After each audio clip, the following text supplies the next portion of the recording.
Tantor Audio, a division of Recorded Books, presents Conversion Theory by Restucci, narrated by Michael Kramer. In the brain and not the chest. Headshots are the very best. Fido. Majestic. A red light flashed near the door. 3 minutes! Came screaming through our headsets, and I knew it was about to get real. I looked around at the inside of the helicopter, wondering just how stupid I was. I looked at Kinga, a Marine Corps Forces Special Operations Command jarhead. He was standing and checking the pack of the other MARSOC Marine, Remo. Where Kinga is a guy who could kill you from a mile away, Remo is more hands-on. Don't get me wrong, Kinga is badass, but Remo used to teach other Marines how to kill. He could use anything as a weapon and could kill with a toothpick. No shit, a toothpick. He was equally as deadly when unarmed. They both felt me staring at them and looked at me at the same time. "Are we really doing this?" I asked, pausing in my writing. "All it takes is all you got," Kinga smirked. "Besides, this is your idea." They both looked at me harder, if it were possible. "Up," said Remo. I stood, and he went over my pack, checking things. We were about to jump off of a helicopter onto the majestic Maersk, a giant container ship. The last time I had been on this boat, we had gone through a hurricane. I could see the giant vessel out the window. She was adrift, and many of the containers had broken loose and were haphazardly tossed askew at weird angles. They created a labyrinth of steel on the massive deck. Many of the huge colored boxes that I remember from before were nowhere to be seen, having gone overboard during the storm. One was dangerously close to going over now, and hung a full 15 feet over the edge of the deck. The first bit of weather, and it was history. The Majestic looked like a skyscraper laying down on the water. It was positively enormous. Oh yeah, and it was crawling with zombies. So this is one of my journals, which is basically a zombie story, and if you're reading it, that means I'm dead, and you found it someplace, or I've given it to you to read. My 2 friends and I are about to embark on a rescue mission to save the collective asses of another group of my friends and some poor folks that were trapped on this death boat. But I digress. The weather was nice as we came in on final approach. Flat-ass calm, the weatherman on Atlantis told us before we left. If you've read my first 2 journals, then you know that Atlantis is a floating asylum, meaning oil rig, in the Gulf of Mexico. You also know that I'm going to rescue my big buddy Ship, my girlfriend, and a soldier friend from this boat. Yes, his name is Ship. His parents were mean, I guess. When I mentioned up above that the deck was crawling, I wasn't shitting you. I could see at least a few hundred of the pus bags, as I call them. They had been searching for food before they heard the helo, but now every red undead eye was on us. The food is me.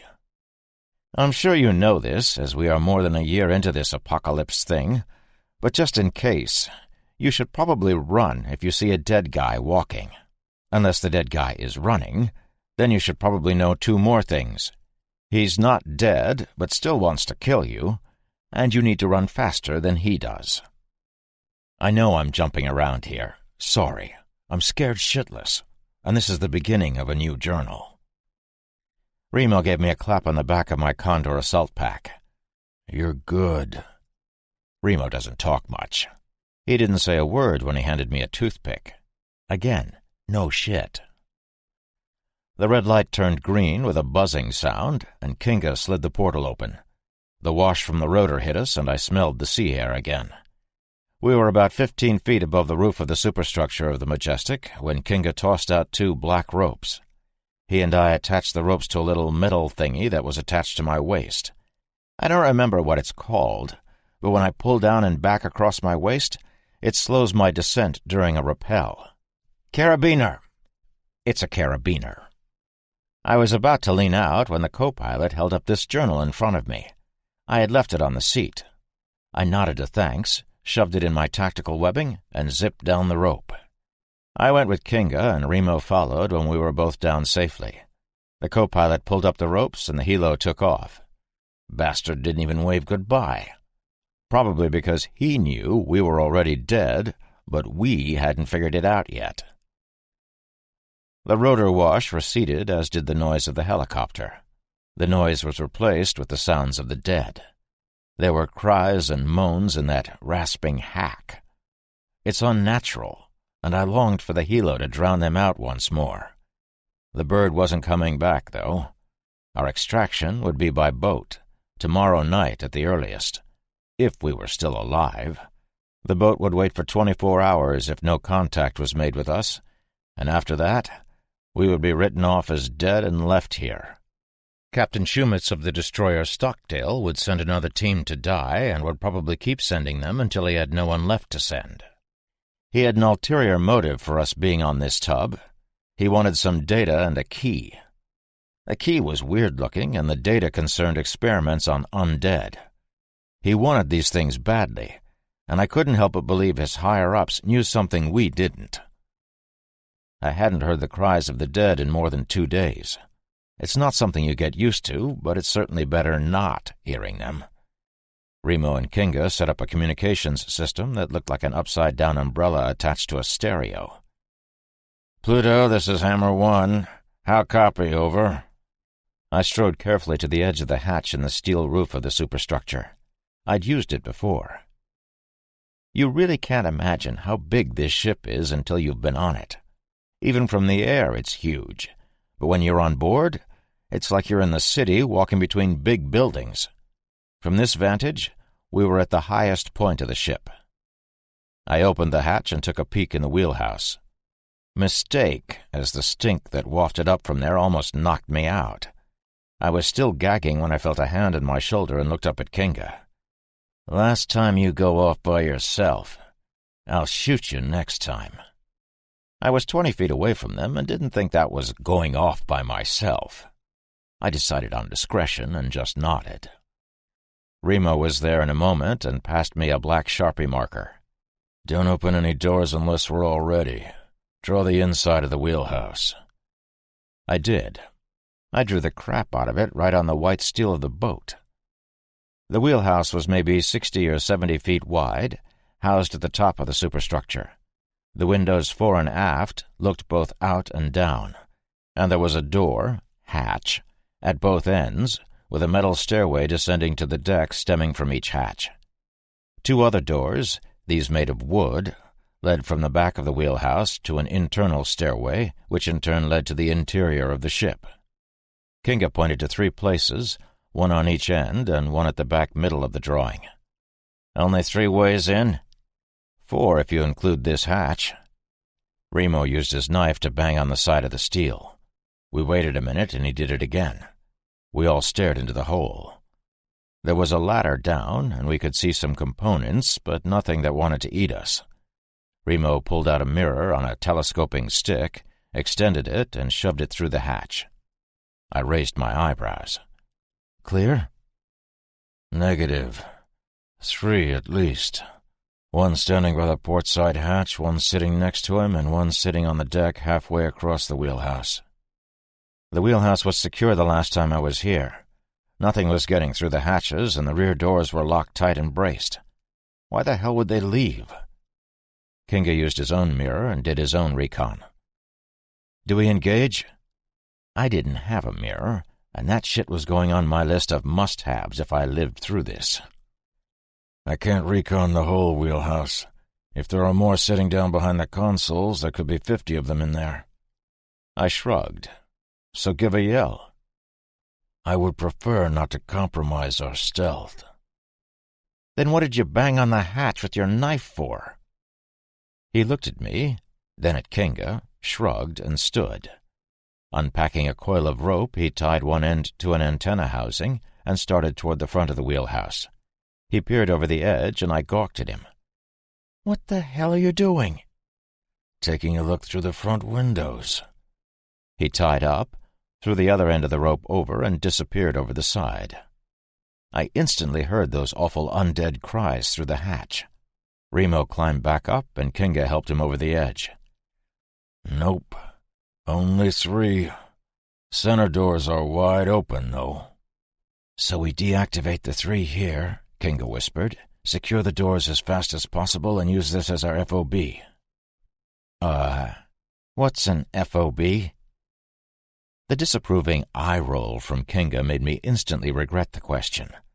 Bastard looked just like Ship would have if I had asked him about internet protocols or had said clip when I meant magazine. Forward operating base, Remo told me. It's where we'll store our shit and fall back to if we get into it. We can exfil back through this bulkhead in case of emergency. He rubbed his chin. I drop down first, take them out with this. He drew his giant knife. Or suppressed fire. You follow and secure the doors. He had indicated Kinga would be the door closer. I was curiously absent from both the clandestine elimination of the undead and the heroic door-closing ops. Mine was to be Operation Stay the Hell Up Here and Don't Get in the Way. I could see it coming. What about me? I dared ask. Remo was still staring at the crude drawing I had made of the wheelhouse. I used to suck at Pictionary. You're going to stay here and guard our retreat if necessary. Don't let anything get between us and the ladder. I noticed Kinga smirking as he pulled one of 3 suppressors from a sleeve in his tack webbing. Prick. Remo glanced at me, staring at Kinga. Cans on. I actually knew what that meant. A can was military slang for a suppressor. A suppressor is a silencer for you folks that actually believe in silencers. That shit isn't silent, but it's significantly quieter, and it's hard to pinpoint the sound when you hear it. We all screwed the long tubes to our tactical pistols. We each had 3 suppressors. And another fact you probably don't know is that they burn out over time. They begin to get louder as you shoot through them, and you have to change them out. They also add weight to the end of the weapon, are a bitch to use in close quarters, and can affect accuracy on a long shot. I friggin' love them. There's something inherently cool about shooting with a suppressor. Both Remo and Kinga checked the wheelhouse with their little mirrors again. Remo nodded, and Cat quietly moved down the ladder. Kinga followed, and I leaned through, scanning. All 3 zombies were pawing at the front glass on the port side, even though one of the windows was broken out starboard center. Pussbags were still trying to get to the memory of Remo when he dangled out in front of them. Both of the jarheads crept silently behind the long consoles, and both looked into the open rear doors. There must not have been anything there because Remo kept going, slinking up to the first deadhead. He brought his arm around in a wide arc, perforating the temple of the closest creature. He reversed his hand and stabbed the second one in the same spot. Both dropped. Number 3 turned, snarled, and before she could take a step had an inch of steel sticking out of the top of her skull. Remo had thrust the blade up under her chin. Kinga closed the doors and secured them. "Clear!" "Clear," Remo echoed, and checked the port side hatch. I climbed down the ladder and made sure the starboard hatch was secure. The 3 of us looked out the windows at the deck. Shitloads of those things meandered through the labyrinth of steel containers. The critters were in varying stages of decomposition, some rotten and some looking relatively fresh. I was scanning for black camouflage to identify the team sent here before us, but I couldn't see any. I checked out all the doors once more. The rear doors hadn't been broken down, and honestly, I don't know if they could be. They were thick wood set in steel frames with top, bottom, and side locking mechanisms, probably to defeat pirates. The side hatches were comprised of steel, with 8 of those little handles used to secure them. They also had locks, and Captain Bob had told me that the windows in those hatches are bullet-resistant. I couldn't help but wonder where Captain Bob had gone to. Why would he leave? His job was to take the Majestic and beach it as close to Mexico as he could. It was a suicide mission at the time. This was months ago, before we had a destroyer at our disposal. Now the plan was to evacuate all of the living from this tub and scuttle her. They were going to blow a hole below the waterline and watch her sink. Some folks had argued that we should clear the ship and use it as a floating hotel, or at least check out the containers. I had argued right back that they were fucking crazy. The ship was crawling with infected, and any of the people who suggested we clear it could feel free to open whatever they wanted on this thing as soon as I was off of it. Nobody volunteered.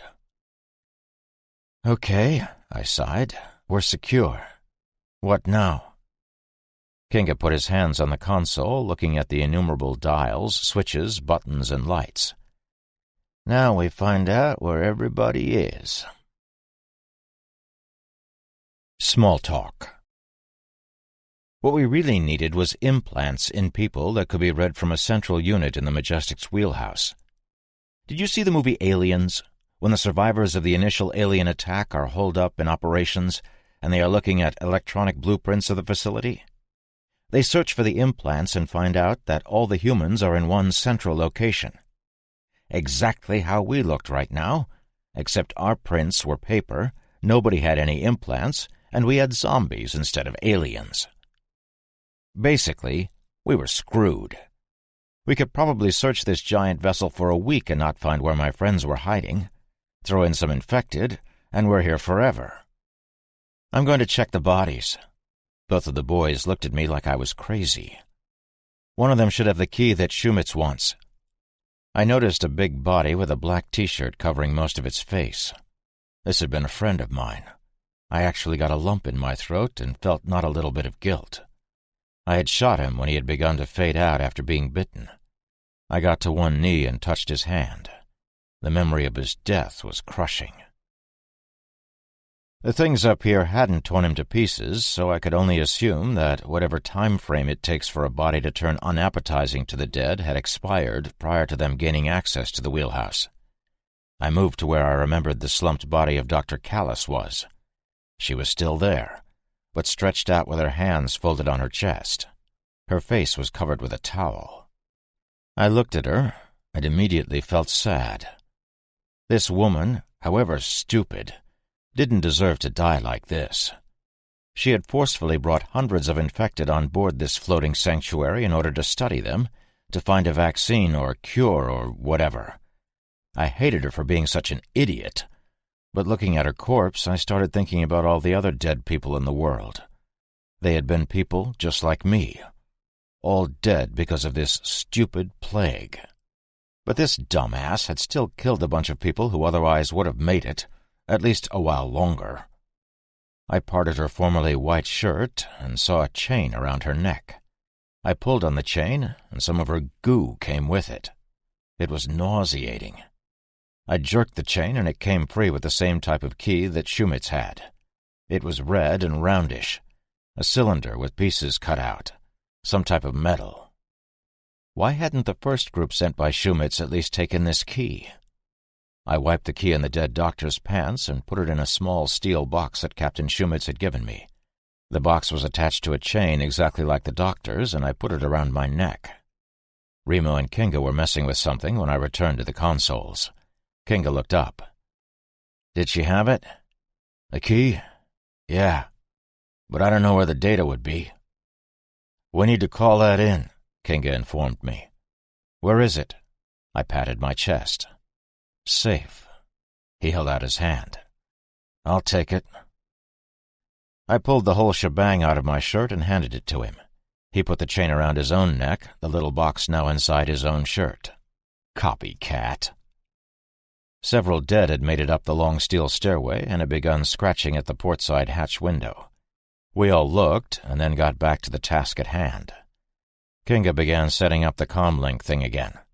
I asked him why he didn't just use the Majestic's radio, and he told me it wasn't secure. Remo shook his head in what could only be disgust and removed his helmet to wipe his forehead. Those looks were usually directed at yours truly for doing something monumentally stupid, but I hadn't done anything dumb for at least 10 minutes. At least I didn't think so. Remo picked up a phone and pressed a button. "To the soldiers, sailors, crew, and refugees on board the Majestic Maersk. My team is here to remove you from this ship and bring you someplace safe. If you can hear me and are near a phone, please call the wheelhouse." He replaced the receiver, which was on a cord, if you can believe it, back in the cradle. The phone rang in under 10 seconds. Remo, having kept his hand on it the whole time, picked it up immediately. Yes? Yes, we're in the wheelhouse. We have it secured, but we'll need to get to you. Do you have the data Shumitz was looking for? Where are you? How many of you are there? Exfil has a boat coming tomorrow. My team will come for you within the hour. Sit tight. Wait! I had positively yelled that. Remo gave me a sideways glance. Ask if Ship, Alvarez, and Donna are with them. Remo asked, and then nodded to me in the affirmative. He passed me the receiver. This is Alvarez. Are you still ugly? A large vehicle could have been driven through my smile. What? Who is this? My face was in deep shit later, as this particular smile got even bigger and threatened to rip my cheeks apart. Well, you dumb SOB, you and I came to Atlantis together. I met Ship in New Hampshire, I fixed stuff, and a crazy CIA guy kidnapped me off of an oil rig. Ugly and dumb. You bastard! You're alive? I am. Yeah. I could hear him talking to the others with him, but couldn't hear what was being said. There was some crying in the background. It was probably not Ship. Good to hear your voice, buddy. I wish you weren't here, though. This is going to get bad. Ship is scribbling furiously, and a certain young lady would like to speak to you. My girl got on the phone. Thank you for not being dead. I do what I can. Where are you? Did they hurt you? How did you get away? All of a sudden, her tone changed. Are you crazy? What the hell are you doing here?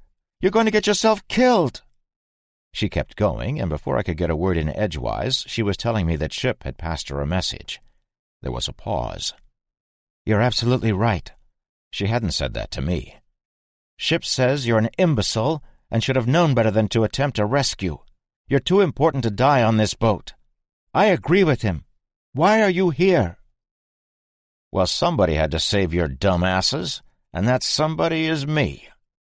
Remo and Kinga were looking at me. Us.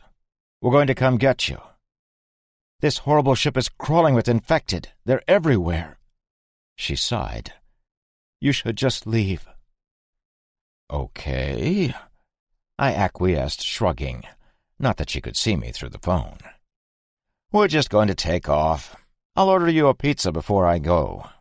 Oh, darn. Oh, fudge, and oh, golly, and stuff. You have something I need. I can't leave. The hard drives. That's why you're here. I heard her snap her fingers. She was always doing that shit. It was unnerving. She also has this nasty habit of screaming sock and hitting me across the face with one of her socks. That shit is terrifying, but hilarious at the same time. No. I'm here for you and the other two dumbasses that are with you. I don't give a shit about hard drives. That having been said, who has them? Alvarez had the hard drives. They had lost plenty of men getting them, though. Of the 12 that had come back to this boat, 3 were left, but they had picked up another 3 that had survived for more than a year on this infected tub. I also learned that Captain Bob's body was nowhere to be found when the team had entered the wheelhouse. The rest of the information would have to wait until we got to the survivors, as it was time to get this show on the road. I was more than a little apprehensive, but it was now or never. Also, if you never saw the movie Aliens Pre-Plague, you're a dumbass. Upstairs, downstairs. Kingo had radioed in to Shumitz on the Atlantis and had left the key secured on the roof of the superstructure. Now, if anything happened to us, at least they could get that damn key. So we had that going for us. Our rescue attempt would be in the galley. That's where everybody was holding up. I had been thinking that the thing to do was what we always did. Set up something that makes a ton of noise as far from us as possible, then move in and do what we want. The problem with that plan was that there was no way to get far away on this boat.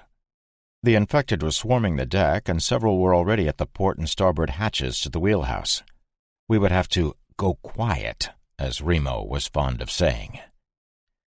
But what if there are 50 of them right on the other side of this door? I asked, pointing at the secured heavy doors that led to the bowels of the ship. "Wow! Never thought of that until right now. I was about to descend into bowels. Ew! I had already been down there once, and it was bad." Kinga spat. "Then we're in deep shit. You fall back to the ladder and get out. What about you guys?" "Aw, Princess, you worried?" Kinga asked, checking his rifle. "You're not that pretty." Remo smirked. That was unfair. Number one, I was worried. These were good men. Number two, I am pretty. Classically handsome is the term. "Yeah, I don't want to see you get eaten." Remo pointed toward the door. He had already listened and had come up with nothing. He unlocked the top and bottom bar locks and put his paw on the door handle. "On 3, he mouthed.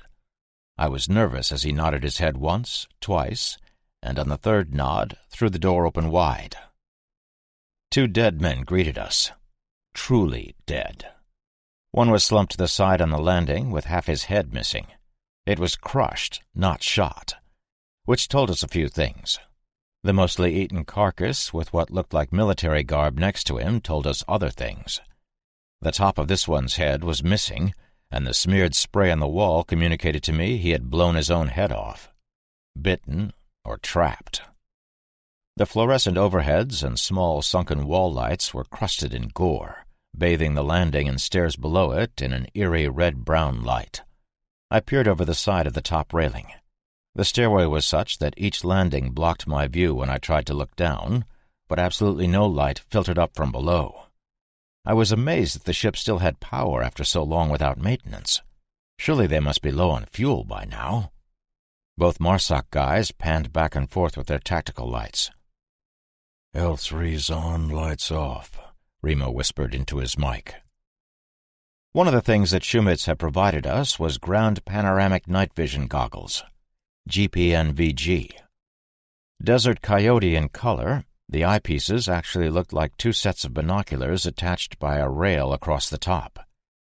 They were mounted to our helmets, and when they were deployed, swung down to cover our eyes, they made us look like that 3-eyed alien from Star Wars, except these things had 4 eyes.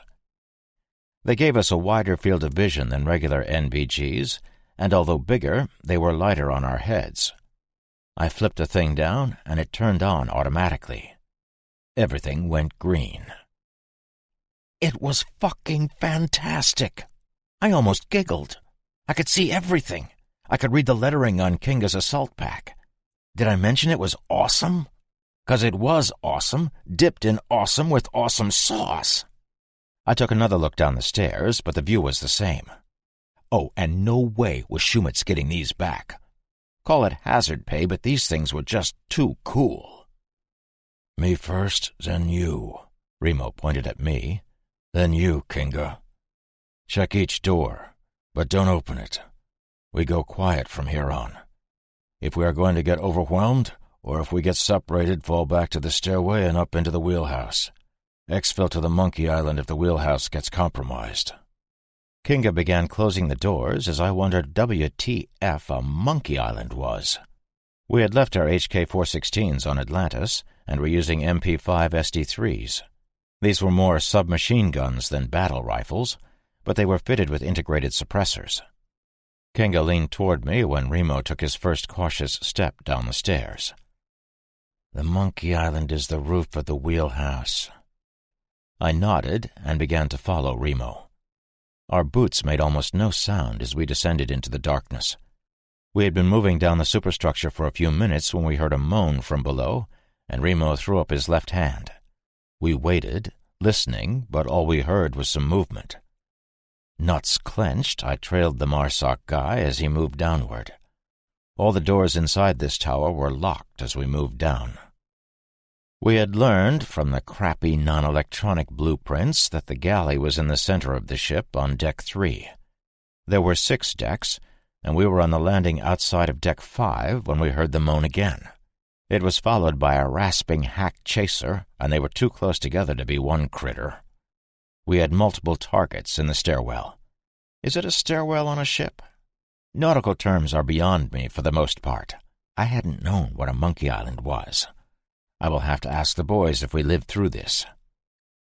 We reached Deck 4, and I have to tell you, the green that was my world when looking through these alien eyes was becoming unnerving. I had a great field of vision, and I could see in the pitch black, but the noises of the dead inside this death trap were causing me to rethink this operation. Pitch black. Why was everything pitch black? The power was on, and I can't believe this stairwell wouldn't be lit up like a Christmas tree so the crew wouldn't get killed in here. It didn't make sense. And if something didn't make sense, I should be afraid. And if I'm afraid, I gotta tell the boys. "Stop," I whispered into my mic. Remo ceased all movements other than to crouch and scan harder if it were possible. "What?" Kinga whispered. "What is it?" "Why are all the lights out?" Kinga stepped forward and crunched on broken glass. I can't believe we hadn't stepped on any before, as all the lights above us must have been broken too, except for right outside the wheelhouse. The point is, the broken glass sounded like a shotgun blast in the quiet of our surroundings, and then we heard the moans and cries of the dead echoing all around us. "Call it," Kinga whispered into the mic.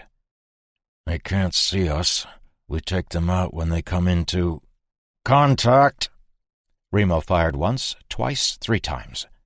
These weapons were way quieter than our other suppressed weapons, but they still sounded like cannon fire to me. The door to Deck 5 above us opened, and dead poured through. Apparently the door had only been locked on the stair side. Light also streamed in, and I was temporarily blinded. It only lasted a few seconds, but that was a damn long time to be blind when something that wants to eat you is headed in your direction. Kinga spun and fired, dropping several of the things, and I decided it was time to act. I didn't know how many were coming from below, but there were a shitload coming from above, so I fired at some of them. They probably couldn't see us in the dark, but hey, these are the walking dead, so who knows? It's difficult to score a headshot with these L3 NVGs on. My first shot took a majestic crewman in the throat, and he didn't give a shit. I adjusted and aimed for his noggin again, but was a bit high and scored a hit on the abdomen of the thing behind him. After my second miss, I was able to compensate, and I dropped the crewman, who promptly collapsed and rolled to the landing below, his brethren falling over him in a heap. The mass looked like a middle school pig pile. I did not want to play. I heard Remo call out, "Loading!" and I turned 180 degrees to cover while he switched magazines. He didn't need the cover. He was reloaded so fast I didn't get a chance to pull the trigger, and I turned back to assist Kinga. "We need to bug," Kinga said fairly calmly through the mic. "Can't go down," Remo answered in his steady voice. I looked at the tangled mound of pus bags that now looked all arms and legs. They were trying to stand, but were being pushed and trampled by their hungry cousins. "Not going up!" Perhaps my voice had a twinge of panic to it, but I thought I did well, considering. "Way more up than down, Remo. Choose fast." "Down, then." He sounded like he was asking me to pass the salt at the dinner table. How could he be so calm when we were in such imminent danger? He moved down the stairs 1 step at a time as he ventilated melons with his 9mm submachine gun. I fired past Kinga's head. "I thought they couldn't see us." Kinga dodged a dead hand that snaked out and tried to grab him, then fired into the owner's face. "They can probably hear your constant bitching." "I've got a path," Remo said, interrupting us both. "Get on my 6 now." "Move!" Kinga shouted, and we ran down the stairs after our buddy. Path? He had a path? There were like 3 less infected in our way than there had been up above.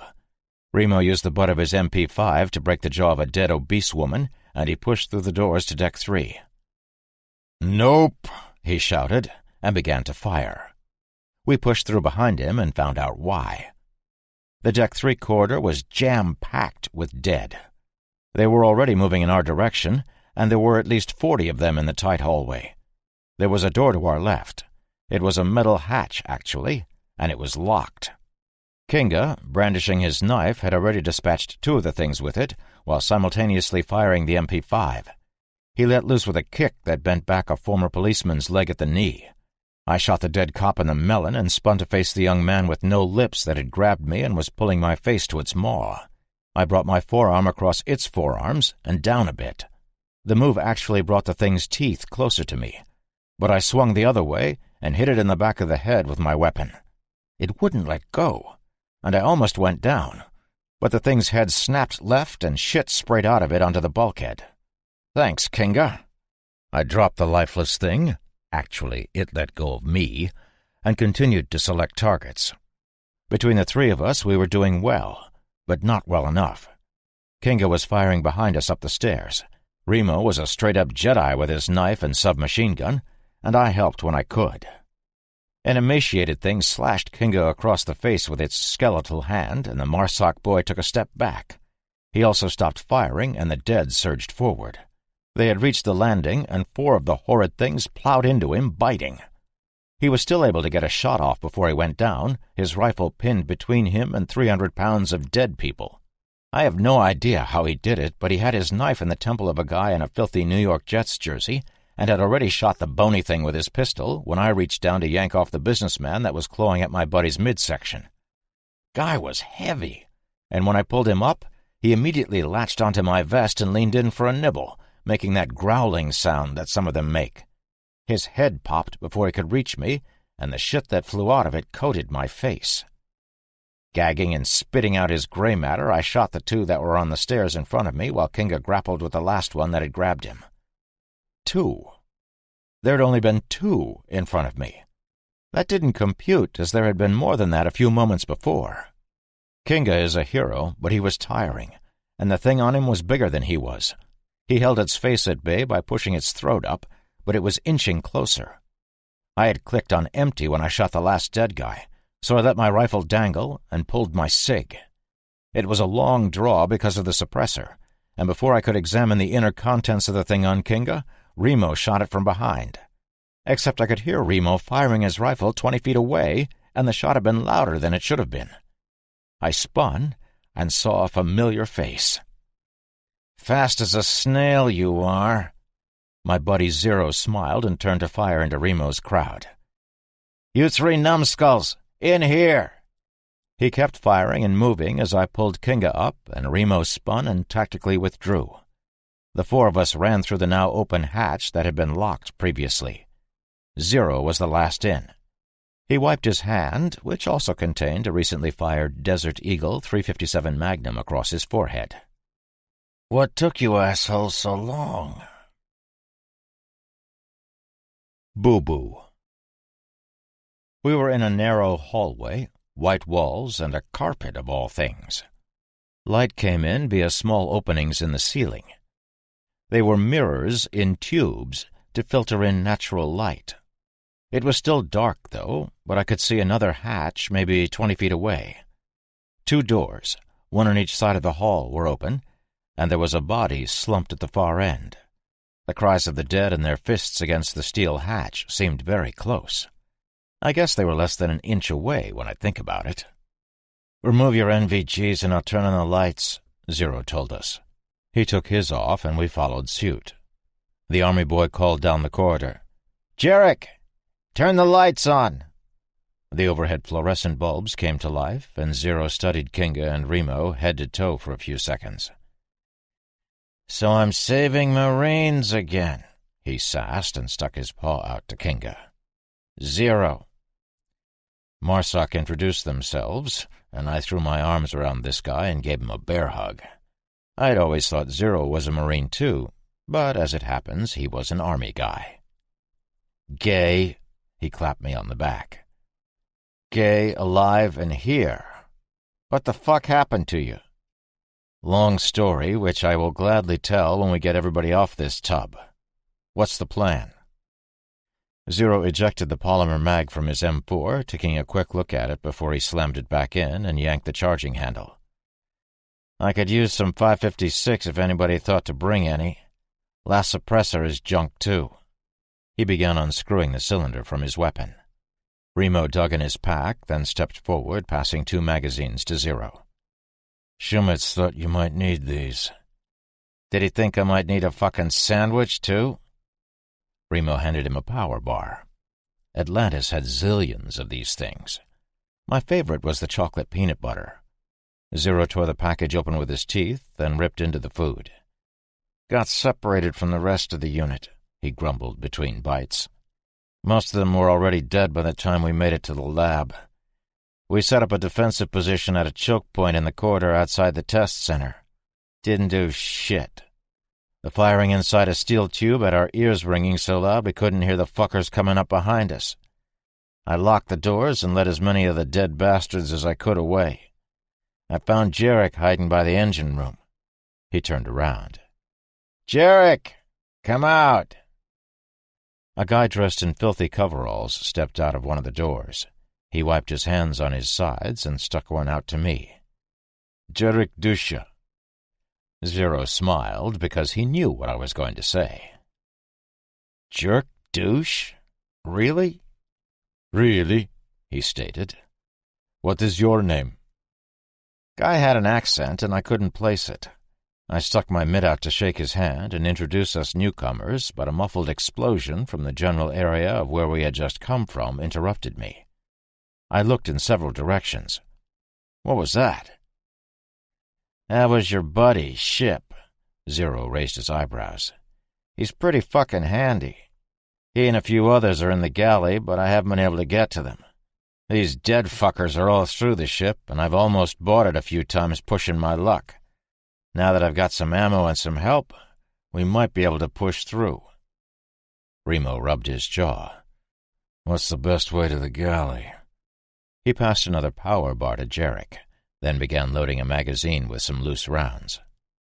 "Back the way you came," Zero began. "About 20 meters down the passageway. But we aren't going through there and coming out alive. We go this way." He thumbed over his left shoulder, indicating the corridor behind him. "Shutting the doors I missed on the way. There are a couple places where I know there are some clustered infected, but the 5 of us should be able to take them." "Can you draw a map?" Remo produced the same Sharpie he had given me on the Monkey Island. "See? I can remember shit." Zero took the marker and drew on the bulkhead, pointing with the tip of the pen at key areas as he drew. "This is where we are now. This turn will bring us around the galley to the far side, but it's full of infected. I was able to shut the near hatch, and the far hatch is the galley, so they're trapped in there. This is the ladder to the passageway to the engine room." He crossed off a large area with a big X. "We stay the fuck out of here." "Why?" I asked, maybe a bit too quickly. "There are 100 or more dead trapped down there. It's an access passageway to one of the holds. This is where they did their experiments and where they stored their subjects. Their main lab is down there. The entire hold is crawling with dead fucks. We can go around, but the way is blocked here and here." Kinga furrowed his brow. "Blocked by what?" "This one is where Ship set off one of his IEDs and it bent a hatch closed. We would need tools to get through. Here," he indicated another junction, "there are about 20 infected trapped in a passageway just like this one. We might be able to go through there, but as soon as we flip the hatch handles, all of those pricks will push up against the hatch and it opens away from us." Remo put his pack on the floor. All eyes were on him as he pulled out a red-wrapped candy bar from one of the pockets. "This will open it." I was wondering how a brick of chocolate was going to open a door when Zero disclosed, "Semtex. Nice. Where'd you get that Czech shit?"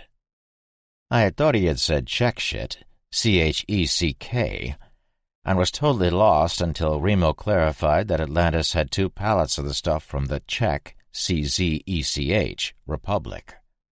"Works great. I've used it before," Zero added, and frowned. "I'm a little pissy that nobody thought to give me some when I signed up for this fucking suicide mish." Remo and Kinga looked at each other. "Army," they both chided at the same time. Kinga raised an eyebrow and pulled out his own candy bar. "We asked. Looks like it's you that needs saving." Zero smiled, but I was getting antsy. Pissing match later. Let's go get our friends. Zero had given me the death eyes when I had said my. He was in for a penny just like I was, and had actually been here for a few days, whereas I had just arrived. All three of them stared at me, and without a word began switching out magazines.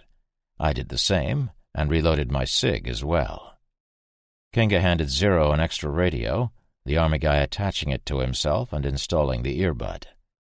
He hung his rifle on his single-point sling, the suppressor no longer viable and discarded. He was using a suppressed SIG P226 just like we were, the Desert Eagle in a separate holster on his hip. When we were ready, Zero turned to the new guy. "Jarek, you coming or staying?" "Coming," he proclaimed, and hefted a fire axe. "Quiet from now on, just like we did before, okay?" Jarek nodded in understanding. There were 6 handles on the hatch. Zero moved 5 of them into the open position, pausing on the last to look at us. He nodded once, and we tensed. If there were 50 of the things on the other side of this door, we were probably dead. The door opened in, and we would never be able to shut it again. Remember that on the other side of the hatch behind us were a few dozen infected still bashing themselves to pulp trying to get to us. Zero slowly pulled the handle until the door was no longer sealed. He remained in a crouch as he pulled the door wide. An empty passageway greeted us. No zombies, no smell, no sounds. The fluorescent lights overhead were already on, and we were witness to stains and some of the shit the things leave behind them when they move about, but there were no dead here.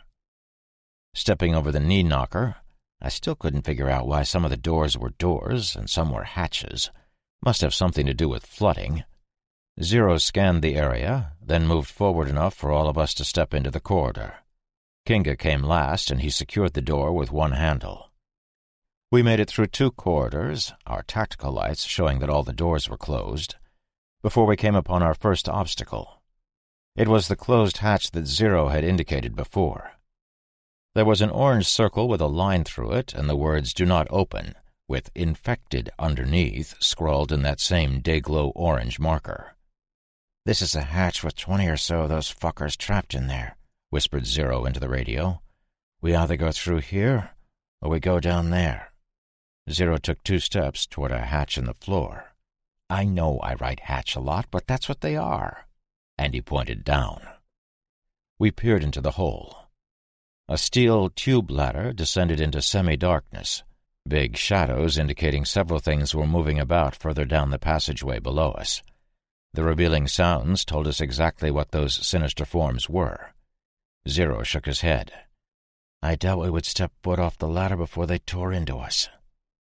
Remo had taken all of it in quickly. "Agreed. We need to go through there." He indicated the corridor in front of us. "Shut the lights off and use NVGs. Shape charge the hinges, blow them from halfway down this passageway. When they come out, we take them one at a time as they come through the hatch. Jarek holds the rear and opens up the hatches behind us if we need to fall back." I wrinkled my nose, the stink from the open trap door getting to me. "But Remo, we'll be trapped if we have to fall back that far." "We will, but it will give us time to reload and come up with a plan. Besides, we're already trapped." I hadn't thought of that. He was right. This damn boat was jam-packed with these rotting shitheads.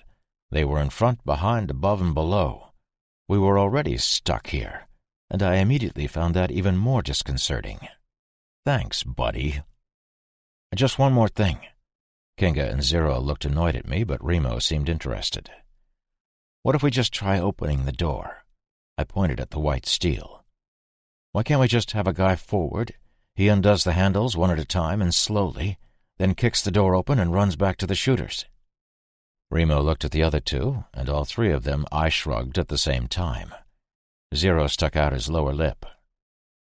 "That will take away a few shots as you run back to us, but they'll probably jam the door all trying to get through at the same time.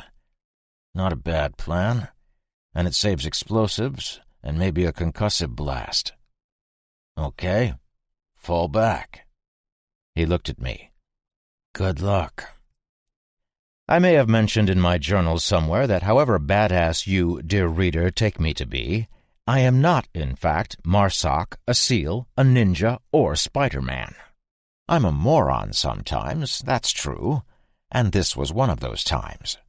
Of course, in my head, one of the operators was going to operate on this particular portion of the mission while I sat back as far as possible with my biggest gun, a Bud Light, and some porn. As I had suggested it, however, I would be doing it. Shit. Didn't they tell me I had to stay back when we were up in the wheelhouse? WTF changed their minds. Imminent evisceration? As I pondered my stupidity, the guys worked out the plan in detail. I opened the door and run like hell, hugging the steel of the right side corridor wall. They would shoot past me if they could, and I would take a standing position and begin firing into the crowd. We would flip down our NVGs, and Jarek would kill the lights, keeping his hand on the light switch. If all went well, we would smoke all the undead and be with Ship and my friends in time for jello shots. If bad shit happened, we flip up our NVGs, everybody yells to Jarek to turn on the lights, and we book it back to the first passage, shutting both doors on the way. Rinse and repeat until we run out of zombies. I thought Jarek might want to buy his fire axe some dinner and dress it in a skirt, he was holding it so tight. But what about the fast ones? We target them first, Zero told him. Knees or center mass. Just get it on the ground and worry about headshots later. Zero had been looking at Jarek when he said it, but as Jarek didn't have a firearm, the rundown was undoubtedly for my benefit. I wish there was some way of keeping a tally of how many of these things I had killed. I bet it was just as many or more than Zero. The crewman had his finger on the light switch, and that made me nervous. Jarek, don't turn the lights off until we tell you. I don't want to be running back and trying to fumble with my NVGs while these three are shooting past me in the dark. He was wide-eyed and breathing fast, but he pulled his digit off of the switch. This shit was happening. It had been my idea. Hell, it had been my idea to come save these dumbass friends of mine. Oh, and Ship, when you're reading this later, you don't get to call my intelligence into question unless you do the same for yourself. You're in exactly the same situation I'm in, and we both put ourselves in it. The only difference is I'm going to pull your fish out of the fire. My hand had been on the first handle the whole time I had been thinking that all this shit was my fault. I looked back at the other four guys. They had taken up their firing positions. Marsoc on one knee each, Zero standing behind Kinga, unsuppressed rifle raised, and Jarek at the end of the hall. Remo nodded, and I flipped the first bar. I listened intently, but could only hear the things on the other side of the steel making the noises they make. I undid 3 more handles and listened again. Nothing pawing at the hatch that I could tell. I undid number 5 and put my hand on 6. A bit of pee might have eked its way out of me. I took a big breath, twisted the last handle, and took a step back. Nothing. They didn't come flooding through as I thought they would have. If this was good or bad, I didn't know. I stepped back up and pushed on the door, but it didn't budge. Another big breath, and I turned my gaze on the guys behind me. Kinga appeared bored, and Zero was giving me the hurry-up look. Remo, as always, was impossible to read. I grabbed the sides of the hatch, put my boot against it, and pushed for all I was worth with one foot. It opened wide, smacked into one of the things, and bounced back at me. The stench that wafted out of that corridor after less than 2 seconds of open door was almost unbearable. Didn't stop this kid, though, and I kicked again, the door opening as far as it could and smacking against the bulkhead. The resounding echo of that thump resonated through the hallway and no doubt the entire ship. A shit-ton of red eyes stared at me for a split second, every one of them asking me if I was out of my fucking mind. Then they all surged forward. I spun and hightailed it back down the passageway. The boys started firing, and Zero's rifle sounded like I don't know, something really loud. I got about halfway back when the lights went out. 2 steps later, somebody punched me in the side, just above my left hip, and I jerked to the right, slamming into the bulkhead. The firing ceased, but all that meant was that there were dead things intent on a banquet a few feet behind me. Yeah, and I was by far the closest to them. "Jarek, turn the fucking lights on!" I heard Zero positively scream. The overheads flared to life, and I dared a quick peek behind me. The dead were about 20 feet away, but when they are that close, it's too close. I got up, my side hurting, and hurried to my place on the line. The bullets whizzed down the tight hallway, and the things in front began to hamper the progress of their dead cousins behind when they fell. Somebody yelled something, and I saw Kinga reload. I couldn't really hear shit because of Zero's M4. I shot a kid in the face. I shot a skinny girl with rotting tattoos in the eye.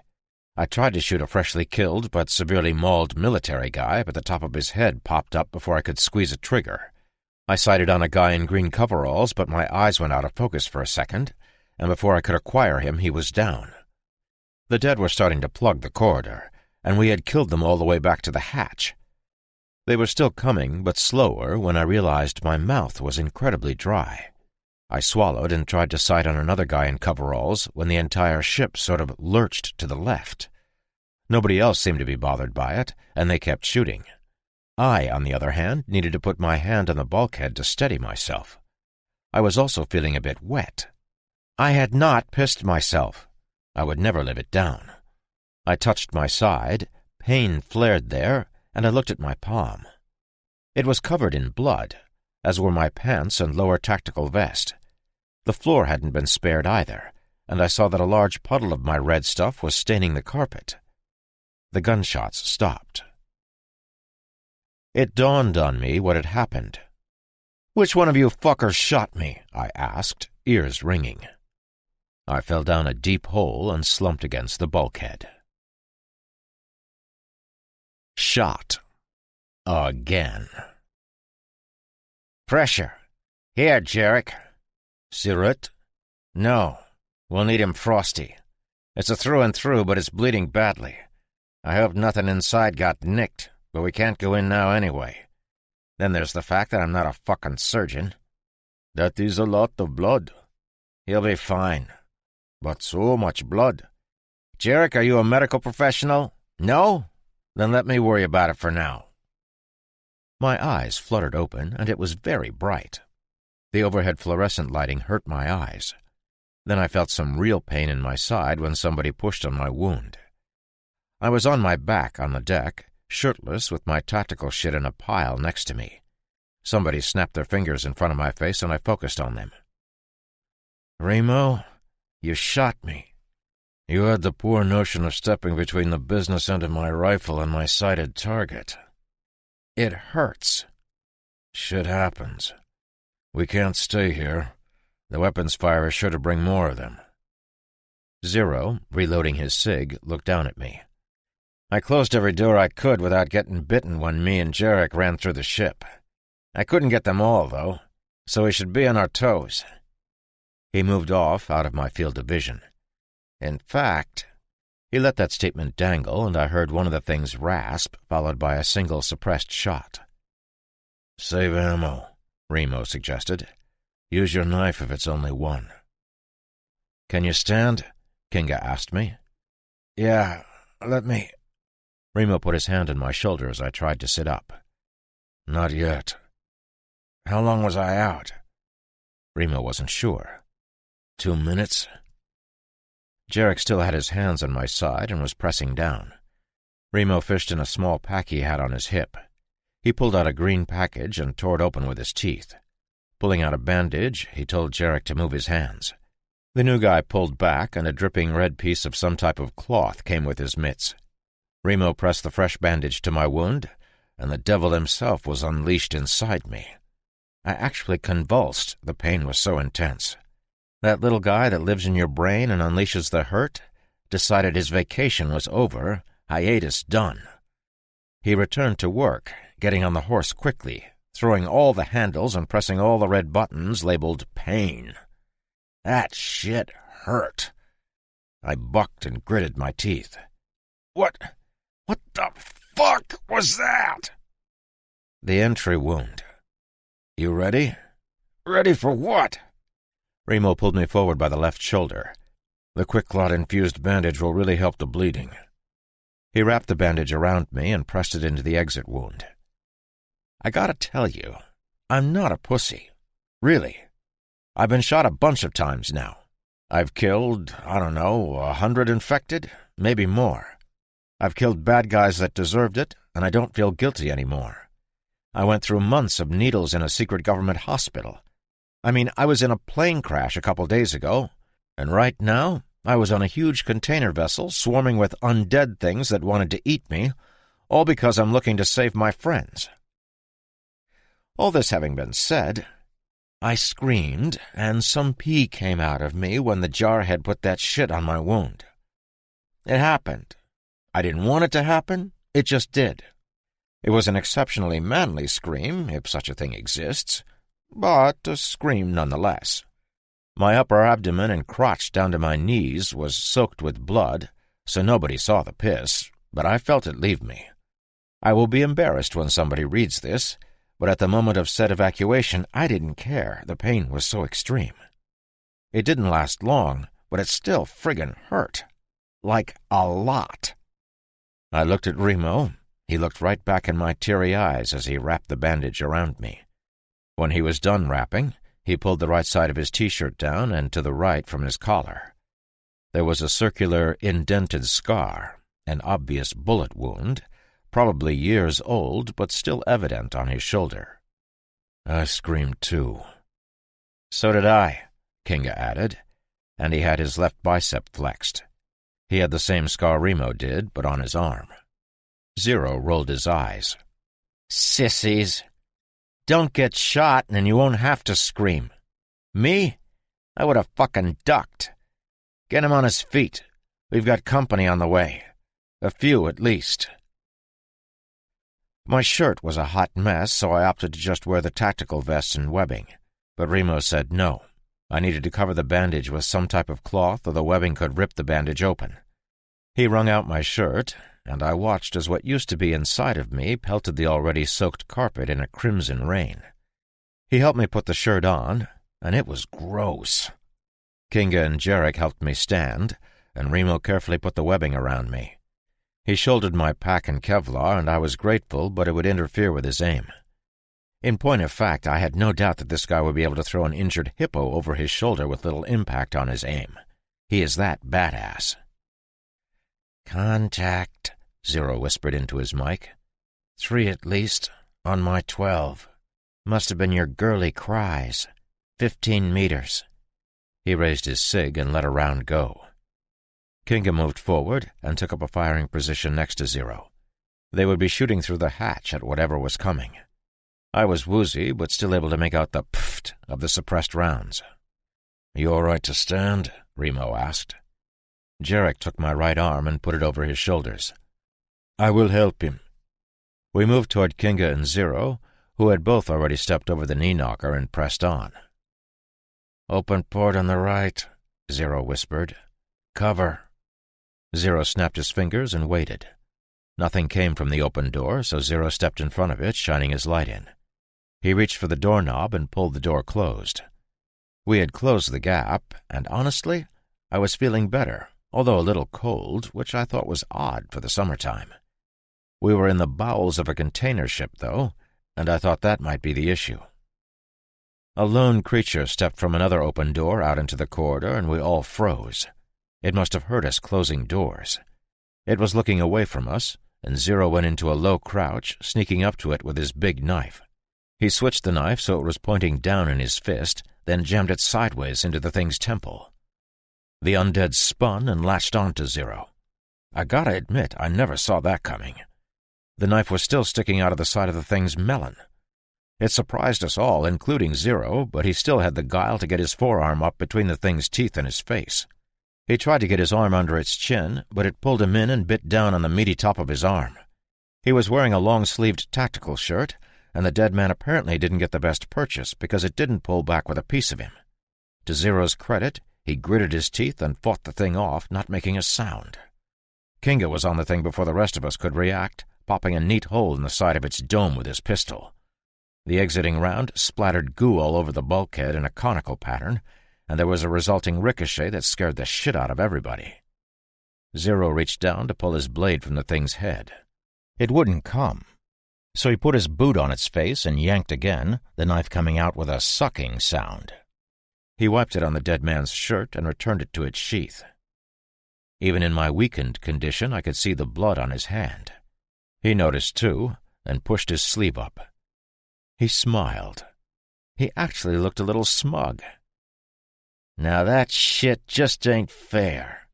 I've been running around this damn boat dodging these assholes," he pointed at the dead man, "for a couple days.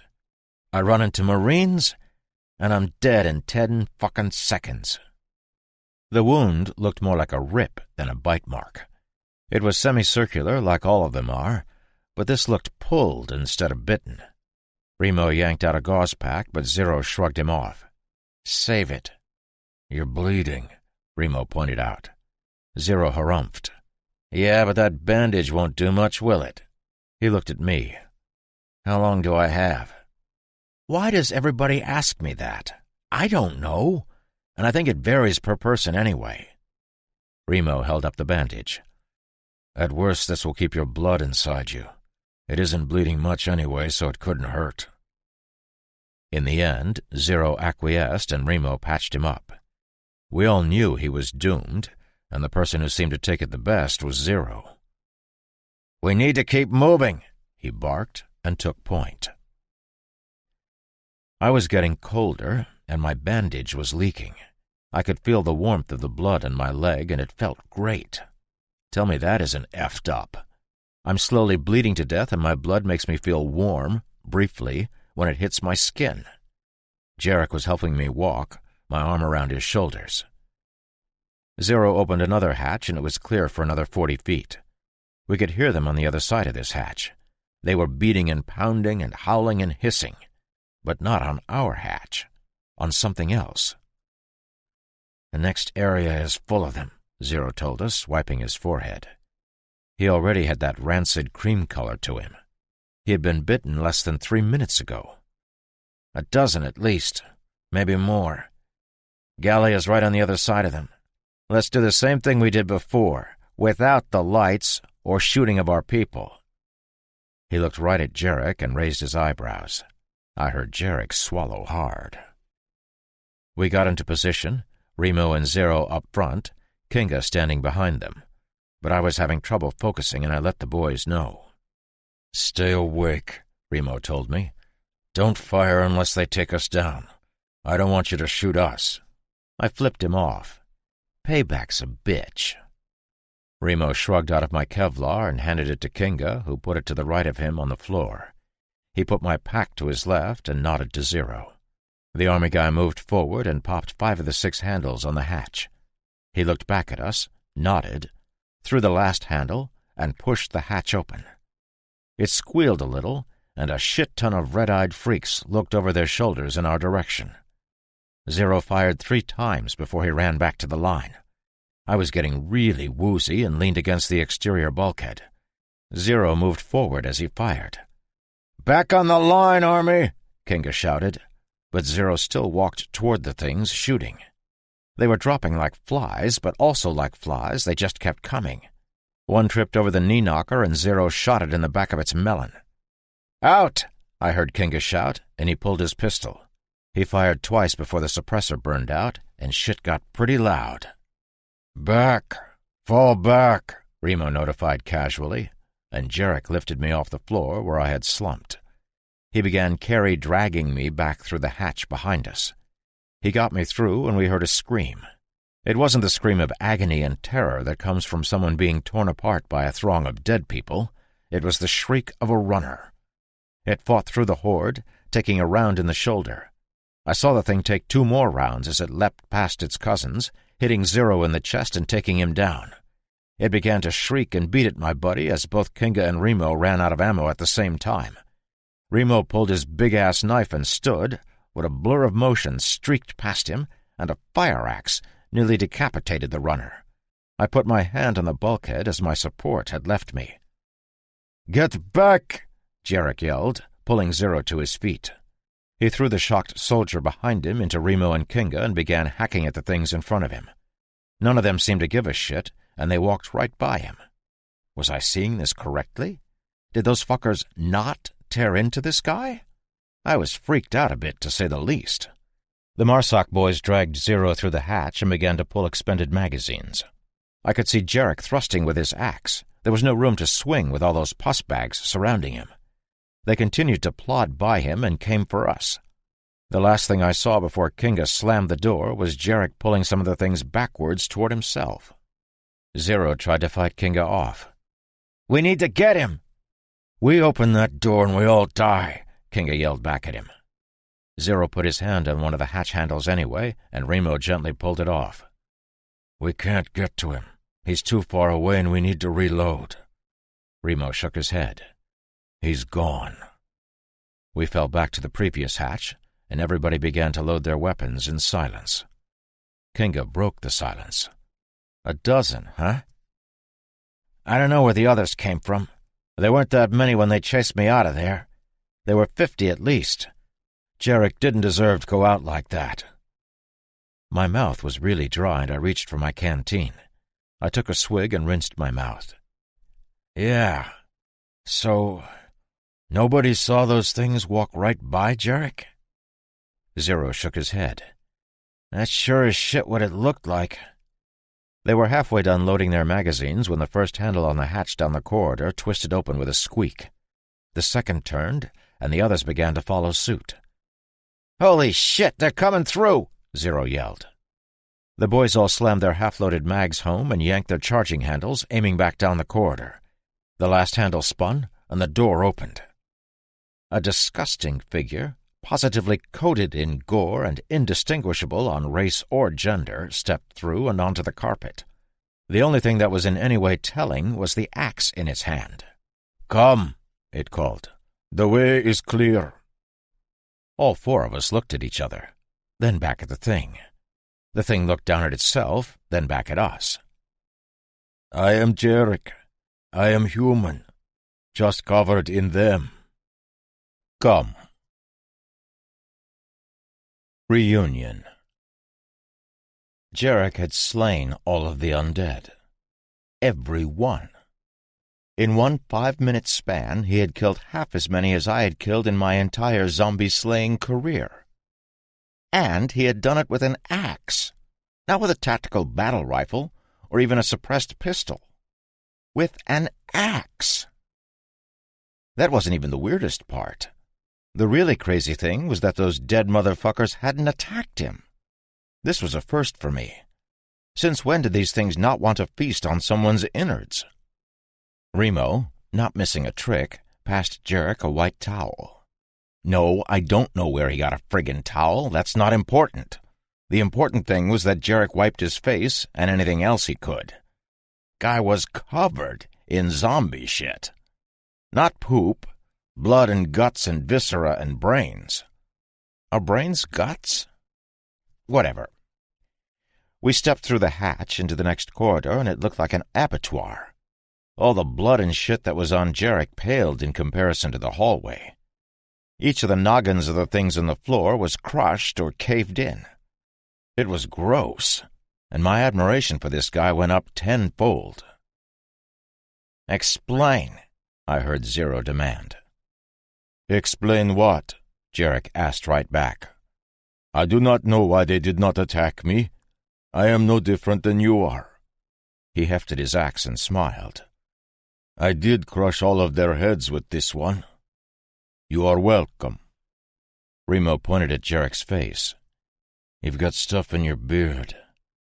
Jarek used his now nasty towel to comb his whiskers. Remo turned to Zero. "Is this the door to the galley?" We all looked at the double doors, which had begun to break from the stress of 100 pounding fists. "Yeah, that's it." Zero looked at a hatch on the starboard side. "This is how they must have been getting in here." He shut it and turned all 6 handles. "Fuck 'em. Now we're in business." He knocked on the double doors. "Anybody alive in there? It's Zero and company. We took care of all the infected out here and are just itching to talk to you." Jarek raised one eyebrow. "We?" I heard a bunch of shit being moved on the other side of the doors. heavy stuff sliding and things being tossed aside. The door unlocked with a click, and I was suddenly looking at Alvarez. I smiled, despite the pain in my side, and he stepped out, shaking Zero's hand. He noticed the bandage on Zero's arm and looked at him questioningly. "I died," the doomed man quipped. "Good to see you, though." I was leaning on Kinga, and I felt really cold. "When you two are done smooching, can we come inside? It's kind of nasty out here." Alvarez shifted his gaze to me and sighed. "You blew the pool for me, dickhead." He started toward me, but Zero stopped him. "Let's get inside the galley. We need to get him looked at and get Jarek cleaned off." Alvarez nodded and told us to come in. I didn't make it 3 steps before I was looking down a long tunnel, and darkness claimed me. When did popular culture decide that zombies wanted brains? When you think about it, it's really the only squishy part of a person that's hard to get to. Your average zombie is all teeth and fingernails, and although I wouldn't call them lazy, they certainly don't go out of their way to take the most difficult path to food. So spending the requisite time to open a noggin for the juicy center isn't at the forefront of their semi-functional minds. How the hell is one of them going to get through your skull using primarily teeth? I don't know about you, but I think if I tried to bite through somebody's noggin, I would get a mouthful of hair and scalp, and my choppers would just scrape off the cranium. The brain is literally the most difficult organ to acquire. The undead don't give a shit about getting to your brain. They want to take the easy route and go into the abdominal cavity for the important victuals. If a brain is just hanging around, then I'm sure they will swallow it down with limited chewing, but for the most part, the mobile deceased are around specifically because their brains haven't been consumed. If the pussbags did eat brains, then this whole apocalypse thing would have been over in a jiffy. That is what I was thinking, or rather dreaming about, when I felt a searing pain lance through my left side. I didn't want to wake up. I can remember thinking, "Don't wake up." Someone was rummaging around inside my body, and it was beginning to hurt. If I could just stay asleep. Alas, that was not to be. My eyes opened, and I stared into the fluorescent light above me. This was becoming commonplace, and it was beginning to piss me off. Why did they always put me directly under a light? "I need more light," a familiar woman's voice proclaimed loudly. "He's awake," Alvarez pointed out, and shined a light in my face. I really don't want to be, and ouch, that fucking hurts. That had come out of me. "It's about to get worse there, kiddo." She leaned in and kissed me on the forehead. "Your buddies saved your life with the bandage, but it has to come off." I heard Jarek ask her, "Are you a medical professional?" Who the fuck is this guy, the Swedish chef? Damn, that's my girl. "Yeah, I can stitch a bitch. Now go clean yourself off in the sink." "Nobody else touch him," she thumbed at Jarek. "He's been doused in that shit."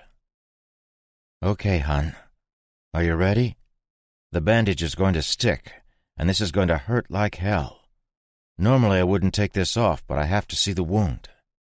She cut the bandage straps with some scissors. She had called me hon. Nobody ever called me hon except my mom.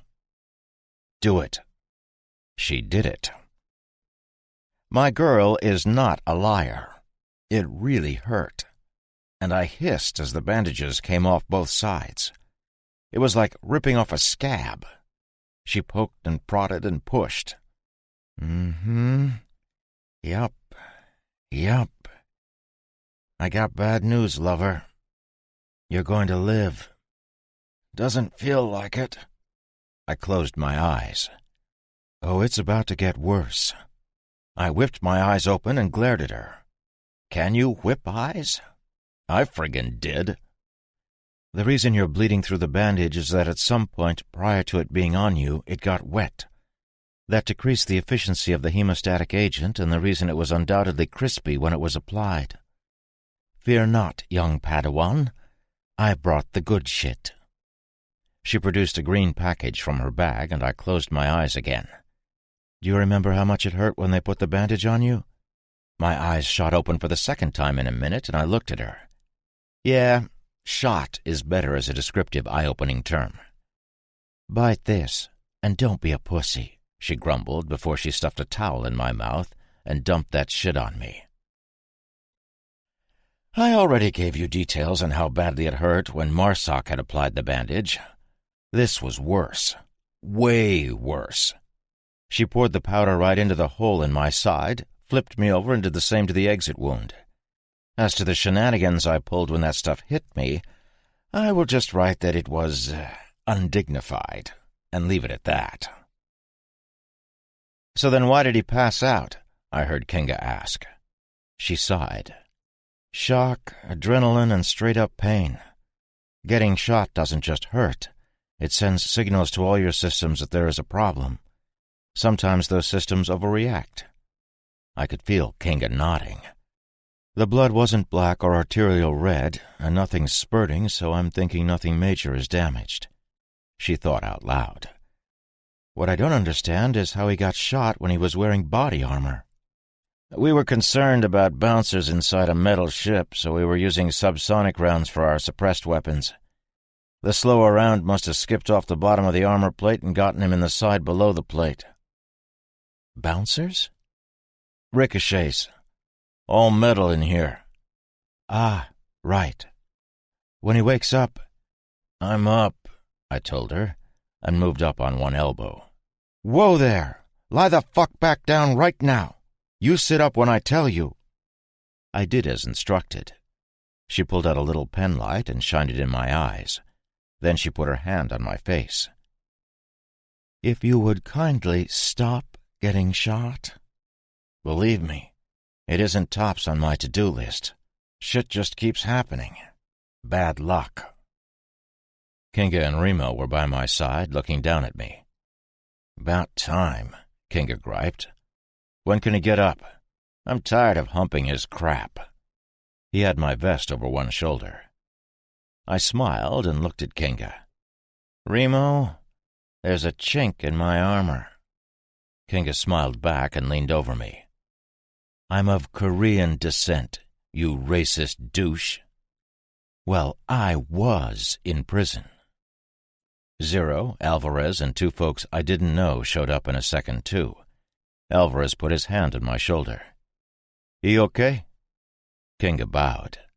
"Rondai fine," he joked in a mock Chinese accent. "He big pussy. He get up soon and carry own shit." He put down my vest and went to look for some food. I heard thumping on the hatch we had bypassed to get to the galley. "Company already?" Alvarez looked at the doors. "They never left." "Okay, everybody, back off. You," my girl pointed at me, "sit up slowly. If you crack open my expert dressing, I will put Quick Clot in your Bud Light." I sat up and eventually stood. "Arms out." I again did as instructed, and she rewrapped me with a long bandage. I looked at Zero, who was talking to Alvarez, Remo, and Kinga. "He's bitten," I told Donna. My girl. "Yeah, I know. I looked at it. It looks like nothing, but nothing is deadly nowadays." She sighed. "He'll never leave this ship, and he knows it." A shadow fell over me, and I smiled. "Speaking of ships," I turned to look at him. "You guessed it.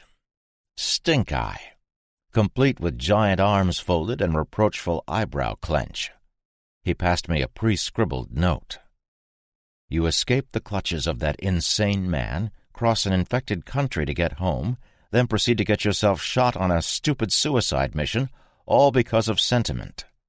I looked back at him when I was done reading, and he was smiling. He passed me another note. "Thank you." He made to suffocate me with one of his ungodly bear hugs, but my significant other, all 5'3" of her, stepped in his way and wagged her finger at him. "And you're supposed to be a genius? What happens when you squeeze him and his pancreas squirts out the hole in his side?" Ship took a step back, visibly frightened. Everybody was looking. "Do you have a spare set of guts on you? No? Then shake hands like men." She stormed off to check on Zero. All this hugging. Honest to God. Fully chastised, Ship extended his massive mitt toward me. It was like looking at an infant's hand being held by a pro wrestler. I sighed a sigh of finality and looked up at my buddy. Way, way up.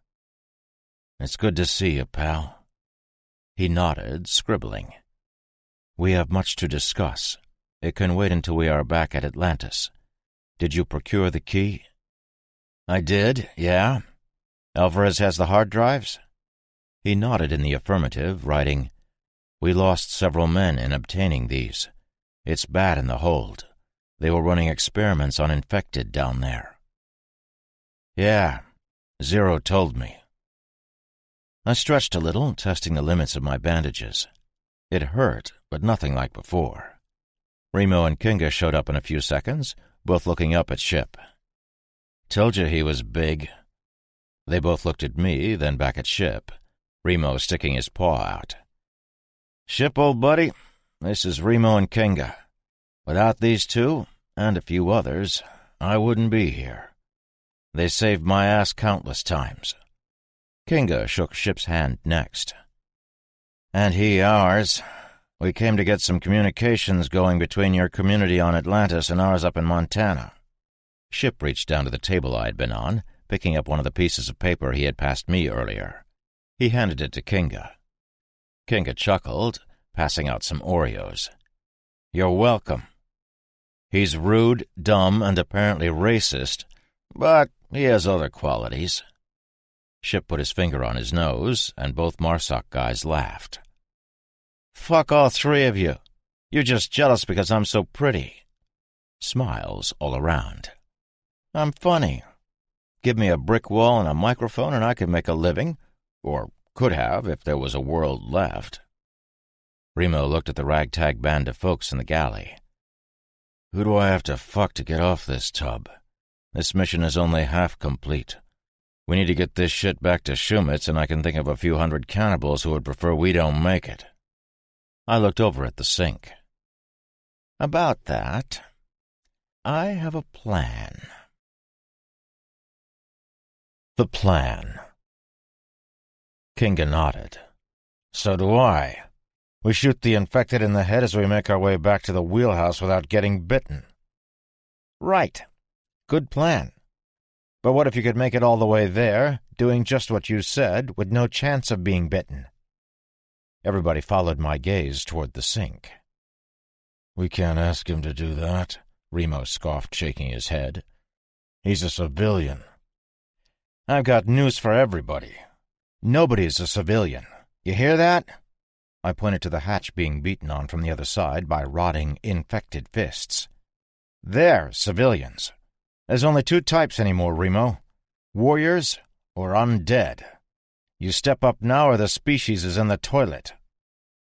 "I don't know how this guy," Kinga thumbed at me, "continues to be both elegant and crude at the same time." Remo was staring at me hard. I didn't like it. "He's right, though. We send Jarek back the way we came, closing any of the hatches off the main corridor we missed.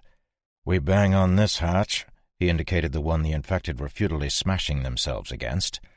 "Jarek comes in behind them and takes them out one at a time until we're clear all the way back to the wheelhouse." "I don't like it," Zero protested. Where the hell had he come from? "Who knows if what we saw is what we saw? We did see it. They didn't touch him. Then there's the fact that he's still alive." Ship passed me a quickly scrawled message. "Explain." "I can't, Sasquatch. The dead didn't attack him.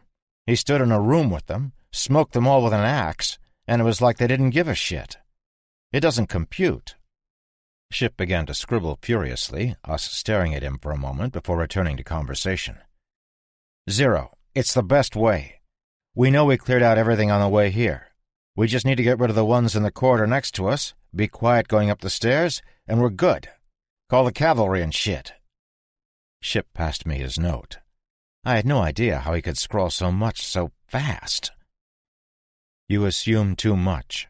What empirical evidence is there that the undead will not attack this man? You said you saw him stand among the infected, but there could be dozens of factors involved that we are not yet aware of, any one of which could get him and subsequently us killed, if not investigated first. We need to test your hypothesis prior to any excursion. My side really hurt. I mean, really. I had been shot before, in the head, too, and it had hurt, but not like this. Some guy popped me in the dome with a wrench a few weeks ago, and I was a mess for a few days. That was worse, but this was close. Of course, I had also been bitten by an infected and gone through a night of hell that would make anybody cry. Yeah, I'm immune to this little apocalypse thing. Probably should have told you up front, but if you've read my other journals, you know by now. Either way, I was holding my side when I finished Ship's note, and he pointed at my wound. I nodded. I'll be fine. The little fucker that runs all the juices in my body decided that this particular moment was the time to throw the pain switch, and I made that pain face. Ship raised his eyebrows and began the stink eye, but I interrupted him. How do we test it? My theory, I mean. He passed me another note. He must have anticipated my question and written this new one as I read the old one. I passed the first one to Remo and took the fresh one. We'll have to appropriate an infected and see if it wants to attack your friend. You're fucking crazy. I'm in. Pain lanced through my side. I hissed a little, and Donna was suddenly there next to me with a cup of water. Who said you could get up? I did. I gave her the look that told her I was not to be fucked with, so in typical female fashion, she emasculated me in front of everyone. She pointed at me. Lie your skinny ass right the fuck back down. You were just shot, idiot, and I don't need you screwing up all I've done to keep you alive. Also, she looked around the room, someone get him a sandwich. Didn't they feed you in wherever it was they spirited you off to? She shook her head. Assholes. She gently helped me back down, and I looked around at the faces of all the douches that had me encircled. Bastards were all smiling that smug smile that says I'm whipped. I can't wait until this little 5'0" waif of a girl goes off on them. She did that storm away thing, and I felt dumb. Can't eat lying down, I said to her back and under my breath as she began yanking open stainless steel cabinets. Guess we know who wears the penis in this group, Kinga said, complete with smug smile. Douche. We'll go get your specimen. Come on, Remo. Zero shook his head. I'll do it. I'm dead anyway, so what's the difference? Ship shook his head and scribbled something, passing it to Zero. Huh. I didn't think of that. I held my hand out for the note, and Zero passed it to me. Not necessarily. Statistically, there have to be immunities. Wait until you start getting sick prior to throwing your life away. Still, continued Zero, how many people do you know of that have been bitten and lived? Half of the room looked at me as Zero continued, I should be the one who goes. Kinga shouldered his pack. The three of us will go. Remo nodded in the affirmative. I'm coming too, Alvarez volunteered. I looked at him like he had 3 heads. It was tricky because I was on my back and looking up, but I pulled that shit off. The fuck you are! You're staying here to protect my girl, me, and the Sasquatch. He started to protest, but I cut him off. And I'm not going back to Atlantis to tell Kat you got dead because your dumbass volunteered to go on a dangerous mission after volunteering for a suicide mission. He opened his mouth to say something, and I could tell we weren't done.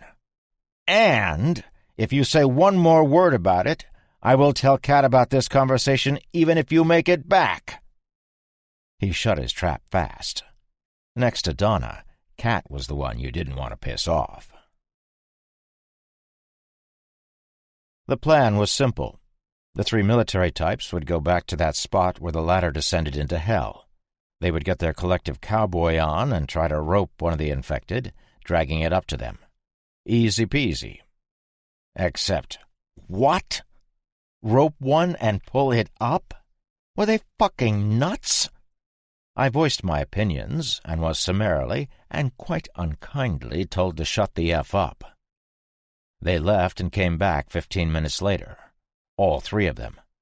The only thing missing was the infected, so naturally we inquired about it, or the lack of it. Zero shrugged. "They're gone." "Gone? What, are you a parrot?" "Yeah, they split and are now in parts unknown." Lynch, the government dick that had kidnapped me, had called me a parrot once. I hadn't liked it then, either. "We banged on the ladder and they didn't come. We collectively decided that descending that particular ladder was not mission-critical." He must have caught my blank stare. "In other words, fuck that."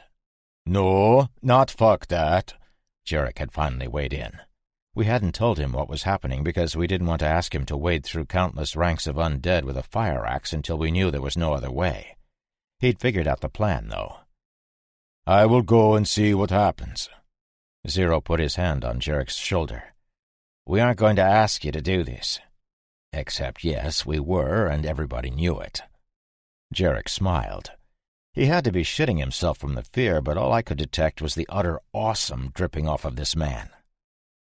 "I don't believe you. It is the safest way for everyone to live, anyway. I will go and kill them all, then open this door when it is clear." He pointed to the door with the hordes of infected on the other side. "Jerk douche!" Everybody looked at me as I sat up again. Donna didn't say anything about my position shift. I threw my feet over the side of the table I had been stretched out on and stuck my paw out to Jarek. "Good luck." He smiled and shook it. We heard the helicopter on the second hand pump. My fault. The sounds of the helicopter receded after a couple of minutes.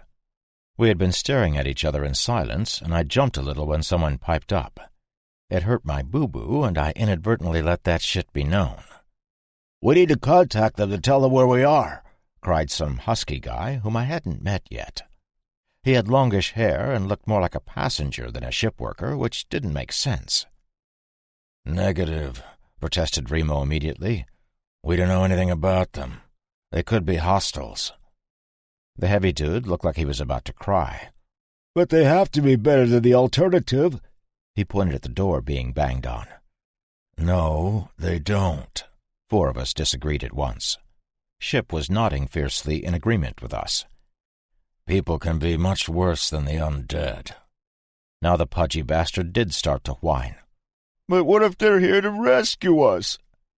"They probably are," Kinga told him, trying for a reassuring tone. "But shouldn't we be prudent and check first?" "This changes nothing," Jarek offered, axe in hand. "We still need to... flukta. To get away from these things. I will follow the plan and bang on the door when I am done." I'm sure I'm spelling Oflukta wrong, Ohflookta, but that's how it sounded. Must mean escape or something like that. I was really starting to like this guy, even though he had gotten me shot. I sort of felt bad that he was about to go off on a zombie killing spree all alone. "Jarek, this changes everything," Zero said.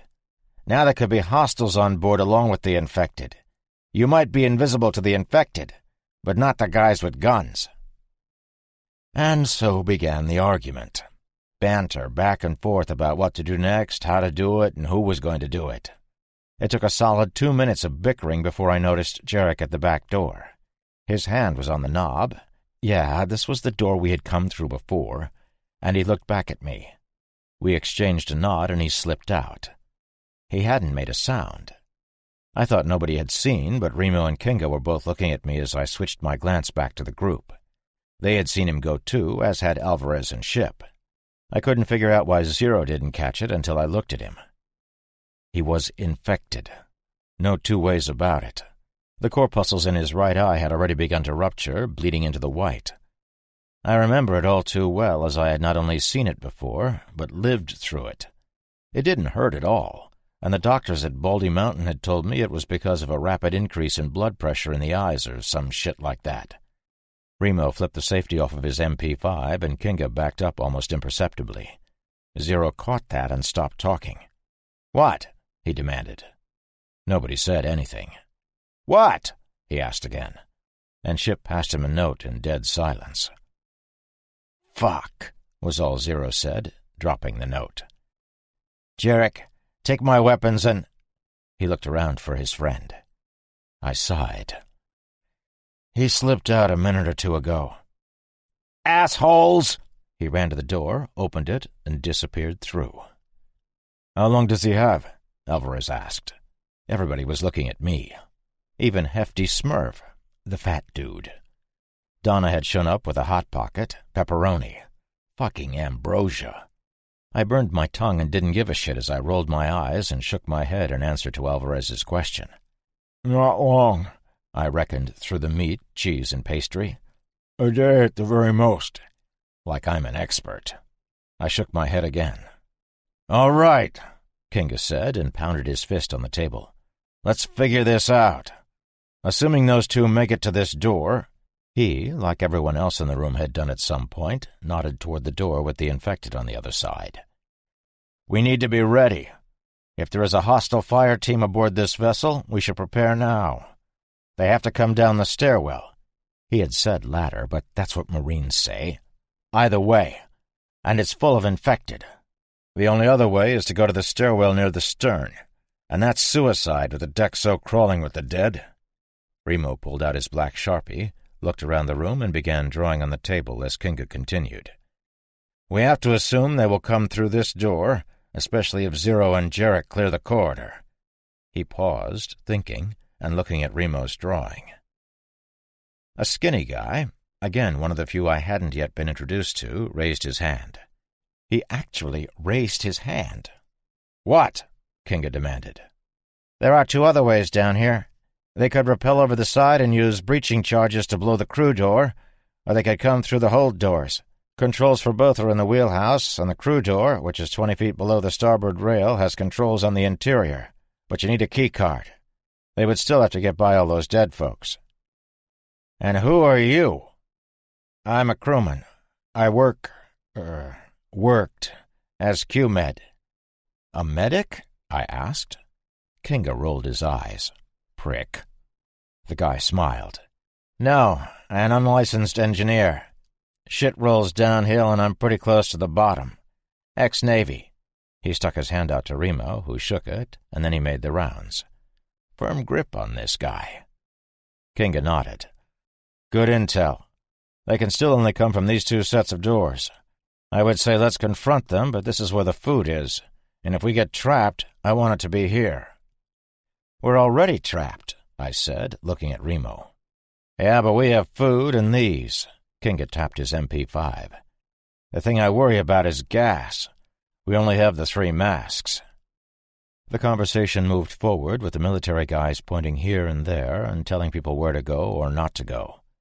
They moved some of the shit in the galley around such that they created a killing field while at the same time setting up defenses.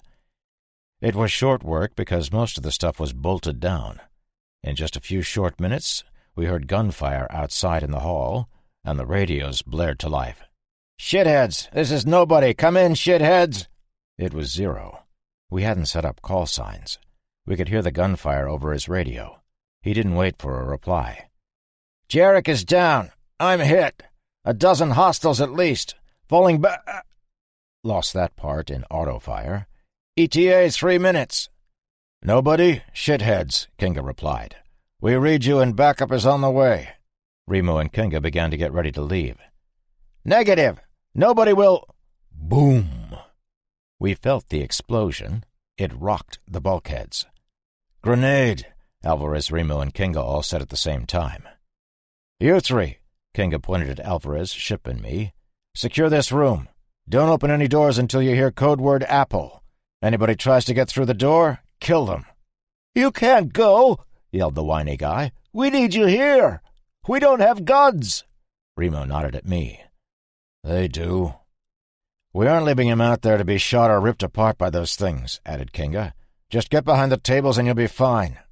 The guy turned around and literally sprinted headlong into a table.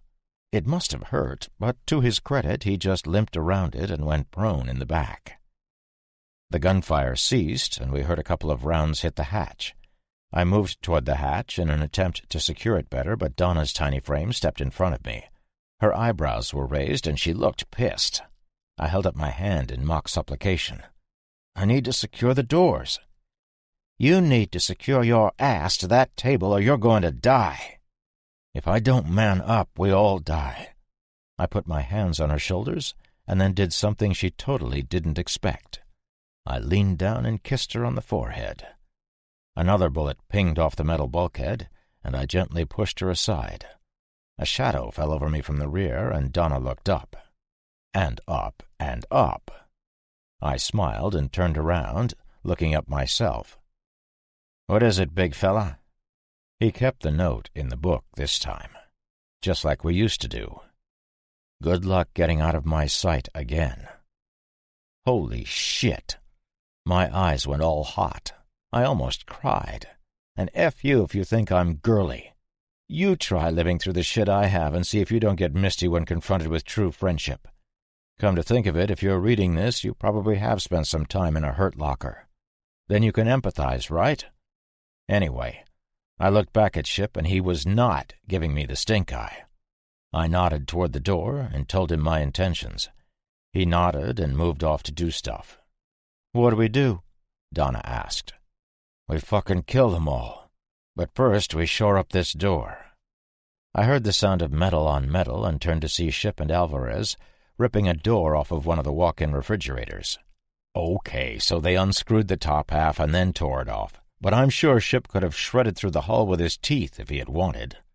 We monkeyed the door so that it blocked the hatch into the corridor, then Alvarez screwed it into the wooden floor using the hinges. The top portion was caught on one of the hatch pins, and that shit wasn't moving without serious strength. Or explosives. Shit, I hope they didn't bring any explosives. What did they want, anyway? Why were they here? They had purposely landed on this ridiculous boat, literally covered in plague, but for what? The only thing I could think of was that they wanted the hard drives or the key. Oh, shit. I distinctly remember thinking that, oh, shit, at that particular moment. If they were here for the key, then they must have come from Atlantis, and that could only mean one thing. We're fucked. All this passed through the microcosm that is my mind quite quickly, and then came the anger. These fuckers had no right. They must have killed people I care about. They had at the very least shot Jarek and blown up Zero. They were going to die. I moved back to the table I had been on and began to check my magazines. Alvarez did the same, and Ship was just finishing up. 2 full mags of 9mm with 8 rounds in a third magazine, 30 rounds for my SIG, and a SOG seal pop. My knife was going between somebody's ribs today, and that fucker was not going to be a zombie. That's how mad I was. Except I was still wicked woozy. I put my hand on the table to steady myself, and Ship noticed. That was the least of my worries, as Donna was also right there. "You need to—" I cut her off by passing her my handgun. "Remove the suppressor," I told her. "I think our secret is out." She took it, immediately checking the magazine. This girl is perfect. Her concern for me was evident. "You should lie down." I leered at her. "I should be on a beach with you, sipping an umbrella drink. I have the perfect bikini in mind." She folded her arms. "You don't have the tits for a bikini." "See? Perfect." Ship and Alvarez both raised their collective eyebrows, looked at each other, and moved away, finding something terribly important to do elsewhere. I laughed out loud, and it fucking hurt like hell. Zombie apocalypse hero tip number 16: don't laugh when shot unless you need to look cool. The gunfire outside ceased abruptly. We all looked at each other, and I put my hand to my head, listening intently to the radio I had just shoved in my earhole. Nothing. 10 minutes later, there was a knock at the back door. Apple came over the radio. Ship, Alvarez, Donna, and I all hunkered down behind some tables and chairs. We aimed our weapons at the sound and covered the door. "Hey, Q-Med, want to open the door?" Without a word, the skinny guy ran over to the door. He glanced back at us, and I could tell he was nervous, but he pushed the door open after I nodded at him. Remo and Kinga were there, and they stepped through. "Close it," Remo said. They were both looking at me as they made their way to the table. My heart was beating a little fast. "Zero and Jarek?" Kinga shook his head in the negative. "Zero's gone. Jarek is alive, but they have him. Alvarez sighed in relief. He's alive at least. Kinga shook his head again. He's bitten. Apparently the fast ones do give a shit about him. One got him on the shoulder. Fuck! I yelled and smashed the table with my fist. It sent tendrils of agony through my side, but I didn't care. I was so mad. Pretty sure I had helped kill this guy. What do these asshats want? Remo pulled a laminated piece of paper from his vest and slid it across the table toward me. You. War and Peas. Not the best picture of you, Donna said. I had to agree. If you've read my other journals, you would know that the dude who grabbed me last year and carted me off to a secret underground facility in Montana had a shitload of these wanted posters made up. He had them tossed out of aircraft all over the place so people would turn me in if they found me. There's a reward, an actual price on my head. Everybody in the room except for the dude hiding behind the table was staring at me. Even Table Guy was peeking his head out, but he was so scared he didn't know where to look. How did they find me? Kinga, still staring, answered slowly. They wouldn't say. They did say we have 10 minutes to give you up or they're coming for you. They killed Zero, and they believe that killing all of us to get you is acceptable. They couldn't have gotten past the Stockdale at Atlantis, though, I breathed. That boat is designed to kill everything. The Stockdale is an Arleigh Burke-class destroyer with enough armament to take on pretty much anything. It was currently sitting next to our home, Atlantis. No, I don't see how they could have done that either, agreed Remo. But that doesn't change the fact that we need to defend ourselves. We can worry about Atlantis and the Stockdale when we get off this tub. You've seen them, I asked. How do they look? Tough? Remo began checking his magazines. They did not come to play Monopoly. It would be that the hilarity drips off of him when we are all about to get dead. They're fully outfitted. That spoke volumes to me. Can we take them? Kinga snorted. Of course. I don't accept that I'm going to die here. Death means I've failed. And I don't fail. You, he pointed at the skinny engineer guy. What's your name and what's the best way to the wheelhouse other than up the stairwell? Name's Todd. There isn't a way up to the wheelhouse other than the exterior stairs or the stairs through there. Well, we could go through the hold, up and out through the crew service hatch and across the deck. Ship already had a note in his book by the time Todd had finished speaking. The big guy was gracious enough to spin the book around so that we could all see. No! Exclamation point. It was Alvarez's turn to snort. We would have to face 100 infected down there. Then 400 more on the deck. Been there, done that. No effing way. The husky fellow, formerly hidden behind the table and obviously some type of tubby ninja, was suddenly standing next to me. Leave? You want to leave here? Kinga shook his head. No, I don't want to, but this space is... But you said before that this was the best place to make a stand. There's food. That was before we saw these guys, Remo said patiently. They'll get in here eventually. The dude did something then that was totally unexpected. This is the part of the story where you're thinking that he is some type of antagonist and says that we should give me to the bad guys, or worse, grabs a gun and threatens us. Nope. Okay, I'm in, was all he said. But there was plenty of nervous fidgeting and hand-wringing. We're saved, Kinga said, and everybody chuckled. Fat guy, too. Bullets pinged off the hatch, and several of us lowered ourselves instinctively. New spears of pain reached into my side when I ducked. The bad guys were killing the infected in the corridor between us and them. Whether they knew we were in the galley was irrelevant. This hatch would bring them right to us. We have to go now. Remo looked at all of us intently. There are more of them than us. They're heavy hitters. They've secured the stairwell in the wheelhouse. We're running low on ammo and only have 3 gas masks. They'll come in here and kill us all. They don't know how many fighters we have or our status. Plus, we have explosives. We can leave some nasty surprises for them along the way. Kinga nodded. We exfil back the way we came and catch them as they're going through the corridor crowded with infected." It was Remo's turn to nod. "Agreed." "Yeah," I said to sound cool. "Good idea." Both Marsoc looked at me, and I felt small. We grabbed all our shit and moved out into the slaughterhouse that Jarek had created. I was going to shoot somebody for the loss of Jarek. This shit was happening. We made it to the first hatch, moved through it, and kept going. Alvarez closed it behind us. The second hatch was where Zero got infected. It was also where the ladder to the hold was. I was scared just going in there. When Kinga began to open the third hatch, we were fired upon. "Fall back!" he screamed, slamming the door closed. "Fuck! Not going this way. There's 3 at least." 2 more rounds mushroomed on the other side of the steel to emphasize his point.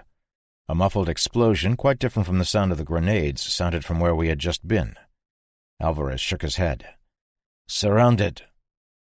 Remo strode casually over to the ladder and peered down. He shone his light down the hole, shrugged, and started down. Kinga looked at us. "They're on the way, clearing the last corridor. Let's go." He began climbing down as well. The rest of us were standing at the top of the ladder that descended into the hold, staring down. My side still hurt, but the adrenaline pumping into my body from the knowledge of what we were about to do was winning the battle over Substance P.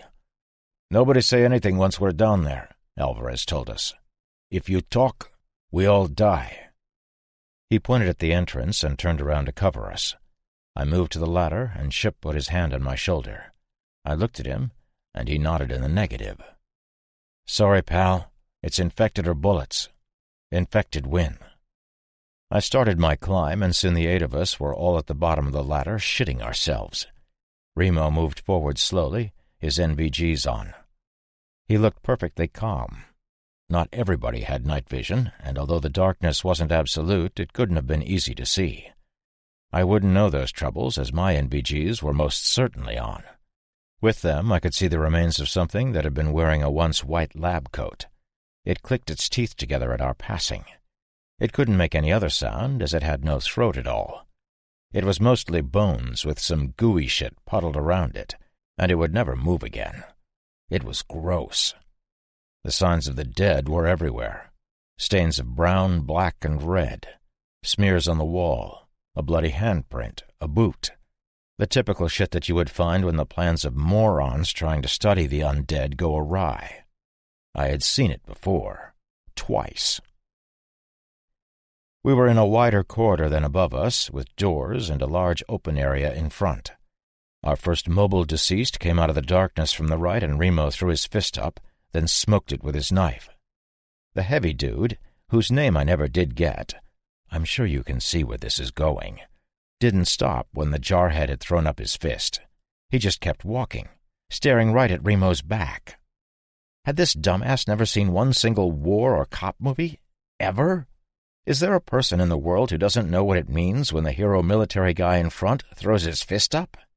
I mean, it was dark, but he must have seen the fist. Water under the bridge, because as Remo was removing his giant blade from creature number 1's eye, creature number 2, which had ninja talents of his own, latched onto Tubby's arm and pulled in for a snack.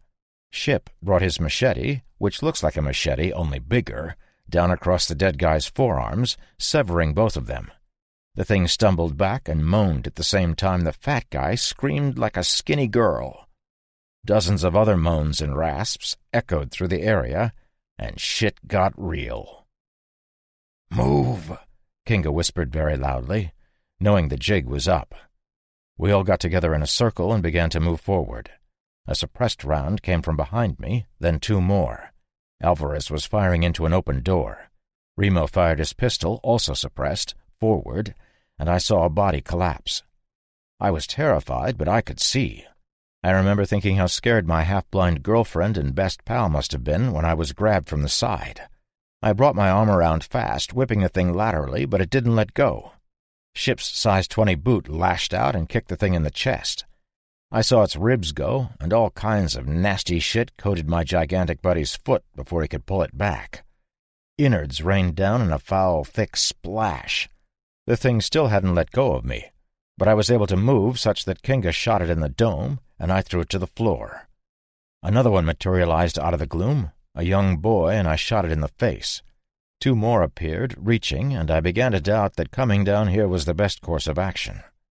Everybody except for Todd and Hefty Smurf was firing their weapons, and Todd had come up with a broken broom handle, which he thrust into the eye of a skinny thing in a torn dress. I dared a glance to my left, which was forward of our position, and it was one of those times where I had been blissfully ignorant the second before. A crap ton of the things were less than 30 feet away, and this didn't account for the other 3 directions. I smoked the 2 coming from our right, and I heard Donna yell, "I'm out!" followed by Alvarez yelling, "Loading!" We would never make the ladder before these things tore us to pieces, so we had to pick another direction. Kinga chose, and he moved forward, firing into the crowd. We all focused our fire in that direction, and within seconds the herd had thinned enough to get through. I knew what Kinga was thinking, and I had seen this action before, but it hadn't worked out for everybody. We surged headlong into the crowd, shooting, hacking, and stabbing. Part of our problem was we didn't know where we were going, and half of our gang couldn't see. One of the things put its hands on my girl, and Ship decapitated it. He took out another with a spectacular backswing that sliced the thing's melon in 2 from the nose up. It reminded me of a stupid video game I used to play on my buddy's illegal phone in prison until the top of the creature's dome slid off and fell to the floor. The fat dude was grappling with an infected behind me when he was tackled by a screamer. Alvarez shot it, but hit it in the shoulder. Remo shot both it and the dead one, the now hysterical guy crying and trying to stand but slipping in a puddle of viscera. He fell back on his ass in the infected fluids and was swarmed by 4 of the things before we could help. His throat was gone before we could fire into them. It looked like we were all going to go out like that. Ship swung his machete, Donna stabbed with her knife, and Todd used his broom like a spear. I shot a mailman, an older woman, a younger guy, missed a guy in scrubs, shot him, and the slide of my cig stayed back. I fumbled for my last magazine, hitting myself in the boo-boo and yelping. Ship must have thought they had me because he effortlessly lifted me off of my feet with one hand and pulled me to him. That hurt worse than when I had hit myself. I heard a weapon clatter to the ground, turned to see Remo had dropped his pistol and had that little pump shotgun of his aimed into the crowd. The bass boom of that thing echoed throughout the hold, and I saw 2 infected drop as he jacked another round. I slammed my last pistol mag home and fired into the face of something that had gotten close. Then I grabbed Donna's hand and we all ran, Alvarez selecting targets and firing his M4. That shit was loud, too. We made it through the gap and into the hold proper. We had gone maybe 40 feet. "Loading!" I heard Alvarez yell again. At the same time, I heard several M4s firing. What? What did I just hear? Kinga yelped and fell forward on one knee, his hand on the floor. I heard a bullet whiz past me, and I spun around. 4 dickheads in black camo were back by the ladder shooting at us. I caught one of their tactical lights with my NVGs and was momentarily blinded. The pricks saved us, though, as half of what was left of the crowd behind us made for them. Ship charged me with his machete, swung, and cleaved the thing that was about to bite me from the top of its head to the bottom of its trachea. There wasn't a lot of time to take in my surroundings, but I could see that the large open area we were in contained crates of stuff tied down with ratcheting straps and ropes. There were infected weaving their way in between the boxes toward the sound of dinner. Remo helped Kinga up, and they looked into the dead faces of 3 infected. I could see that Remo had 3 magazines in his mole pack, but there was no time to reload. He fired point-blank with his little .410 shotgun, and the melon of the dead soldier in front of him ceased to exist. Kinga lashed out with his right boot, and Remo blasted a second dead thing. The third grabbed Kinga and leaned in for a bite. Todd was there with his broomstick and caught the creature in the throat. It gave Kinga the 1 second he needed to back up, bring his MP5 to bear, and blast the thing in the forehead with a suppressed round. Ship boosted Donna up onto a medium-sized crate, turned to kick the festering crewman that was reaching for him, then the big guy grabbed me. He lifted me up next to Donna and ran to help Alvarez, who was struggling with something in filthy BDUs. A quick survey of our situation put me in a bad place. There were dozens of undead coming from every direction, and suddenly I didn't know what to do. For some reason, all I could think of was Lynch. Everything else fled my mind. The sting of a slap brought me out of my daydreams. "Do something!" Donna screamed and pointed. One of the things was attempting to climb up the cargo net surrounding the crate we were on. I pulled my SOG and thrust it into the eye of the climber. Half a dozen others were reaching for us, their forearms scraping rotting skin onto the edge of the crate. We both had empty pistols, but I had one mag in my MP5 and one mag with 14 rounds. I looked over at Ship and the 3 military guys. Alvarez had copied the industrious infected and climbed some cargo netting hanging from the side of a large crate. There were 15 or so undead just out of arm's reach of him. Kinga and Ship were inside a Dodge Ram 1500 that was strapped to a giant metal pallet with big steel hooks. Remo and Todd were in the back of the truck. Todd was poking at anything that tried to get too close. Remo had taken up a firing position over the top of the truck cab and was firing at the guys behind us. They were fighting their own battle, but more had come down the ladder. We were well and truly fucked. There were too many infected. They were everywhere and still coming. I suddenly got very angry. We could have pulled this shit off if these douche canoes hadn't shown up and pissed in the punch bowl. I sighted on one that was coming down the ladder and shot him in the back. Hands down the best shot I had made to date. He fell about 4 feet, but the fucker got up almost immediately. Body armor. I put a different guy in my sight picture, aiming for his dome, but Donna shrieked and fell off the back of the crate. I looked at her, on her side on the deck. She was moving. I jumped down, helping her up. There were no undead on this side of the crate, but the first one showed its nasty face while I was helping my girl up by her armpits. I got her up, and my suppressed 9mm round entered the thing's left eye. Donna had spun around and was climbing another cargo net, this one quite high. I put my hands on her ass and pushed, hearing sporadic gunfire, screams, and the sounds of the infected. Movement behind me made me spin to face a completely mauled specimen. Half its face was missing, as was the left arm and left side of its throat. The right side of its face belonged to Captain Bob, and that was my undoing. I blinked, not understanding why Bob would have left the wheelhouse so many weeks or months before. He must have run out of food. The plan was that he was to run this fucking ship of death aground on Mexico's beautiful white sand beaches, but that had obviously never happened. I was unable to find out what transpired or why nobody from Atlantis went to rescue him because, as previously stated, I had been captured and taken to Montana pretty much the moment I had returned from this metal tomb the last time. The Bob thing already had one hand and one nub on me before I realized that all those thoughts you just read in the last paragraph had taken the requisite time necessary for Bob to make such a move.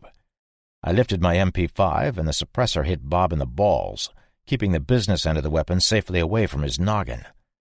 Then he did what any self-respecting undead monster would have done during this state of affairs. He bit me. Now, as you are aware, I had been bitten before. A dead man had been under a truck. I hadn't seen him, and he had chomped down on my calf. It left a semicircle bite mark through my jeans, and it had broken the skin, undoubtedly infecting me. Before I could hide away and try to die in peace, a duo of heavy eclair-eaters had set upon me on the road, and one of them had taken a scrap of my skin off of my collarbone. I had survived both bites. I had gotten tagged again in Tennessee when one of the things had taken a nibble out of my shoulder. Just a nip, but death to everyone else but me. Captain Bob, while probably enjoying several hundred rum nips over the course of his seafaring career, had simply ceased believing in nipping of any sort during his undeath. I threw my left forearm up to catch him under the chin and force his head back, but to my everlasting shame, I missed. I put my damn arm right in his friggin' mouth. He wasted no time in removing a substantial chunk from the underside of my arm. I screamed a high-pitched squeal that was exceptionally undignified when Bob pulled his head back, ripping a big piece of me with it. I watched in horror as he chewed briefly before swallowing.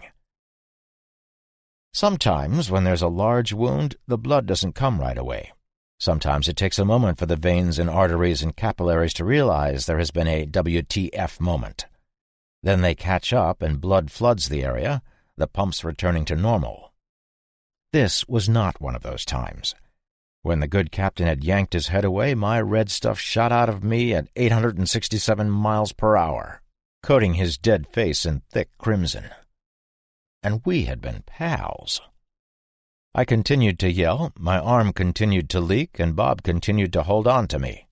We grappled for what seemed like 3 weeks, but in reality was only 3 seconds. I used one of the techniques I had been taught by Remo, punching my uninjured right arm up under poor Bob's remaining elbow and dropping my left foot back. There was an audible snap as my former friend's arm broke. He didn't consider this an issue, keeping me with his right hand. I brought my right arm up, over, and down, landing my good arm over his newly broken one, and he, grudgingly, if that were possible for these things, released me as I followed through, carrying his face forward and down. I brought my knee up into his face, and he went ass over tea kettle.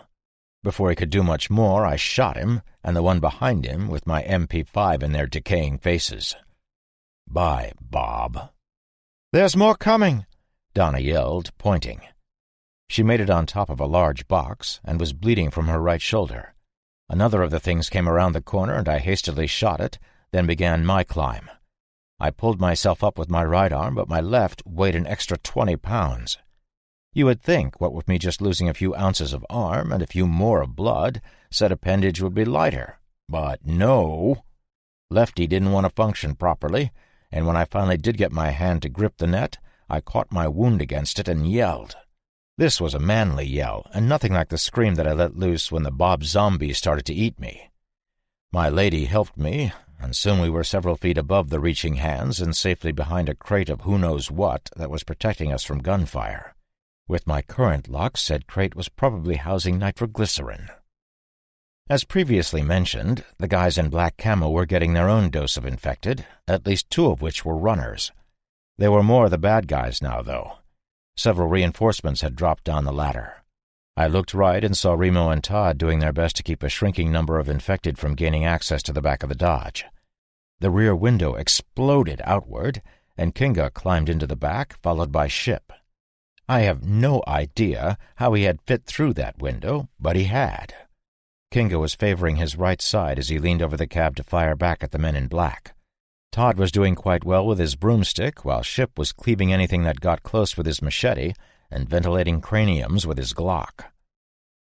Donna pulled a tube from her pack and squeezed the entire contents into my wound.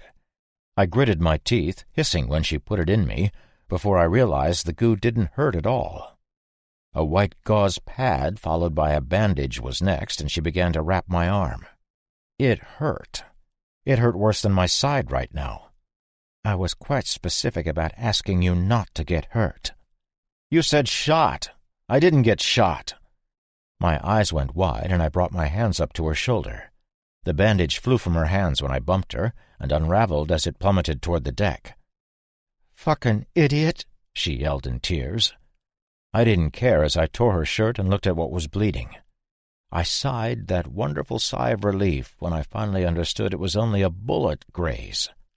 Funny how getting shot is way better than getting a scratch from an infected. She began pulling up the bandage, and I realized that the shooting had stopped. How many rounds had I fired? There were still meandering dead, but the ones at the truck were down, and the ones at the bad guys were down. As no bullets were flying, I can only assume a ceasefire had been called on both sides. "Everybody okay?" I heard over the radio. "Yeah, Remo, we made it. How's Kinga?" "He took one in the shoulder.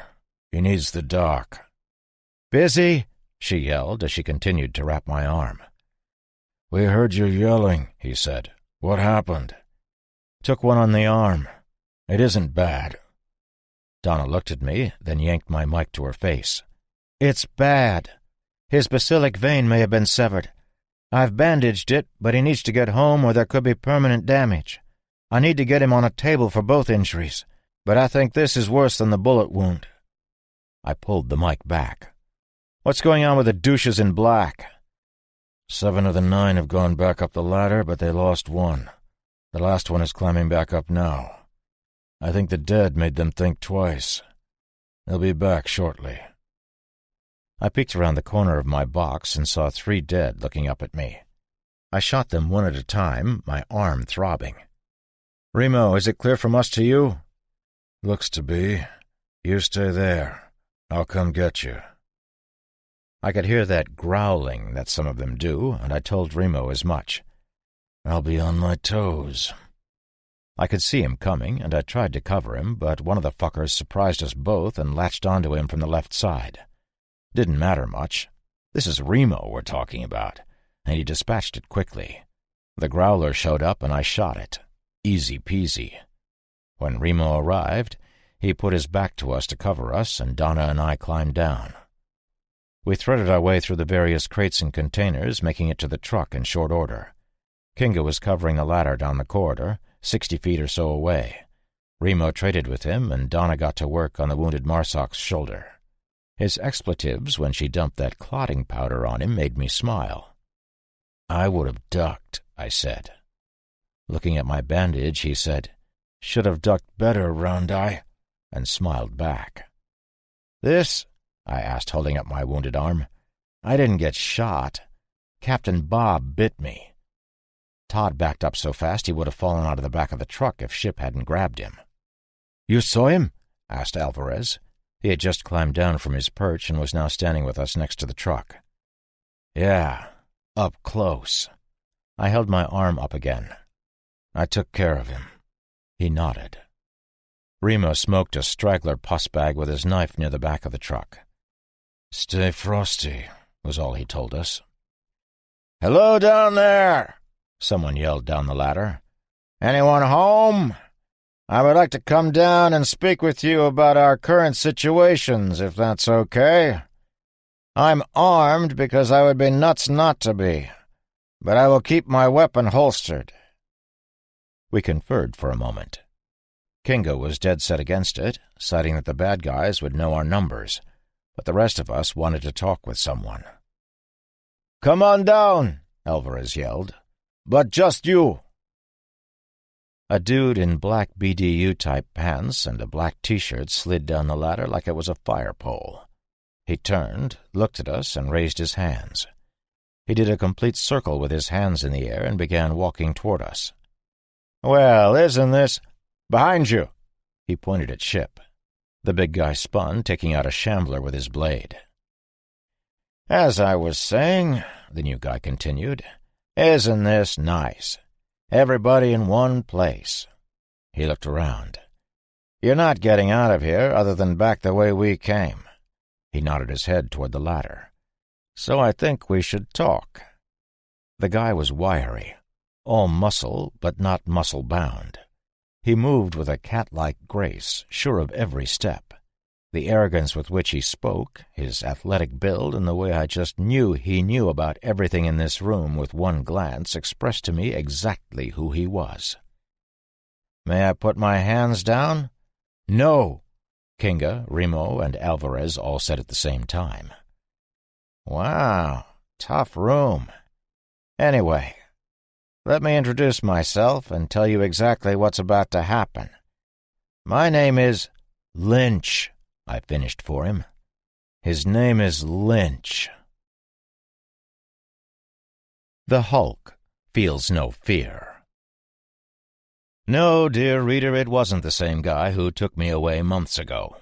My Lynch is either stumbling around looking for someone to eat, or more likely was torn to literal pieces and would never rise. I could just tell that the guy in front of me and the guy that kidnapped me were of the same ilk, though. I met a guy named Dallas maybe 10 weeks ago who told me he had also met a spook named Lynch who was equally as douchey as my Lynch. I successfully negotiated kindergarten and can put 2 and 2 together. This shit just added up. "How astute," the guy said with a giant smile as he stood between several recently destroyed infected. "But no, I do know a few Lynches, dicks mostly. The kind of dick who would offer a reward for some guy but offer up no reasons as to why. The kind of dick who has a big mouth and gets the rest of us dicks sent out on retrieval missions.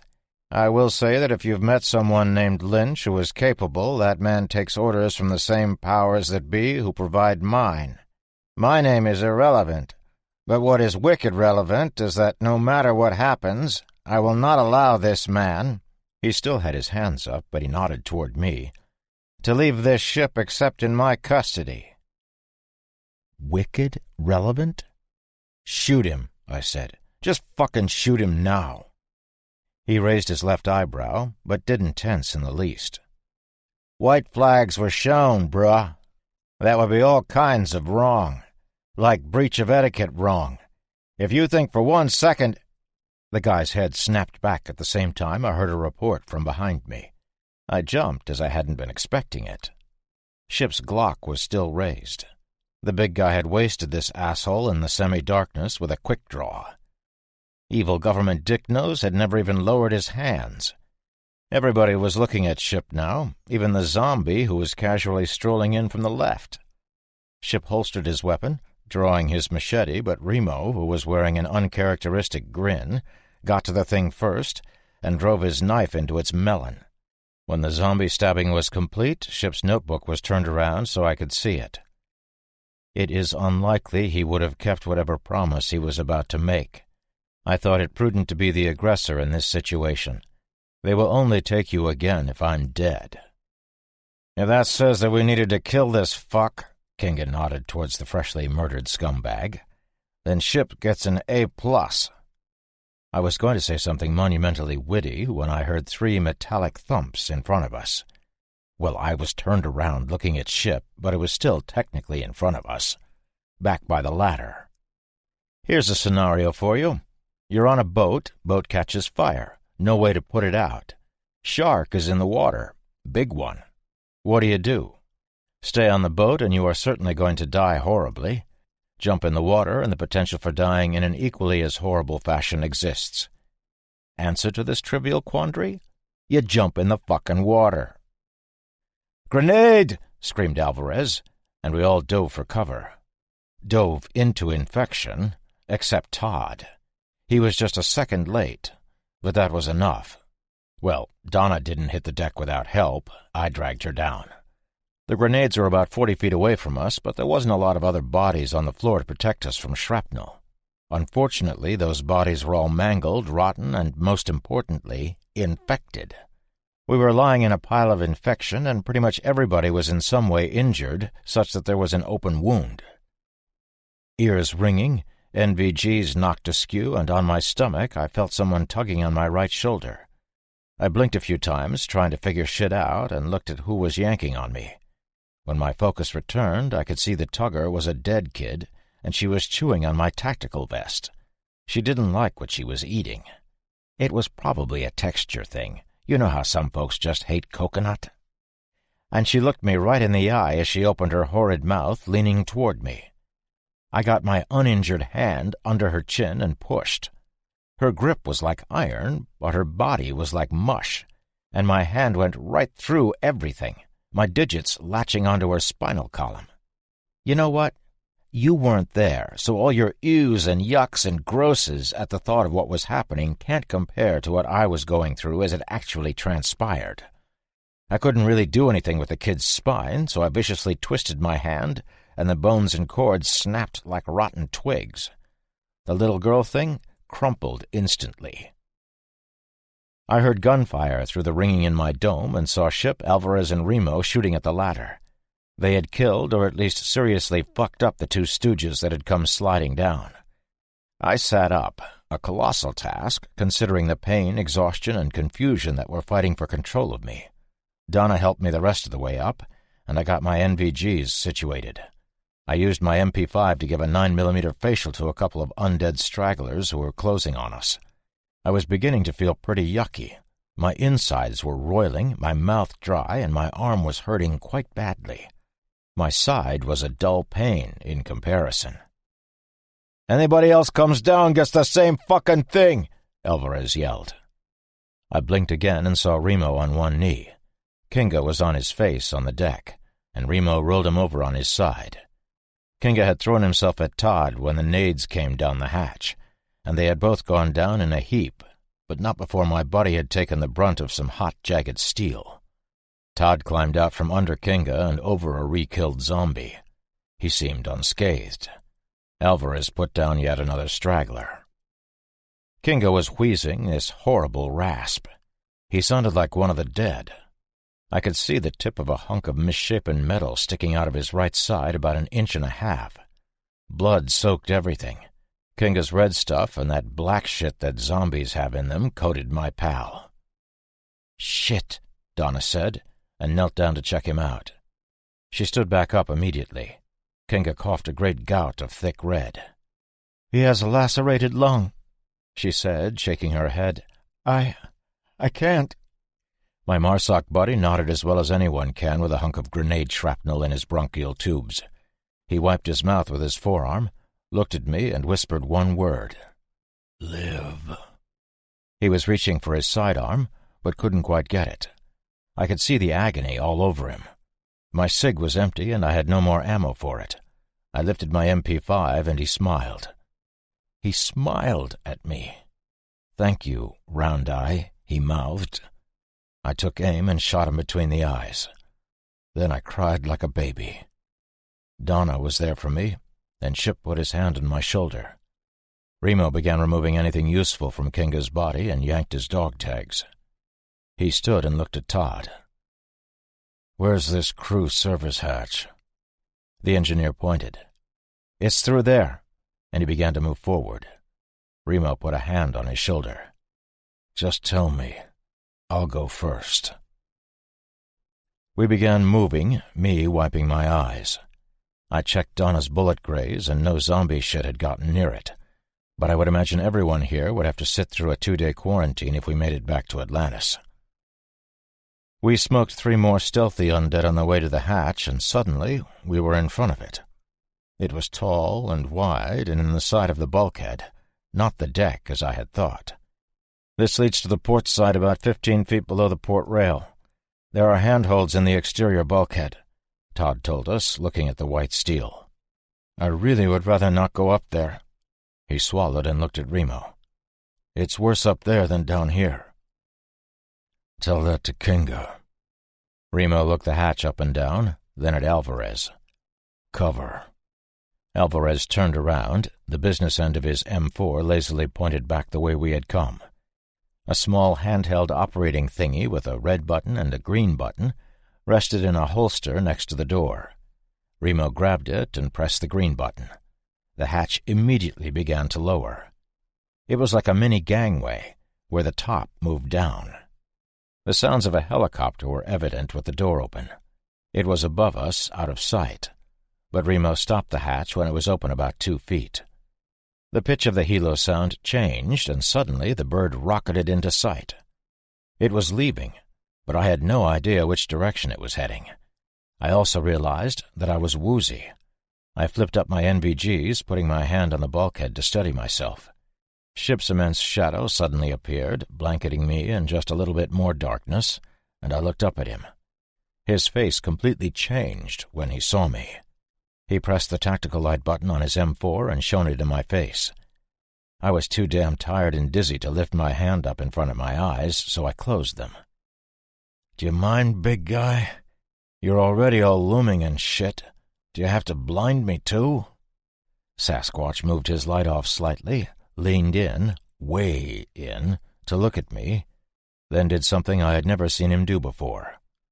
He took a frightened step back. In all the battles we've been in, Ship was a rock-solid superhero.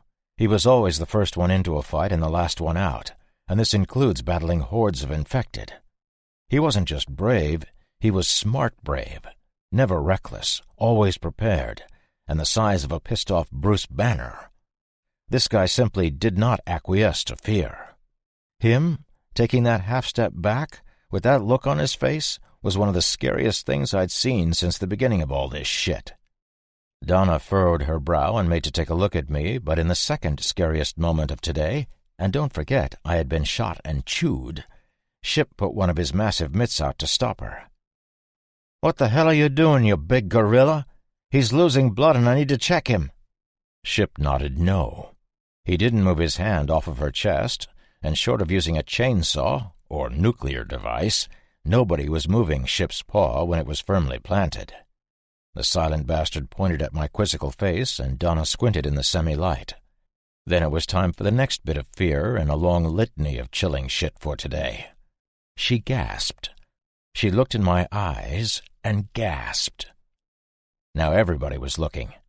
Did I grow a penis on my forehead? What the fuck was everybody staring at? They were all wide-eyed and stupid-looking, and I wanted to fucking kill them all. I blinked, the idea of my last thought haunting me. I loved these people. What the hell had I been thinking? I shook my head and my eyes began to water. I wiped them with my knuckles, and suddenly it was hard to see. I looked at my hands and they were bloody. My eyes had started bleeding. Infected. Again. Since this whole Armageddon apocalypse thingy started, there have been several instances transcribed into these journals where I related that a particular moment in time was the scariest ever. I just wrote it down up above, if you remember correctly. Being chased by machine-gun-toting rednecks on snowmobiles? Scary. Zombies coming for me in the dark? Scary. Running through a military base overrun by thousands of infected with bullets flying and tank rounds going off all over the place? Plenty damn scary. Being bitten? Now that was frightening as fuck, because I absolutely knew I was dead. Worse, I didn't have the balls back then to swallow a bullet, so my shambling corpse would have been forever trapped in a shitty 1960s Airstream trailer. When I got better after the first couple of bites, I realized that I couldn't contract whatever it is that both kills someone and then brings them back to life. Maybe contract isn't the right word because I do get sick, but then I get better. I don't know. I'm not a friggin' doctor. The point is, for a split second, I had wished violence on the people I care about. I don't mean I wanted to shout "I hate you" at them. Everybody's done that and felt bad about it afterward. I had wanted to eviscerate them, play with their innards and squish their eyes and stuff like that. It popped into my head so fast I couldn't help it. The feeling was gone just as quickly as it had come, but still, that isn't me. I will kill someone to save me and mine. I will most certainly smoke an infected. I will even murder living people as a preventative measure for the protection of the folks I love. They would have to be assholes, but there it is. This time, I had really wanted to kill my friends, and that scared me on a level I hadn't known I possessed. I had seen this type of wanton behavior before. Each and every runner must exist in a state like I just had. It's my theory that they don't just want to rend, gnash, and kill, but it is a primal need of theirs. They have to do it, just like you and I have to eat or drink or watch football. I had fought off this infection thing a few times now, but this was the first bite that was actually damaging. I had to reevaluate my situation. What if, because this bite was so deep, it did infect me, turn me into a runner, so I could scream that horrible scream and tear into people, kill my friends and anyone else that got close? I couldn't live with that. Todd was all kinds of shocked. Your eyes are bleeding. Figured that one out all by myself there, Chief. He's bitten, he shouted, and now his eyes are bleeding. He's going to turn. If anyone was not going to turn, it would be him, Alvarez told him. What? Nobody lives through a bite. I've seen dozens. Before the news stopped broadcasting, they said anyone bitten or scratched had to be isolated. He pointed at me. He doesn't look isolated. Nobody lives through a bite, he repeated. He does, both Alvarez and Remo said at the same time. I felt my ire rising again. They were talking about me like I wasn't here. I quelled my pent-up pissy, closed my bloody, not British bloody, actual bleeding eyes, and counted to 10. Todd, I began, I've been bitten before. The reason those assholes that were just shooting at us were here is undoubtedly because they are aware that I have survived a bite. I was in a secret government lab for a few months where they experimented on me. And you escaped? Kind of. Much like on this stupid boat, the very same assholes decided it was a grand notion to stock a secure facility with shit tons of dead cannibals for study. In a shocking turn of events, the infected broke out and killed everybody. I made my hasty exit during the ensuing carnage. Todd looked at me funny. What? I broke the fuck out. Oh. Remo dropped the crew door all the way down, tested it with his boot, and stepped out onto it. He peeked, Do badass military guys peek? No, they assess. Around the corner and up, then ducked back in. Can't see shit. Todd looked longingly out the door at the ocean. I haven't seen the sun in 2 months. Ship scribbled for a minute, then passed his notebook to Remo. Remo looked at it, said, "Huh," and passed it to me. We most likely killed the leader of the men attacking us, or at least their mission commander. The departing helicopter may be indicative of a failed mission for them. Rather than go up and across the deck, I suggest we double back and use the stairwell they just cleared to obtain access to the wheelhouse. "Ever the smarty pants," I said with a grin, handing the book back to him. He began writing immediately and passed the book back to me when he was finished. "That doesn't mean we shouldn't watch you. You've explained to me in great detail of your previous encounters with the infected, but never mentioned bleeding eyes. Has this happened before? If not, I would hypothesize that this bite is somehow different. For that matter, maybe something you ate, or a hormone imbalance, or any number of bodily or environmental factors prevented infection from taking hold prior to now. Perhaps those factors are no longer present. Then there's the hypothesis that this plague could be nothing more than an allergen, and after repeat bites, you have finally reached your allergic threshold and can no longer fight off whatever this is. You could very well be infected." I wiped away another crimson tear. "Dude, for someone who can't talk, you sure don't know how to shut up."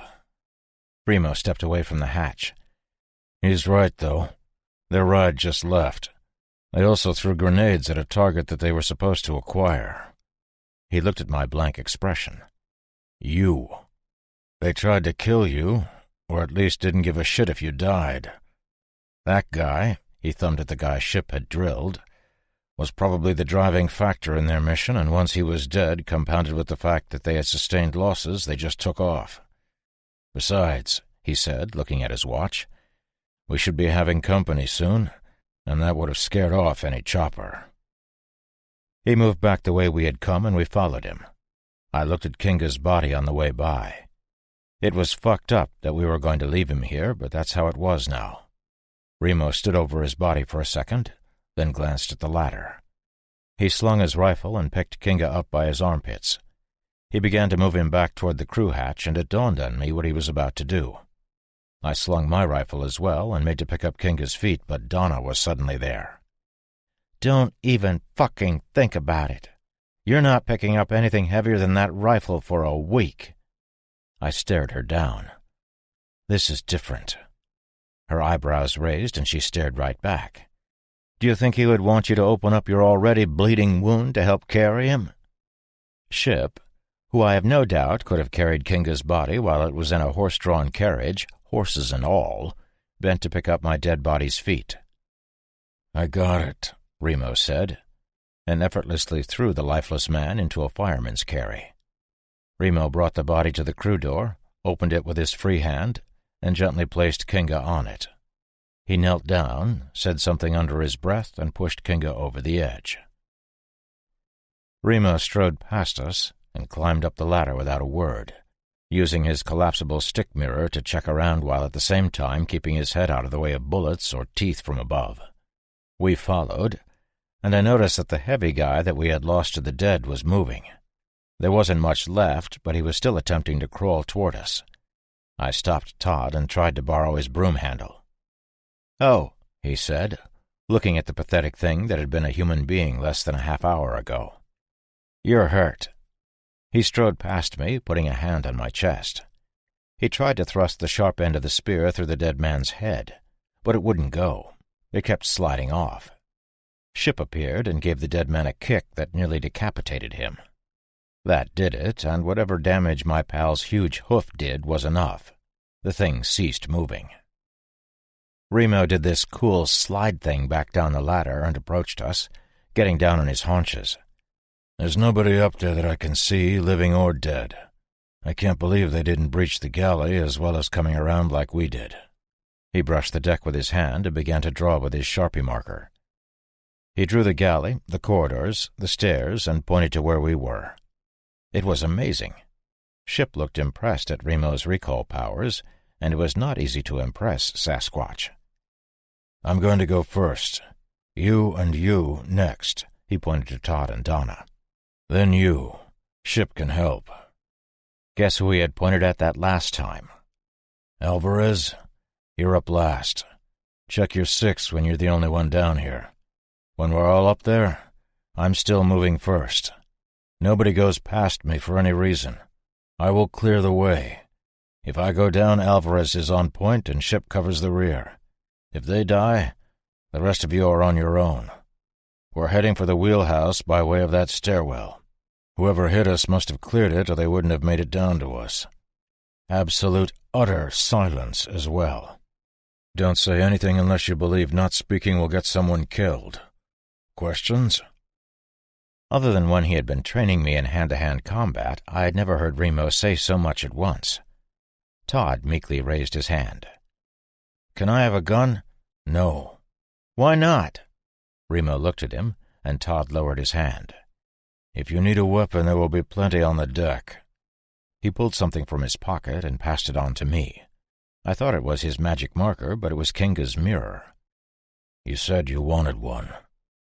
With that, he looked at each of us in turn, stood, spun, and was up the ladder looking into his mirror again before we could reply. I wiped my eyes. They were really irritated, and come to think of it, so was I. I was beginning to rage about these assholes who had killed my friend. And who was Remo to tell me what to do? This whole fucking op had been my idea. Did he think just because he could kill me that he was the boss of me? Holy shit. It had happened again. I looked around at the folks with me, Donna now climbing the ladder after Remo. I was pissed and wanted to smash something. The nearest things were my friends. I took a couple of deep breaths and it passed, but it was beginning to really frighten me. Todd was up and it was my turn. I climbed for what seemed like a half hour, looked down and saw Ship's chest. I looked up and he was eye to eye with me. I had made 2 rungs. He nodded in an upward direction, indicating that I should continue climbing. When I had made 5 rungs, the big guy grabbed me by the back of my legs. I looked down at him and he nodded, lifting me up to Todd and Donna, who grabbed me and helped me up. I was getting weak. Ship came up, followed by Alvarez, and we were all there. Todd began walking toward the open hatch which would lead to the galley doors, looking in all directions with his spear in front of him. He got about 15 feet before Remo said, "Stop." He hadn't said it forcefully or loud, but there was definitely an air of, "Do what I tell you or you're fucking dead." Todd turned, swallowing, and Remo told him not to move, not even a step. Todd nodded and stared at Remo. My Marsoc buddy moved toward the frightened guy slowly, reiterating the "don't move" command. Remo had his hands up in supplication like he was on the end of a mugging, with his rifle dangling as he moved toward Todd. He got on one knee in front of the crewman. "Really, don't move. At all," he said, and fished out a pair of clippers from his pack. Remo was bent over looking at something. He looked back at me. "I'll need that toothpick back." I limped forward carefully, removing the cellophane-wrapped pointy piece of wood from my tactical pants. The end of the dental helper had broken off in my pocket, and I saw Remo's eyebrows raised as I handed it to him. He shook his head as he returned to what he was doing. I looked over his shoulder, and even with my bloody, irritated eyes, I could see the words, "Front toward enemy," raised in the green plastic. A claymore. A fucking mine! The tripwire of which was resting on the top of Todd's boot, most assuredly with the aforementioned raised words pointed toward all of us. I had seen what these things could do to people in an outside environment, and it was devastating. Devastating.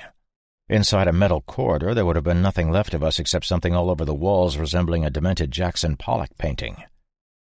Apparently, my pal could not only kill people with a toothpick, he could totally assassinate a mine with one as well, because his shoulders relaxed noticeably, and he snipped the pretty much invisible wire with his cutters.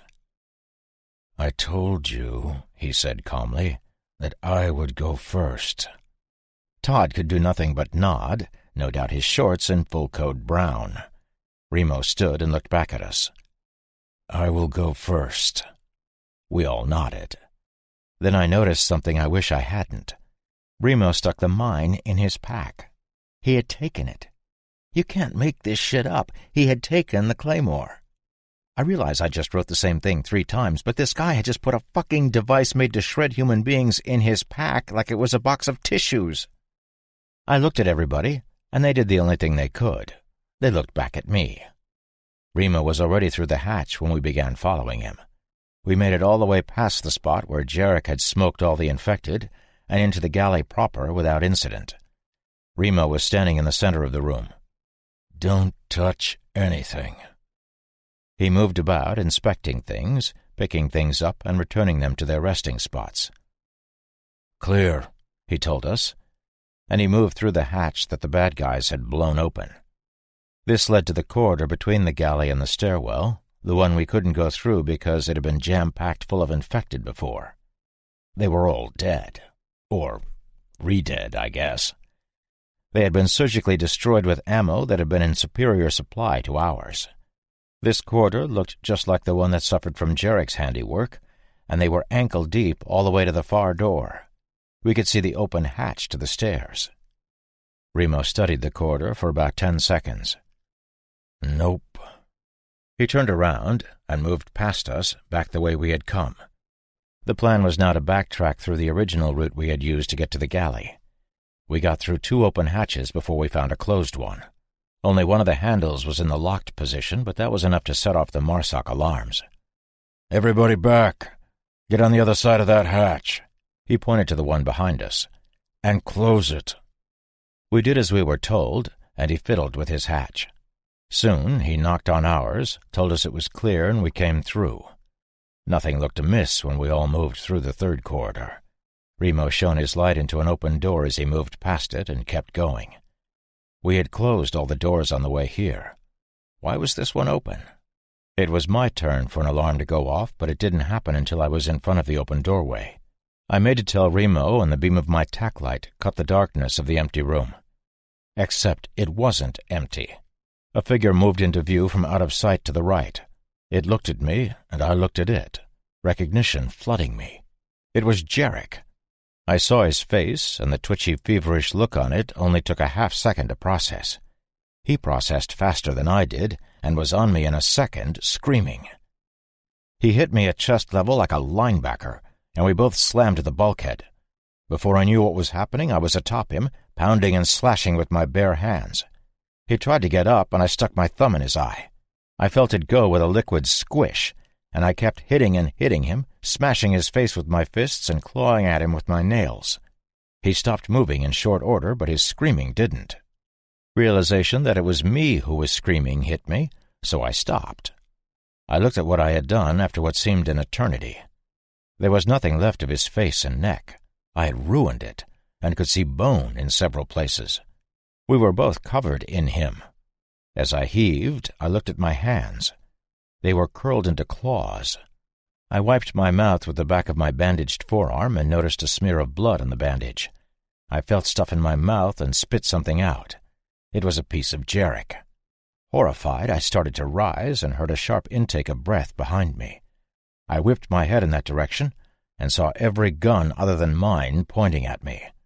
"He's turned," Alvarez said, and instead of pointing his weapon in my direction, he aimed at my head. Departure. Well, obviously he didn't put one through my melon, or how would I have finished that last journal entry? He did say, "Sorry, buddy," and tensed like he was going to squeeze the trigger. Hey, I had been shot in the head a couple of times already, smacked in the dome by a wrench-toting gorilla as well. Bitten, burned, beaten, shot, tortured, experimented on. Why not, Alvarez? Pop me. Ship was there, and he gently pushed the barrel of the kid's rifle to the side, nodding his head. Nobody said a word, especially Ship, and I felt compelled to express gratitude for not being shot. "I'm me," I said. "Mostly, anyway." Nobody rushed to give me a hand, or a hug. I stood, and everybody still looked wary. I sighed. Do infected talk? Do they not attack? I mean, other than with Jarek? Pain began to slowly ebb its way back into my side and arm. Then it came back with a vengeance, and I had to lean against the bulkhead.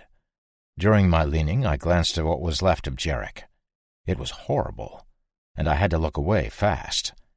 I began to furiously wipe at my face with my hands, and Donna made to come to me. I put my hand up. "Stop!"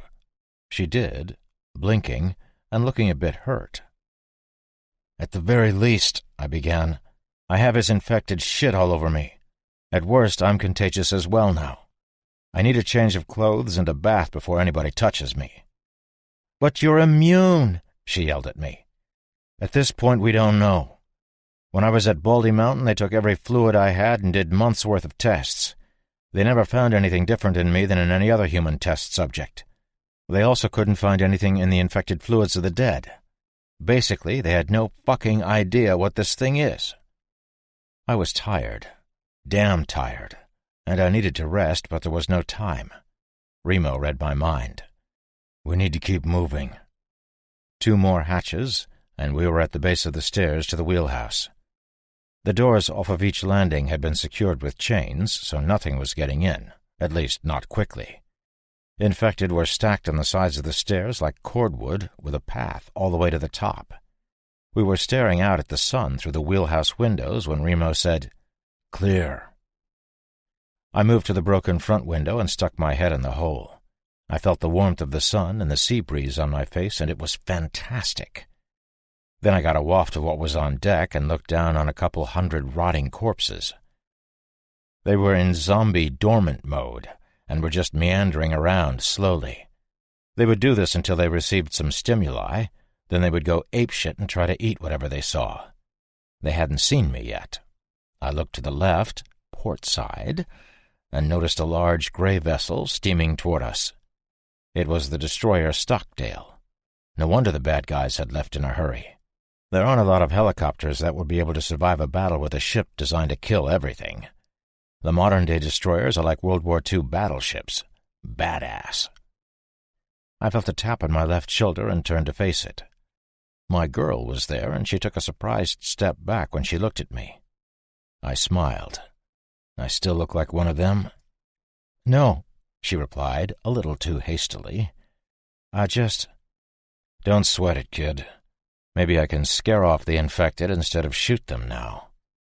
She moved in to hug me, and I stopped her by stepping away. She didn't look hurt this time. I pointed at myself. "I still have this shit on me. When we get back, you will receive some significant hugging." I fluttered my eyebrows and gave her a leer. "You wish. I'm not touching your infected ass." I had missed this woman. I had missed them all, and now I would never get to hang out with some of them. Captain Bob, Zero, and Kinga had been my friends. I had just met Jarek, but he was also a hero. They were all dead. So many had died, and so many had been killed by assholes and infected. My ire started to rise, and I willfully suppressed it. It was a monumental task, but I got it done. Alvarez and Todd were talking. Todd was pointing toward the incoming Stockdale, and Remo was looking at the closed hatch to the roof. Ship was in heaven, studying the myriad wheelhouse controls. We were almost done on this ship of death, and although we had suffered key losses, we had succeeded in our mission. I looked up. Shit. Donna saw the look on my face. "What?" "The key. We left it on the roof of the Monkey Island in case we didn't make it. But we never considered a second group coming here." She looked at me in confusion. Confusion was way better than the revulsion from a moment ago, but I guess I'm significantly more terrifying with these broken blood vessels in my eyes. "What the fuck is a Monkey Island?" "It's the nautical term for the roof of a wheelhouse," Remo answered. He had gone all ninja again and was standing next to us looking at the incoming vessel. I looked back up. "Do you think they took it?" "Gotta go up there and see. That's our exfil point anyway." He took his rifle and began knocking out the glass shards in the window. Everybody was looking. What's happening, Chief? You're not going to use the hatch?" I pointed to the closed hatch above us behind the control consoles. Everybody looked at where I was pointing. "No," he said, and everybody looked back at us. It was starting to feel like a fucking tennis match. "I can't see what's on the other side. They could have booby-trapped it. Be ashamed to be so close and get killed for not being thorough, don't you think?" He had me on that one. I would probably already look like badly mangled Swiss cheese covered in raspberry sauce without this friggin' guy. There was a problem, though. There was no way in hell he could climb out this window and get to the roof. Monkey Island. The windows slanted outward, but the top of the superstructure jutted a good 10 feet out above us. He would never be able to reach. The jarhead had already dangled over the top of the windows when he scouted the room, and the dead hadn't gotten him, so no way. He turned around. "Ship, could you hold my belt, please?" Huh. Didn't want me to do it. Probably because I was missing a piece of my arm, had caught a bullet, and had recently partaken in the evisceration of a runner with naught but my own teeth and hands. Ship came over and held him while he went as far out the broken window as he could. He came back in shortly, shaking his head. "Not going that way. Can't reach." It was almost like I had just thought that. "So what's the plan?" He looked at the port side hatch to the outside. "I'm going to need what ammo you have." He turned around and put his MP5 on the console. Pulling 2 magazines, he inspected them. He pointed at Donna's Beretta. "Any ammo?" She shook her head. "You cannot possibly go outside. You can't." He raised his eyebrows and flashed a very uncommon smile. "Do you want to go?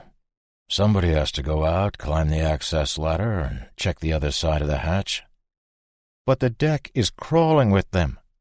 He stopped smiling. "And the only way off this boat is through that hatch." As if to punctuate his statement, we heard the sound of a helicopter. "That's our ride." He moved to the wooden closet where Kinga had stashed the communications gear. He ran his fingers all along the outside of the closet, then opened the door just enough to fit his mirror inside, shone his light in, then opened it wide. He pulled out the briefcase thingy and set up the umbrella, sticking an earbud in his head. "Pluto, this is Hammer 1. How copy?" "Roger that, Pluto. Hostiles. Over." It was really annoying only hearing half of the conversation. "Achieve primary mission objective. Waiting on transport. Over." Let's just understand that after every damn thing Remo said on the phone, he said the word over. It's a pain in the ass to keep writing it. "Have transport hover 100 feet to starboard side of Majestic Marisk until comms are made again. Hammer 1 copies all. Out." "Is there any ammo in that M9? He pointed at Donna's sidearm again. "No." "Does anybody else have any 9mm? No hands raised. Alvarez pulled his .410 gauge pump shotgun off of his back and inspected the load. "For those close encounters," he said, passing it to Remo and winking at me. "Refer to the movie I mentioned at the beginning of this journal for the wink reference. 4 shells left." Remo took the weapon, strode to the port side hatch, looked through, and glanced at Alvarez. "It's clear. Cover me to the ladder. Close and lock the hatch the second I'm clear. I won't be coming back this way. At least, not while I'm alive." He opened the hatch and disappeared through it. Alvarez aimed down the sights of his M4 but didn't fire before he stepped back into the wheelhouse and locked the hatch. Alvarez nodded. "You made it. It was only 10 feet across the landing, but they saw him and started up the catwalk." He locked all 6 handles and made sure the tamper-proof lock was engaged. A knock came from the hatch, and Ship moved to the ladder. 2 rungs up, and he was able to unlock the handle. How had the bad guys locked this from the inside and then escaped via the hatch? All our weapons were pointed at the hatch, but it was just Remo's face. He seemed to approve that we were aiming at him. "Come on. It's clear." Ship came back down and helped Todd up. Todd wouldn't let go of his spear and almost took out Ship's eye with it. The rest of us made it up, and Remo passed me a little chain. The fuckers hadn't found the key. Alvarez passed Remo the SATCOM equipment, and he called for pickup. We were going home. I felt woozy just thinking about it. Or was it from blood loss? The bird was above us when I passed out. I awoke in the helicopter with my hands zip-tied and a bandana gag in my mouth. I get it. It was prudent. I looked up at my friends and smiled through my gag. They didn't see me, but I was able to pass out again, knowing I would be either very safe or die in a fiery crash. At this point, I would take either one. Relaxation? I've taken a break from my journals for a bit, but everybody says I should keep them current. The writing is supposed to help me heal. We got to the Stockdale in under a minute after leaving the Majestic, and were exiting the bird in under 10. They carted my mostly unconscious body to medical. The doctors on board the destroyer opened me up like a tin can and dissected me. They actually found 2 bullet fragments, so it was good they cut me open. There wasn't a lot they could do for the bite, and as it happens, Captain Bob missed everything vital when he chomped me. I will have a wicked scar when I'm able to keep the bandages off. Now that I've been up for a while, I gotta tell you, the arm hurts way worse than the bullet wound. I learned that Shumitz, captain of the Stockdale, blew several holes in that fucking ship of death, and the Majestic Maersk and all its infected now reside at the bottom of 6,000 feet of gulf. I was exceptionally pissy when Alvarez told me of the sinking. I really would have liked to have seen that. We steamed back to the floating asylum called Atlantis that I call home as soon as Shumitz got the key in the hard drives, then sunk his target. Donna, Ship, and Alvarez were with me the entire time. During one of my lucid moments, I called to Donna. "By the way," I began, and she raised her eyebrows, "you look good for just having kids." I passed out immediately after, and she thought I was hallucinating until Remo told her about the 2 kids Remo, Tim, Kinga, and I had brought to Atlantis. They brought me via stretcher to medical on the rig, but honestly the sickbay on the Stockdale was infinitely more comfortable. I was in recovery for 2 days. That was a week and a half ago. While I was in there, I had a plethora of visitors, including the twins, Richie and Chloe. They had come up with a dog someplace, a border collie by the name of Dusty. The thing is 100% apeshit and super smart. Apparently, he made a home with Tim and the twins in my shack in the 2 days I've been away. Actually, I was only back from my months-long incarceration for a few hours before setting out again. I sound like an idiot. I have a buzz. The doc has found a piece of skin on the back of my shoulder that looks wrong. He wants to do a biopsy, but doesn't have all the shit he needs should it turn up malignant. Wouldn't that be ironic? I'm immune to the worst plague in the history of Earth, but I die of cancer 2 years in? So, I'm in recovery, stoned on some good pain meds, when Remo comes in with Austin. Austin is the leader of Atlantis, and he's holding my first journal. After a brief moment of embarrassment when Remo said my ramblings were funny, Austin said he would like me to read them aloud to people each night in the TV room.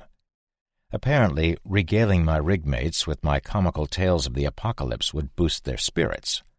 Good for morale or some shit. On day 3, when I was finally able to get up and take a piss in an actual toilet, all my close friends except Remo came in at the same time to see how I was doing. "Great," I told them. The twins, Ship, Alvarez, Tim, Greg, Austin, and of course Donna were there with Dusty running around everybody's feet. Apeshit really is the best term for this mutt. I asked where Remo was, and Austin told me he was on the Stockdale. We all had a one-sided conversation where I told them what had happened to me since I had been stolen in great detail. Tim piped in a few times to confirm, especially when the crazy, unbelievable shit was revealed. When I was done, Austin and Greg told us what had happened on Atlantis while I was away. The Stockdale had shown up. One of the roughnecks that had been living on the rig had died of a heart attack, but the system they had in place to warn everyone and dispatch the undead had worked, and no one had been bitten. One of the ships that I had done some engine work on, the Spirit, had been overrun from within. Austin and Shumitz had been able to rescue 9 folks off of the boat. Then they cleared it. It was anchored a quarter-mile off of Atlantis with a skeleton crew. Plans were underway to secure one of the abandoned rigs, cover it in soil, and farm it. There were several other ideas, and some of them sounded pretty good. I spent today watching the kids play with the dog. There are 16 kids here, and school starts in 3 weeks. You should have heard the groans. Richie, Chloe, Donna, and I are living together. In my shack. It's basically a 10-by-10 room with 3 bunks, a door, and a dirty window. The only stuff we have are things that will help us survive. I don't have any trinkets in here other than my journals. Donna has her medical stuff. There is a frisbee and a football for the kids. Chloe does not throw like a girl. Donna does. Richie was not allowed to play video games when he was growing up. His parents were against it. There are several video gaming systems on board Atlantis, and this kid has been going ham on them. Put an adult diaper on him, and he would starve to death playing those damn games. Video games are like heroin, I guess. Donna and I have spoken about limiting his time being a vidiot. Chloe has been helping out in the kitchen, and Richie is showing aptitude with our weather systems analyst. We are in the midst of a plague which turns your friends and family into murderous cannibals. Until a year ago, I had no such friends or family. Now I have multitudes of both, and the world, which had gotten huge for a while, has shrunk to infinitesimal. How can I protect all these people? The dead can't get to us, but eventually we're going to have to go to them. There are abundant supplies here, but abundant is also finite. Our stockpile will get low, and we will have to send teams out to procure more stuff. Although wounded, I'm up and around, and I'm going to suggest to Austin that we don't wait. We should go out now so we don't deplete our reserves. Now being in about a week. Donna will go bananas and the kids will be upset, but I'm probably the third best qualified to go.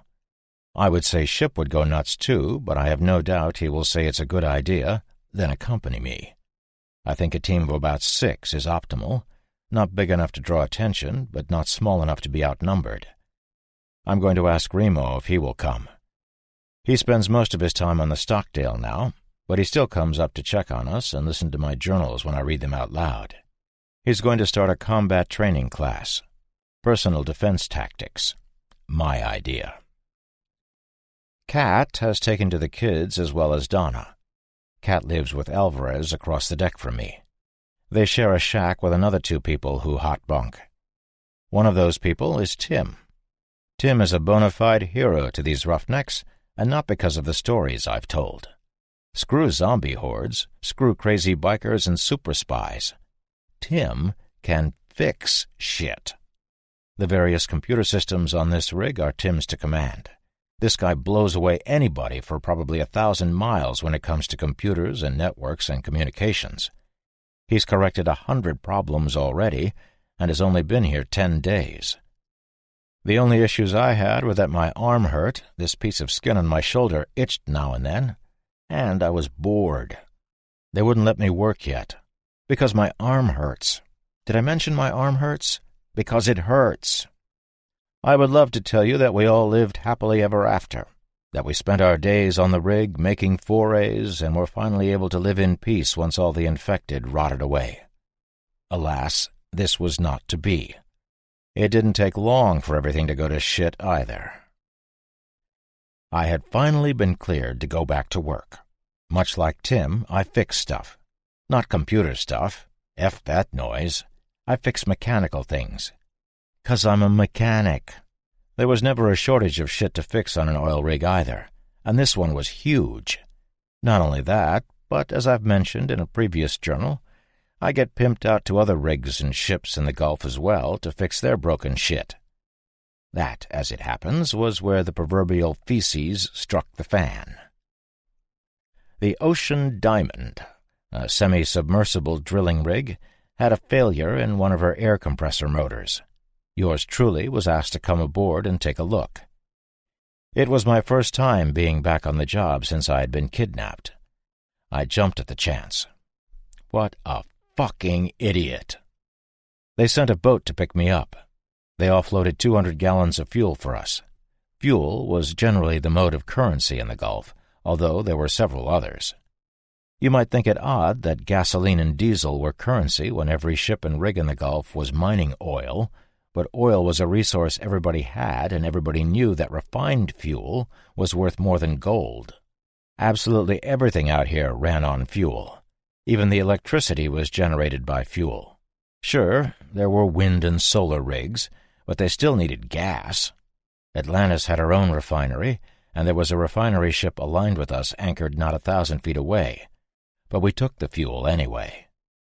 So, I get on the boat, and Remo and Ship both decide that today is the day that they are going to come with me. I think they were both worried that I would get hurt my first day back because of my pre-existing injuries. The three of us zip 6 miles across the waves and are soon standing on the deck of the Diamond, Ship carrying my tools.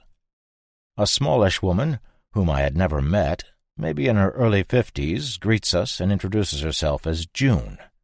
Hands are shaken, pleasantries exchanged, and soon we are sitting in June's office with 6 of her guys pointing at maps of the rig and where the compressor in question is located. She asks me about my bandaged arm, and I tell her it was a rig injury. She nods and gets us 3 cups of coffee, me thinking it would be rude to say, "No, thank you, coffee tastes like dirt," but I could really use a Mountain Dew. I have never had a cup of coffee in my life, and I wasn't about to start another habit now. I accept the coffee, as do Ship and Remo, and suddenly we are staring cross-eyed at the business ends of every weapon in the room. June opens a drawer, pulls out a very familiar laminated but weathered photo and slides it across the desk. It's a picture of me, my dome adorned with gauze.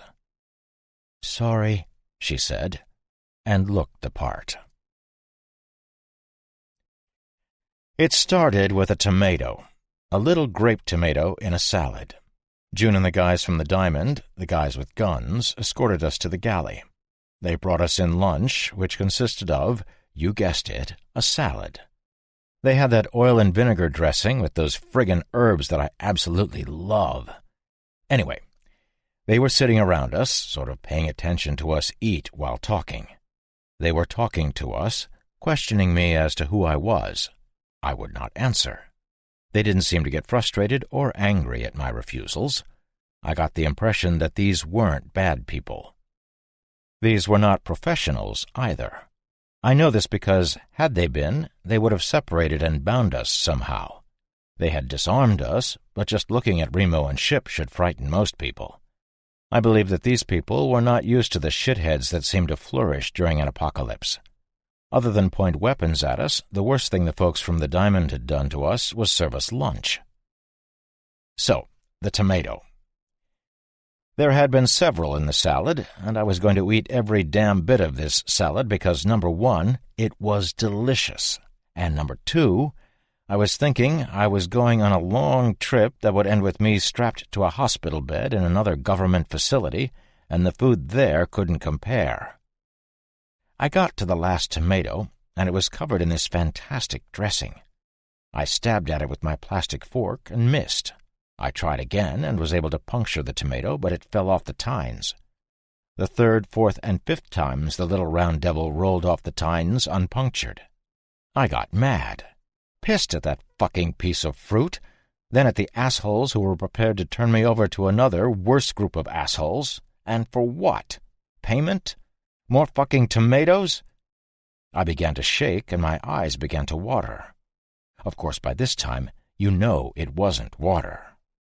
I was a bit hunched over, looking at that damned tomato in the bowl, and shaking when one of the gun-toters asked to the general public, "What's wrong with him?"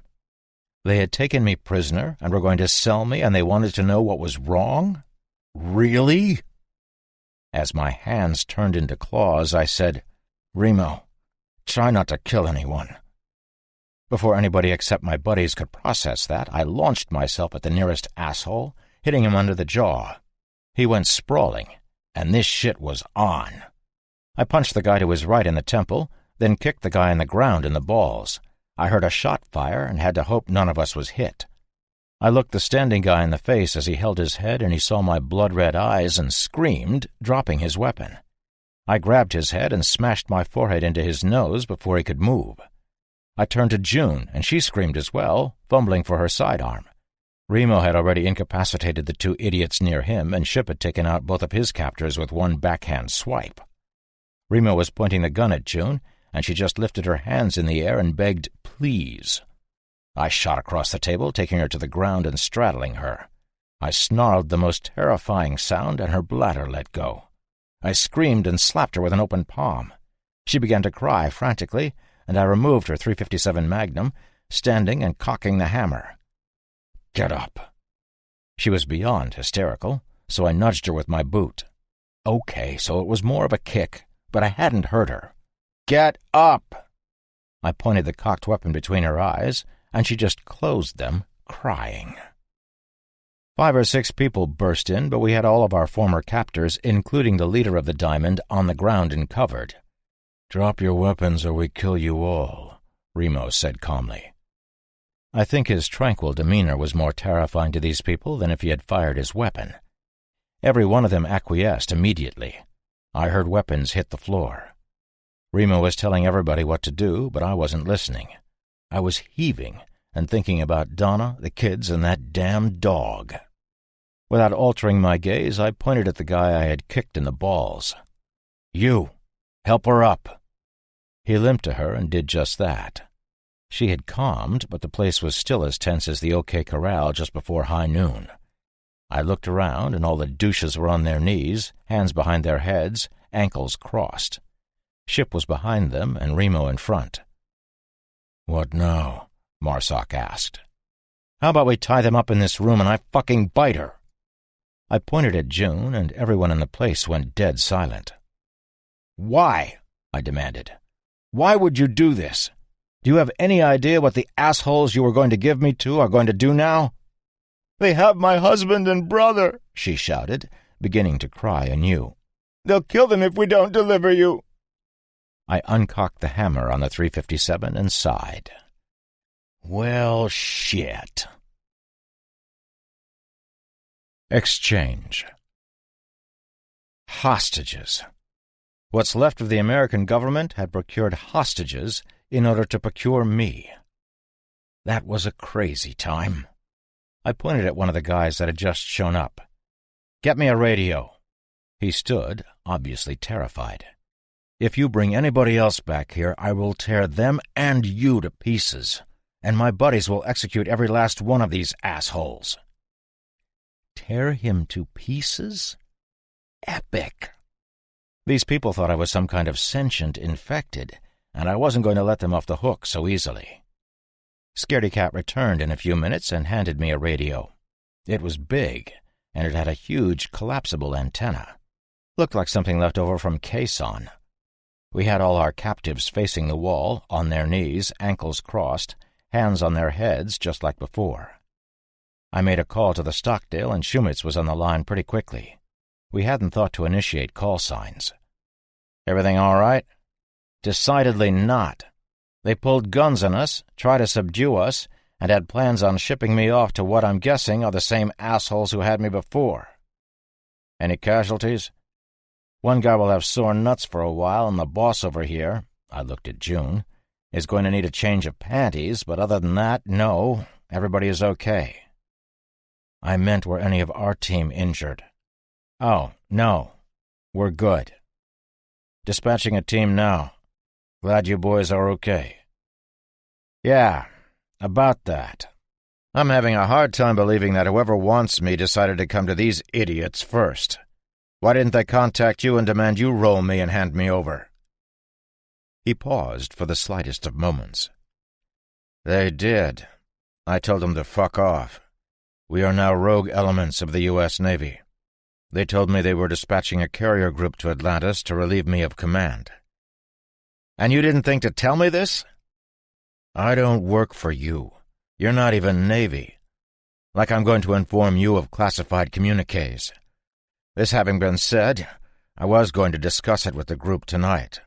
I just found out you weren't on Atlantis right now." I looked at Remo, who looked back at me. "I didn't know any of that," he said. "Fair enough." "Captain, would you mind sending 2 teams? I have a plan." Another slight pause. "They're on the way. ETA 1 hour." "Thanks. I'll talk to you when we get back." We ended the call, and I sat at one of the tables. Everybody up. Sit over here." Both Remo and Ship tensed, not knowing what I was up to, but the crew of the Diamond did as I asked. I looked at June. "Look, I'm sorry for any part I caused in the capture and holding of your family. At the end of the day, it's not really my fault. I get what you did to us and why, but that doesn't excuse it." "They're going to kill them." She looked down and started to cry again. "They're going to kill my husband and my brother." "No," I said, "they're not." The plan was simple. June was going to call the dickweeds who were threatening her family. We would agree to meet at a neutral location, and June would pretend to exchange me for her men. The 12 men Shumitz had sent, Remo and Ship would jump out, yell surprise, the bad guys would surrender, and we would send them packing with a simple but efficient message: fuck off. Remo was torn. Everything in him said to kill whoever showed up, but as they were probably guys he served in the same armed forces with, he was unsure if the murder was necessary. The guys that were on the Majestic had killed some of us, so it was self-defense on our part. This was different. We would be holding all the cards. At least, we hoped so. We had discussed the plan in front of June and her second. The rest of the douches were being watched by 6 of Shumitz's heavy hitters. Max, June's lead roughneck, raised his hand. "So does this mean we're cool? Can we have our guns back?" "No, and most fucking definitely no. You cannot have your guns back. If you reach for them, we will shoot you. If you ask again, we will shoot you. In fact, if you fart loud, we will fucking shoot you." The guy swallowed hard. "Once we get your people back, we're done. We're going to leave, and you assholes will never do business with us again. At least if I have any say about it anyway. If something breaks on this POS, you can read a fucking manual." Both of them looked down and nodded. I was shooting for shame, and it hit a bullseye. I reaffirmed my notion that these were not bad people, just desperate. I felt a twinge of guilt for shaming them until I realized what would have happened to me if their evil plot had succeeded. "Why do you look like one of them?" June asked me, horror and revulsion evident on her teary face. She was sitting and I was standing, so I got down on my haunches and looked deep into her white eyes with my red ones. "I am one of them." Her eyes widened, and I stood. If word should make it off this piece of shit rig that there is an infected monster with a toolbox roaming around the Gulf, it will become my personal mission to make you all dead and turn this tub into singed scrap metal. Spread the word not to spread the word. They both nodded again. "June, you look," I glanced down at her urine-soaked jeans, "pissed. You need to change. 2 of my guys will go with you, then you'll all come right back." I did the red-eye stare again. "Don't dawdle, June." She was back in 20 minutes. All 14 of my team were talking over the plan when one of the stooges from the Diamond showed up with his hands raised. We let him in the cafeteria galley, and he passed her a much younger and smaller radio. "It's them." Remo was suddenly standing next to us. He put a hand lightly on the terrified woman's shoulder. "Like we planned, June." She took in a deep breath and depressed the send button. "This is the Diamond. Over." "Diamond, this is Ares. Have you secured the package?" "The package? I'm the package?" If I hadn't been so enraged by this situation, I would have burst out laughing at his colloquial indiscretion. "Yes, Ares. Do you have our men?" "Affirmative. We will be landing on your helipad in 30 minutes. We don't want to see any weapons. Repeat, no weapons. Understood?" "Yes, Ares. We understand." "See you in 30. Out." Why did they want to meet here? Why not on their home turf, or at least someplace neutral? I looked at the commander of Shumitz's 2 teams. "Can you be ready in 30? "We'll be ready in 3. He spun on his heel and began to address his men. True to their word, the douches were landing on the helipad in exactly 31 minutes. I'm not good with helicopter models, but this one was big and black and military-looking. 6 guys, also in black, with those balaclavas on their faces, fanned out with their M4s panning in all directions. I was on my knees, hands behind my back, with June and Max on either side of me. I was also wearing sunglasses. One of the guys strode forward, extremely confident-looking. Apparently, he and I had come to the same conclusion, that the folks on the diamond were completely useless and destined to die. He lowered his M4, which had been pointing at Max's face, and snorted the snort of the complacent. He looked over his shoulder at one of his stooges. "Bring him out." 2 guys were dragged out, placed in front of the douche in charge.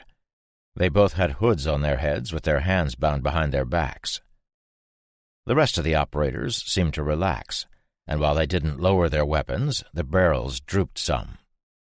Douche number 1 let his rifle dangle on its sling and pulled the hoods off of the 2 men. June sobbed and made to move forward, but the guy in charge said, although the arrogant prick didn't raise his weapon. He snipped the zip ties on June's family, and they walked to her. Guy in black stepped up and looked down on me. "A lot of people are looking for you." I looked up at him through the ancient mirrored aviator glasses. "Do you know why?" "Didn't ask, don't care." "Snide, asshole. Let's go." He made to reach for me to help me up, but I whipped out the Sig Sauer I had behind my back and poked him in the stones. All my guys sprang up from absolutely fucking nowhere. Each of his boys had 2 of mine covering them. The guy in the helo that was manning the machine gun got a rifle butt quickly to stun him. Both sides started yelling, "Stand down or drop your weapon or freeze." It was comical and terrifying at the same time. He kept his hands out as I stood. The yelling stopped, and we seemed to be at a Mexican standoff. "You are all going to fucking die," he told me in that same superior voice. Very slowly, ever so slowly, I reached up and removed my sunglasses. "I'm already dead, fucktard." He did what everybody does when confronted with my red eyes. He took an involuntary step back while at the same time having his eyes go wide. "Guns down or we fire in 5 seconds. Then I'm going to eat you." "How do I know you won't just kill us?" "You fucking don't. But I guarantee we'll kill you if you don't lower your weapons." The rotor wash was blowing my hair back, even though it was 50 feet away. It felt good with the sea air. I thought for a moment there was going to be a bloodbath, then this asshole confirmed it. "Kill them," he said. None of them fired. None of us fired. "Lower your weapons and we will let you live," I shouted over the rotor. "And kill the engine on the bird." Remo and Ship were with me by that time. Everybody looks at Ship funny, and this guy was no exception. Ship had his M4 pointed at this dumbass, while Remo spoke. "This is over. I don't want to kill you, but your 5 seconds are up." Remo drew his sidearm and pointed it at the guy who finally looked scared. To the dude's credit, he still didn't say shit. "Wait!" one of his guys yelled. Okay. We're dropping our weapons." That was all it took, and they all followed suit, removing slings and allowing themselves to be disarmed. "Idiots," the first guy said. "Now they're going to kill us all." "No, we're not. Not if you play nice." I tried to look as overly pensive as I could when I said, "Although you did threaten to kill us all. Actually, what you said was, you're all going to fucking die. Then you told your guys to kill us. We're still not going to kill you, but I do have some questions." 10 minutes later, the helos, a Black Hawk the military guys told me, engine was off, and we were once again in the galley with a bunch of shitheads on their knees. They were all trussed, though, ankles and wrists. Our guys had searched their guys up and down and removed all of their weapons and anything else that looked dangerous. The leader, who would not give up even his name, was sitting on the bench across the table from me. He wouldn't say anything, and it was pissing me off. I pointed at him. "Clip his tie." The 3 sailors that were guarding him looked at me like I had 3 heads. I made a scissoring motion with my index and middle finger. "His zip tie. Handcuff thingy. Cut it." That got through, and one of them produced a pair of cutters and snipped his bonds. All I want to know is how you keep finding me. Nothing. You're not going to tell me anything, huh? Nothing. I sighed. Ship, tear his arm off. The guy snorted. He didn't move when Ship came over and stood next to him. Ship indicated that he should stand, but in an epic move of insolence, the guy did nothing. Ship grabbed him by the scruff of the neck and lifted him up like a kitten. Sasquatch shifted his grip and held the helpless guy by the throat. His feet weren't dangling off the ground, but if you for 1 second think Ship was incapable of one-handing this guy into the air after all the shit I've written about him, put this book down and kill yourself right now. The dude started to hit my buddy, and Ship gave him a buffet to the side of the head, stunning him. Then he gripped the guy's wrist. Holy fuck, was he really going to rip this poor bastard's arm off? I was just kidding. Ship, stop! This douche can't answer anything with you crushing his windpipe to the thickness of the ace of spades. Ship gave the guy a forward slap and let go of his throat. Do you have any doubts he's willing to do what I ask? The guy was obviously grateful to be able to breathe. He was so grateful that he took a deep breath, coughed a little, and flipped me off. I was really starting to like him. I sighed again. I was hoping it wouldn't come to this. I sauntered over to the guy and grabbed his arm. He didn't resist at all. I lifted it a bit and glared at him. You think if I wouldn't say shit when Gargantua had me, I'm going to talk to you? Nope, I said, pulled his arm to my mouth, and bit him. Hard. Motherfucker did not expect that. He yanked his arm away, cradling it. That semicircle bite mark that signified death was just starting to bleed. It was just a bit, but I had broken the skin. I hope the guy doesn't have hepatitis or some shit. You killed me. I hadn't infected him. 200+ doctors had confirmed I can't transfer whatever the fuck this plague is. He was painfully unaware of this fact, though. Cuff him to that guy. I pointed to one of his men. When he turns, he'll tear into him, and then we'll feed the rest of you to him one at a time until somebody tells us what we want to know. You bastard, one of them said. You swore you wouldn't kill us. I'm not going to. I thumbed at the guy I had bitten. He is. You've got a tracker on you, the leader said. He looked sad. Now just kill me and please let them go. Fuck. Fuckity fucksickles. A tracker. I began to check my clothes before it dawned on me. I pulled my shirt over my head and drew my SOG. Remo, it's in my shoulder. I handed him the knife, handle first, and he looked at my shoulder. He nodded, and before I could tell him to count to 3 or some shit, the point of the blade was in me. Ow! Fuck! You could have told— Stop moving, pussy. I stopped, scrunched up my red-eyed face in pain for a couple of seconds while he dug around in there, and a moment later he was showing me a bloody chip with a little tail on it. A transmitter. I had been fucking bugged like Douglas Quaid. Cancer my ass. I was pissed about the bug, but happy that I wasn't going to die of melanoma. I looked at the guy I had bitten, my rage beginning to escalate. He was staring at the floor, resigned to death. This was a guy who would never let himself turn.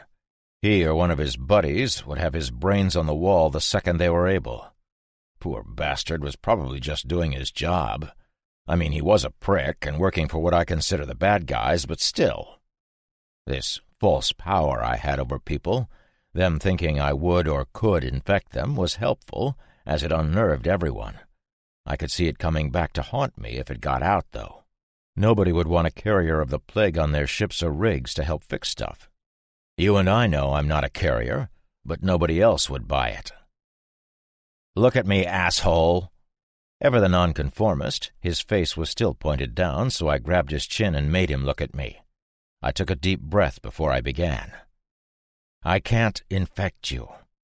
Whatever this is, I can't pass it on. I've been studied extensively by scientists and doctors, and they can't find anything different inside me. He blinked, so I continued. You're not infected. You're not going to die. You're not going to turn. It came to him quicker than it does to most. Not the fact that he wasn't going to die. I'm sure that was a good feeling. The other thing. Jesus Christ! You're immune! He looked at me a lot of different ways since he had landed in his helicopter. Superiority, shock, fear, and most assuredly hatred. Now it was awe, proving once again that I am, in fact, awesome. That's why they want you. I touched my nose.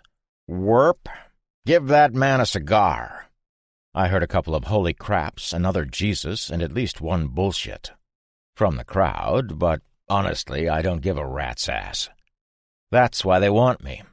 The thing is, the top surviving minds from the government have already studied my ever-so-sexy ass, and they came up with bupkis. They can't figure out why I'm immune. But there's more than that. They can't even figure out why this is happening or even what it is. There's nothing different between me and everybody else that they could find. In fact, they can't see any type of new virus or bacteria in any of the infected either. Basically, they don't know anything. I mean, they asked me if I was abducted by aliens. Were you? One of the guys from the Diamond asked. Fucker was serious. No, but that doesn't change the fact that the powers that be want to study me to see if they can come up with a cure. Cut me up, stick me with needles, probe my brain. Fuck that. I'm done with their bullshit. And before you start citing duty, I already did it all. For months they worked on me and came up empty. Remo stepped up. Fabulous. This mission is over. Let's get back. He was right. This shit was done. Team Ares was already standing up, and Ship clipped the zip ties on their feet. The leader, already unzipped, stopped when I put my hand on his shoulder. You can take this back to the assholes you take orders from. I dropped the bloody tracking chip into his open palm. I swear to God, if we see you guys again, there will be a lot of dead people. He looked at the chip, put it in his left hand, then did something I totally didn't expect. He stuck his hand out for me to shake. Good luck. I warily shook his hand. You too. Stay alive. It's you that needs to stay alive. I hope I don't see you soon.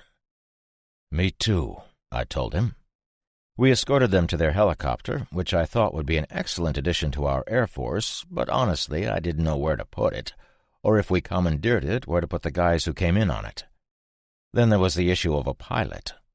Remo was playing with the mount for the machine gun, and within seconds he had the weapon off of the bird and in his capable hands.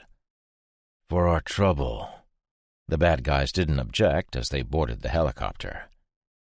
The fast boat that had dropped off Shumatz's teams showed up as the bad guys were leaving. Max, June's second, came up to me as I was stepping into the boat. Look, we never would have tried this if— Forget it. I thought if— I cut him off again. I just wanted to go home. I said forget it. It's done. Good luck and goodbye. With that, I got in the boat and we cast off. I looked back over my shoulder at the Diamond as we sped across the waves. I felt bad for them. They were in way worse condition experience-wise than we were. They were still alive, though, and that was something. What a dive. The past few weeks have been exceptional. I haven't been writing because I've been so busy. Usually I'll grab the pen and hammer out some words right before I go to sleep, or if something particularly interesting happens, I might jot down a few notes and scribble it in later. Now is the later, as I've been so exhausted from the work around here that I pass out each night as soon as I hit the pillow. When we returned from the Diamond, I spoke to Captain Shumatz about events, past, present, and future. He and I are never going to be drinking buddies, but we've come to a mutual understanding that we sort of need each other. We did actually have a drink together in his office when I got back. He apologized for not speaking to me about the call he had received demanding he hand me over. I apologized for being a douche and challenging his authority. We're cool now, and we have more than just a grudging respect for each other. I think it borders on actual respect.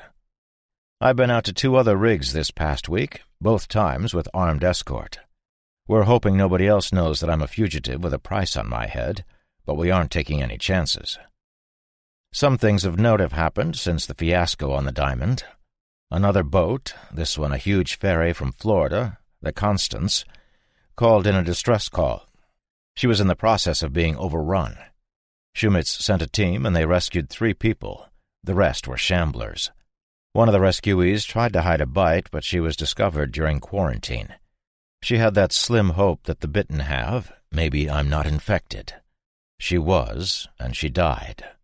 She didn't spread any infection, and that was good. One of the helicopters from one of the rigs out here discovered a half-sunk military vessel in the shallows on the coast of Louisiana. A team from the Stockdale went in for a closer look, and they told us that the wreck is the USS Cole, another Arleigh Burke-class destroyer.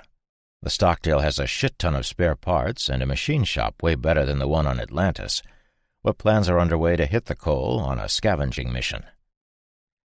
A small pleasure boat drifted by yesterday. It was covered in blood and didn't respond to multiple hails from either Atlantis or the Stockdale. Shumitz sent a skiff out to check it, and we all saw the lone zombie on board.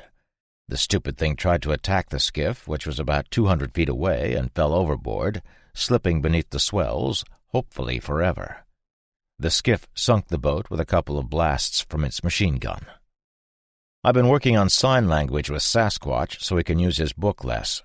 Remo has been teaching self-defense classes, and there has been a shitload of cross-training on everything for obvious reasons.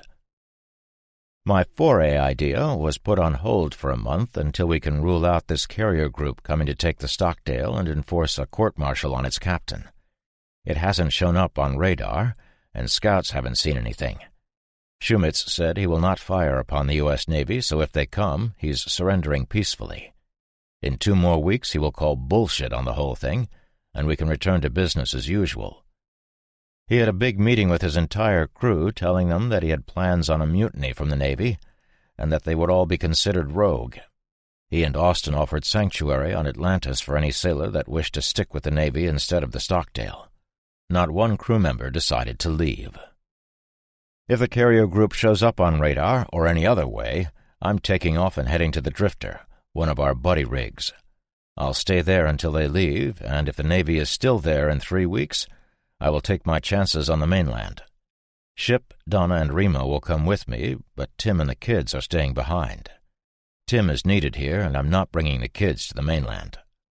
Other than the undead in the little boat yesterday, I haven't seen a zombie since the Majestic a month ago.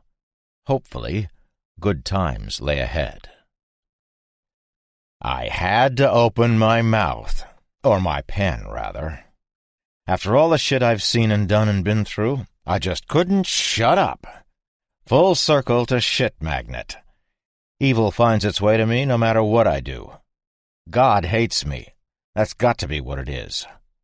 I said that last sentence out loud the other day, and Ship flashed his notebook in my face. If God hated you, you wouldn't be immune. Maybe, dumbass, he likes you more than anybody else. He had signed it to me first, but all I got was immune, more, and anybody. That was also the first time I have ever read a swear word in his book, I think. Shumitz called Ship, Alvarez, and me to the stockade for a meeting. Austin and Remo were already there, as was the leader of the team that had come save my ass on the Diamond. His name is Ensign Everly. One other guy, introduced as Smithers, was also there. Yeah, all I could think of was The Simpsons, too. "We've discovered a half-sunken vessel a day's sail away," began Shumitz. "Yes, sir," I said. "The Cole." I had added the sir on purpose. It was the first time I had used this particular term of respect to the captain, and it didn't go unnoticed. I think it took him off guard for a moment. Or maybe it had been my interruption. "Negative. Not the Cole. The Kanawha. She's a USNS Auxiliary Force ship. She's an oiler, actually." I screwed up my face in confusion. "You mean there's 2 half-sunken Navy ships nearby?" "Yes." He looked at me, waiting for me to intrude upon his brief again. As I was trying to get a better rapport with this guy, I shut up. "She has something on board that we're going to need." He stared at me again. "You're a mechanic and a machinist, correct?" "Yeah." "So is Smithers. He's the best I have. And I want you two to work together on how to get what I need off of the Kanawha." Little pause before he asked, "If you're okay with that?"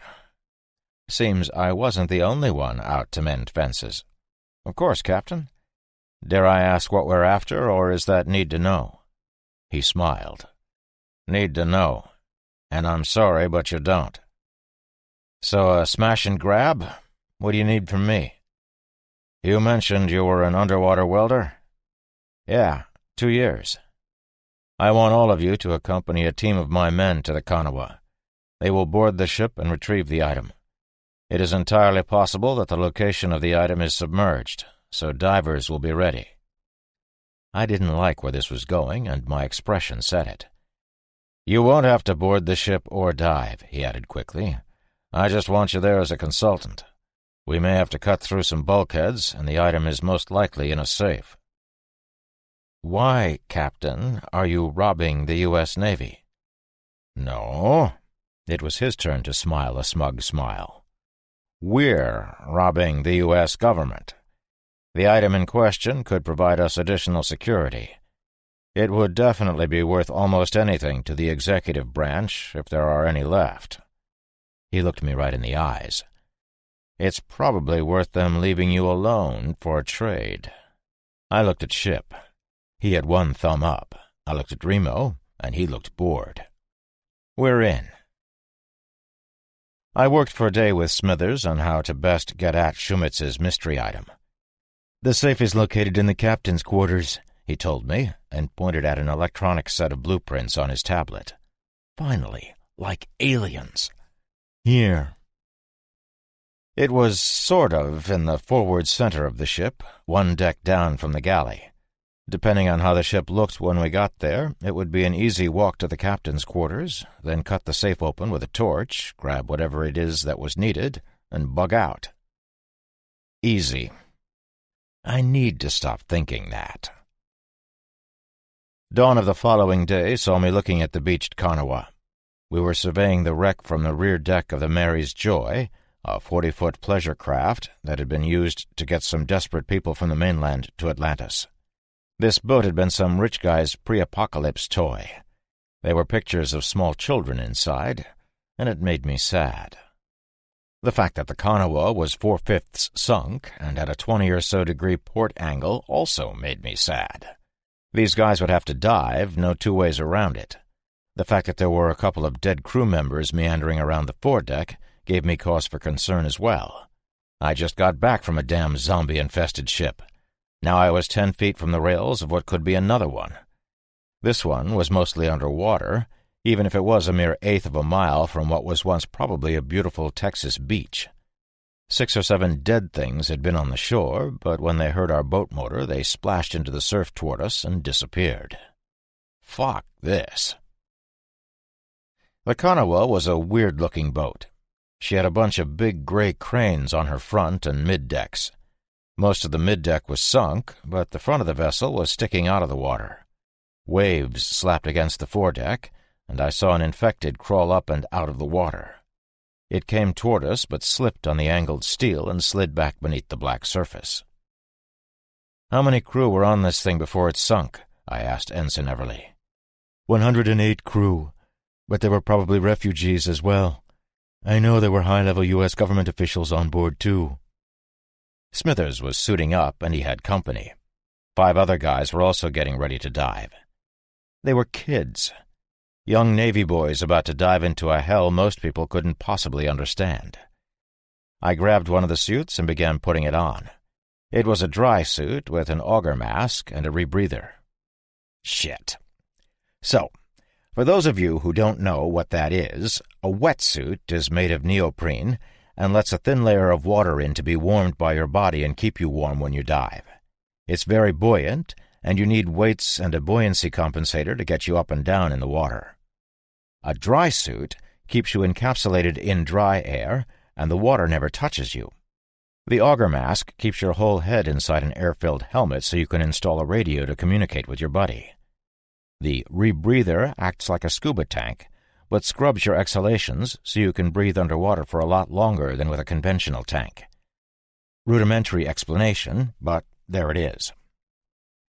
I felt a massive mitt on my shoulder. I didn't stop picking up the suit, so using his Sasquatch powers, Ship spun me gently around like a child. He was nodding his head in the negative. "I have to, buddy." He nodded no again and mouthed no. "I have more experience with this equipment than all these guys combined." Everly and Smithers both looked at me. "They might need some help down there." He scribbled furiously and turned the book to me. "Which is why there is a communications system. You cannot go down there." "Have to, pal. I might have to see what they're looking at, or think on the fly. What if Smithers buys it down there? They'll need a backup." "Thanks," Smithers said with a wry smile. Everly moved over to us. "You really don't need to go. They've got this covered. They're all rated with this equipment." "Sure. Rated. I was using it for 2 years solid in New England, some of the coldest, darkest water in the continental U.S. before they were even in the damn Navy." I leaned in to whisper to him, "They're babies, for Christ's sake." He looked at them, then back at me. "They'll be fine. They're trained." "Nobody's trained for that," I said, and pointed at the undead who had struggled up the deck again and was reaching for us over the gunwale. Its head snapped back, and there was a report from nearby. Remo holstered his M9, and I looked at him. "I am." "You're trained to kill everything else, not something that's already dead." "What's the difference? Whether I get a shot or eaten, I still have to kill the enemy before he kills me. Every operator would say the same." Ship began searching for another set of gear, but Everly stopped him. "There are only 8 rebreathers. Besides, on what planet would there be a dry suit big enough for you?" He turned his gaze to me. "I still say you don't have to go, but Shumitz said not to stop you if you wanted in." I smiled. That prick had me figured out. I wish I could figure me out. "Whatever is down there," I thumbed at the sunken vessel, "could keep these government douches off of me and all of us. It's a no-brainer. We have to get it." Ship, obviously pissed, showed me his newest missive. "How you have the ability to simultaneously exist as a smartass and a dumbass is beyond me. You must not go." Twice he'd swore now. Granted, ass was the worst thing he'd written. Another message, "I can't protect you if you pursue this folly." I smiled. "Touching, big boy, but I can't be protected forever. Besides, who's better qualified to go down there? I have the experience, and if I get bitten, it's no big deal." "Your blood is key to this plague. I disagree with the methods employed by the government to obtain it and the fact that they kept you against your will, but if you die for someone else's agenda, this planet may never recover. In addition, you are the only human being with my complete trust." I read that and smiled even harder. "I get that last part, buddy. I do. Those fuckers took every fluid I have and did every test they could and came up empty, though. I've done my duty, and I don't think I can help." He began to write, but I put my hand on his book. He looked up in surprise. "Donna has 8 vials of my blood preserved with EDTA on Atlantis. Doc H has another 20. Nobody's getting any of my other fluids. Well, almost nobody." Lecherous smile there. I was attaching my ankle weights when Everly brought me the rebreather and helped me get it on. "Plan is to go in through the starboard window just there." He pointed to a partially submerged window in the superstructure. "Then follow the map to the safe, cut it open, grab the loot, and get back." We had all seen the map in detail last night. It was fairly straightforward, and everybody had a laminated drawing with a red line for our course on a card zip-tied to their gear. I stared at the inky water surrounding the half-sunken ship. Jesus, I was doing it again. Hadn't I just thought, fuck this? I got my helmet on, and everybody checked in. Orca 1, check. Orca 2, check. There were 7 of us, and when it got to me, I said, "I want to be Red 5. Quit screwing around. Check in and speak only when necessary." That had come from one of the kids. Oh, shit, I had been chastised by somebody that had been in high school 3 years ago. "This is Orca 7, then." Everly was chuckling as he passed me a cattle-prod-looking thing. It was a bang stick. A 12-gauge shotgun shell on the end of a pole. When you shoved the pole against something, the shell went off. Basically, a single-shot underwater rifle. It had been developed for shark defense. We each received 10 special shells, and we all knew how to load them.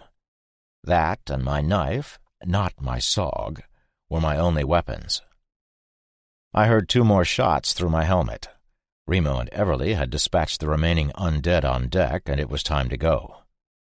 Most of the time when you see TV or movies with someone going into the water with dive gear, you see them fall in backwards over the side of the boat. We used a giant stride method and scissored our legs as we hit the water. It felt fantastic to be underwater again. Secondary comms check came through the headset. All 6 orcas sounded off, and then so did I. I kept my mouth shut about being Red 5, even though that would have been way cooler. We adjusted our buoyancies, checked each other's gear, and swam to the starboard window. We actually went a deck below, maybe 10 feet underwater, and decided to go through that window, as it would be one less floor to negotiate.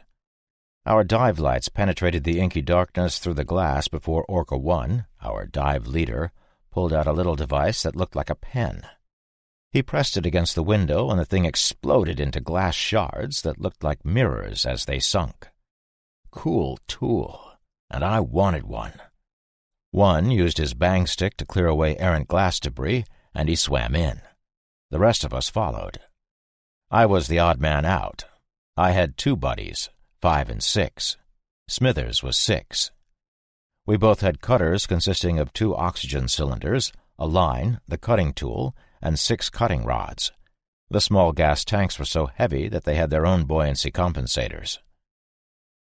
Everything looked wrong as the ship was partially leaning on its side. Our light beams were thin columns of visibility in the blackness of the sunken vessel, and they cast eerie shadows against the gray steel. It was weird to see 7 shafts of light cutting in so many directions.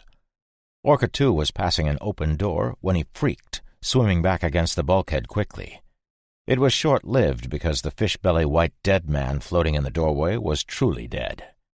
When I swam past, I saw a wicked wound on his neck and a bullet hole in his forehead. He was floating with his arms out like a zombie trying to attack. The sound Orca 2 had made when he saw the thing was undignified, and everybody laughed at him. Everybody but me. I was starting to wonder if what little sense I possessed had fled the building. The first stairwell loomed in front of us, a black cavity that descended at a sideways angle off to the right. Orcas 1 and 2 were in the hole after a quick check with their lights. The rest of the team moved into the darkness. God help me, I followed. Stuff was suspended in the water a deck down. Paper mostly, but some other crap too. Most of it unidentifiable. What I mean is, our lamps showed us only that there was shit in the water, not what it was. This is also where we found our first signs of trouble. One of the orcas panned his light down, and he told us to look. The beam showed us dozens of expended bullet casings, the light glinting off the brass in stark contrast to the gray of the bulkhead. The nylon sling of an MP5 undulated above the discarded weapon it was attached to as we moved past. There were bullet dents in the steel ahead of us, as well as another unmoving corpse. The Kanawa must have had her own outbreak, and there had been a stand here. There was only 1 weapon left behind, but there were several calibers of brass. The fish that were nibbling on the severed arm a bit further down the stairs swam off when our lights hit them. This shit was getting real. "I'm not liking this," one of the orcas said as he swam past the appendage. The ship decided to make an awful sound right then. It was like bending metal, and it was scary enough that everybody grabbed something to hold on to. The horrible noise echoed through the black water for a moment and subsided. The boat hadn't moved, though. Moving down another 2 decks via the stairwell, we discovered our first moving corpse. It was horribly mauled and handcuffed to a railing.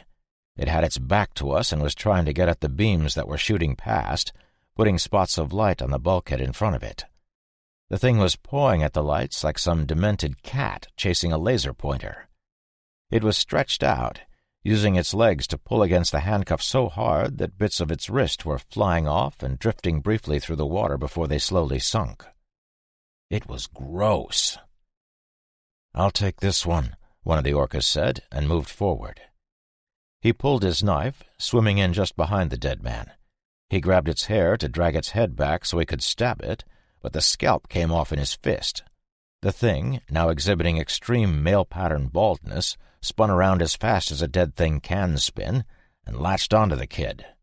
It leaned in for a bite, but the kid was faster and jabbed his blade into the side of its melon. When the kid jerked his knife back out, my light showed some foul fluid dispersing through the water in a nasty cloud. The boss kid's voice came over the radio. "Everybody stay on their toes. There's bound to be more of them." We walked down the corridor until we got to a big room. It had higher ceilings, decks, than the previous steel tubes we had traversed. Two of the kids moved into the room, panning their lights back and forth. "Clear," one said, before a white hand snaked from above and latched onto his auger mask. The thing pulled up, but in doing so came down on the kid, latched its other hand onto him, and bit his mask. By this time the boy was struggling with the creature, but the dead man wouldn't let go.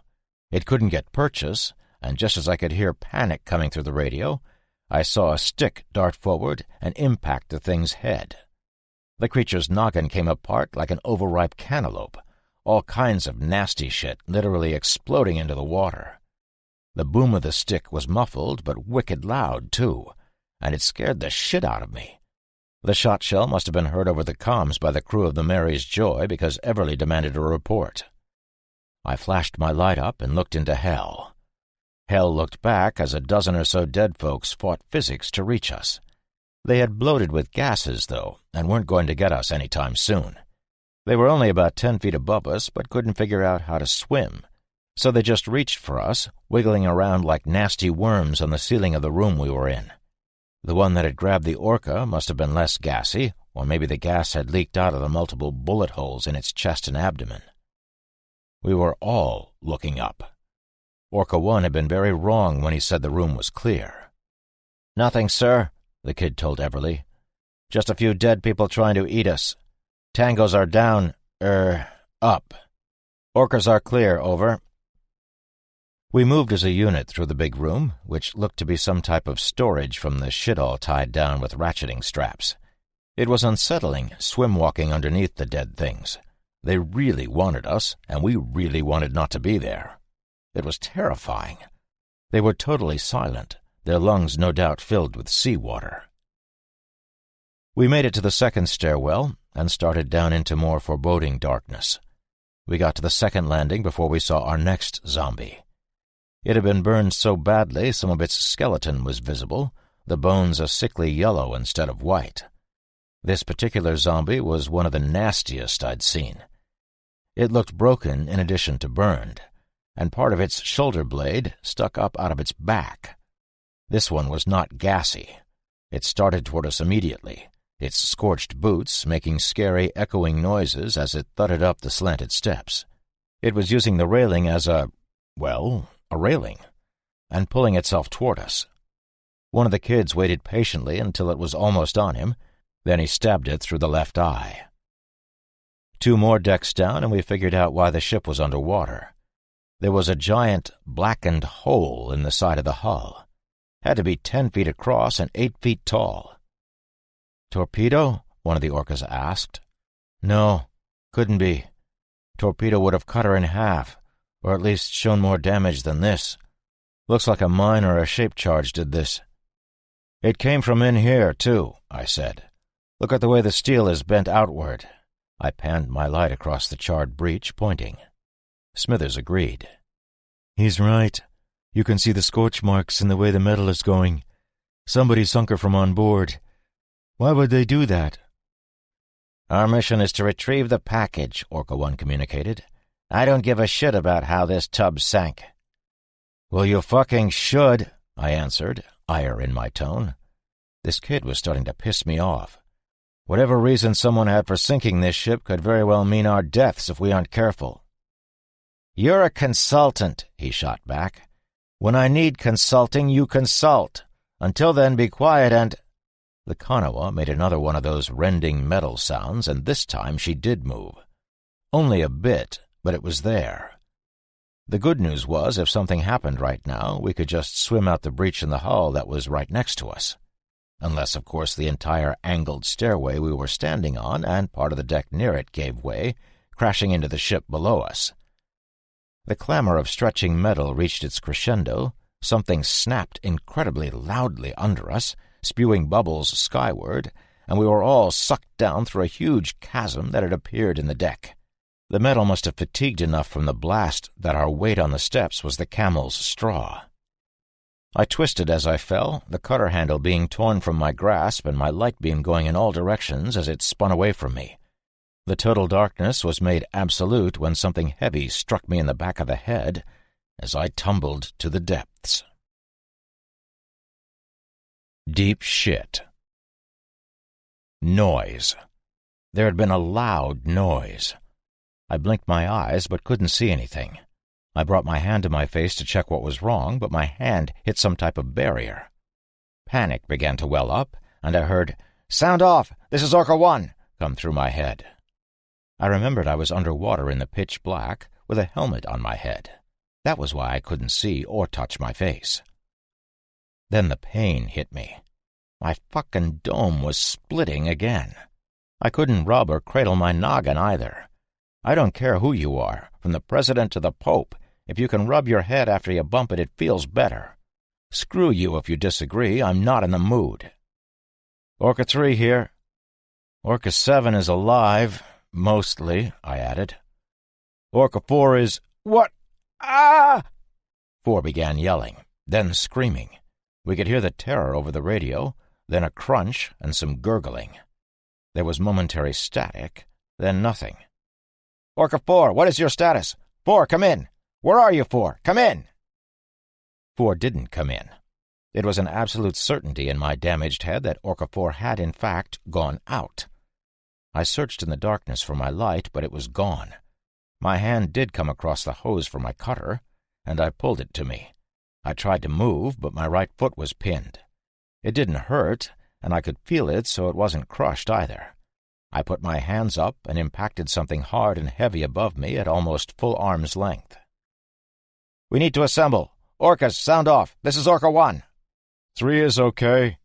7 here, but I'm stuck. Don't panic, 7. We'll get to you. 3, do you have a light?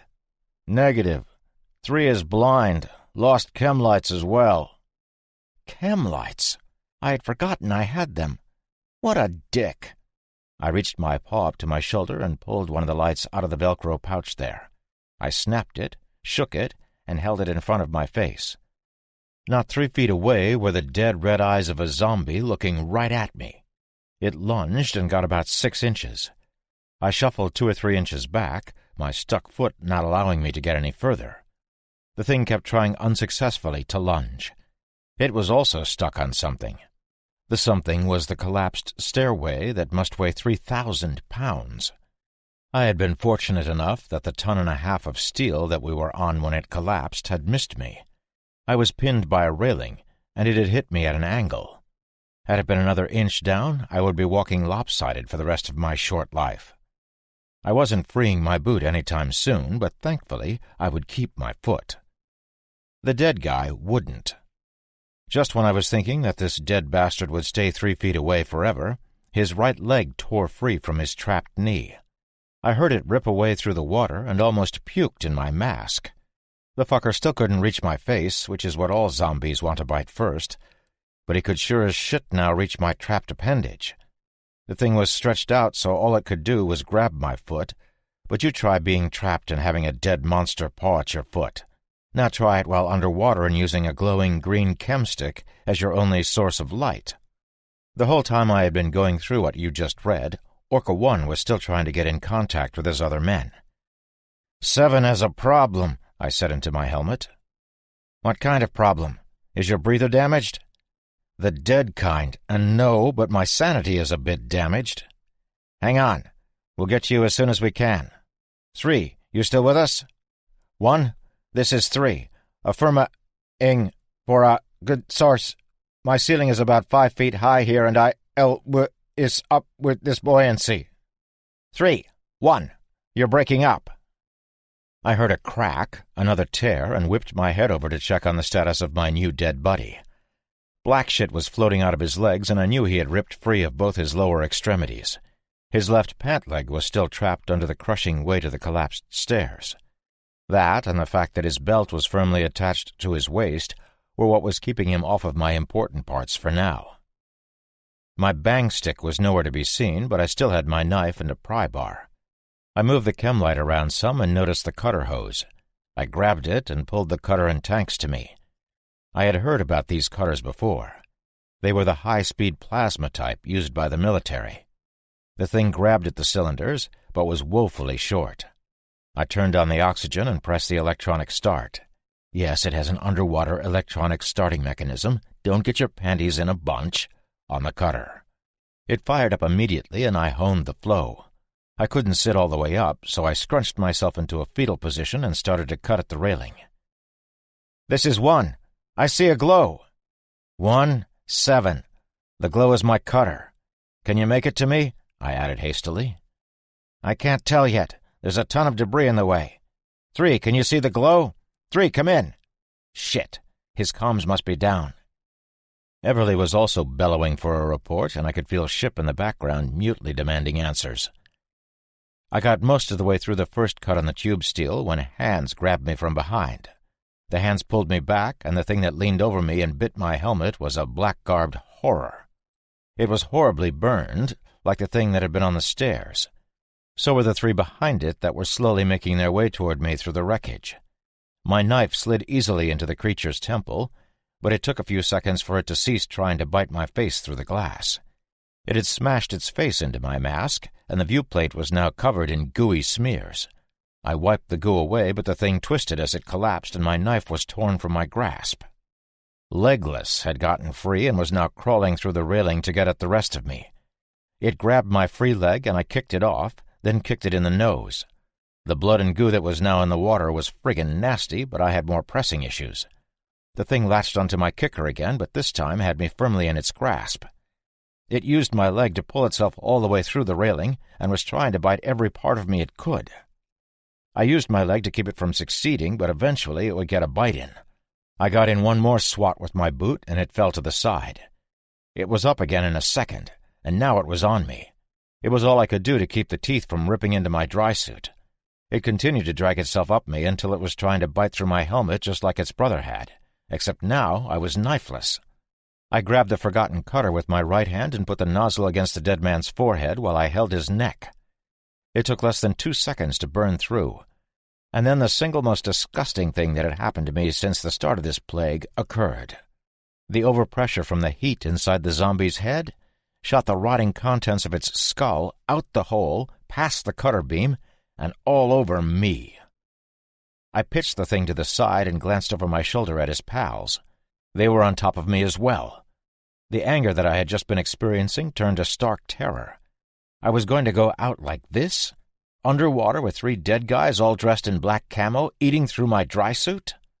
Fuck! I lay back and began to fight over my head with the first of them. It latched onto my hand, trying to relieve me of a few fingers, but I was too fast and yanked my hand away. Light flooded the area from behind the dead, but all that did was blind me for a crucial couple of moments. In that time, the thing I had been battling with was able to grab my waist and bite down. On my dive watch. It hurt like hell, but my suit hadn't been breached. I had to pull the thing closer to deal with it, and the oxygen cylinders were snagged on something, so the cutter was not an option. I began to smash my hurting head up in a steel-covered headbutt into the thing's face.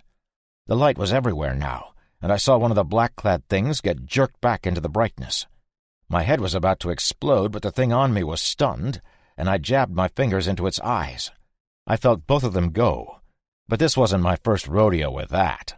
This fucker was blind now, but had fully functional teeth, so was still deadly. I smashed my head upward again and destroyed a couple of those teeth. Green circles began to dance in front of my eyes as I fought to stay conscious with my head in such pain. Literally, the last thing you want to do when you get smacked in the dome is use your melon as a battering ram. Write that shit down because it's a life lesson. I heard grunting and gasping, and I realized it was coming through my headset. I heard and felt the explosive whoosh of air and water that accompanies one of the bang sticks going off. The blind thing was yanked off of me in a fear-filled moment. I blinked, thinking if I passed out I was lunch, and Orca 1 was staring at me through 2 panes of glass. He smiled. "So you're not dead." "Day ain't over." He glanced at the 3 things he had killed and the 2 done by me. "Damn, that was lucky." "Don't feel lucky." "Can you say more than 3 words at a time?" "Only need 2. I extended my middle finger. "Fuck you." He smiled again and helped move the dead guy off of me. "Come on, 7. We have to find the others, get the package, and get out of here." He panned his light around, and we found one of the orcas. It wasn't possible to tell which one, as all we could see was his glove sticking out from under the collapsed stairs. I hope it had been painless. That was at least 2 dead. Orca 4 had been eaten, and this one crushed, so we were down to 5 with only 2 accounted for. 1 pulled my knife from the black-clad creature's temple, passing it back to me. He also passed me the cutter, which was still on. In less than a minute and a half, I was free, and it felt great. "Orca 1, this is Rampart. Report." "Rampart, Orca 1. At least 1 dead and 4 missing. I am with 7, and we will make our way to the target, searching for survivors along the way. Had contact with 3, but his comms are down." Along the way? Was he nuts? I took stock of my surroundings and realized everybody was dead. They had all been squished by a 1.5 tons of broken boat. We might find that other guy. I couldn't remember which number, but that was it. I stepped on something, turning my ankle, but not badly. It was my light, broken and useless. When we could stand, we stepped over the bodies, and I had to wonder what was up with the black camo and why they were burned. Moving down the corridor, we saw more bullet brass and another dead black camo guy with a head wound. It almost looked like there was a 2-directional firefight here. Orca 1 looked at his map and then at our surroundings. We moved at a fairly brisk pace and to the door of the captain's quarters quickly. It was then I realized I was done calling my only friend down here Orca 1. "What's your name?" He looked through the glass at me like I had 3 heads. "Call me Orca—" "Fuck that! What's your name?" I put emphasis on the word name so he would get it. Frank." "Well, Frank, look at that." I pointed to the door. Scrawled on the steel in day-glow orange marker was a note, probably left for us. "Dead inside." Where did everybody get all this orange marker? I'd seen it in 3 different places since the apocalypse came to dinner. Was it a common item in everybody's survival bag? I ask because I don't have an orange marker. Do you, dear reader, have an orange marker? Don't get one. Every time I've seen it used, a bunch of people were dead. I was looking at the door when I noticed Frank look past me down the corridor behind us. He shined his light down that way, and we were pleased to find that Orca 3 was making his way toward us. We breathed a sigh of relief until we noticed that he was coming a bit faster than the casual swim walk we were used to. When he got closer, we could see that there was an air of panic to his movements. Frank's light showed movement behind Orca 3, and the panic was not unwarranted. 10 or 12 of the dead crew members followed 3 at a speed and distance that told me they would be on us in a couple of minutes. At least one of them was wearing a shredded dry suit. 3 made it to us with something wrapped around his right leg and pointed to his head, mouthing shit inside his helmet. He also pointed back behind him. "Can you hear me?" I asked into the comms. He shook his head in the negative, so I pointed to the door. Any idiot could see what he said through the glass of his helmet when he read the words. 1 syllable, rhymes with fuck. 3 had his bang stick, as did Frank, but my only weapons were my knife, the cutter, and my incredibly sharp wit. I was 1/4 out of oxygen for the cutter, but my wit was at full capacity. "The devil you know?" I asked, thumbing to the growing crowd of underwater pus bags on the way toward us. "Or the one you don't?" I nodded toward the door. "We need what's in there." I tightened my balls. "Okay, then," and tried the knob. Shockingly, it was locked. This was a cabin door, and as such was like any other wooden door, so I used my pry bar to jimmy the lock. As soon as the lock broke, the door was pulled from my grasp from the inside, and I looked into the face of a dead guy in a suit. He looked great, other than he was dead and had a bullet hole where his heart was. He reached for us, but Frank was faster and shoved his stick into the guy's face. His head did what anything would do when confronted with a 12-gauge persuader. It ceased to exist. The remnants of his noggin exploded backwards into the face of another suited dead man who got three's bang stick, and the cranial popping occurred again. The third guy in a suit was a bit further back, and a fourth dead man was experiencing the extreme bloating that the floaters from before had and was floating up near the ceiling. This time we were well within reach, though. Frank passed me the light, and I flashed it around as we stepped into the room, both of them reloading as we did so. I moved forward with my knife, careful to stay out of reach of the floater. I stabbed the mobile one in the eye, the comedy of him sinking to the deck in slow motion not lost on me. Three's stick made short work of the guy on the ceiling.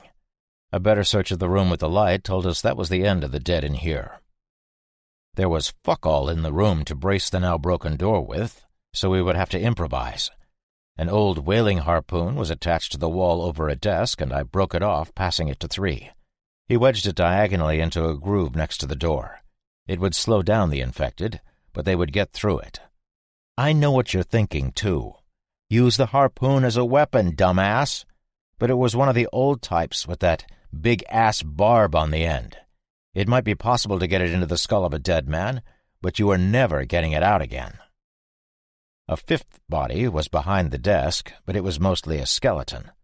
The things in here must have gnawed on it. It was nasty and unmoving, as the faceless skull had a big hole above the right eye socket. A dozen or so pictures and photographs adorned the wall, and I began to rip them down. The safe was under the third painting, a portrait of Abraham Lincoln sitting in a chair with his chin in his hand. I fired up the cutter and got to work. The safe wasn't a Chubb sovereign, but it wasn't cheap either. It was a newer model Sentry hideaway with a standard 3-number combination. 2 rods on the top, 2 on the bottom, and 3 on the left. No tar layer to create smoke, and, more importantly, no copper plate for heat dissipation. The weak part was the combination wheel, and that's where I started. The cutter was through the wheel in 4 minutes. I popped the wheel with my pry bar and inspected the tumblers. One had to be cut before the others would disengage, so I turned the cutter on that. Another 2 minutes and I was through. I used the bar to pry the second and third tumblers into position, turned the handle, and looked at my prize. It was a briefcase. I'd been hoping for gold or jewels, or a map to a porn palace, but I had gotten a fat leather briefcase the size of a backpack. I reached for it, but Frank stopped me. "Let me," came through the headset. I shrugged and stepped away. Frank grabbed the case, and the door that Three was guarding received its first thud. It was followed by several more, and the door opened as far as the harpoon would let it, maybe 4 inches. Dead hands reached through, pushing, pulling, and hoping for flesh to grab. "Rampart, we have the package, but there are hostiles on us. Report again when we've dispatched or evaded." The only access to this room was the door we had come through. Of course, that meant it was also the only egress. I looked around, searching for magic, but there was no joy. I tried to imagine what was above and below us. Above was most certainly another stateroom, but I had no idea what was below. It would take me about 15 minutes to cut a hole in the ceiling of this steel box we were in. I had maybe 20 minutes of oxygen in my cutting tanks. I went to work on the bolts for the leather couch first. "So you're on a ship. You can't have furniture sliding around willy-nilly in 6-foot swells, so you bolt all your shit to the deck, right?" Those were the bolts I was after. I was through the 4th bolt in 2 minutes. 18 left to cut into the deck above us. Frank knew what I was about and pushed the couch over to Three, who was doing a shitty job bracing the door against a concentrated undead attack. The couch moved against the door just as the harpoon was giving way. I stood on the wooden desk and began to cut into the ceiling. The initial cut took moments, and I began to move the cutter flame in a wide circle. We would have to fit ourselves and our rebreathers through the hole. I heard a small muffled explosion and dared a glance at the door. Three had used another shotgun shell, and Frank was poking his stick through the partly open door. The couch moved just a bit back into the room. 3 moved back to push the couch, but it wouldn't budge and actually moved a tiny bit more toward him.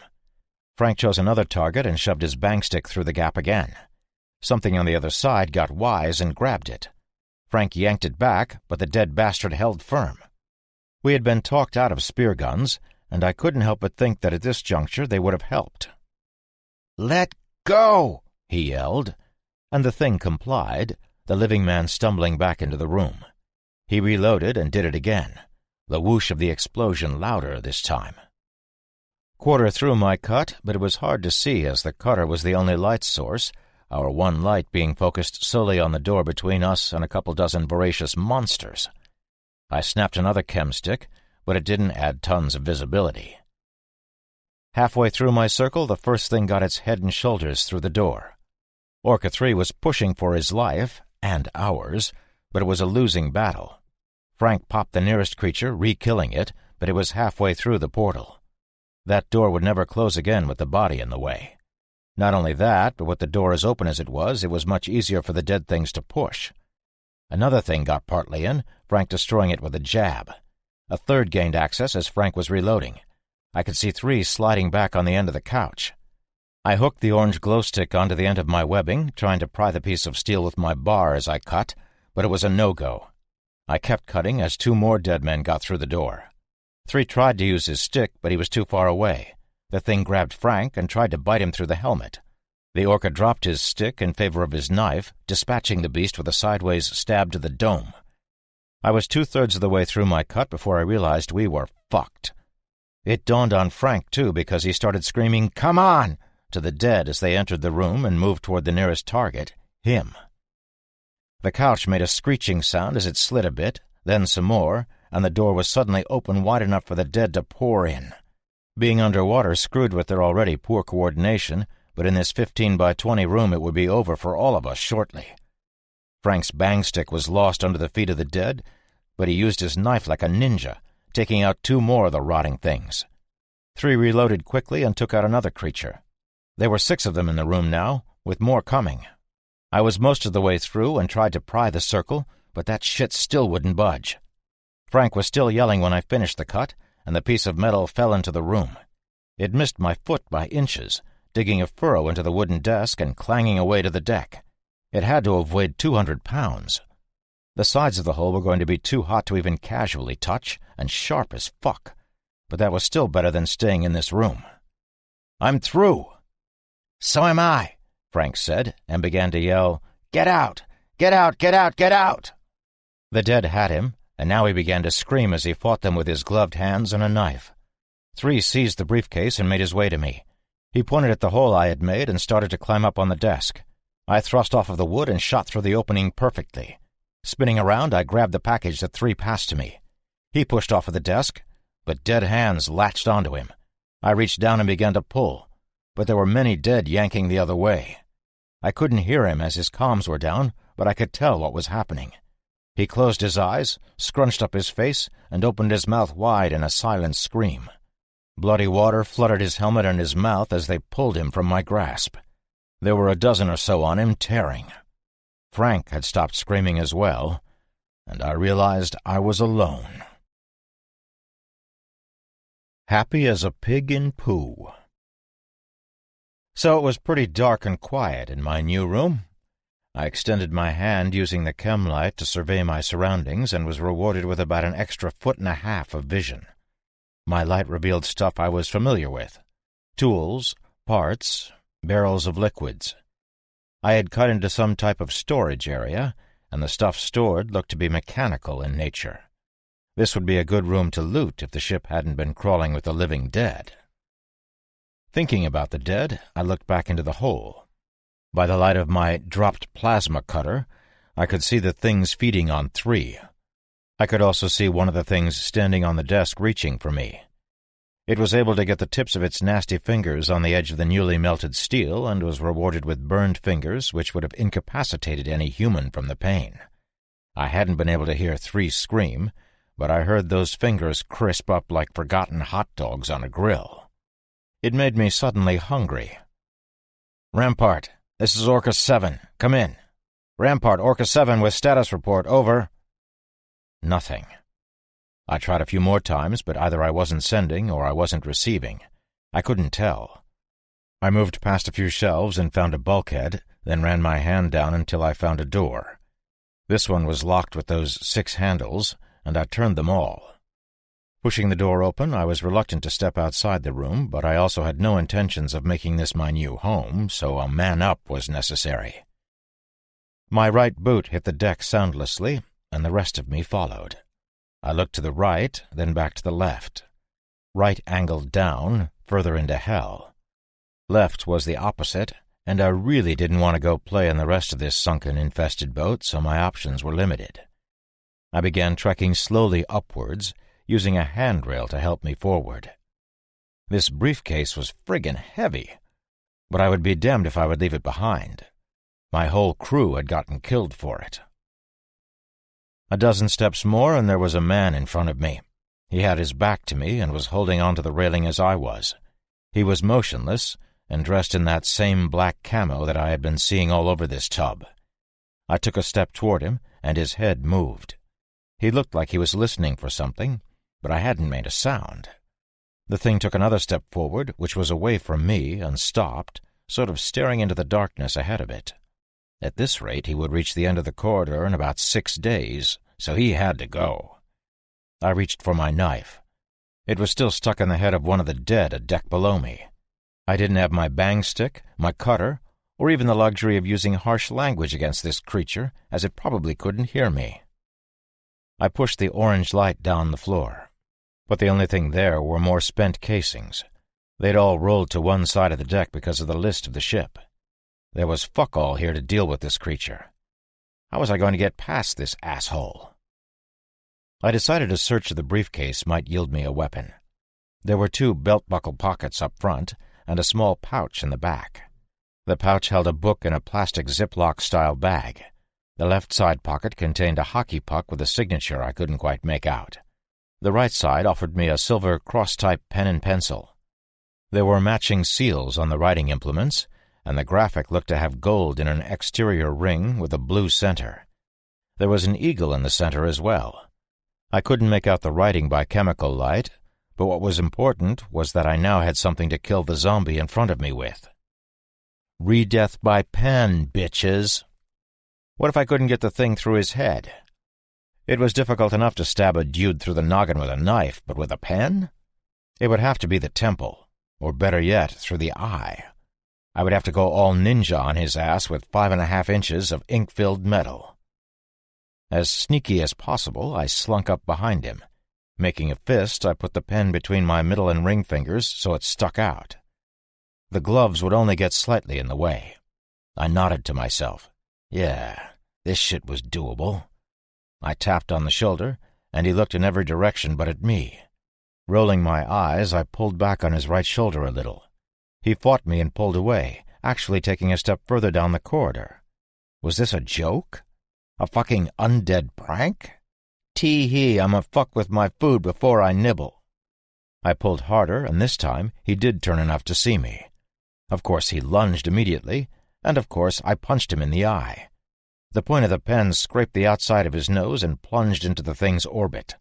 It went between the eye and the socket, and that shit went deep. The creature's hand, which had been grabbing for me, went limpish and sort of hung suspended in the water. His eyes glazed, and I gave him my smirk through the mask. You know, that awesome half-smile that melts a woman's will and makes their panties hit the floor? That smirk. Oh, you can't do that? I'm available for lessons. So, mid-smirk, the thing's eyes snapped back to me, completely focused. I had half a breath to think, oh shit, and cease smirking before his hand was on me, and he was all teeth. He let go of the railing, spun, and had both hands on me as fast as a cobra. Snapping, he pulled me toward him as he leaned in, and he smashed into the glass of my helmet, losing a tooth. Undeterred, he kept up with the snapping, and actually bit off a chunk of his tongue. That shit was nasty, as it was attached to him by a string of tongue meat and flapped in the water. Stupidly, I was still holding on to the briefcase, so in a moment of genius I let it go to fight off the undead menace. I grabbed his neck with my left and began punching him with my right. He looked at me with those dead red eyes, and I could tell this fucker had been a bad guy, even in life. All these black camo motherfuckers had most certainly boarded this vessel and caused her to sink. They had killed the people on board, or had died trying, but they had undoubtedly put a large hole in the side of the Kanawha, causing untold destruction and death. Assholes. I think per capita, our planetary asshole ratio has gone through the fucking roof with the onset of this damned apocalypse. Why can't we all just get along? I was not getting along with this fucking dead guy, that was for sure. He wanted my entrails to be my extrails, and that shit was bothersome. I gave a monumental shove with my left hand under his chin, and for a split second took him by surprise. I was able to push his head back just enough to give him a palm heel strike and drive that pen into his head up to the hilt. Well, pens don't have hilts, but if they did. He instantly stopped moving, other than his eyes, which blinked a few times before they rolled back, past the pen, into his head. I was taking no chances, and when he hit the deck, I stomped on his dome until I heard a crack. That stomping shit is way harder underwater. I put my hand against the bulkhead for a sec to catch my breath and looked for my briefcase. It hadn't wandered off, so I grabbed it, then decided I wanted my pen back. Try as I might, I couldn't dig it out. The end of it was flush with where his tear duct was, and it was stuck fast. I tried like hell, even squishing the fucker's eye, second time in an hour, but it was a no-go. This prick would have a beautiful pen in his skull, along with some fish and maybe a hermit crab in the coming months. I had to think about that. Can you imagine the jealousy and hate from all the other hermit crabs when you have one walking around with a human skull as his house? I started laughing in my helmet. Great big guffaws. I even danced a little jig. I gave the dead guy another kick for good measure and began to laugh again. Damn, I was in a good mood. I took 2 deep breaths to calm down. I was a bit tired from the fighting, stabbing, stomping, thinking session. But I shouldn't be. I was in the best shape of my life. Granted, everything overexerted a person when underwater, but the happy and the tired? Those were dead giveaways, and I was immediately concerned. Happy, but scared. Tired, but pissed. I laughed again. How stupid is it to be happy and frightened at the same time? I mean, aren't they mutually exclusive? I felt something move behind me. I didn't hear it, but I just knew something was there from the pressure differential through the water. I spun in a wide arc and, well, you already know what it was. I mean, this is a damn zombie story. It was a zombie. This one was not clad in black. It was a seaman. Really, that was the first thought that popped into my head. Seaman. So, obviously, in a display of natural immaturity, I began to laugh about homonyms. I was still chortling when the bastard grabbed me. I laughed even harder when I noticed the knife sticking out of the creature's neck and the slung MP5 around his shoulder. He looked ridiculous. I giggled as we grappled, pulling the edged weapon out of him and stabbing him in the head with it over and over. He went limp, and of course that word got me going again. How many penis-related jokes could there be in 1 minute? My smile evaporated, and I began to feel anxiety. Not scared per se, but just off. Something was up. I had figured it out after I destroyed zombie number 1, and I almost had it again a moment ago before this asshole decided to dine on me, but the thought had fled. I stood there on the angled deck, staring at 2 re-killed dead men, wondering WTF I had been thinking about just a minute before. I was diving, there were zombies, I was alone, I was happy, I was angry, I could barely see. Whoa! Just whoa! Back up. Diving and happy? Full of anxiety? Fuck! I'm narked. If you're not a diver, you might not know what nitrogen narcosis is. It's a condition that divers suffer from, usually at depths over 100 feet, where breathing air at pressure increases the solubility of gases in body tissues. It basically gets you high because the gas in the body passing through the brain is pressurized differently than the pressure around you. It could be deadly. All I would have to do is get to a shallower depth and I should be fine. But I was only 40 feet down. The only way I could be suffering from narcosis is if Oh, shit. If there was something wrong with the scrubbers in my rebreather, I might not be getting all the carbon dioxide out of my breathable air. Holy shitballs, I'm in trouble. Must have happened when the stairs collapsed. I snapped another chemical light and hung it on my vest. This one was green, and it was the most illuminating. Gave me about 3 feet of visibility. I started walking quickly up the companionway. I was tired, and I shouldn't be, which led me to a bit of fear. The knife was in my left hand, which was the hand I needed to use to pull myself forward. The briefcase was getting heavy in my right hand, but what could I do? I detected movement in front of me. Initially, I thought it was me seeing things, but no, it was there. I moved steadily toward it because back the way I had come was not an option. I leaned forward, straining my eyes to see what was there. 4 dead men materialized out of the gloom. They were headed toward me at a ridiculously slow speed even for the living dead. They were way further away than the 3 feet I thought the chem lights would allow. I squinted and realized there was light behind them. Faint, but there. I had come maybe 60 feet since I had cut the hole in the deck, so I should be coming up out of the water in just a minute or so. Well, after I dispatched these dead douches. The pussbags had definitely seen me. One fellow's had moved forward on the deck, but its 3 pals seemed to be having little trouble. 1 knife, 1 briefcase, and 4 undead. Oh yeah, and time. I needed out of this monkey suit soon or I would slip into a coma. I switched my weapon and briefcase hands. I wanted the knife in my strong hand.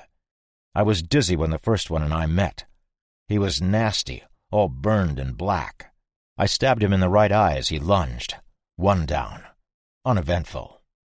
Events transpired when I tried to take out number 2, however. I slipped as I brought the blade around in a sideways arc trying to get into the temple, and ended up getting him, you guessed it, in the neck. He was on me before I could pull the knife out, and this time he had friends. The first one closed his teeth around the dry suit on my left shoulder. It didn't get me, but he was yanking on my suit with his mouth. Fucker was chewing through the rubber. Another grabbed me around the waist, and we went down in a heap. This heap happened to be in front of the third one's face, and he tried to bite me through the helmet like all his buddies had. I fought for all I was worth, but there were 3 of them, and I was in a dry suit. Shoulder guy didn't like the taste of rubber, so he switched to my arm. Still rubber, but he seemed to enjoy this more. I couldn't see him as he had the arm with the briefcase, and I was frantically stabbing with the other hand, his buddy straddling me. It felt wet where the bastard was chewing on my forearm, but the dumb thing had still only gotten my suit. If he pulled out a chunk, I was in deep shit as my suit would flood. I managed to get a fatal jab on the one who was trying to eat my face. He collapsed, but on my stabbing arm. His pal was chewing on my chest, and I decided enough was enough. I bucked and kicked and fought to get them off me. I freed my right arm, but not before a searing pain came from my left. The fucker had bitten me.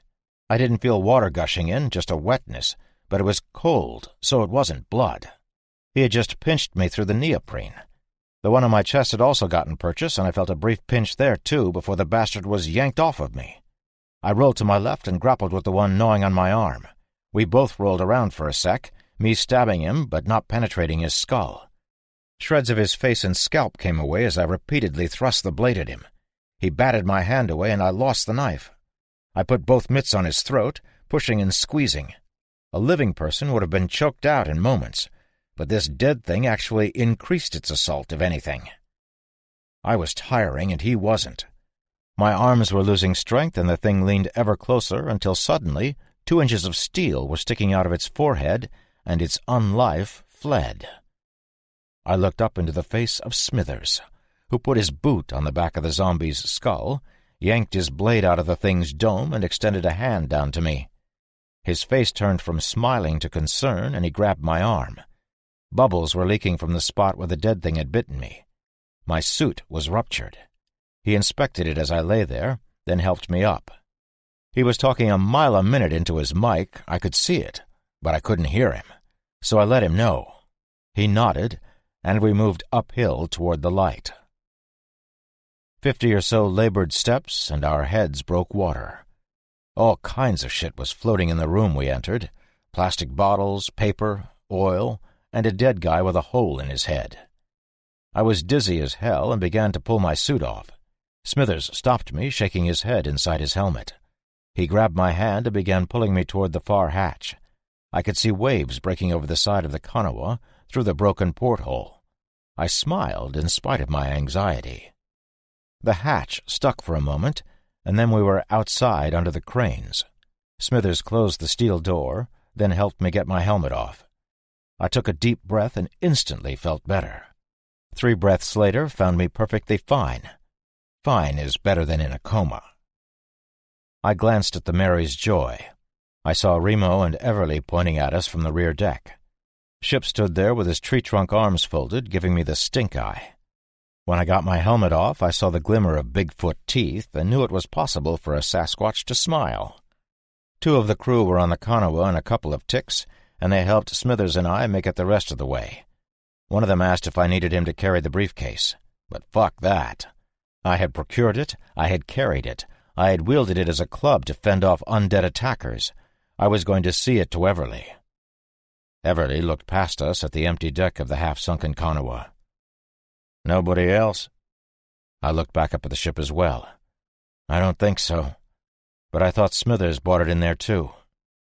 I felt a tap on my shoulder as I was shrugging out of my suit. It was my giant smarty-pants friend. He passed me a glass with ice, a clear liquid, and a fucking pink umbrella. His closed-mouthed smile said it all. He was happy to see me. "Roger that, sir," I heard Everly say into the radio. "Package is secure." "Yes, sir." "We lost 5. "Yes, sir." 5. I heard expletives come through the receiver. That was unlike Shumitz. Ship had also given a glass to Smithers, and I could see 4 more glasses, all with umbrellas, on the back table. The fuckers had been drinking without us? I took a slug of whatever it was in the glass. It was water, and it was delicious. "Thanks, big guy." He signed that I was welcome, but more importantly, I understood it. He put both hands on both shoulders of mine, leaned down about 13 feet, and looked into my eyes. "Never again," he mouthed. I shrugged out of his grip. "Underwater zombies, sunken ships, and important briefcases, and you have to go and make it weird." I finished my water and put the glass with the others. We pulled a couple 100 feet off of the Kanawha and discussed the possibility of surviving orcas. I knew of 4 for certain that were dead: Frank, Orca 3, whoever belonged to the glove that was under the stairway, and whoever was stumbling with dead buddies inside a dry suit in the companionway. That left 1 unaccounted for.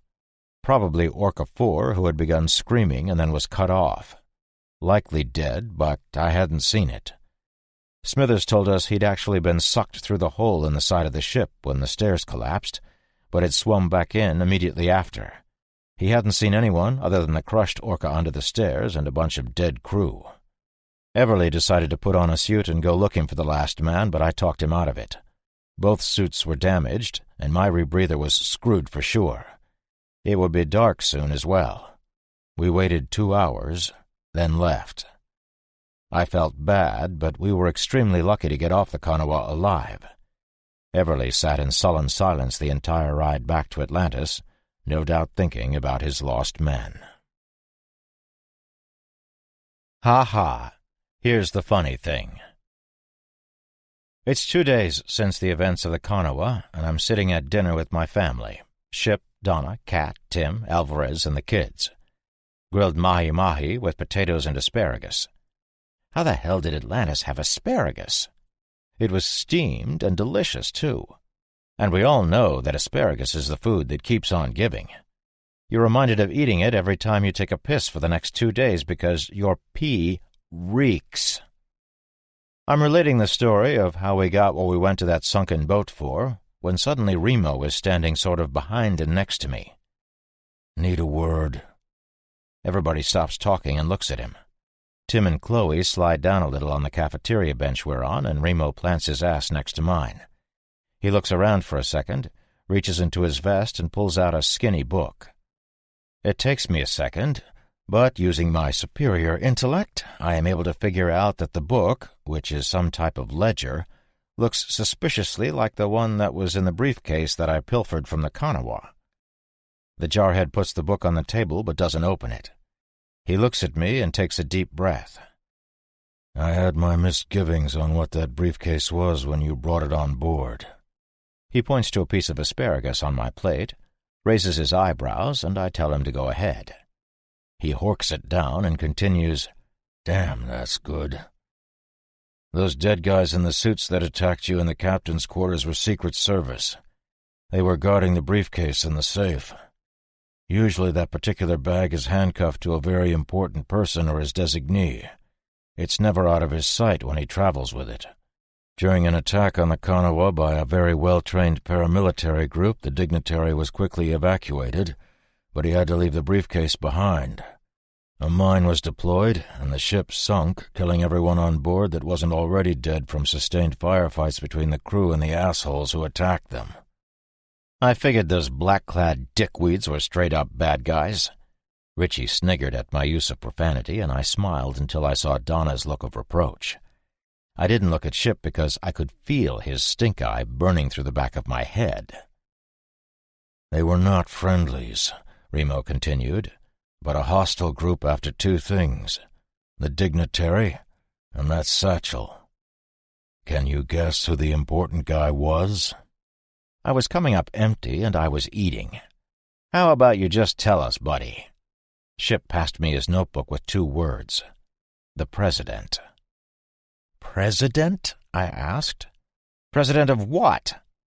Ship rolled his eyes, but Remo just stared at me, waiting for me to get it. There were several gasps from around the table, including both kids. I looked around, and Chloe said, "The President." I blinked.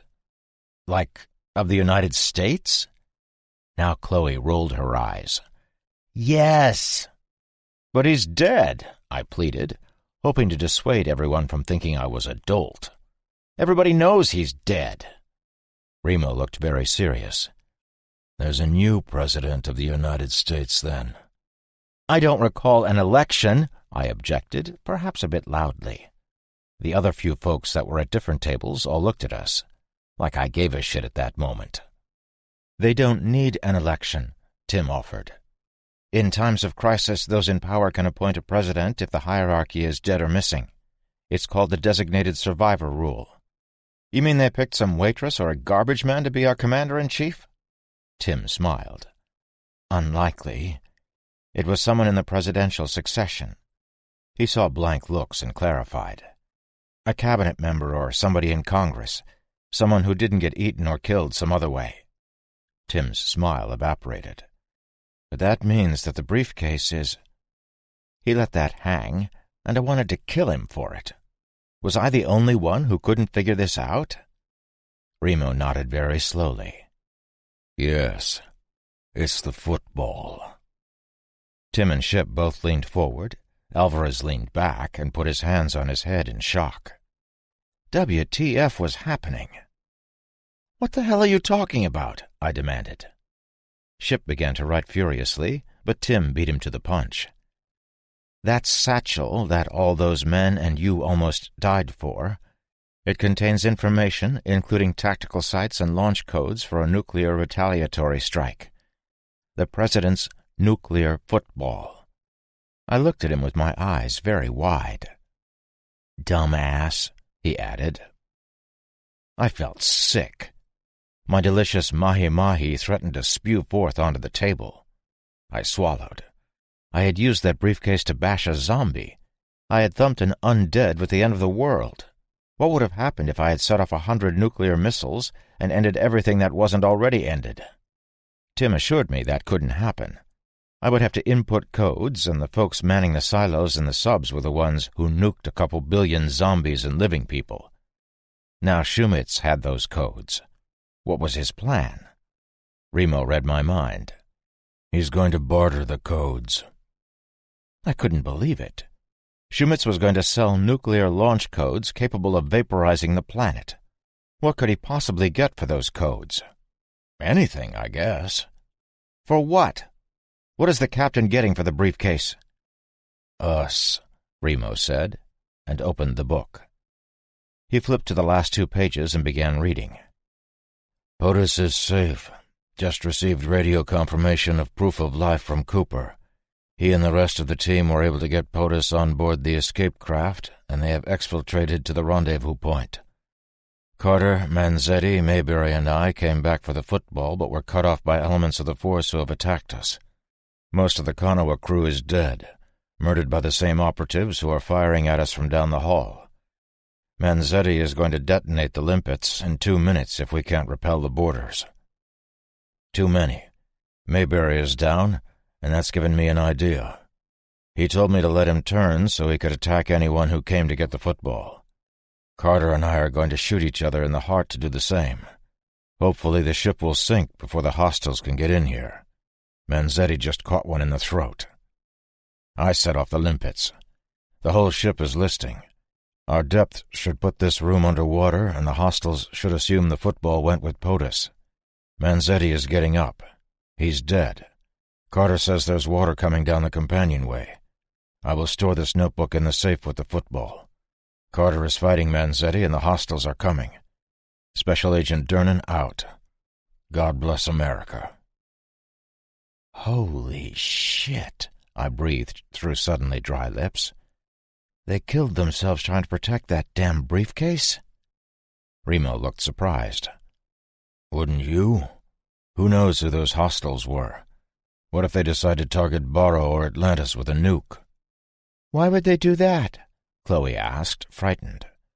Remo looked at her. Because they can, honey. Crazy doesn't need a reason. He looked back at me. This football, if traded to the proper folks, could guarantee safety for us. Especially you. He pointed at me. Ship passed his note to me, and I read it aloud. While I agree with Remo to a certain extent, there are no guarantees. They could take the package, then wipe us out to get you as well. In my mind, you are more valuable to them than nuclear launch codes, but I am not the president. The codes could destroy the world, but when you think about it, the world is mostly gone already. If they get their hands on you, they could manufacture an antiviral vaccine. They could distribute that vaccine as they see fit, which is a much more effective bartering tool and weapon than a nuclear arsenal. However, manufacturing a vaccine for a virus is next to impossible. They would have to run tests for years, possibly decades, to perfect it. All the while they would need you on hand, running tests and drawing fluids. This all assumes that whatever has happened is because of a virus. It could come from a bacterium or a fungus or countless other sources. Alvarez shook his head. But we don't know if they know he's here. Ship pointed to his notebook. I handed it to him, and he wrote quickly, while Remo slid my plate in front of him and started shoving my fish in his face. Exactly. We don't know. Prudence dictates that we assume they know. Someone knew when they tried to blackmail the Ocean Diamond. Those men were government. Remo looked thoughtful. He's right about that. Those hitters that came for you on the Diamond were well-trained. And shit, Dusty, the border collie, who was strictly forbidden to be in the galley, was, of course, at the feet of the kids, gnawing on some type of bone. He stood up, very alert. He looked in a few directions, then started barking like crazy. "Shut up, you mangy leg-humping mongrel," Donna pleaded. "You're not supposed to be in here." That damn dog would not cease with the barking no matter what was said, and we were drawing attention. Ship stood up, immediately yanking his sidearm from his shoulder holster. He looked into the air like he was thinking. Remo and Alvarez both stood as well, drawing their own weapons. Tim looked right at me. "What's happening?" "Why is everybody always asking me that? I don't know. I never know. Why are you guys all up in arms and shit?" Remo had his rifle with him, but nobody else did. He pulled the charging handle back just a bit so he could check his load, even though there was no way in hell he hadn't checked it 75 times today already. Dogs get fussy when there's something wrong. Ship snapped his fingers, and that damn dog shut up instantly. Fucker could talk to animals now. Ship pointed up, and we all heard it. A helicopter. There was no chance any aircraft would be able to come within miles of Atlantis without the Stockdale turning it into smoking bits of ruined metal. so I had to wonder WTF was going on. We were all outside in a moment, watching a Black Hawk helicopter land on the pad. It was surrounded by a plethora of armed men from Atlantis and covered by the very M60 machine gun we had liberated from it before. Yes, dear reader, I knew it was a Black Hawk because Remo had told me the last time I had seen it. It was the same bird that had come to spirit me away off of the Ocean Diamond. The engines shut down and the rotor began to slow. Austin was there, and he moved to the side door, keeping his head low. The door slid open, 3 unarmed men stepping out onto the landing pad. I had seen 2 of them before, and had bitten one. The third guy was in a suit, and he looked important. He shook Austin's hand, and the 4 of them came down the ramp from the helicopter together. Austin looked around until he saw me, then motioned for me to follow them with that come here hand gesture he was always using. We all had our weapons out now. He made the gesture again as I looked to Remo, who shrugged. Let's go. Where? To see what they want. Fine, I acquiesced. Everybody comes. All of us. Remo smiled, and we moved off after the group of them. It took a couple of minutes to convince Ship that we were going with or without him, and he was pissed. The notebook flew back and forth a few times, and let me tell you, Ship had found his swear button. I ended the conversation telling him that these were unarmed people who already knew I was here. Captain Shumitz was waiting in Austin's office with 2 of his officers. He was speaking with the suited dude. There was barely enough room for all of us to stand in there.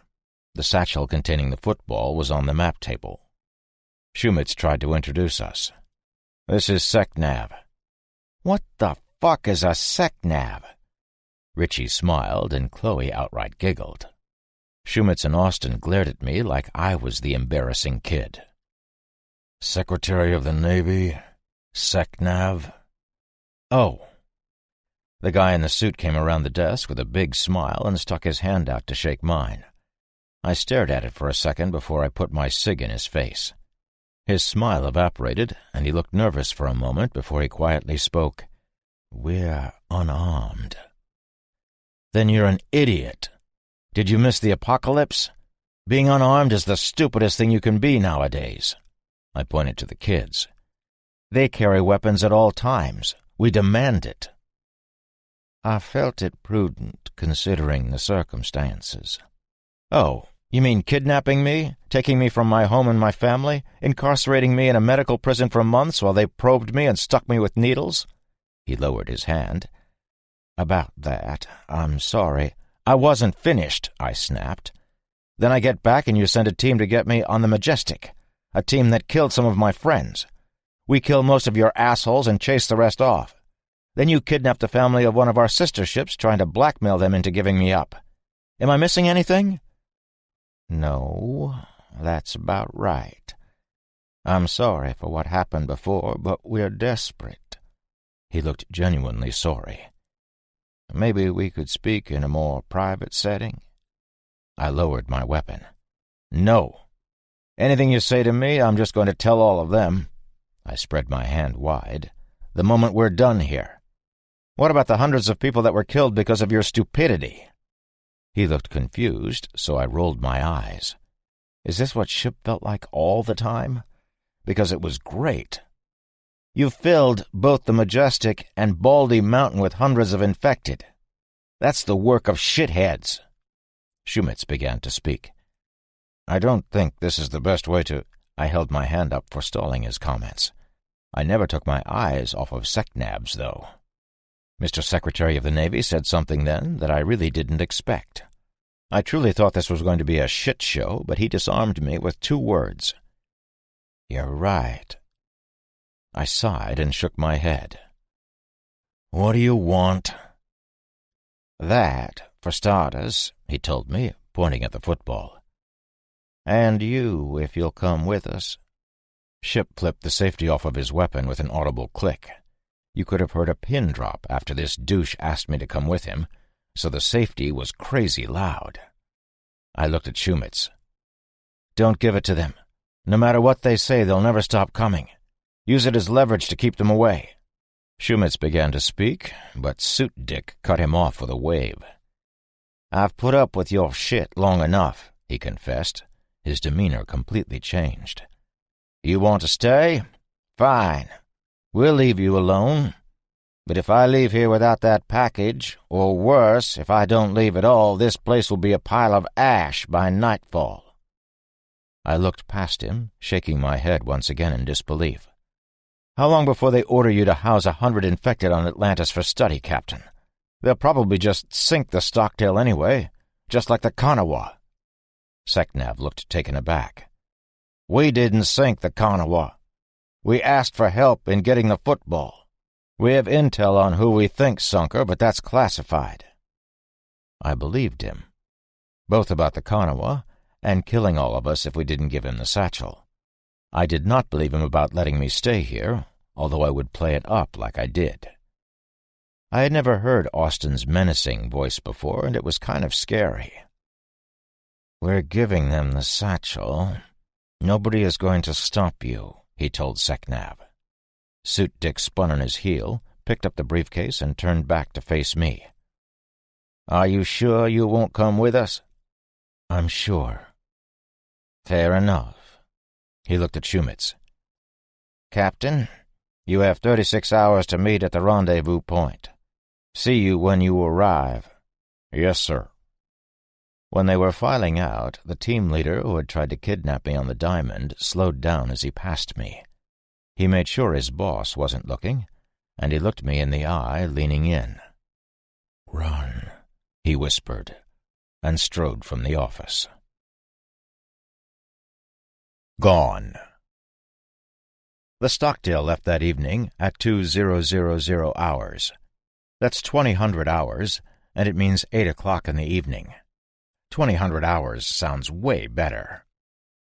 Earlier, I had spoken to Captain Shumitz about how he had originally said he was going rogue, and that he would be here with his boat to protect Atlantis.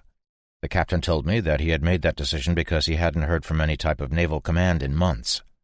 Now, with a fleet of naval ships down in Panama, Shumitz felt compelled to follow orders, especially when those orders came directly from the highest power in the Navy. He did offer any absolutely non-essential crew members the opportunity to stay on Atlantis if Austin was okay with it. Shumitz would convey to the Navy that those crew members had been killed. He would lie.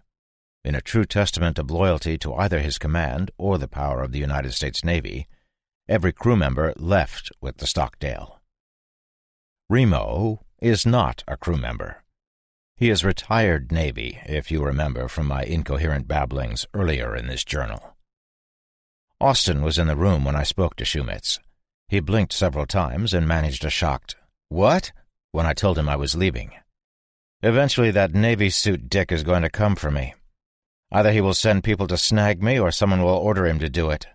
They know where I am, and that makes me a danger to everyone here." I actually hung my head in sadness. "Where will you go?" He sounded bewildered. "There's nowhere safe." "You're right, there isn't. But I can't be responsible for the deaths of everyone here.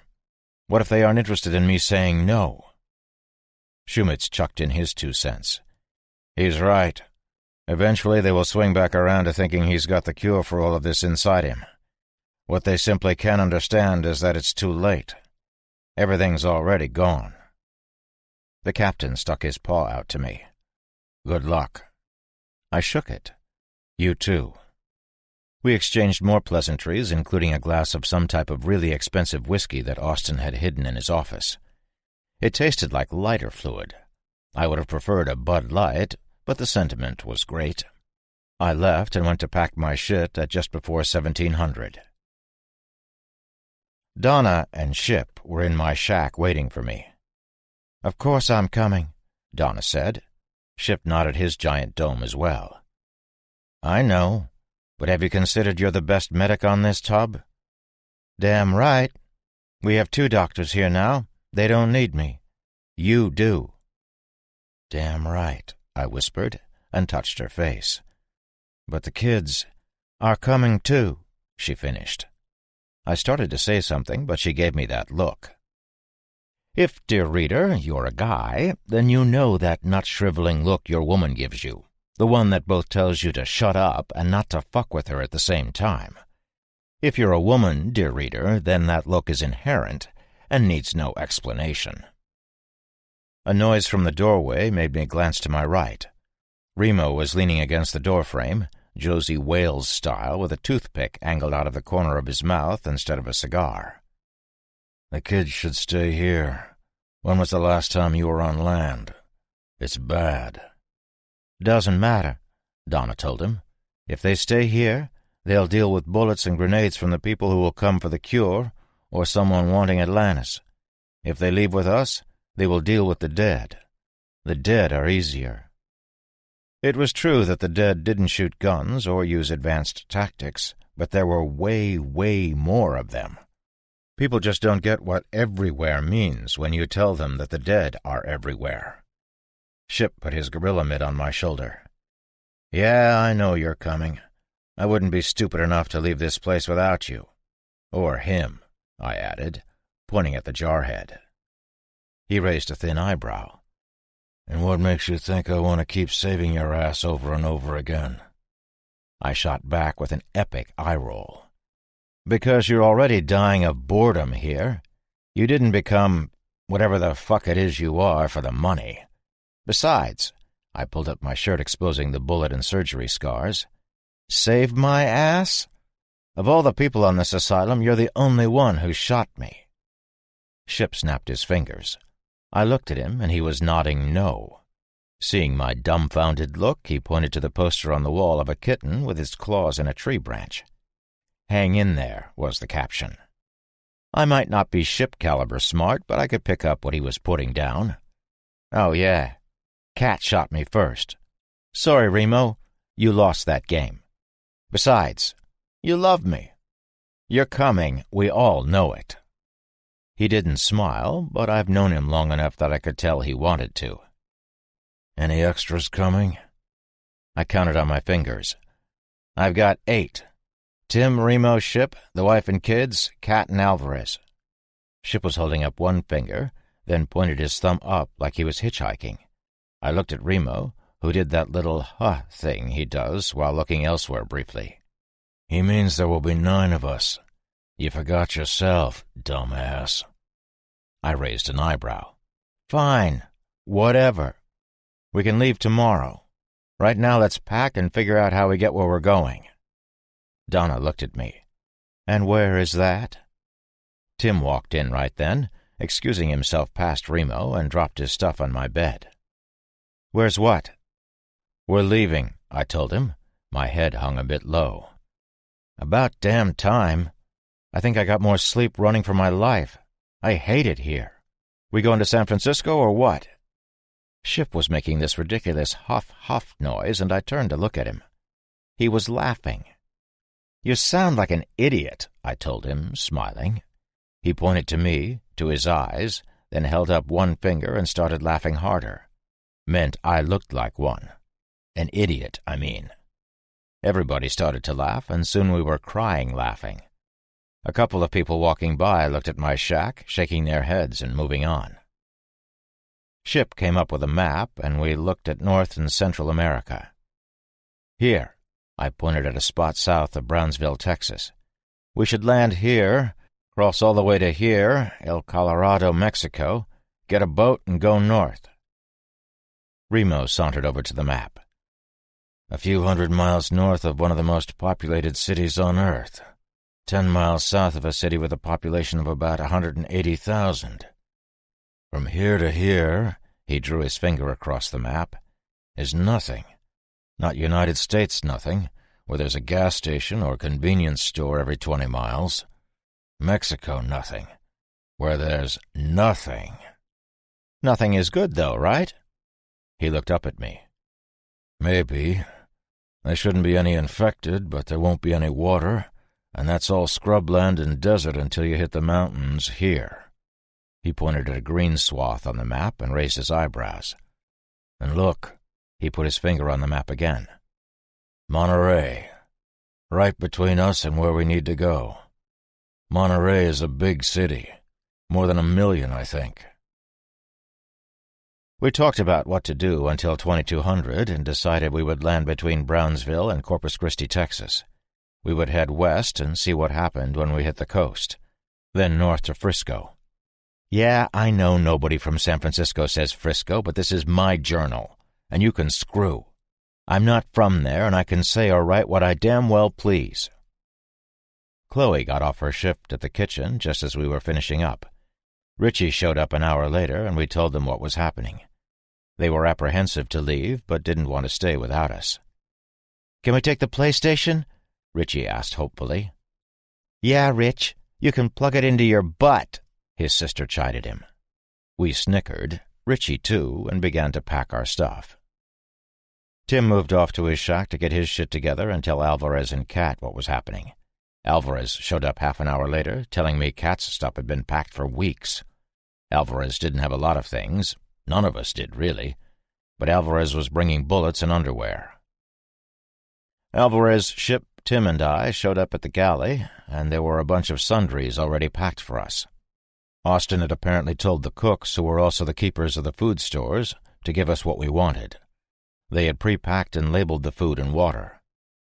"I didn't give you any of the asparagus," Gabriella, my favorite cook, told me, and burst into tears. She threw herself at me in a hug, sobbing, "I didn't think you would be able to cook it on the road. I'll miss your stories." I kissed her on the top of her head. "I'll miss telling them." Gabriella was in her late 40s, short, and made the best damn apple cobbler on earth. All 4'5" of her looked up at me. "Austin said there was some more stuff on the Mary's Joy." She passed me a key.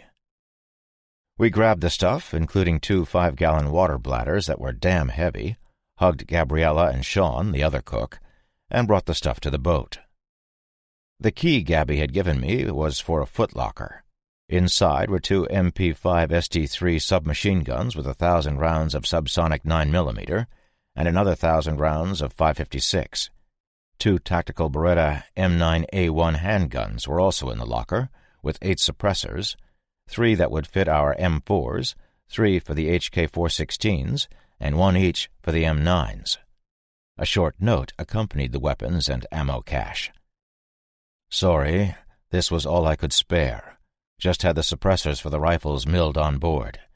I would have given you a set of NVGs, but I never did get one back after the Majestic mission. Best of luck, and I hope I never see you again." Shumitz, you old softy. The note wasn't signed, but I knew who had left me the stuff. I hoped I did see him again. I would buy him a drink, as long as he wasn't trying to capture me for experimentation. I locked the locker and put it in one of the storage bins under the seat cushions.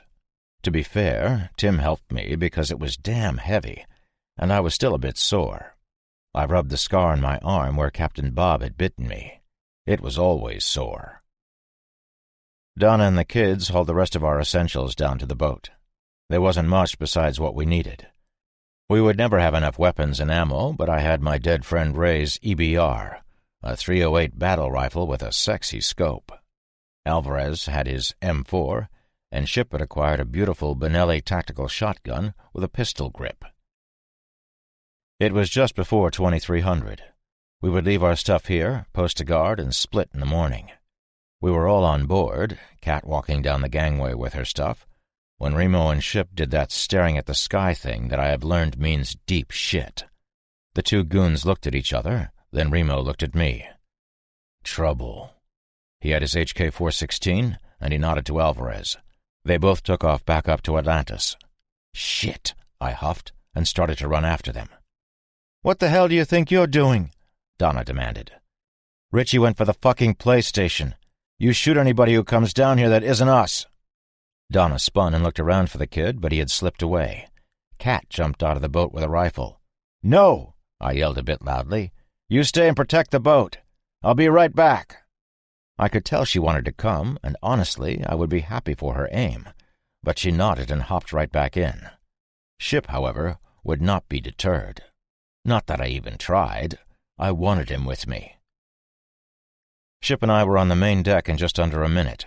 It looked totally fine, but I had seen Ship's and Remo's spidey sense in action before, and I didn't doubt it. What I didn't see right now were Alvarez and Remo. They had melted into the darkness. I could melt. I could melt into the darkness, too. Ship was used to melting. He was 7 feet tall, 300 pounds, and never made any type of sound if he didn't want to. I could do that. He followed me as I ran to the rec center looking for Richie. The kid wasn't there, but the PlayStation was. The place was empty, which was weird for 10 p.m. I looked at Ship and whispered in anger, "Fuck! He didn't come for the stupid video game. He went for that damn dog." Ship spun on his heel and sprinted for my shack. The guy might be big, but he's fast. One of his strides is like 3 of a non-Sasquatch's. Still, he made not one sound. I caught him when he stopped near one of the shacks. He held his hand out for me to stop, and I did. His hand is the size of a dinner plate, so I really had no choice. He pointed toward his own recently vacated shack. A furtive figure was just exiting. Clad in black, it carried a suppressed weapon which looked just like an MP5. It moved into the next shack. I moved to go after it, but Ship's mitt hit me in the chest. He pointed to another figure, similarly garbed, covering the first. It was dark, but I had seen that black camo before. The dead dickweeds that had been on the Kanawha had been wearing it. I tapped Ship on the shoulder, indicating I would slip in behind the guy and cover him. Ship nodded, pointing his shotgun at the crouching douche covering me. I snuck right, moved through the superstructure, up 3 stairs, hooked left, and came up behind the lookout between the shacks. "Harvester 2 copies all," the guy whispered. "Harvester 1, eliminate all hostiles until you find primary target, then we exfil. How copy?" He put his finger to his ear, and I began to shake in anger. I willfully sent that shit away quickly. Don't get me wrong, I was fucking pissed, but I wasn't going to go all red-eye on him. There were probably plenty of these assholes to question, so I grabbed his forehead with the palm of my left hand, pulled it back into my shoulder, and drove my sawg downward into his throat, up to the hilt. For good measure, I sawed back toward me, and his red stuff literally exploded from his neck, coating the shack next to us. I had seen someone do this exact maneuver, and I have to tell you, it works. I yanked my knife out of him, lowered him to the ground, then stabbed him in the left eye, turning the knife when it was in. It was a bitch to pull it back out, but I needed it, so I got it. I dragged his body back between the shacks, and Crouch ran to the door his pal had gone through. Ship had moved up, switched positions, and was covering me with his shotgun across from the door. The bad guy exited the apartment in front of me, but I was a damn ninja and hid behind a vertical pipe. He made it to my door, but it opened from inside, and out strolled Richie with the dog on a rope leash. He looked right at the guy in uniform, asking, "Who are you?" The guy began to raise his SMG toward the kid, and I was too far away to do anything. I didn't have to. Ship blew the dude out of his shoes. The boom of the weapon made every shack lamp on Atlantis light up, and this shit was on. Gunfire erupted from all over, and the fire alarm, which had become the anything at all that is wrong alarm, began to sound. I hadn't heard so many alarm klaxons or even known what the word klaxon meant until this fucking plague. Both Ship and I sprinted to the wide-eyed kid who was doing his best to control the now absolutely apeshit dog. Ship did something then that I didn't even consider. He didn't pick up the kid, but scooped up the pooch and clamped a gigantic mitt over the thing's jaws, effectively silencing it. Sasquatch then used his massive boot to turn the dead black-garbed asshole's head into oatmeal with a side order of yuck. He nodded his head toward the boat, and Richie followed. I trailed them for a few steps to let Ship think I was with him, then veered off and headed for Austin's office. Atlantis was suddenly lit up like a Christmas tree, with every work light on board flashing to life. This would make it harder for the bad guys to be as stealthy, but it would work against us as well. I heard suppressed gunfire in front of me, so I skidded to a stop. Some female screaming came from my left, but it was cut off almost immediately. Austin stumbled from his office up above me on the catwalk. I climbed the steel steps 3 at a time until I reached the walkway. "Austin, do you know how many of them there are?" I whisper-yelled. He was looking the other way, sort of glancing around. Guy was probably terrified. I dashed to him, put my hand on his shoulder, and spun him around. He lunged at me, grabbed my shirt, and did his best to get a nibble. He was ghastly white except for his shirt, which was a deep crimson down the front. A wide gash ran across his throat, deep enough I could see the tube of his trachea. Although surprised, I was able to use one of the moves Remo had taught me, and I punched upward under his arms, then brought my arm around and over, slamming my forearm over both of his. One hand let go, but the other was on me like iron. I thumped him in the face with the butt of the battle rifle, stunning him. He let go, staggering back a step, and I took that moment to give him a kick, aim the rifle at his face, and shoot without using the long-range optics. I hadn't fired this weapon before. This was not like a .556 weapon, and I was unprepared for the kick. It was substantial, and it hurt my shoulder a little bit. Usually, when I fired my HK-416 or one of the M4s, the head of an infected would snap back or a small bit might fly off. It was a bit disgusting, but I was used to it. This thing was more of a sniper rifle, and most of Austin's head, from the upper lip on up the right side, simply ceased to be attached. It flew off to my left, and he flew backward, landing on the steel mesh of the deck. In a moment of grand stupidity, I looked at the rifle and then back at my dead friend. A fairly large explosion from a deck lower and behind me brought me to my senses. I climbed up the side of the ladder on the office, situating myself on the flat roof. I was in a small rain puddle, but I would deal. Looking through the scope on the weapon was tough because even though Atlantis was covered in light, it was still dark outside. I panned the weapon to my left and saw a guy in black camo raising his rifle. There were two bodies next to him, both in civilian clothes. I put the crosshairs on him, pulled the stock of the rifle close to my shoulder, and squeezed the trigger. The outcome of my second shot was much better on me, and I remained at a 100% kill rate. I had struck the douche high, between his neck and his shoulder on the left side. I was maybe 150 feet away and much higher than he was. He flew to his right, undoubtedly dead. I fired again at another prick in black and missed my target. The guy figured out where I was, aimed his rifle at me, and I took him square in the chest. Several rounds pinged off of the steel of Austin's office, and I ducked back behind the edge. One of the hostiles had seen me. Another explosion ripped through the night, and I could see flames.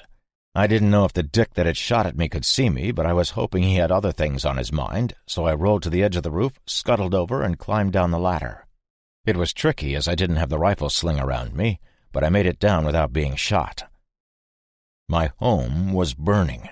There were fires all over, people running every which way, and guns going off. Greg, one of my friends, stopped in front of me, aiming his hunting rifle right at me. He lowered it immediately, his eyes wide. "We're leaving! Come with us!" I shouted. He began to say something, but 3 holes stitched across his side and he collapsed. I threw myself down and army crawled to him. He was wheezing, and I could see he was done. He looked at the blood on his hand, then coughed, obviously in agony. He gurgled, spit out some blood, and looked at me. Don't let me I held his hand. "I won't, pal." He closed his eyes, nodding. I stood, aimed at his head, and shot him. My eyes watering from grief and rage, I looked around for another target to kill. Atlantis was lost. Shambling figures roamed freely, and the smoke was so thick I couldn't tell friend from foe. I could barely hear the throaty diesel engines from 2 of our boats that were heading out into the Gulf. Some folks had gotten away. That thought got me going, and I decided that it was time for me to get away too. I ran. I heard someone behind me as I was racing over the mesh, turned to look, and smashed into someone in front of me. We went down in a heap, and I could see he was dressed in black camo. My rifle was pinned between us, and this guy was doing everything he could to get away from me. I grabbed him around the right arm and began punching. I was able to get an elbow into his nose, and it exploded, showering both of us with blood. He brought both hands to his broken schnoz, so I dropped the same elbow in his nuts. Now he leaned forward, and I gave him a straight punch to the nose again. He was stunned, so I jammed my knife into his belly, and he made this "hooah" sound. He looked at the knife through watery eyes and began to cry. The fucker had come to destroy my home and kill my friends, and he was crying. "Who are you, assholes?" He managed something audible, but I couldn't understand it. He tried again, and I got it. "I'm not triumvirate," he squeaked. "They made me come. I didn't want to hurt anybody." "Well, you did," I told him, and yanked my blade. I could see some shuffling figures on the way, and the fires must have reached the oil because there was a great flame funnel shooting skyward.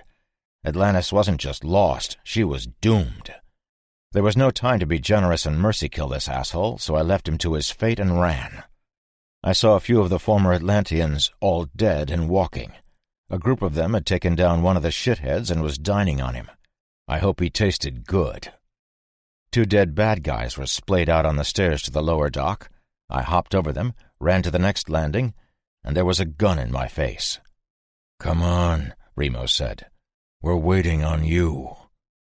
We both hustled down the last 3 flights of stairs, my whole crew covering our retreat with the exception of Ship at the helm and the kids safely below deck.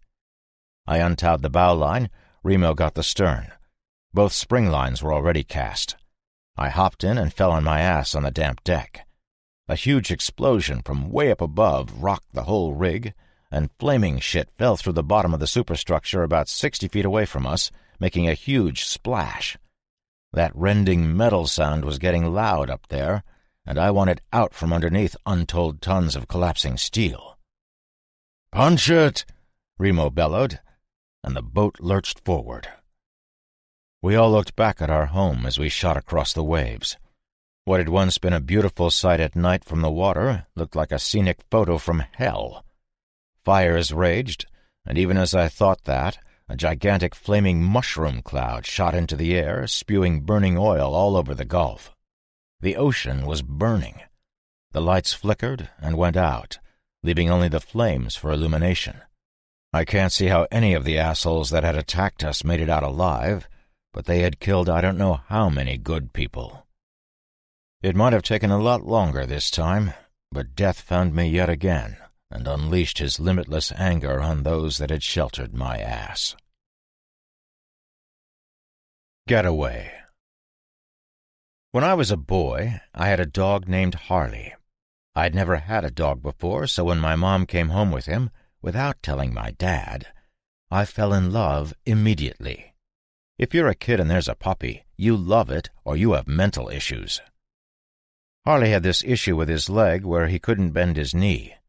My dad paid a ridiculous amount of money to get the pooch's leg fixed, but it didn't take, and Harley ended up getting mean.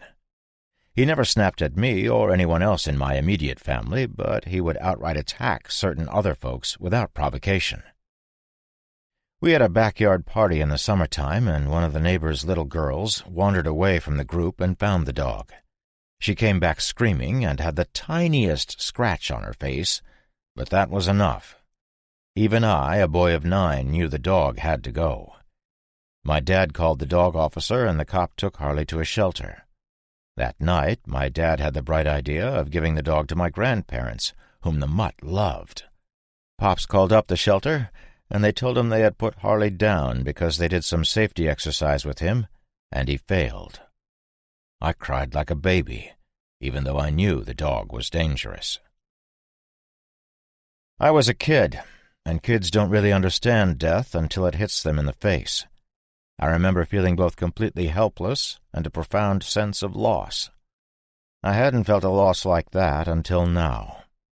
I had lost friends to both living and dead assholes, but in each case I knew someone was going to die. I was usually being shot at or chewed on myself, so my grief was tempered. It's one thing to lose a place. It's another to lose both your home and the dozens of good people you shared it with in one fell swoop. Sitting on the back deck of the Mary's Joy, with the sun coming up behind us, I had to wonder if all of this death was because of me. It isn't my fault I'm immune to this shit. To the best of my knowledge, I'm no different than anyone else. Of course, I know that isn't true. I can't catch this thing, and absolutely everyone else dies from it. Everyone has suffered so much loss from this fucking plague, but it seemed that everywhere I went, I survived when others didn't. Was this a legitimate curse? Did God or the devil or some other supreme being hate me? Did these powers think I was worth something? Or worse, want to torture me, and so it cursed me with living in a dying world? I was contemplating all this crap when Dusty came over, jumped up on the bench seat, and put his head in my lap. I had just been thinking about both my 20-year dead pooch and the loss of a lot that was dear to me, and this mutt decides to put his cute fucking dome across my legs and look up at me with those goddamned dog eyes. Big fat tears spilled out of me and onto the dog's face, and he didn't budge. The dumbass just blinked when a tear would hit it in the eye. I sniffed and stopped the crying, and the little prick licked my face. Just once, then put his head back down. Clairvoyant bastard. Richie and Chloe, who seemed to fire on all the same cylinders at all times, both came out on deck stretching. Everybody else was asleep except Ship, who was piloting the boat, and Remo, who had no idea what sleep was, and was up next to Ship on the high deck with a pair of binoculars affixed to his face. "What's the matter?" Richie asked, blinking and digging grit from his eyes. The kids had the power to sleep no matter the conditions, for whatever time they were given, wake up and be instant superheroes. "Something in my eye. I'm just sad we lost Atlantis." They plopped down on either side of me, Chloe petting the dog. "We were leaving anyway," she reminded me. "Yeah, but we were supposed to leave everybody alive. Those assholes killed them." I was done talking to these kids like they were kids. All coddling would do was get them killed. They had figured that out, but none of the rest of us had until right now. "This might sound harsh," Richie said, "but better them than us." "Rich!" his sister chided. "No, he's right," I agreed. "There wasn't one of them I would trade for any one of us. It's a miracle we all got out alive." Chloe shook her head. "It wasn't a miracle. It was you. If you hadn't decided to leave and take all of us with you, we'd be dead." "Huh.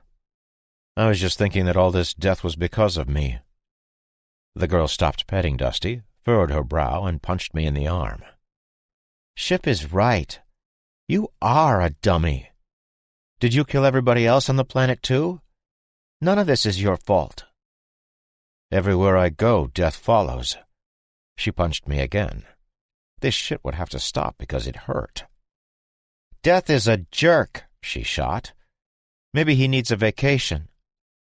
"Maybe he's been on vacation," Richie added, "and that's why people won't stay dead." I rubbed my arm and had to agree. As good an idea as any about all of this. I heard someone coming down the stairs from the upper deck. It was Remo. "Ship asked me nicely to pass this to you." He handed me a piece of notebook paper torn from Ship's universal communicator. It read simply, "Land ho." I looked up, and there was indeed land. It was in front of us, and it was as far as the eye could see in both directions. I sighed. Then I sighed again. And so departs our safety. The four of them, dog too, looked at me. I shrugged. "You two," Remo looked at the kids, "come with me. We have magazines to load." Dusty's head popped up on high alert, and his tail started smacking the seat cushions at light speed, while he stared at Remo expectantly. "Fine, come on." The pooch hopped.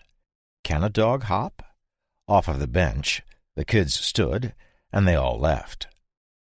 I was alone again with my thoughts. My thoughts sucked right then. Everybody was up by 0830. We were drifting about a mile from shore when we began planning our departure from the boat. There wasn't a soul, living or dead, on the beach. Turns out, when we looked more closely at our actual boat chart, what we were seeing was a barrier beach called Padre Island. Yeah, the chart says it's the longest barrier island in the fucking world, and there was a giant lagoon on the other side of it. Between it and mainland Texas. Between us and mainland Texas. Remo had his chin between his thumb and forefinger. "Shit. I didn't see that. Shit." "You said shit twice," Richie told him.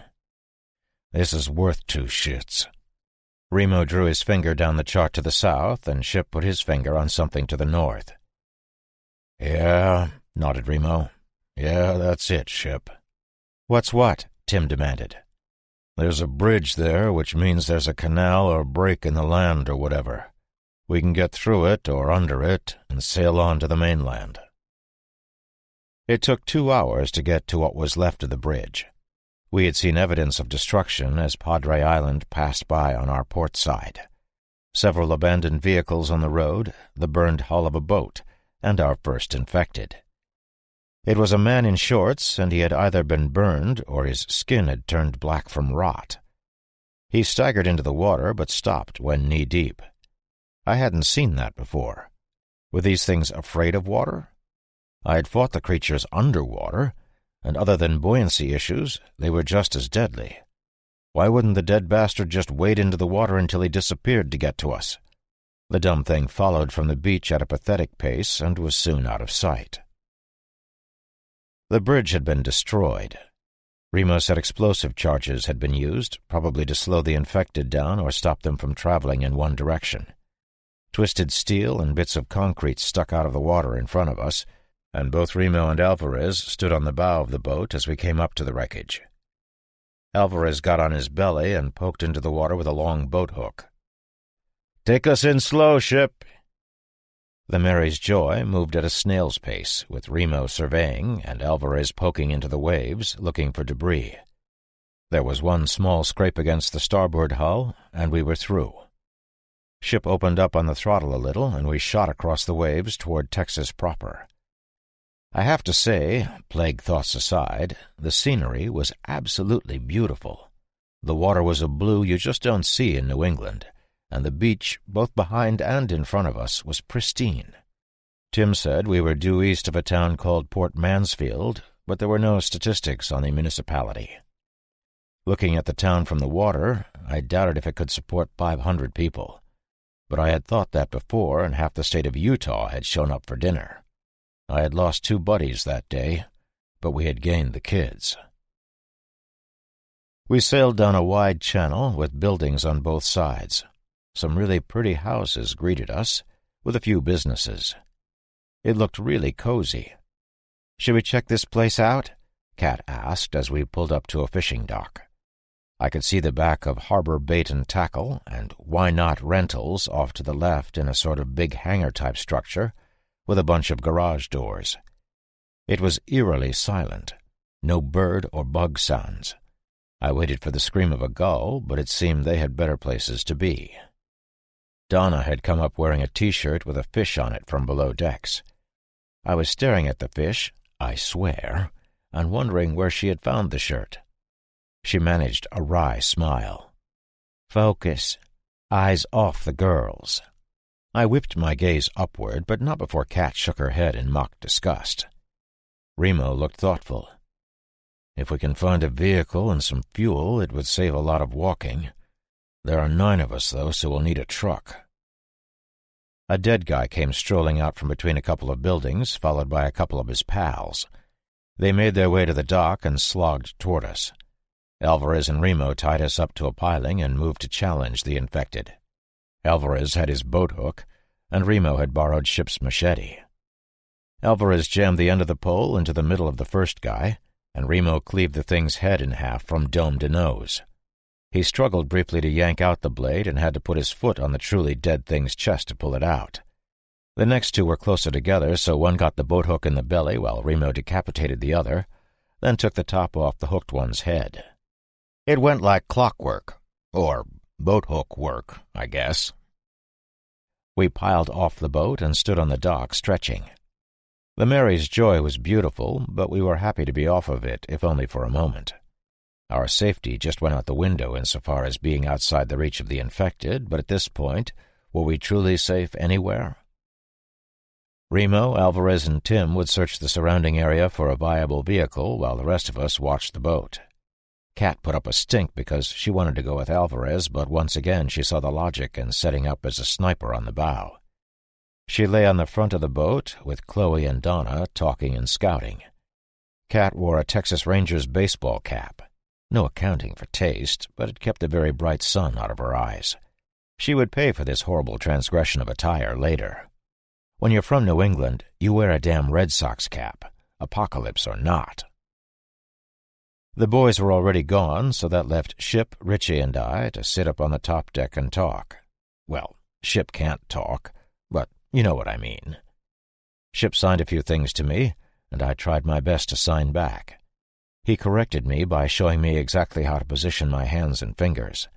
I had a couple of motions wrong, too, and we fixed that up. Can't be signing fuck off when I mean come here and shit. Richie was watching us, and when we had finished our signversation, he said, "That's pretty cool." I signed thank you to him, and then told him what it meant. We began to talk in a three-way, part-speaking, part-signing conversation, when Cat barked from the bow. "Incoming!" I didn't know whether to look for undead or jump into my foxhole. I chose the former and noticed we had a small crowd heading across the parking lot toward us. "Richie, let's untie the boat. Ship, you think we might want to move off 100 feet or so?" The big guy nodded and started the boat. Richie was down the stairs fast, and we untied long before the things reached the dock. We pushed off as best we could, and Ship had us backing away in short order. We were back up with Sasquatch to see the infected make the pier. My radio spoke to me. Remo was on the other end. "Mary, this is Trio. Sit rep. We heard the boat start. Over." "Trio, Mary. Everything's okay. A small crowd of about 8 pus bags showed up looking hungry, so we put a bit of distance between us. How's shit on your end?" I didn't hear any reply, realizing just a half-second late that I hadn't ended my radio chatter with "over." Remo let me know about this lapse, and I felt small. I pointed at the radio and made like Remo was a dick. Richie smiled. "This is Texas," Remo chided. "If you don't own a truck, they shoot you. We've tried 4 vehicles, got one started, but it wouldn't stay running. Tim thinks it's bad gas." Made sense. We were more than a year into this end-of-the-world thing, and any gasoline not in an airtight container would be shit by now. "Check the bait and tackle store for some octane additive," I told him. "That will help. If you can find a hardware store with some xylene-based paint thinner, you might be able to add a small bit of that to the gas in the tank, and the truck will run. Don't add more than a couple or 3 ounces to about 10 gallons, though, or it will explode when you start it." "How do we know how much gas is in a tank to add the paint thinner?" "I didn't say it wasn't a gamble," I told him as I watched the pus bag stumble down the pier. "If we hear a big fucking boom, we'll take the Mary's Joy down to Cabo for margaritas. Mary out." Ship was staring at me, incredulous. "What? I know some shit." We did hear a boom about a half-hour later. It was a series of booms, actually, the backfiring of a vehicle. Either there was a Sanford & Son classic jalopy about, or the boys had gotten one of the trucks started. It really is a pity that if you've survived this long in the plague, you're most likely young and strong, resulting in the fact that you have absolutely no idea who Fred Sanford was. I only know Mr. Sanford's exploits because there was one television in prison and you watch what the big guys watch. They liked Sanford & Son, so I did too. The first dipshit undead had walked right off the dock, splashed into the water, and sank like a ton of bricks. The other 2, not particularly giving a rat's ass about their buddy, milled about at the end of the wooden structure, occasionally reaching for us. When the backfires sounded, they looked a bit torn. Stay and reach for us or follow the noise.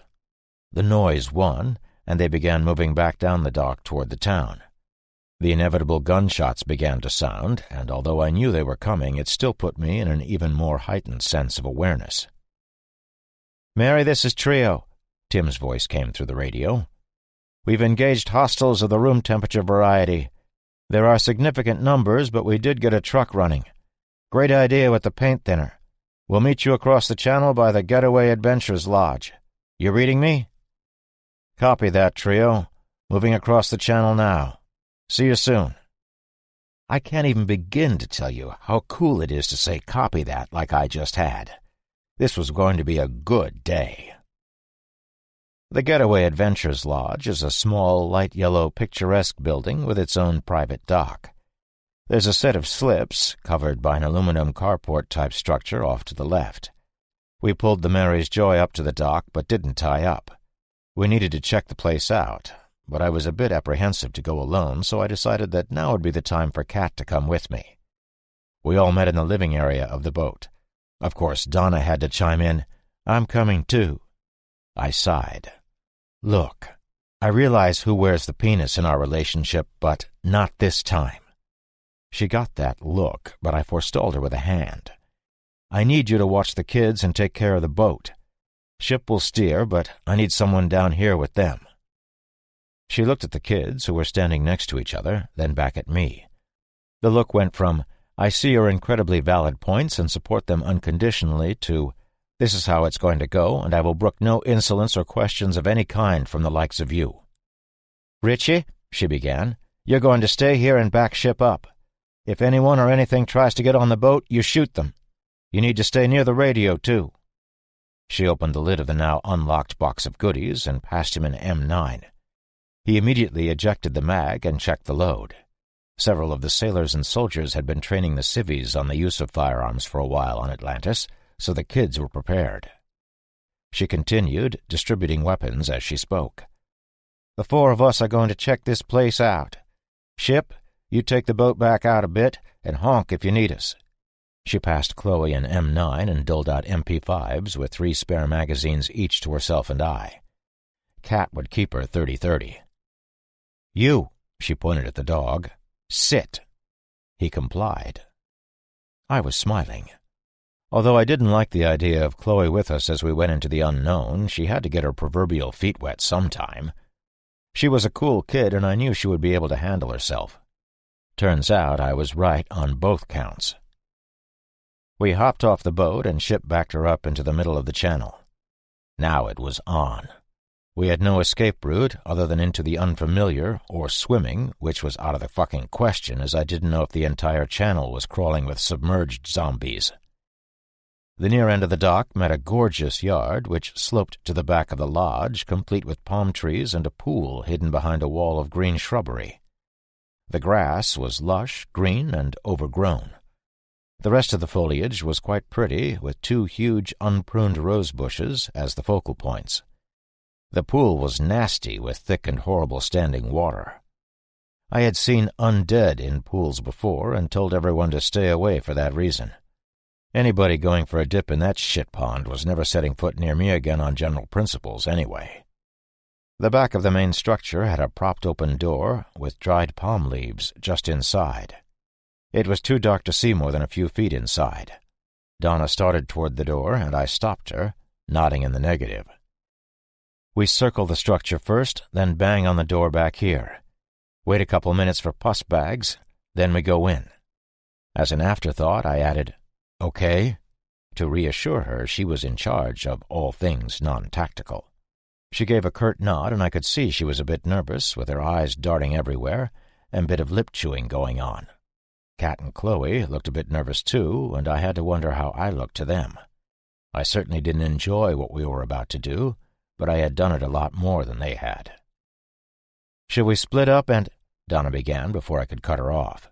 "No, not a fucking chance do we split up, possibly ever again. 4 guns and 8 eyes are better, and there's safety in numbers." I got the nod again, and knew I would keep my nuts, if at least for a while. We moved left and saw our first infected. It was a dead 5-year-old, and she was plodding toward us in pink pajamas. The feet on the feetsy Barbie jammies had long since worn away, and this kid looked pretty rough. I heard all 3 girls take a sharp intake of breath and knew this was one I would have to take care of. The thing was closing at a pathetic shuffle, growling like no child could. "Turn away," I told the girls. "Cover behind us." I didn't wait to see if they had followed instructions. This kid would make me cry if I kept thinking about her. Then I got mad, both at the situation and myself. This poor child didn't deserve this, but more importantly, this was no longer a child, but an abomination that had murdered her and stolen her body. I started to shake with anger and realized it would not do. I drew my SOG and calmed myself. When the thing reached me, I sidestepped and she moved past me slightly. I drove the knife into the base of her skull, just where the spine and head meet. She collapsed instantly, but was still snapping, even with a severed spinal column. One kick and her little melon cracked, killing her. I was disgusted. So much so that I failed to see the dead old man with overalls that had come around the corner to the side of me. Apparently the girls had indeed followed instructions, because nobody said shit until he had me and I squealed. This fucker hadn't made a goddamned sound until he had his mitts on me, and by then he was making that hissing, hacking sound that they do. I tried to push him away, but this guy was big, and he really wanted a taste. He kept leaning in, and I kept jerking him away, but the bastard simply would not let go. I used 2 different moves that Remo had shown me, and one broke the thing's wrist, but it didn't give a shit, and continued its assault. "Stop friggin' moving! I can't get a shot!" Cat Whisper yelled. Yeah, so if I stopped moving, he was going to bite me. I heard, "No, don't!" and I thought for sure I was going to have a lead headache in a moment. What I didn't expect was to see a 5'4" streak of black and red hit my attacker's right knee. Both the dead thing and I looked to see what had hit him. It was Chloe in her Harley Quinn shirt. She kicked again with lightning speed in the same place, and there was an audible snap as the infected's leg broke under the knee. The knee pretty much tore loose as well, and as the guy was heavy and was not letting go, we both went down. Chloe wasted no time, shot the dead guy in the face with a suppressed 9mm round as we hit the grass. I got his goo on me, and although it stunk, it didn't get in my eyes or mouth. It couldn't infect me, I know, but come on. Would you want that shit in your mouth?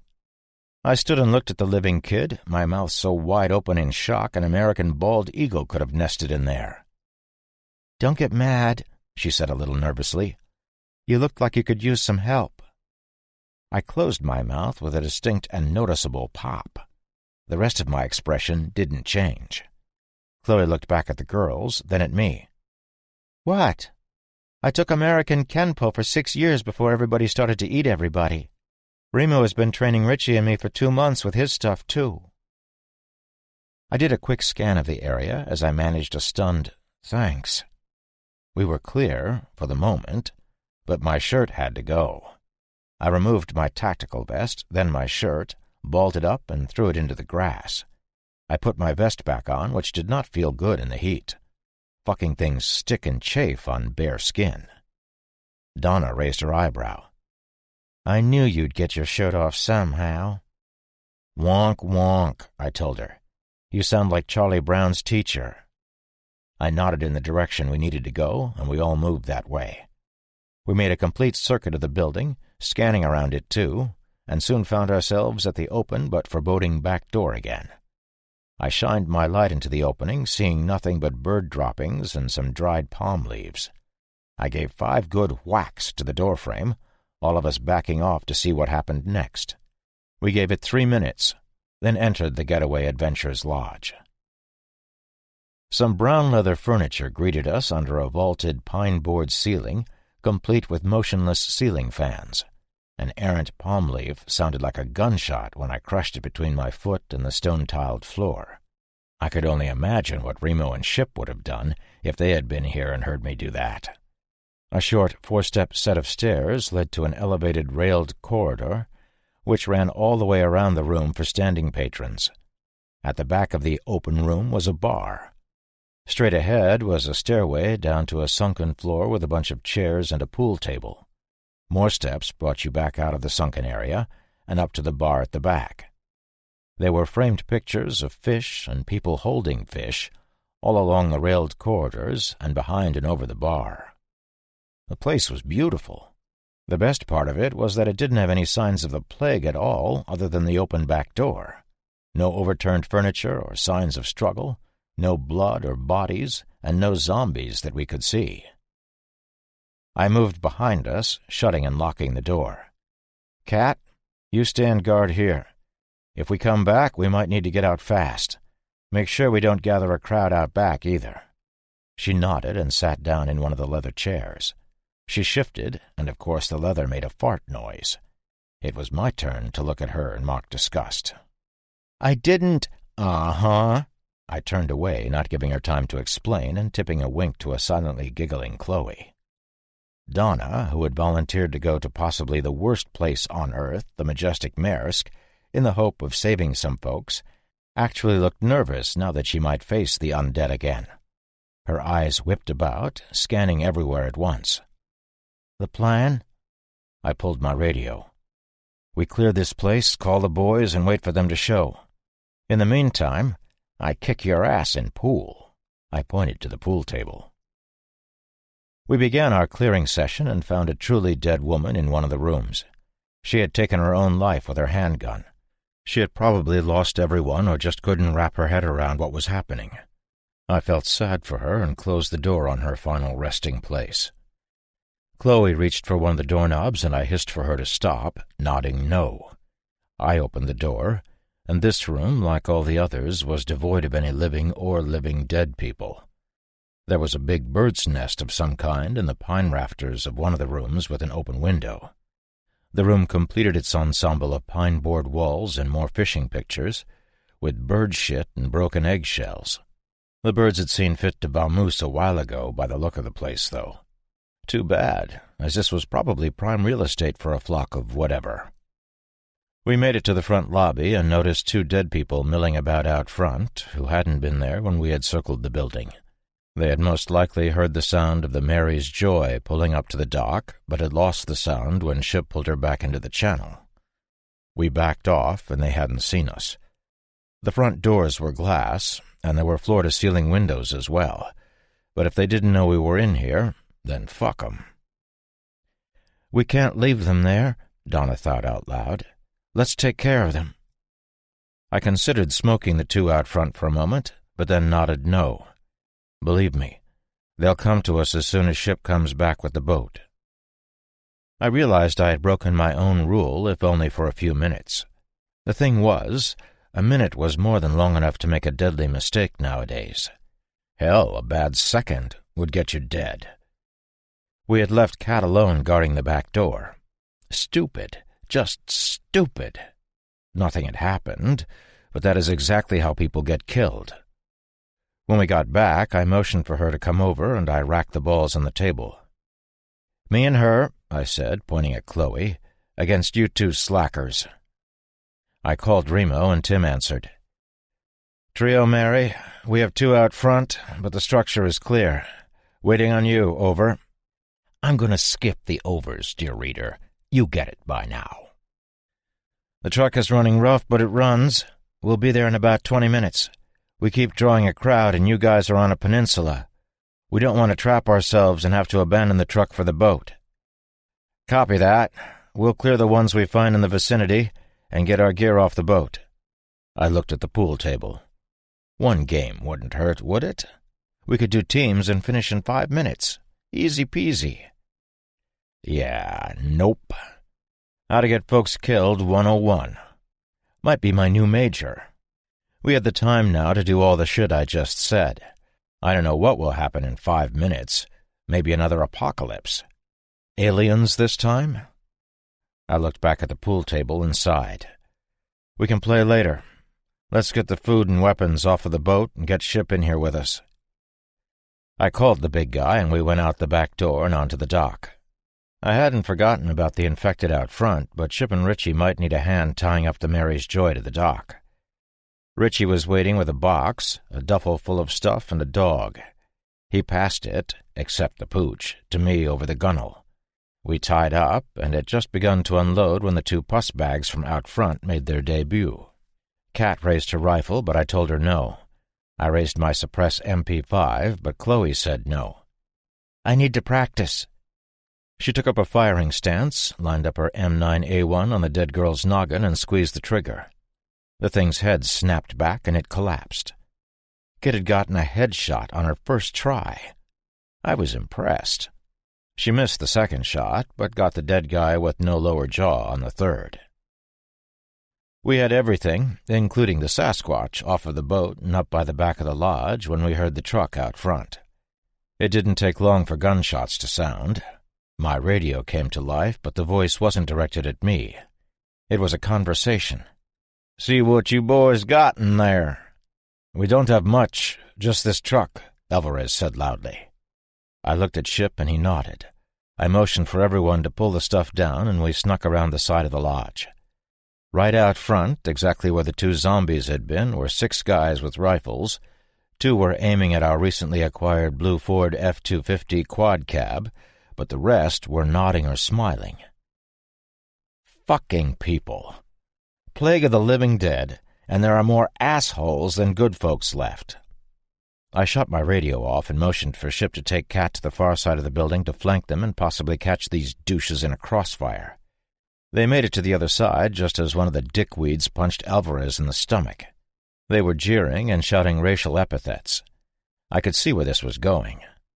Tim saw us and nodded helplessly and not a little sadly as he knew what I was about to do. I got down on my haunches and looked at the kids. "Listen, you cover the rear.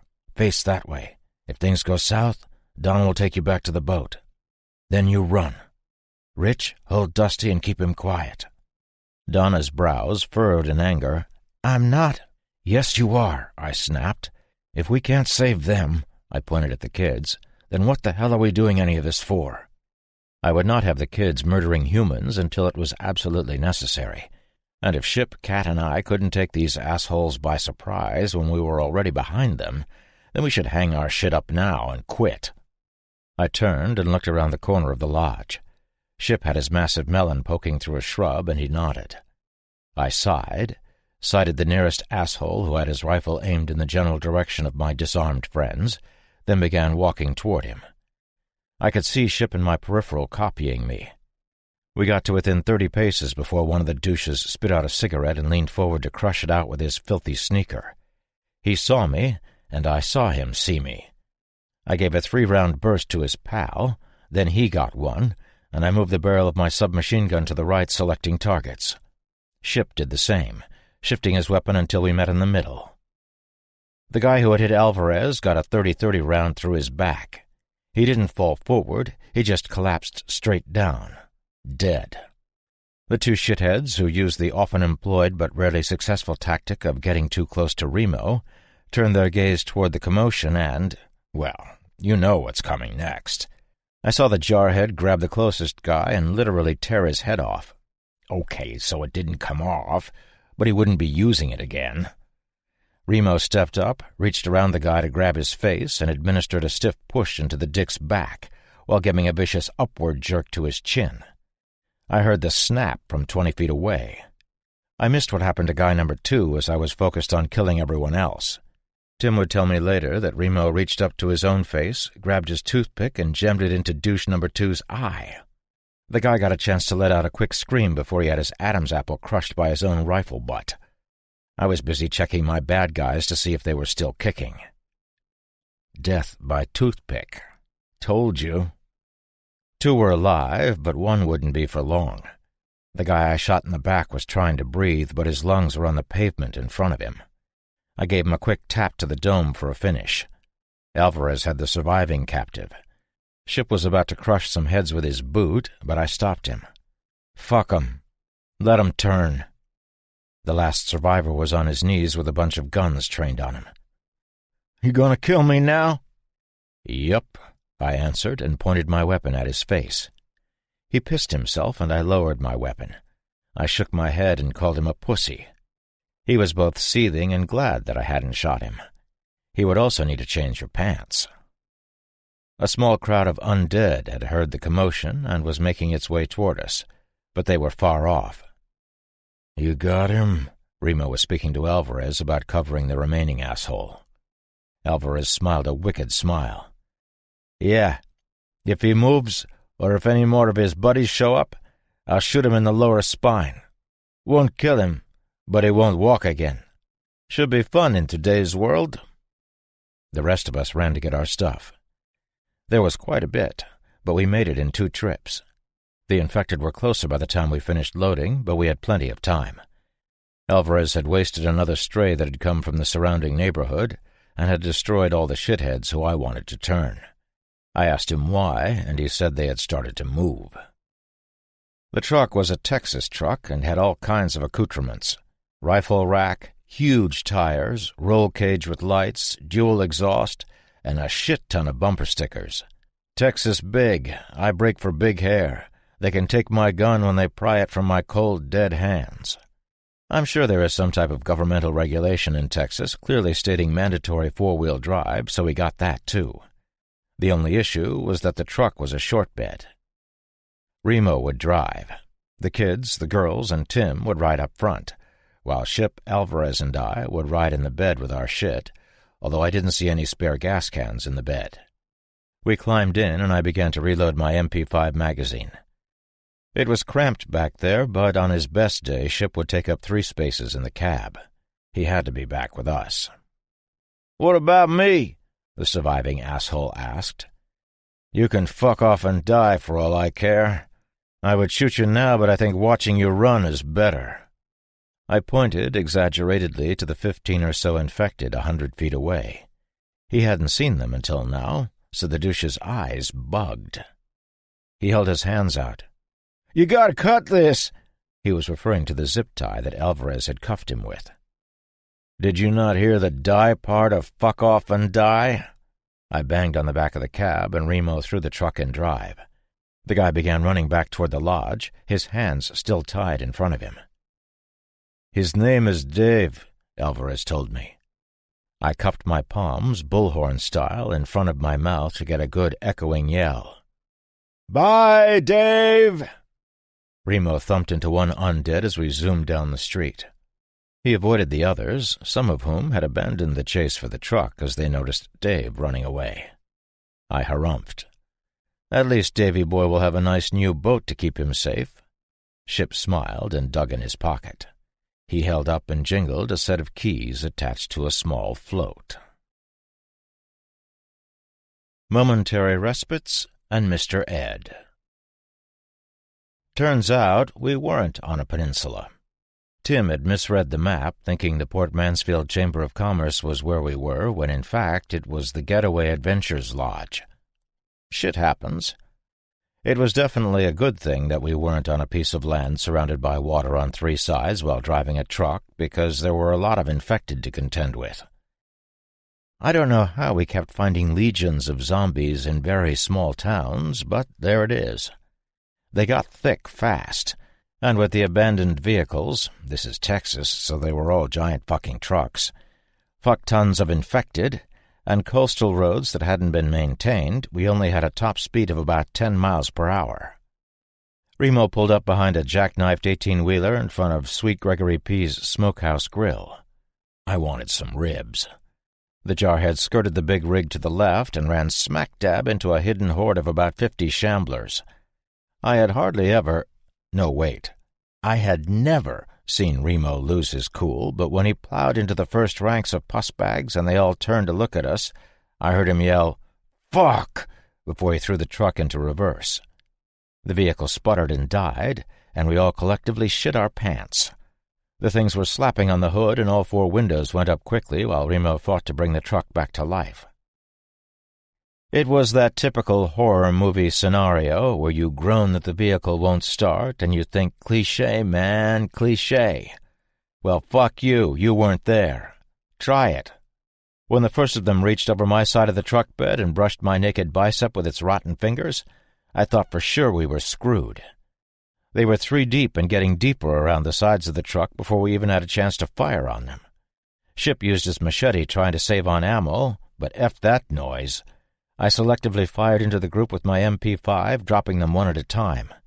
Alvarez was firing too, and his M4 was damn loud. One of his expelled brass casings hit me in the cheek, which caused me to miss my target. There were too many of them. 50 might not sound like a lot to you, but when they're so dense they begin using their destroyed brothers as steps to climb into the truck, 50 is more than enough. Dusty, who was usually as quiet as a mouse and had learned to keep his dog yap shut, went apeshit and began barking like he and rabies were well acquainted. Alvarez and I both yelled, "Loading," together, but there was no time. The MP5 isn't really a rifle, it's a big pistol. It's not made for thumping victims melee style, but I smashed it into one of the things that had almost made its way into the truck bed, then another. Remo finally got the truck started, and he backed up quickly, dragging a few of the infected with us, and almost throwing Alvarez and me onto the street. The three of us in the back shook off the hitchhikers with our weapons, the infected ragdolling to the pavement at 15. Yeah, I know that's more than the top speed I just mentioned, but this was a special event, miles per hour or so. We were finally clear a few moments after Remo got us turned around. There were 12.5 bodies in the street behind us. The entire ordeal had taken maybe 40 seconds, but that's how fast your world can go to hell. We made it to Route 186 and stopped to catch our breath for a few minutes when there was nothing on either side of us but scrubland.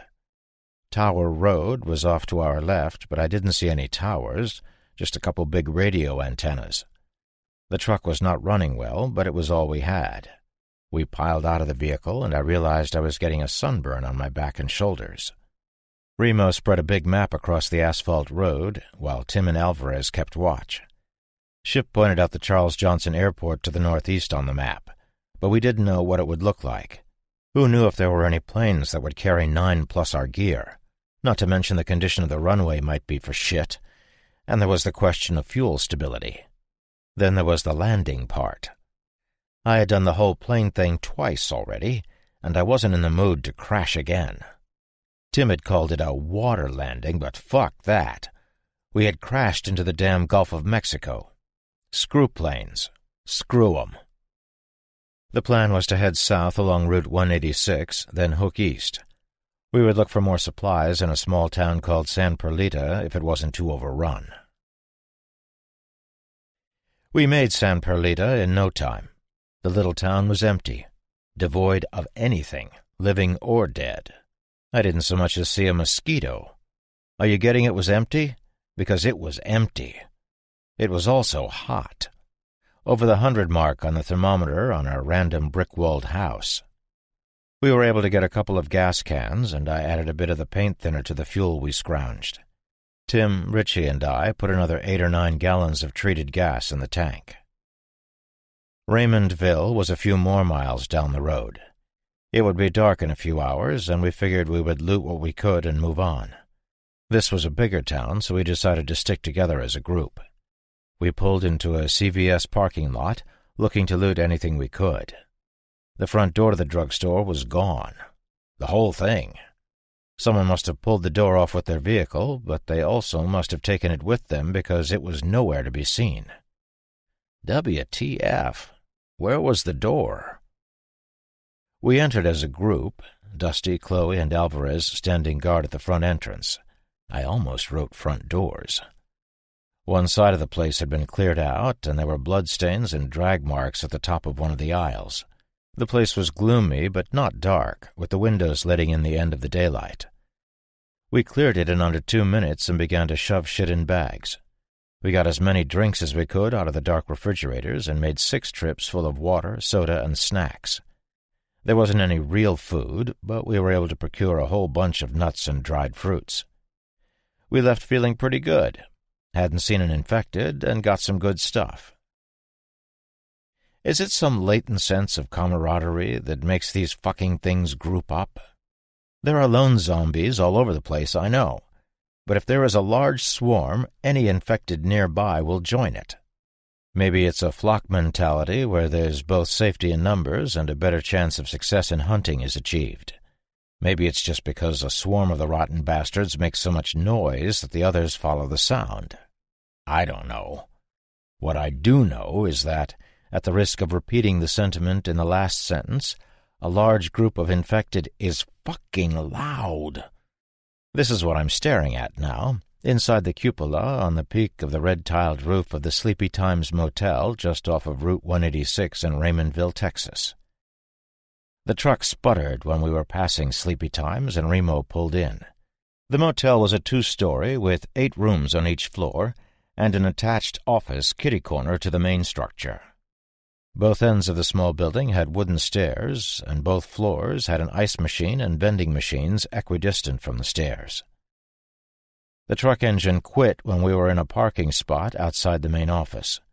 This also had a thermometer, and it was still on the north side of 100. Remo tried to start the truck a few times to no avail. "Pop the hood," I told him, and we piled out. I inspected a few things on the truck while Remo and Ship looked the motel over. I did what I do best, but couldn't find anything wrong with the exterior engine components or lines. Whoever had owned this truck before must have been a bit of a gearhead. The engine was pristine, with a chrome fan and valve covers, and pretty red and blue bushings and bolt caps. I came to the conclusion that it was our fuel, but draining and refilling was going to be a bitch. We would need another vehicle and some more fuel. Maybe I hadn't added enough xylene, or maybe the gas was too far gone. Neither of those ideas changed the fact that when Alvarez nudged me and I looked across the parking lot, I saw something weird. A black cloud was coming our way, maybe a mile off across the scrub. No, dear reader, not a funnel cloud. That's a different book. This was just, I don't know how to describe it. Weird. It was really low, and it moved like no cloud I've seen. I radioed to the guys, and when they returned, Ship's eyes got really big. He pointed to the motel and began to scribble. He passed me the note when he was done, and I shared it with everyone as he began to grab shit out of the back of the truck. The dog was uttering a low growl. That is a cloud of insects. The only reason there would be a cloud that big is if there were an equally large group of undead. The entire band of us, other than Ship and our furry friend, squinted into the distance. I couldn't make out any infected, but Ship was rarely wrong, and what he had just said made sense. There was no time to get another vehicle, pack our shit in it, and hope it worked. There was no place to hide or run to, either. I was about to start barking commands, but Remo beat me to it. Everybody get as much stuff as you can and get it to the top floor. Alvarez, you and I will clear the rooms now. No zombies jumped at them from the rooms upstairs, which I consider a boon. Ship took off down the upstairs hallway after he had brought a bunch of stuff into one of the rooms. He disappeared around the corner to the far set of stairs. I packed the shit in one room, checked my MP5 magazines, then went to see what Ship was doing. He had begun making a bit of a racket at a time when we should be extremely quiet. I turned the corner and had to marvel, yet again, at Ship's ability to be a smarty-pants and the Hulk at the same time. He didn't have any tools, so he used brute strength to straight-up rip the treads off of the stairs. He got to the fourth one before he saw me. I nodded to him, and he nodded back. I called to Kat, and she came running. "Cover Ship. I'm going to start on the other set of stairs." She nodded and began scanning without a word. I booked it down to the truck, checked behind the rear bench seats, and lo and behold, there was a toolbox. I love Texans. I came back with the box, which not only held a plethora of useful tools, but contained a .38 special revolver and a half a carton of shells. I felt compelled to reiterate my affection for all things Texas.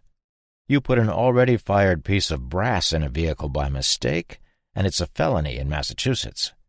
Here, they have guns in toolboxes. I grabbed Alvarez, and the two of us began ripping off the treads of the east side stairs. There were no risers, but the center stringer had to go as well. Never know if a zombie gymnast will be able to negotiate the balance beam of stringer steps. Oh, sorry. Treads are the part of the stairs you step on. Risers are the vertical part of the stairs, but this was an open stairway. You could look through them, so there were no risers. The stringers are what the treads and risers are nailed to. Now you can look at steps and know what the fuck each piece is. Yay! It took 15 minutes for Alvarez and me to destroy our set of stairs. When I looked up, dripping with sweat, Ship was leaning against the second-floor wall, drinking a 20-ounce Pepsi. He passed one to Alvarez, who uncapped and drank quite a bit before letting out a billion-decibel belch. I looked longingly at the soda, and Ship passed me my very own cola. Yep, you read me right. Cola. I looked at it, then at him. He blinked, smiled, reached behind him, and passed me a Mountain Dew. He winked, and I smiled as I took a huge pull. I let out a burp, too, but it was nothing compared to my friend's. Alvarez shook his head. Pussy. The toolbox held a small, very small, hand saw, and we used that and Ship's giant foot to rid us of both center stringers. There was no way any infected was going to get up here now. "Let's get inside," Remo said, looking at the cloud. It had gotten significantly closer, and we could barely make out figures moving beneath it. Lots of figures. I followed Kat into the second room, and holy shit! Just holy shit! 2 twin beds on the right, with a chair, a small table, a beat-up TV, and a dime store picture of a horse on the wall. It looked like a bad paint-by-numbers jobby, and that was the good part. Hideous black-and-white wallpaper adorned the walls with hunting pictorials from the 1700s. Muskets and deer, and did I mention holy shit? I'm no interior decorator, but damn! Shouldn't there be good old boys toting lever-action rifles and wearing cowboy hats? Dusty was sitting on the floor in the heat, his tongue lolling, staring at that horrible wallpaper. I've heard that dogs only see in black and white. This poor fucker probably loved the scenes. Each room had 2 doors that opened into the other rooms as well. Soon we had the entire top floor for ourselves. Each room had identical RCA TVs and that horrible wallpaper. It was perfect. We were off the ground, and the pus bags couldn't get to us, so we ate, cleaned our weapons, and waited. The sound hit us first. You know it, that awful hacking rasp. Moans, cries, you've heard it. The bugs hit us next. All kinds, but mostly flies. They swarmed the motel, but weren't interested in us when they had a mobile smorgasbord. There were fuck-tons of them on the screens, and soon the rooms had a few buzzing around as well. We had the curtains drawn, but we kept peeking. The first of them stumbled into the parking lot a half hour before dark. It was about then that I got a look at my first honest-to-God swarm since Keesler Air Force Base was overrun in Mississippi. There were thousands. They must have come from one of the cities nearby, and it was just my luck that they picked this direction to travel. The kids sat back down and actually hugged each other. They had never seen anything like this. It was new for Tim, too, but he took it differently. He had seen megaswarms on satellite cameras, but not up close. He was fascinated. Look at the way they move. They're like a flock of birds or a school of fish. There doesn't seem to be any alpha. They just go whichever way they go. I wonder if a noise or something they saw in any direction would make them go in that direction until they received some other stimuli. Ship passed him a note, and Tim nodded vehemently. Yes, I agree. He had said that way too loud, and everybody hissed at him to shh. Tim looked properly chastised, and he and Ship moved down a couple of rooms to speak nerd. The kids looked scared, so I tried to comfort them. Don't worry. As long as we're quiet, they'll move off while we sleep tonight. Sleep? Chloe asked. Are you friggin' crazy? You think anybody can sleep knowing those things are out there? Then there's the noise, Richie added. They're hella loud. He had me on that one. We hunkered down and tried to sleep, but both kids were absolutely correct. If the noise wasn't enough, the fact that there were a couple thousand zombies 20 feet away kept us up. The things broke into the lower rooms and the office in the middle of the night. We could hear them below us smashing shit and shuffling about on broken glass. They couldn't know we were here, or get to us if they did, but the whole episode was still unnerving. I woke up at first light, one kid on each side of me on the shitty motel room bed. I guess I could sleep. The first thing I noticed upon waking up was that I was uncomfortable. I was drenched in sweat from the coastal Texas heat and humidity. I was sticky, and it was hard to breathe in that horrible room with the heat and the smell of unwashed humans. 2 other people on a bed with you in 100-degree temperatures is not conducive to keeping cool either. The second thing I noticed was that the sounds of the dead, while significantly diminished, were certainly not gone. Remo sat in a chair, leaning it back on its hind legs with his back to me. He surveyed the parking lot through the white curtains. I hadn't made a sound, not a stretch or a shift on the bed. I truly believe this fucker had heard my eyes open. He didn't look at me or acknowledge that he was speaking to me at all, but there was nobody else in the room other than the sleeping kids. There are quite a few stragglers. Now I did stretch. How many? I asked through a yawn. Too many. Both kids had woken up when I had spoken, but they stayed in bed as I sat up. I rubbed my eyes, digging out the accumulated crap from the 8 seconds of sleep it felt like I got. I shimmied down the bed and tossed my feet off the end so as to disturb the kids as little as possible. Difficult, given 3 people in a twin bed. Donna looked at me, smiling from her bed next to ours. Everyone else had picked different rooms, but I doubted they got too much sleep either. I slunk up next to Remo, and he glanced at me and stated, "This could be problematic." I had to agree. There were a couple hundred dead shuffling around the tarmac. They looked hungry.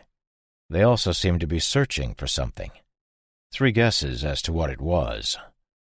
I have no idea how they knew there was food about, but they did.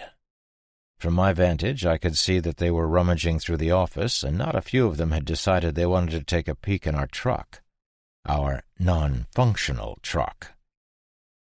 Tim strode into our room, gnawing on some beef jerky. He peered at Dusty, who was on his back with his paws in the air and his lengthy pink tongue flopping out. Tim tore a piece off a piece of jerky and tossed it to the dog, who wasted no time in horking it down. Ship estimates that there are just over 200 of them left from the 2,000 or so that were out there last night. He thinks that the others, if they were moving at 1.5 miles per hour and have been gone for 8 hours, are 12 miles away, given level terrain and no distractions. I huffed. Does Ship happen to have a phased plasma rifle in a 40-watt range? Tim stared at me for a moment before he asked, "What?" I flaunted an absolutely epic eye roll. "Never mind. We need to think about what to do here." Tim brightened. He sure was chipper considering the circumstances. "Ship says we need a diversion. Full circle to the plasma rifle. My meager math skills tell me that without a diversion, we're looking at about 20 headshots apiece." "That's no good," Remo piped.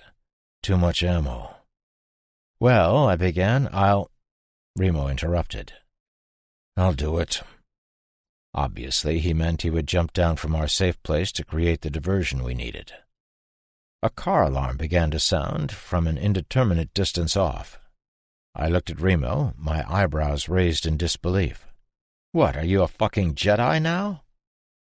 The effect of the alarm on the swarm was immediate. The pussbags looked in the direction of the sound and began to slog off. 3 forms, whom I hadn't identified until then, shot off after the noise at full sprint as well. 2 from the crowd, and 1 from out of a room underneath us. Hopefully it wasn't just me being tired, because mistaking a runner for a pussbag was a deadly mistake. The rest of our group congregated in my room, everyone staring at the departing dead or trying for a glimpse of the source of the sound. We began to pack what little stuff we had, and when the last infected had been gone from sight for a few minutes, I moved out to the elevated walkway to assess the situation. I got on my belly and leaned over the closest stairway that we had demolished. I couldn't see anything, but I heard a clippity-clop and directed my gaze toward this new and unusual sound. A man and a woman, each on horseback, trotted across the asphalt, stopped short of the truck, and looked at me. "Got maybe 5-10 minutes before that alarm stops," the man said up to me. "Morning to you, too," I replied, my eyes giving away my wariness. "You all got kids with you," the woman said. "Says to me you ain't looking for trouble." "We're not." The rest of my group, dog included, came out onto the walkway. Everyone was armed. The man looked at the woman, and she nodded. "You all can come with us," he told us. "We got a place that's as safe as any." "Not giving up our weapons," Remo stated matter-of-factly. Both of the newcomers smiled huge Texas smiles. "Son, I would think less of you if you did, but I wouldn't ask in the first place. Name's Matt, and this here's Stacy. We've been watching you since you got into town. Sorry about your truck, but she's probably like the rest of the world, dead." "Y'all are welcome to come back with us," Stacy offered, "but we should leave soon." Matt looked to where the pussbags and their speedier cousins had moved on down the road. "Don't want them following us. Besides, if the bigger herd comes back and follows them to our place, we're in some trouble. Gonna have to fight off some stragglers in the scrub as it is." That didn't sound fun, but trapped in a shitty motel with wallpaper that was just itching to drag us all into an abyss full of fire and torture sounded even less fun. The group looked to me for a decision. Me. They wanted me to choose life or death. What had come to pass to make these people think I had any idea what the hell I was doing? This kind of resolution should be handled by Remo or Ship. Both of them were looking at me expectantly. I gave a nervous sigh. "We'll come with you, if you're sure." I let the sentiment hang. Stacy tore her eyes away from staring after the dead and squinted through the sun at me. "Wouldn't have asked you if we weren't." We moved as a group back into the motel rooms, grabbed our stuff, and brought it out to the walkway. Matt was off his horse, Stacy holding the reins. There was a brained pus bag on the ground, not far away. "Drop me your stuff and I'll pile it up for you," he said. I dropped him my duffel, hung from the hole where the stairs used to be, and dropped the few feet to the ground. Alvarez dropped me a bag and followed suit.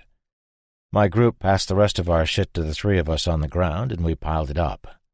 The humans were next, and they came down one at a time, Ship doing a final walk-through to make sure we hadn't left anything behind. When he was down, we divvied up our considerable supplies and doled them out to people by strength. Matt offered to take some of our stuff, but Remo wouldn't part with the ammo or the weapons, and Ship said he would carry the food. The food bags alone had to weigh 100 pounds. "It's 3 miles from here," Stacy said to Ship. The big guy just nodded, shouldering the duffels. "Don't say much, does he?" she asked no one in particular. The 9 of us, plus 2 horses and their riders, moved off to the northwest at a moderate pace for summer Texas weather. It was faster than I would have liked, but slower than we could move. I may have mentioned it was hot. I tried to think of snow to cool my ass down. That shit didn't work. Matt leaned over his horse to ask me a question. "What do you think of the wallpaper in there?" He thumbed back over his horse's ass to the Sleepy Times Motel. I gave a mock shudder. Damned evil. Who thinks that kind of shit up?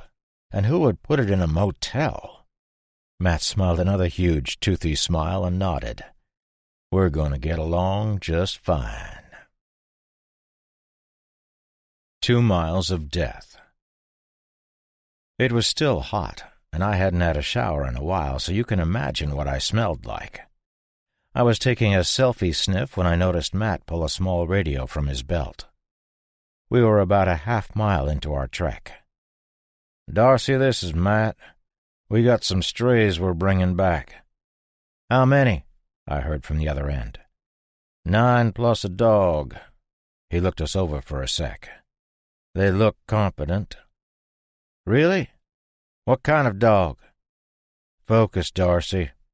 "Oh, right. We'll be ready for you. Got some chicken grilling up now." "All righty. I'll check in again when we see the gate." "Gotcha." They didn't use any overs or outs, and they knew what each other was saying. Screw that military shit. I glared at Remo, but he didn't care and was focused on his toothpick chewing. No idea where he had gotten another fang splinter, but this was Remo. He had probably fashioned it out of a telephone pole when I had my head turned. My mind began to wander as we traipsed across our 2nd mile of scrub.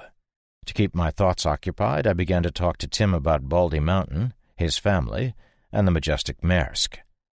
We slogged on, conversing in the oppressive Texas heat until the first squish.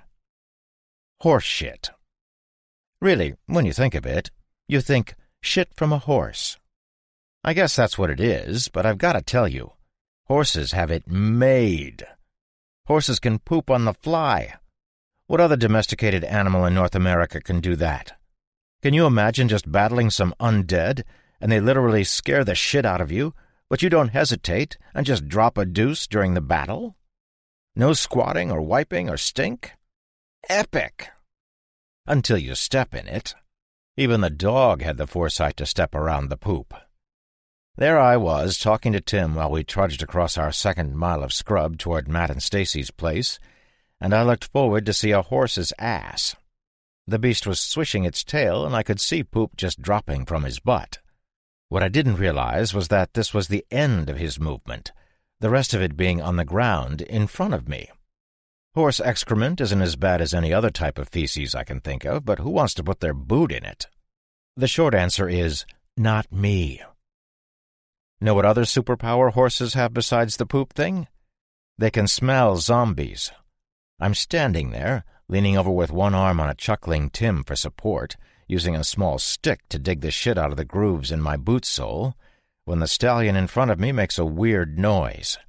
I pause in my cleaning to look up and notice the creature is looking in all directions with his ears straight up. He's giving nervous snorts and begins pawing at the ground with his hoof. "Where is it, beast?" Matt asks him. "Which way?" This beautiful animal began to furiously nod its nose toward the west. The damn horse was talking to Matt. The horses had beaten Dusty to the punch on the scent thing, too, but now he was alert. Tim and I looked in the direction indicated, and I could see a solitary figure making its way toward us on an intercept path. I was having a hard time believing it was luck. Matt saw it, too, and he decided it needed to go. "I got this one." He rode off toward it and came back in a few minutes. "There's a few more in a washout over there. Might need some help with 'em." I furrowed my brow. "How many?" "About 100. He meant 100, but that's how he had pronounced it. The pus bags crested the walls of the gully they were in and started toward us, spread out both in front and to the right in a long line. "Should we just leave them and go?" asked Tim. Stacy shook her head in the negative. "Nah, they'll just follow us home. Once they see you or get your scent, they don't give up. We used to pour bleach on the ground to kill our trail, but we ran out some time ago. Besides, y'all won't get through them on foot." She pointed, and I could see she was right. Somehow the bastards had cut us off from the north and east. "Get ready," Remo said while he checked his rifle. The sounds of magazines ejecting and weapon actions were now commonplace. We all did as instructed and triple-checked our gear. Beast, the big black stallion with white socks, currently walking under Matt's balls, began to do that pawing thing and started nodding his gorgeous head really fast again. "We know, Beastie," Stacy said from atop her brown and white pinto.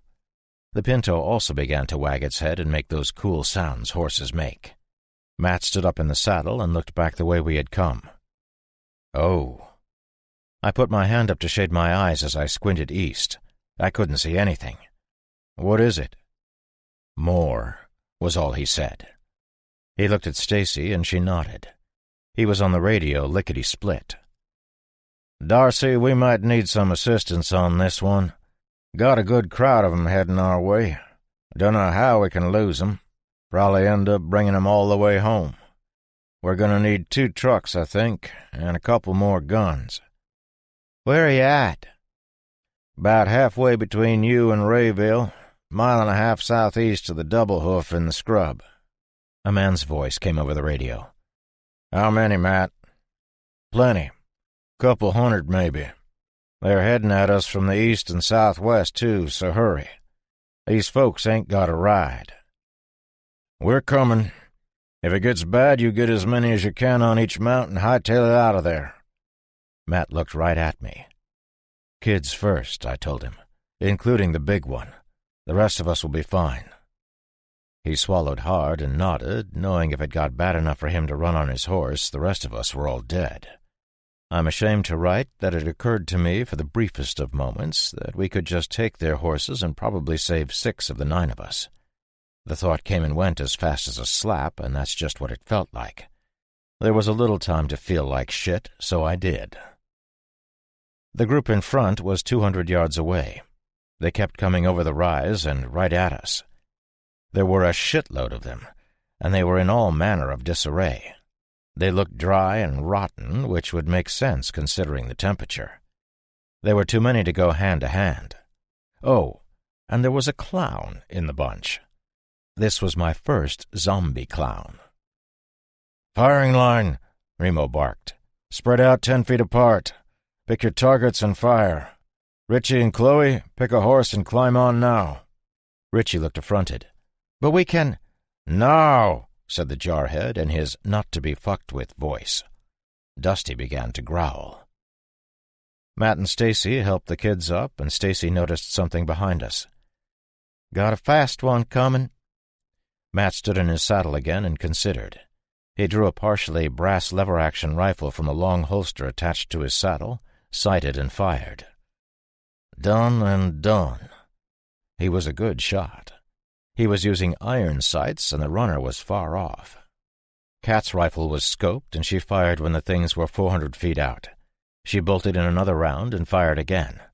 2 targets down. Alvarez began firing his M4, and the infected began to fall. I heard the lever-action rifle fire again and again. I passed the EBR to Remo. I'm a decent shot, but I know he could shoot the wings off of a fly from here, even if that fly were on the International Space Station. "Quarter mile behind," Stacy said, calmly over the gunfire. Ship joined the fray and began selectively firing his HK-417. Donna and I were useless with MP5s until the infected were much closer. Tim fired his pistol twice before he realized he wasn't going to hit anything from 300 feet. The sexy sound of rifle fire kept up, but there were still plenty of dead. It was then that fear began to creep its way into me. Kat began to reload from her bandolier. Both Remo and Alvarez shouted loading at the same time. At 80 feet or so, Donna began to fire, but she didn't hit anything. "Not yet," I told her. "When?" she demanded in a tiny, scared voice that was unlike her. "When they're 30 feet or so away, I'll fire first." She nodded a bit too quickly, and I realized it wasn't just me that was frightened. I heard engines, but they were far off. The 70 or so dead would reach us before the trucks did. "Matt," I yelled over the din, "get the kids out of here. Kat, get on the horse with Stacy and Chloe." Kat threw me that sideways glance as she reloaded again. "Fuck that." She fired into the crowd twice more and was out. She slung her rifle and drew her .357 revolver. "Kat, now!" "We'll be right behind you," Alvarez told her, and forced her over to Stacy. The 3 of them were tight on the Pinto as Kat climbed up, crying. "Hold on." "Hi-yah!" Stacy grunted, and the horse looked relieved to be moving. They would be able to plow through the skinny line of infected ahead of them with ease on the horses. If someone fell off, they were in trouble, though. Chloe was between the 2 bigger women, and Richie was holding on tight to Matt. Matt fired once more. "Good luck." Beast took him and Richie off pretty fast. "Now is good, I think," I told Donna, and began firing. She did too, and so did Tim. Between the 6 of us, we did pretty well. We began to back up, but I could hear the swarm behind us now, so eventually we were going to get pinched. The dead in front had reached the gear that we had dropped, but they didn't give a shit about it. They wanted us and just stepped over or around it. "Last mag," Alvarez said, and slammed it home. The bass boom of ship's 308 stopped, and I saw him draw his cig. Remo dropped his pack. He had kept it when we had put our shit down a couple of minutes ago. "All right, it's time to run."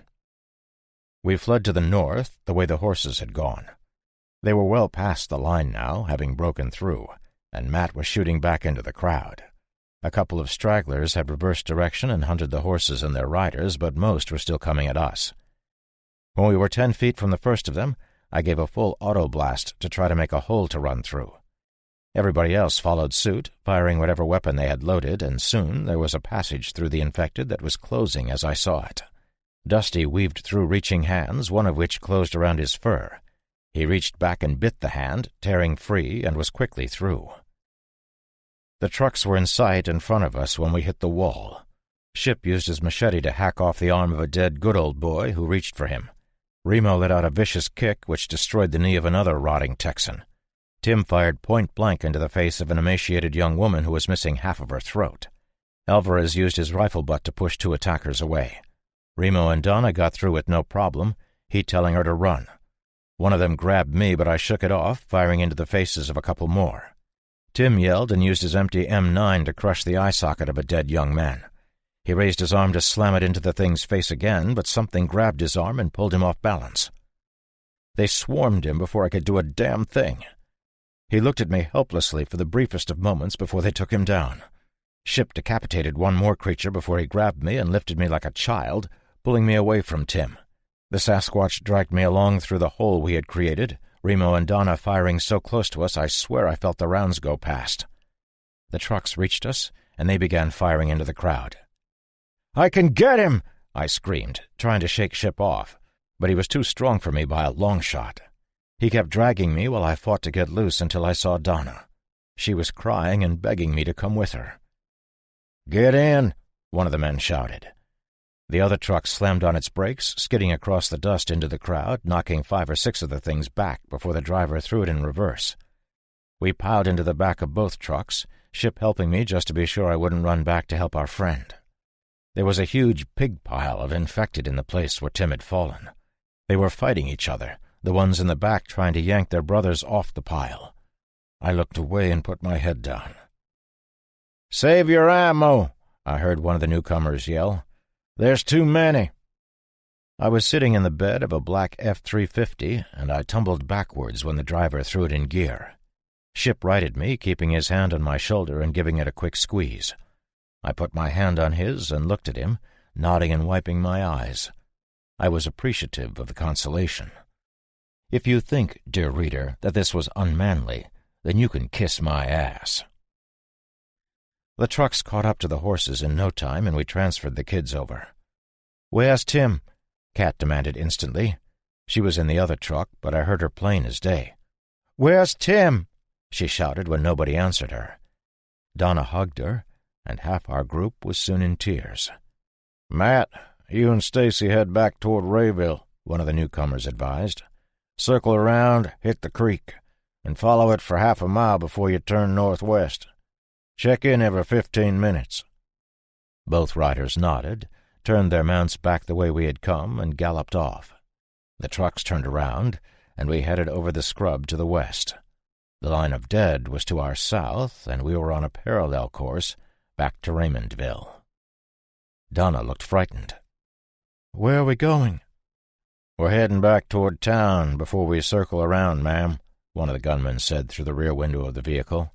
"We'll throw off their scent before we head home." We were almost to the town limits, just before the first buildings jutted out of the dirt, when the trucks stopped. The man that had told Matt and Stacy to ride off got out of our truck. He was tall, maybe 6'3", in his late 40s, with short-cropped salt-and-pepper hair. He was wearing a beat-up blue baseball cap, jeans, and a Harley-Davidson T-shirt. He put his arms on the sides of the vehicle and addressed us. "My name's Deke Meeks. Deke is short for Deacon, and any jokes about the rhyming names I've heard before." Ship stood and stuck his hand way, way down for the Deke to shake. Mr. Meeks did what every single person in the universe does when they see Ship.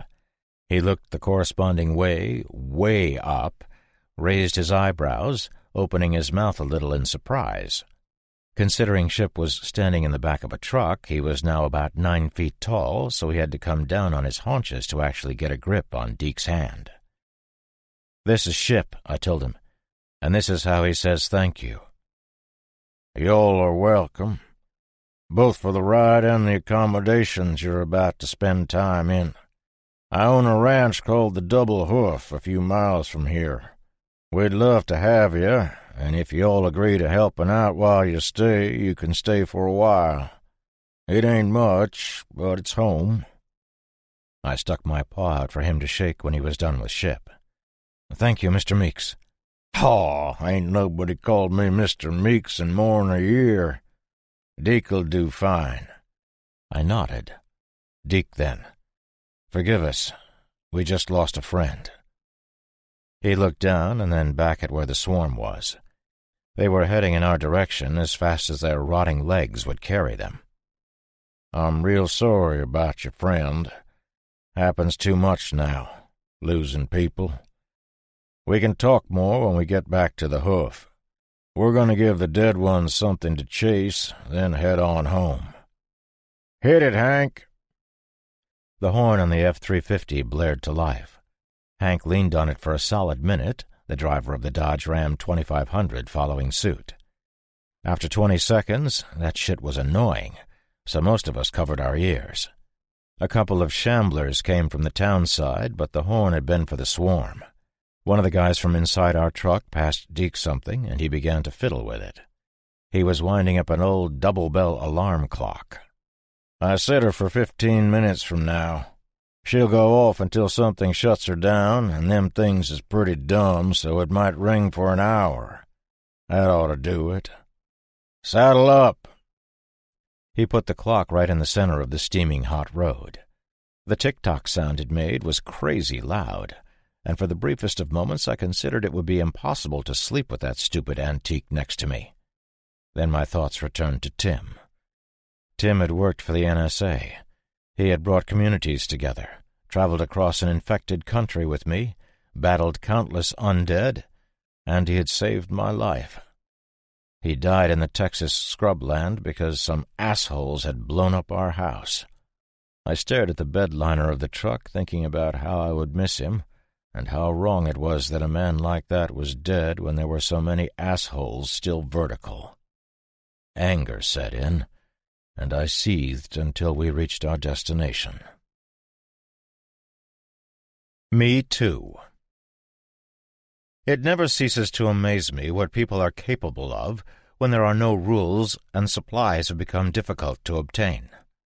From the good to the evil to the necessary, man will do what he must to survive. A copier repairman can become a zombie-slaying hero, while a police detective can turn into a serial killer unchecked. The propensity to build a safe haven for your family and then defend it is paramount for those who can't or refuse to run. The creations that I have seen people construct with scavenged materials is astonishing. The Double Hoof Ranch is 847 acres of beautiful green grass, acacia and ash trees, hidden in a shallow valley in the coastal Texas scrubland. The entire acreage is surrounded by a 4-foot barbed wire fence that stretches as far as the eye can see in both directions. As you come up on the small gate that crosses the packed earth road, you can't see any structures or even realize that there is anything other than more scrub on the other side of the gate. One of our saviors exited our vehicle, opened the flimsy wooden barbed wire gate, and closed it when we were through.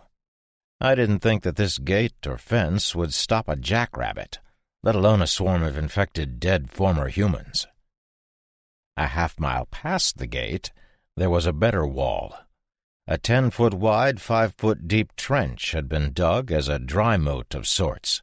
The earth that had been removed had been placed on the far side of the trench and sloped sharply backward. This was a fantastic barrier against the dead. A guard tower made of welded steel and stained planks stood behind and to the right of an interesting gate. The gate was one piece of steel, maybe 10 feet across, which was attached to a payloader by chains. The machine lowered the steel into place as we approached the gate. It was a drawbridge, reminiscent of a castle circa 1500 A.D., and it was solid as fuck. The guys from the truck waved to the 2 gate guards as we passed, and we traveled along the dirt road for another mile or so. The path then began to slope downward sharply. At the crest of the long ramp, before we started into the valley proper, I could see there was a distinct geographic difference from the land surrounding this area. Where everything behind us was dry scrub, with small bushes and the occasional cactus, or dead guy, the land in front of us was lush and green. I could see a large pond to the right of several smaller structures and a massive barn. 40-foot trees on either side of the now-paved main road gave ample shade from the oppressive sun as we drove beneath them. We pulled into the cobbled driveway of a moderately sized stone and wood house with a non-functional Mexican-style round fountain out front and began to file out of the trucks. The place was beautiful, with a red-tiled roof and big windows. All of the ground-floor windows had rebar welded over them into metal frames, and I was thinking Ship would have trouble kicking in the front door when it opened and a small woman in an apron strolled out, wiping her hands with a cloth. She looked to be about 50, with silvery shoulder-length hair, and she was just a tad on the portly side. She smiled and said, "Welcome." The last cooked meal I had eaten, other than with an MRE heater, was linguine with freshly caught mahi-mahi when we were back on Atlantis. It had been delicious, and we had eaten it a few days ago, so I shouldn't have been as hungry as I was. When the smell of cooking food wafted out that door and hit me on that cobbled driveway in East Texas, it almost brought me to my knees. Then I thought that Tim would have enjoyed the smell of the food we were about to eat, and I grew somber. The woman in the apron, who introduced herself as Kelly, shook each of our hands as we followed Deke and filed past her into the house. The smell intensified a zillion-fold. Relax, I know that isn't a real word. When we entered into a big mudroom of sorts. My mouth began to water.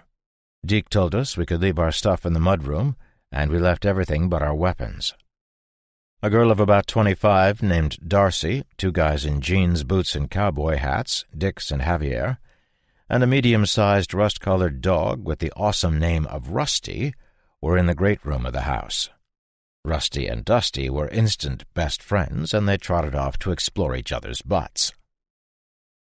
We were invited to lunch and to trade stories. You know ours, so I'll skip it. Theirs was interesting enough. The Double Hoof had been a horse ranch, but had fallen on tough times in the past decade. Most of the staff had been laid off or had moved on, until only family and a couple of hands remained. Plague hits, a few of them die, they build the fortifications, gain a few more people, and live under constant threat like everyone else. There had been a couple of serious undead attacks, but the nature of Hidden Valley, like the old salad dressing, was that it was just that, hidden. Nobody outside of a few people in the neighboring towns knew it was there, so no bad guys had shown up. The Double Hoof was home to 13 people now, but 13 was a damn small amount to constantly check the perimeter fencing. Another reason these folks were still alive was a natural underground spring that fed the pond. They had abundant fresh water, and that was the reason the valley existed in the middle of nowhere, and also the reason Deke's grandfather had built the ranch in this spot. They farmed and hunted inside and outside the barbed wire, but the moat and earth wall only surrounded 100 or so acres of the ranch. 100 acres? Donna asked Deke. You dug a trench around 100 acres? Deke smiled a half-smile. It took 2 months. We got 6 machines, 3 of which we liberated from some road construction south of Rayville. We heard a woman's yell from the left. Lunch is ready. Follow me, Deke told us. We filed into a huge kitchen with an equally huge wooden table in the center of it. The table was 15 feet long at least, and there were 14 mismatched chairs surrounding it. A short, heavy girl with thin auburn hair worked at the sink, her back to us. When she heard us all file in, she turned and made a funny run to Deke. "Daddy!" Deke smiled and caught the girl. "Hey, Kate, did you miss me?" She nodded vigorously, and I noticed she had a wicked scar that split her hair above her left ear. She turned around and went back to work quickly. She looked to be in her early 20s, and she had Down syndrome. Deke pointed to the table and said, "Please," indicating that we should sit down. We picked chairs and sat. It felt good. Darcy and Kate brought the food, while Dix set glasses filled with water from the sink about the table. I was amazed that their plumbing worked, but then I remembered the pond. Something equally amazing happened next. Dix opened a fully functional refrigerator, pulled the top door, and grabbed 2 trays of ice. "Solar and 2 wind turbines," Deke commented, noticing our shock. We got to talking again as we ate the delicious chicken and rice. The water was so cold it would crack your teeth, and Dix added ice to it anyway. Deke sat at the head of the table with Kelly on one side and Kate on the other. Kate's eyes locked onto mine, and she would not look away. Her mouth opened in an O, and she openly stared. "Him too," she said quietly. She looked at her father. "Him too." He looked at her questioningly. "What's that, Kate?" "Him too," was all she would say. We finished the meal, everyone pitching in to clean up, then retired to the great room.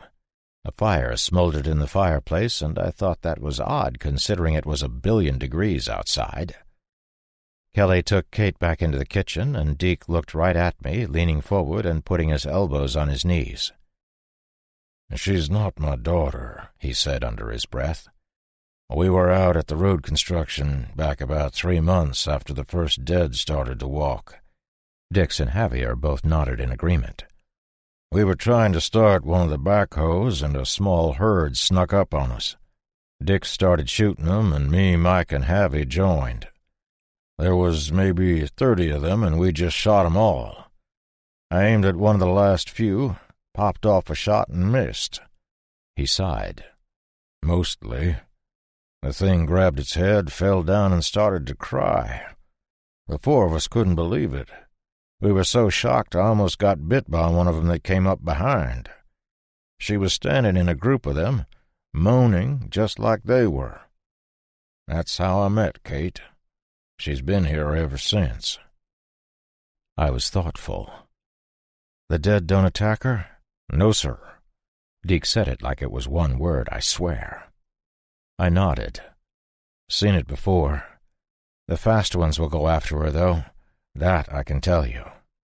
Deke raised his eyebrows and looked at his buddies. "Now that's pretty critical information. Thank you, son." We chatted some more, and soon it was time for bed. There were vacant rooms in one of the houses formerly for ranch hands, and we stayed in there as a group. Alvarez stood watch until the wee hours, then Remo took over. First light came, and I woke up, looking over a sleeping Donna and out the window. I stretched, turned the other way, and looked right into the pointing index finger of Kate. "You too," she said. I jumped a little, and it woke Donna, who jumped as well. Donna looked at me, then at Kate. "What's this?" I stared at the girl as I answered, "I don't know." There was no malicious intent in this kid, I could tell, but I have no idea what she wanted. She put her finger down, but still stood there. I got out of bed, put on my jeans, and took her hand. I opened the door, and she followed me out. Remo was in a chair at the top of the stairs. He noticed us and shot to his feet. "How did she get in here?" "Damn fine lookout you are." I shook my head in reproach and strode past him with her in tow. I smiled hugely, knowing that I could chuck this transgression in Remo's face forever. Deke was on the other side of the front door when I opened it. His eyes went wide at the surprise, but he sighed in relief when he saw Kate. "Sorry, son. She does that." He took her hand. "Katie, why don't you come back to the house now?" It went like that for the next 4 days. Remo was on watch for 3 of them, and in each case Kate was staring at me when I woke up. The first 2 days it was creepy, and on day 3 I just smiled at her. On day 4 I was on watch until sunup, then I went to bed to catch up on a little sleep. Donna came back from the bathroom down the hall a few minutes later, and she woke me. Kate was standing there. I had been asleep for 5 minutes. During those 4 days I mentioned above, we helped out around the ranch, repairing some fences, helping feed the 28 horses in the massive barn, and working on some of the vehicles and the generators. We also went back to pick up the shit that we had left behind in the scrub. There were signs of the horde, trudge marks in the dirt and bits of nasty shit they leave behind, but the actual walkers were absent for now. 3 of us took horses to get the ammo and supplies. Not having been on horseback in years, it was actually kind of fun for me. I got to talking with Remo and this guy Javier, who everyone called Javi, spelled Y-A-V-I, for you dumbasses. Remo and Javi had gotten into a conversation about guns. Remo had his SIG, and Javi had a .45 semi with an extended mag which he kept in a shoulder holster. On his hip he had a beautiful blued Colt .45 with a pearl white handle. A single-action jobby, which meant you had to pull the hammer back with your thumb to cock the weapon before you could pull the trigger. Remo looked the weapon over and shook his head. Too slow. "Is that what you think?" Javi said with a smile, and we began talking about other shit. I got the feeling from the many conversations I had with these folks that these were good people, and they thought the same of us. At noon, on day 5, Matt and Deke came strolling up to Ship and I as we were working on a stuck water pump. He stood there, hesitant for a second as I wiped my face. Ship folded his tree-trunk arms expectantly. "Why don't you folks stay on here?" Deke asked quickly. "We could use you, and you're safer here than on the road." Ship and I looked at each other, then back at our host. "Deke, I'm a shit magnet. Wherever I go, bad things happen." He reached into his vest and brought out a beat-up, many times folded, laminated piece of paper which he handed to me.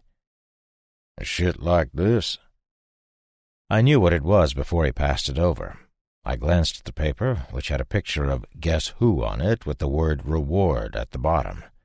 Ship put his hand on his sidearm, an act which didn't go unnoticed by Deke.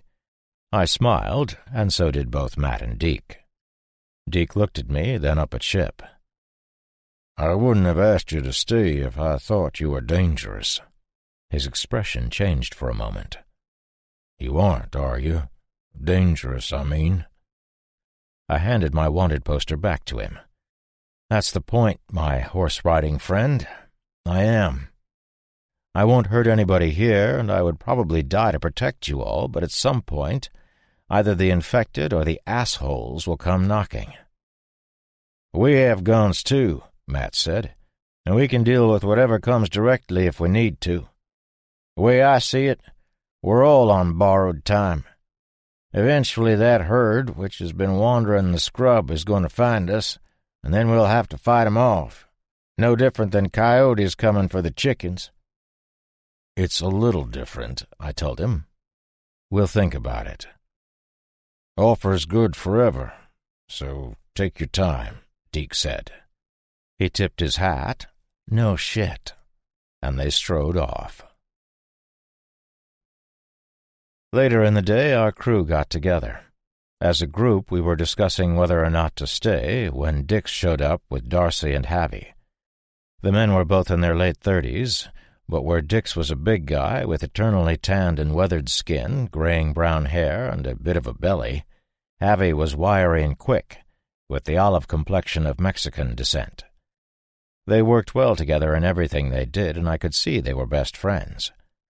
Darcy was young and pretty, with short auburn hair, and she liked to talk. Her boyfriend Mike was on gate duty with Clint and Jake. I hadn't really talked to those other 3 guys. They were usually on gate duty, or night duty, or sleeping during the day. Javi spoke to Remo. "You want to see who's faster now?" Remo, leaning against a doorframe, just nodded. We talked as we moved to the little shooting range. Richie and Chloe had popped off some rounds down here to practice, but none of the rest of us had yet. Dix set up 6 paint cans on 6 posts, and the 2 boys got ready.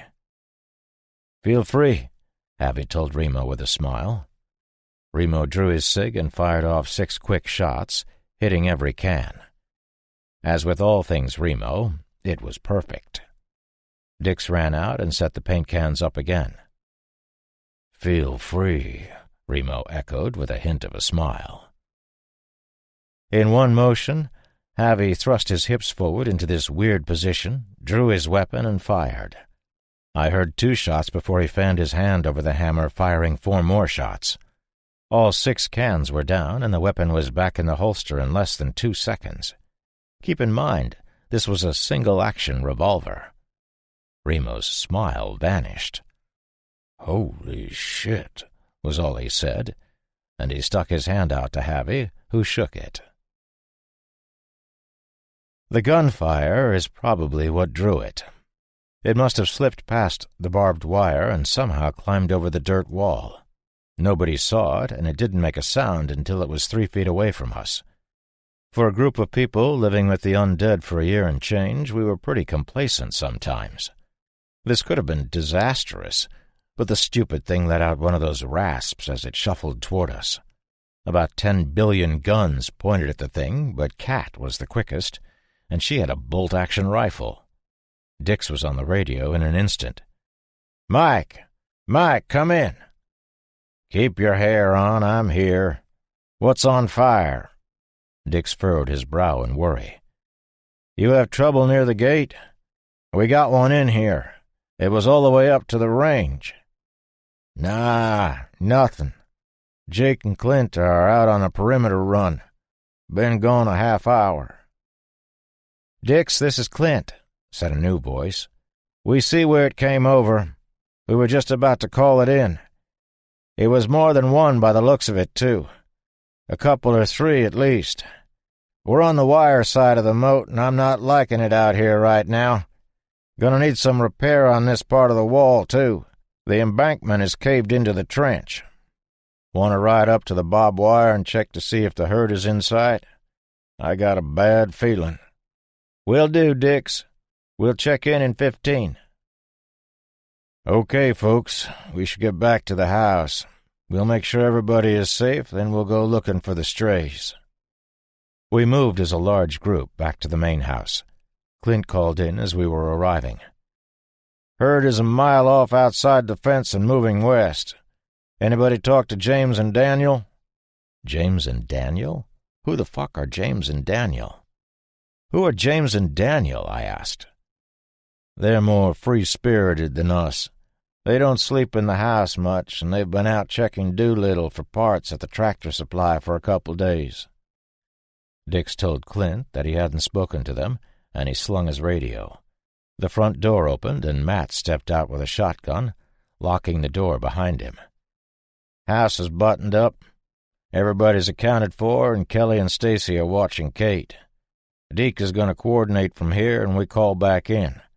Come on, let's figure out what to do." "Richie and Chloe," Remo began. "You two are coming," I finished. "Make sure your weapons are loaded up and on safe." Yeah, like anybody in this world didn't have a loaded weapon these days. Remo was looking at me funny. "Don't mean to step on the toes of a jarhead," I told him, "but they need as much real-life practice as possible. If there are only a few inside the wall, we'll take care of them as a group." Both kids looked at me and nodded. God help me, they looked ready. "Darcy," Matt started, "I want you on the top deck with a pair of binocs and a radio. You'll have height and range. Call 'em out if you see 'em." Darcy used a key to unlock the door and entered into the house. "Your people with you and mine with me, okay?" Matt had been speaking to me. I counted heads. "There are 11 of us. 5 and 6 sounds better than 8 and 3. Plus you 3 know this place way better than we do. We'll take Dix and you take Alvarez, Remo, and Ship." Both Remo and Ship looked at me funny, so I looked back funny. "What? You pissy because I get all the girls? Nut up. We'll be fine." I nodded to Dix. "You lead the way, my friend." Like in every horror movie in the history of mankind, we split up. And like in every horror movie, there was a scare. I had thought we would be safe in groups of 5 or more. I was wrong. The first place our group checked was the barn. The horses made a bit of noise, and Dix told me the horses were the lifeblood of this place. I could see why. When we were 100 feet away, a couple of the beasts started going ballistic, so we hurried. Sure enough, 2 of the dead fuckers were reaching through the stall bars at one of the horses. This particular horse had a strong disdain for the undead and was kicking the stall door. Dix raised his rifle. It was a Henry rifle, I had learned, but that didn't mean shit to me. But I put my hand on the barrel. He looked at me, and I nodded no. "Richie," I said loudly, "you get the one on the right. Chloe, the left." Both pussbags looked at us when I spoke. Chloe aimed her pistol, but Richie holstered his and drew the combat dagger that he had appropriated from one of the corpses of the douches who had attacked us when we got off the Mary's Joy. I was impressed at his intestinal fortitude. That hacking, dry rasp that they do still gives me the willies, and as both rotters were making that sound, there was no shortage of shivers down my spine. The sound of the shot from Chloe's M9 echoed in the barn, and the horses, who were already going nuts, got louder. The infected on the left crumpled. The one on the right came on strong, walking all fucked up with this weird hip thrust. It had no lower jaw, with strings of flesh and who knows what hanging from it, but it could still infect this boy I had come to love if something bad happened. We all had our weapons on it as Richie stepped forward, no fear on his face at all. The thing lunged at the same distance they always lunge from. When they're 15 feet away, they're slow as fuck. But when they're within grabbing distance, they turn into lightning-fast predators, if only for one burst. The creature used this burst to clutch at Richie, but he deftly sidestepped, and the pussbag fell forward. The kid kicked out with his boot, the toe catching the thing under its already smashed face, and sinking into the soft palate slightly. It was stunned for a second, and the boy jammed the knife into the socket of its missing right eye. Richie turned the knife a couple of times, going for the scramble, and the thing, which stunk to high heaven, by the way, collapsed. Richie looked back at us, smiling, then yanked his weapon and leaned back to use the dead thing's pants to wipe his blade. In truly spectacular fashion, the re-killed thing sat up, grabbed the kid, and bit him on the forearm. Initially scared, like you would be if you saw a spider on your arm, Richie gave a little panicked yelp. He recovered quickly and laughed as he shoved the stinking thing away and gave a stab to its good eye, again going for the scramble. I made it to the boy and the dead thing first, yanking the kid up and checking his arm. There was no bite. How could it bite him, with no lower jaw, dear reader? That feeling of both relief and stupidity you have right now?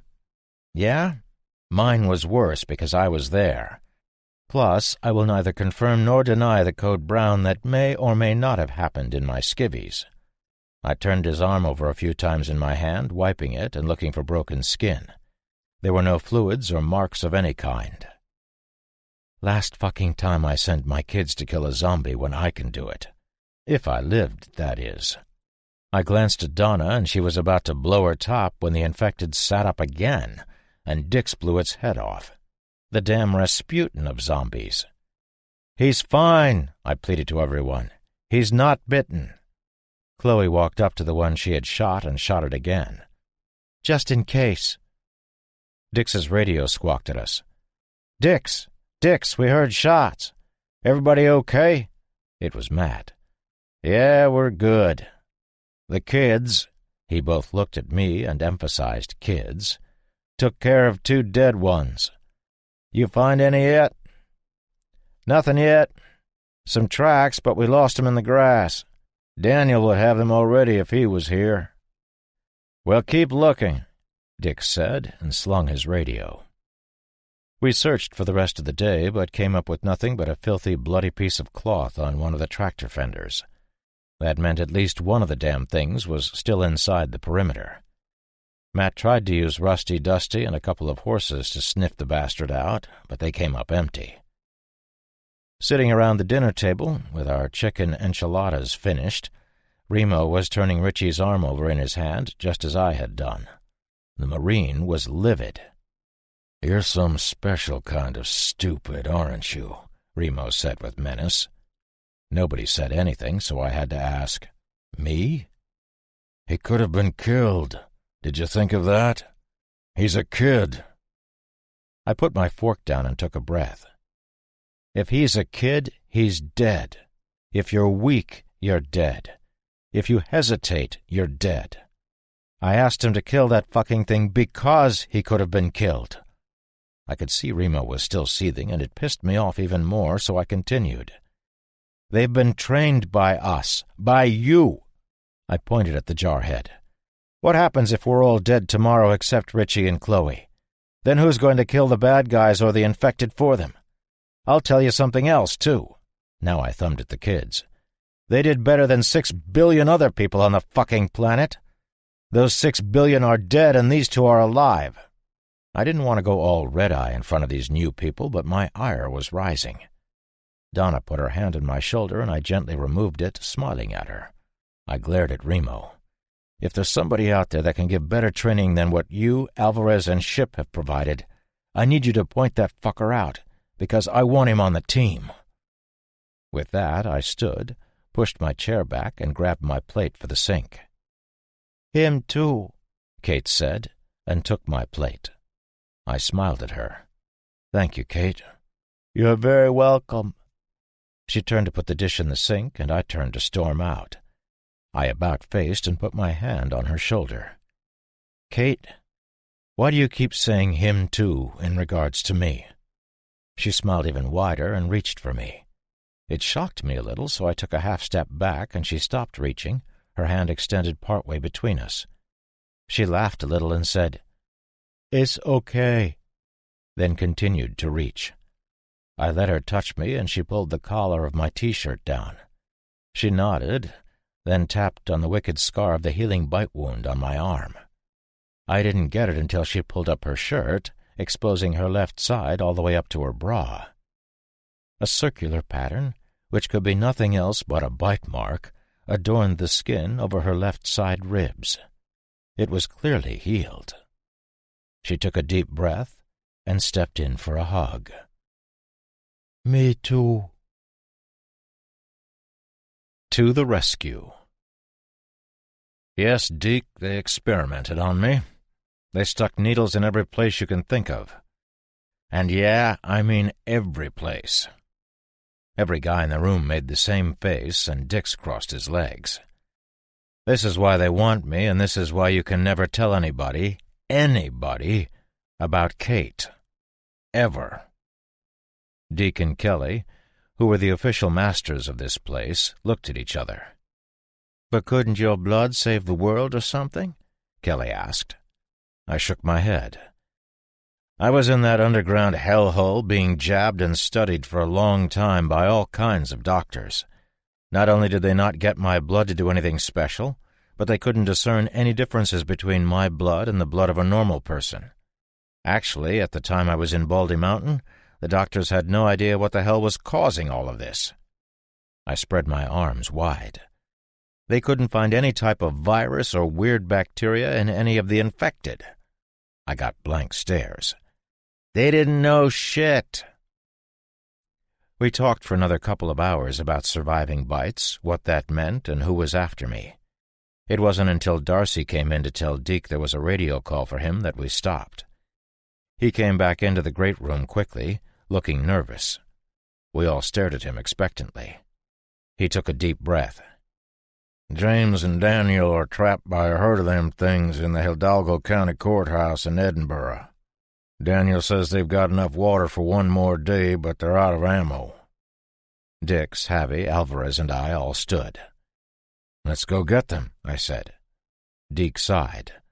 Son, I can't ask you. I cut him off with a play from Matt's book. You didn't. We're volunteering. The light from the window was eclipsed by Ship's 7-foot stature as he stood. He signed one word to me. No. We have to, buddy. I shrugged. He scribbled in his book and passed it to me. We have to. You don't. You must live, and you are constantly throwing yourself into dangerous situations. It has to stop. I am putting my foot down. He signed again. No. I signed back with one finger. That was not the sign language equivalent of yes, but it got my point across. I smiled. You're putting your foot down?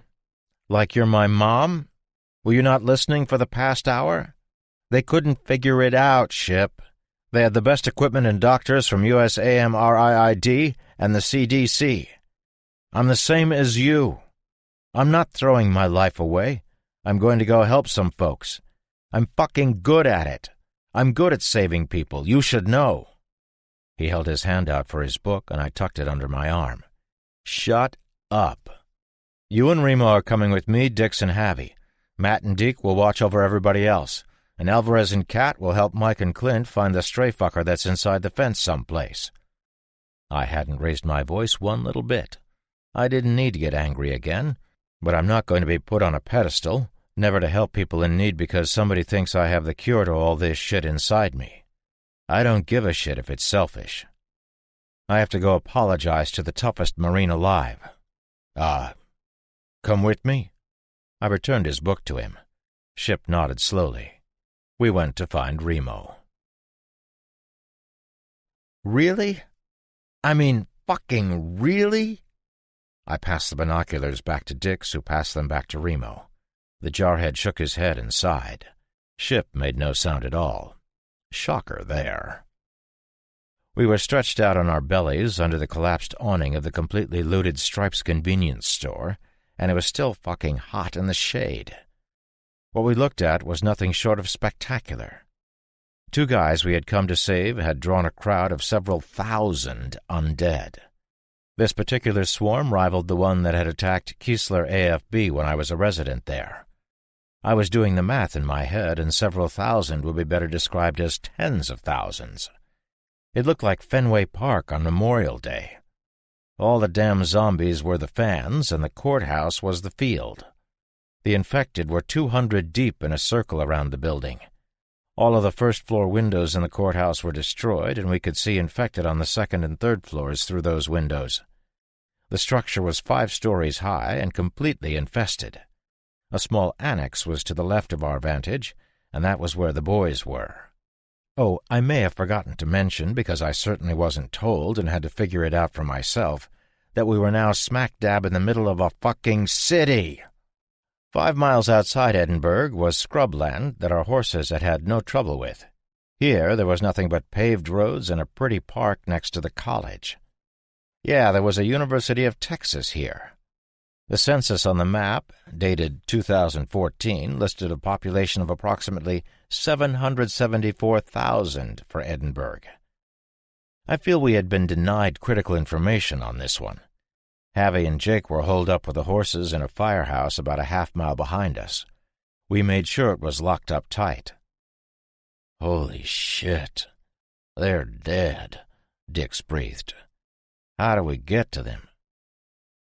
I looked at the emaciated, dry corpse that was next to me under the awning. "What do you think, buddy? Think we should ride in there and kill 'em all? No?" I looked at Dix and thumbed at the thing, which was long dead with a bullet hole in its skull.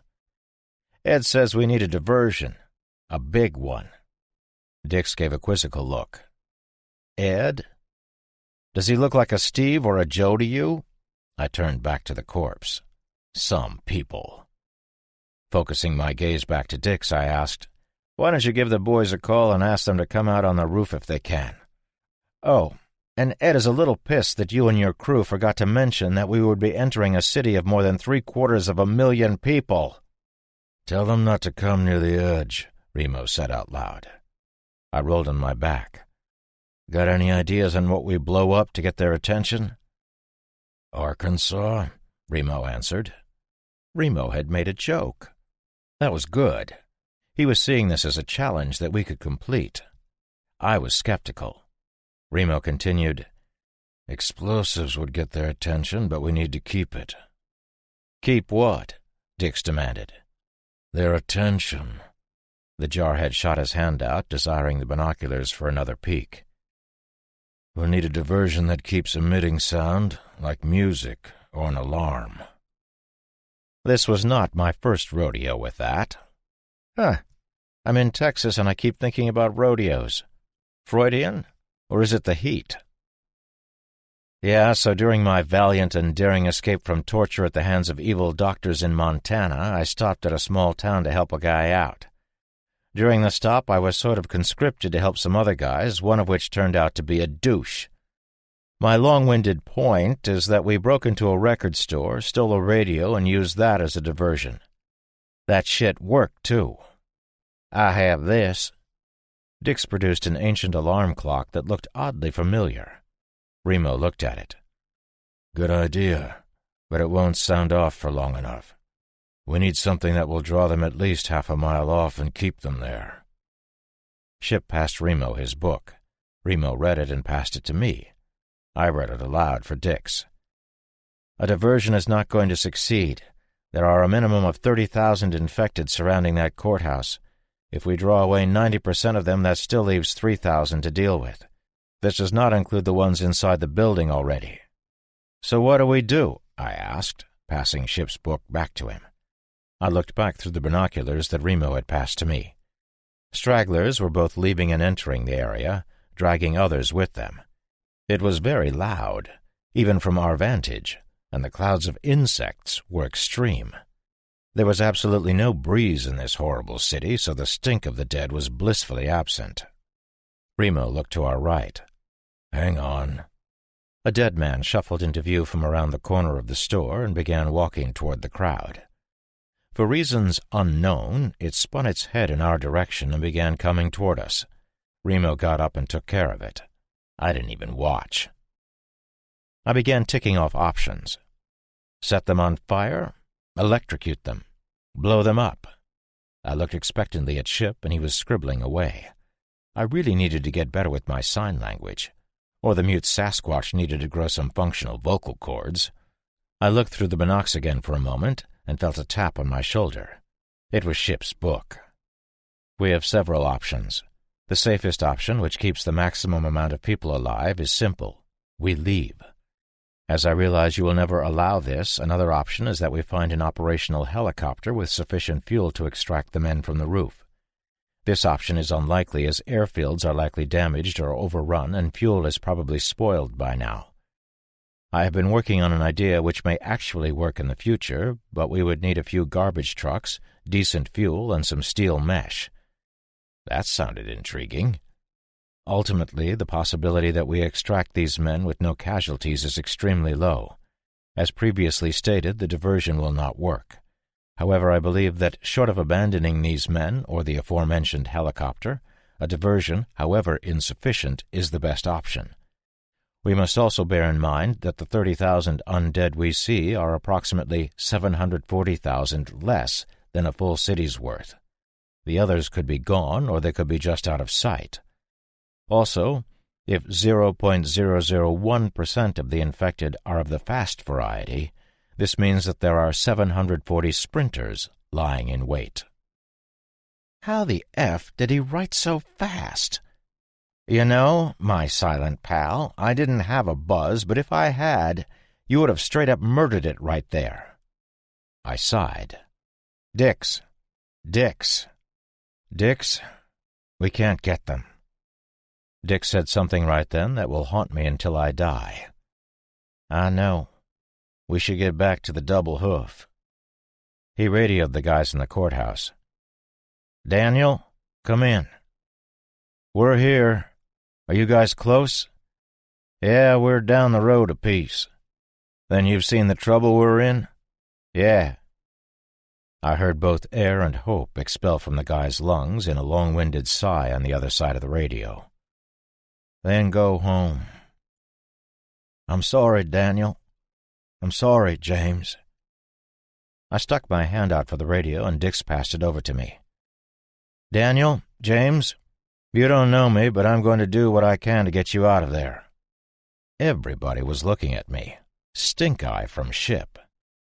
We're going to create a big diversion. That should draw away most of the dead, but there will still be a lot to deal with. We'll meet you, I pointed to the map, and Dix nodded, at the tractor supply outside of Doolittle. We'll wait a day. Look forward to meeting you. The mic went silent, and I gave the radio back to Dix. So, what's the plan? Hanson's Ford was probably a nice Ford dealership before the plague. Now, filthy and partly damaged vehicles sat forgotten on the lot, probably forever. Ship had alluded to a plan and had us backtrack the half-mile to the lot. Ship is a genius. You've probably gathered that from me writing that Ship is a genius so many times throughout these journals. What you really need to understand, though, is that Ship is a genius. After we hopped the fence to the dealership, Ship finalized his plan and we all read it. It was perfect. Some might say genius. Sasquatch got a battery tester from the garage and tested the batteries on 16 vehicles, all of which were viable.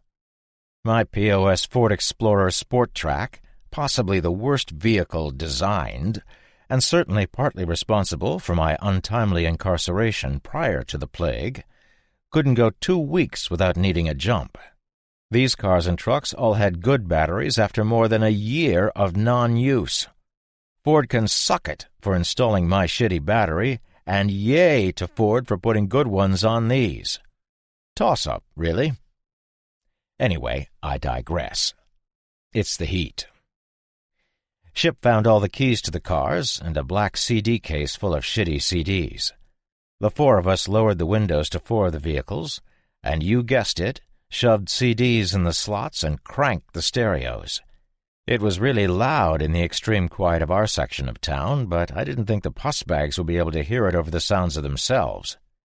Yes, dear reader, quiet may be extreme. We drew a crowd fast on the other side of the fence, and Remo stabbed them through the chain link as they arrived. Ship literally ripped one of the little poles adorned with multicolored plastic flags out of the ground, swung it over his head, and onto an unpurchased blue Mustang, triggering the alarm. That was loud enough to get the horde over here. I was immediately terrified, and I could envision every single pussbag at the courthouse turning toward us in unison, then beginning that slow plod. F waiting to make sure, we headed for the back of the lot, climbed the fence, and ran like a bunch of pussies. We met up with Javi and Jake, who were shitting themselves because of the noise, and we all got the fuck out of Dodge, or in this case, Edinburgh. Heading at a brisk trot northward toward Doolittle, we could hear the echo of the swarm as it reverberated between some of the buildings and homes. Someone shot at us as we passed the college, and we booked it out of there as fast as we could. We came upon an overpass of I-69C, which had been under construction when the shit hit. It was then we figured out that the swarm behind us wasn't the only swarm. Hundreds of pussbags filtered in and out of the horrendous traffic jam that bogged the newly constructed highway. They were on their way toward the diversion we had just created. I had seen this before. The construction forced 2 lanes down to 1 on the overpass, and this created a jam. People had become trapped in their vehicles when nobody could move, the tide of the dead from the city washing over them and destroying everything living in its path, converting them into the enemy, or outright consuming them. I can't imagine the horror of being trapped with your family in your car on an overpass while a wave of rot caught up to you. The things would beat on the windows until they gave, then they would crawl in and feed. They were about to do the same to us. One of the horses gave a whinny at the smell of the dead, and it was on. They all looked at us, then decided we would be a decent brunch. Dix turned his horse around, and we all followed suit. "Yah!" he yelled, and his mount bolted. Ours followed, but keep in mind I hadn't been galloping on a horse in many years. I could trot, I could fucking canter. I could not gallop. Suddenly I remembered that all I had to do was sort of stand up a little in the stirrups, hold on for dear life, and the horse would do the rest. This particular horse, a chestnut Arabian by the name of Shaitan, was a bit smaller than the others, but wicked fast and dumb as a stump. I had been one of the lighter guys, so they had given me this horse. The beast took off like a rocket, and it was all I could do to stay in the saddle. I should also mention that the girlfriend who had owned horses when I was younger used English saddles, and I was now astride a Western. When I realized I had outdistanced everybody by a full block, I yanked back on the reins, but Shaitan was having none of that. He told me to fuck off, and if anything, sped up. This was about the time the dead stumbled out from between the houses and vehicles, ambling into the street with hungry eyes. The nauseating smell of the dead, which had held off because of the lack of wind, was full bore now, so I had that going for me, too. The dead in the street were reaching for me as we thundered past, and several were knocked aside by my mount. I felt a hand grip my jeans for a split second, but the force of us galloping freed me before I was caught. Another slapped my leg, and then another. I felt a sting and knew that I had been scratched by one of their filthy nails. Probably death for anybody else but me. Everything since the overpass had taken about a minute. I dared glance back over my right shoulder to see how close my friends were, and it was my undoing. My left foot slipped from the stirrup, and as I fought to shove it back in, I felt myself sliding off to the right.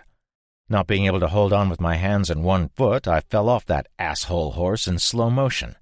I was fortunate enough to have a piece of shit rusty silver Honda Civic break my fall with its back window. I went right through it, ass first, pushing the entire window in, and the car was not empty. Another corpse, this one really gooey, reached for me as I struggled to free myself of the spider-webbed green safety glass. Thank all that is holy that the poor bastard was eternally seat-belted into his vehicle. He could still reach me, though. Civics aren't huge, and he grabbed my T-shirt. I panicked a little, but freed myself, tearing my shirt in the process. If I had thought the smell in the street was bad, the smell in the car was nothing short of debilitating. I puked that morning's flapjacks, I would have called them pancakes, but we were in Texas, down the front of my newly ripped shirt. I put my hands on the window frame of the shitbox to extricate myself, and a lance of agony shot up my left arm from my elbow. I got out anyway and saw what was headed for me. Hundreds of them, all slogging through the 100-degree Texas heat, and all coming for yours truly. A huge crowd of them shuffled from the right, and I could see where this was going.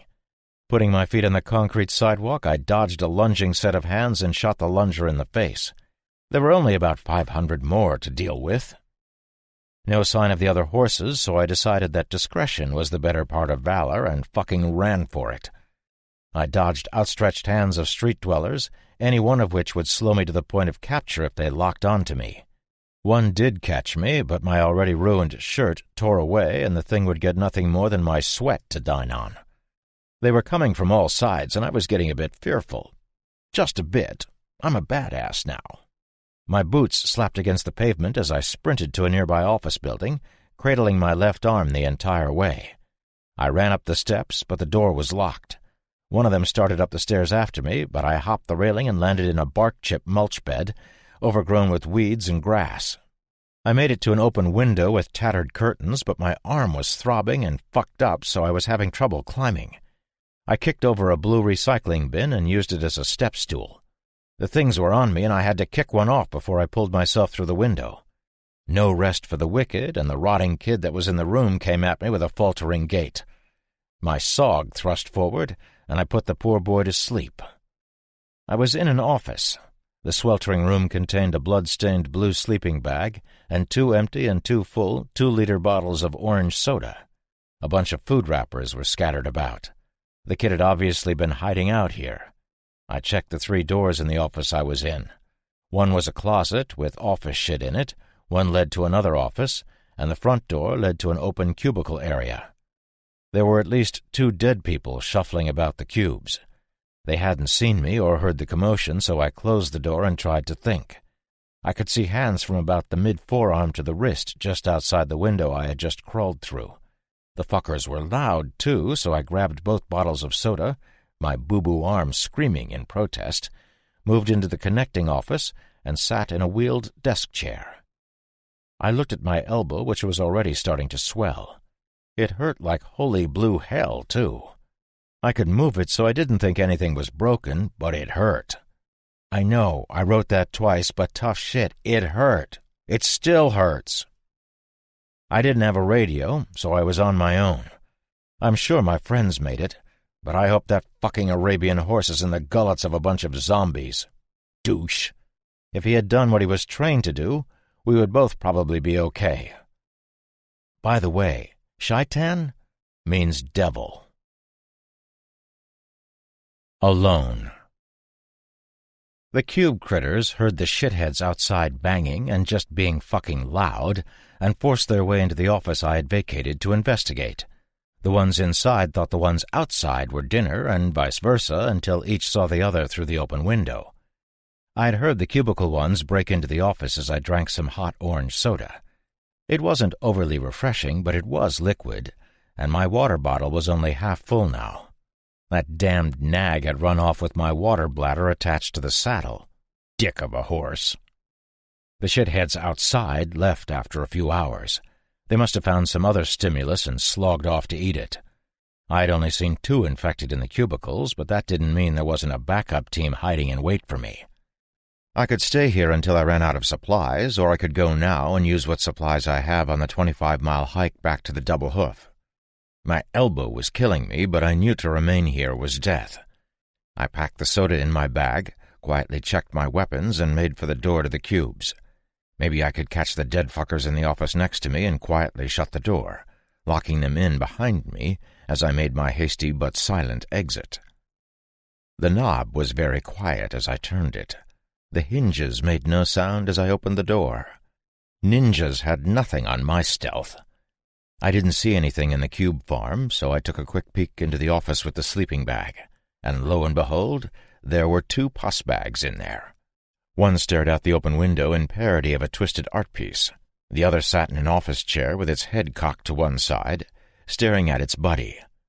The doorframe was splintered around the catch, so closing the door was useless, but as I still didn't need these assholes following me and catching me with my pants down, hey, everybody poops. They had to go. I crept up behind the one sitting down, yanked its head back by the hair, and came away with a handful of rotten scalp. It turned to face me, white skull covered in black goo. With my elbow screaming, I stabbed it in the eye. It slumped back in the chair, re-killed. I glanced at the one standing, but it hadn't moved. Stepping past the seated one, I snuck up on the other and tapped it on the shoulder. It didn't move, so I gave it a shove. Nothing. Fucking stupid zombies? I mean, really? Hey, I whispered, and that did the trick. I would like to tell you that the thing turned slowly and I smoked it, but in actuality it whipped its head around and came at me instantly. Guess where it grabbed me? Yeah, by the boo-boo arm. That shit hurt, so I responded by bringing an overhead stab down on the forehead of the thing. This thing had a wicked receding hairline, so it was more like a 7-head instead of a 4-head, but the knife went right through his skull and into his brain on the first try. It couldn't have cared less.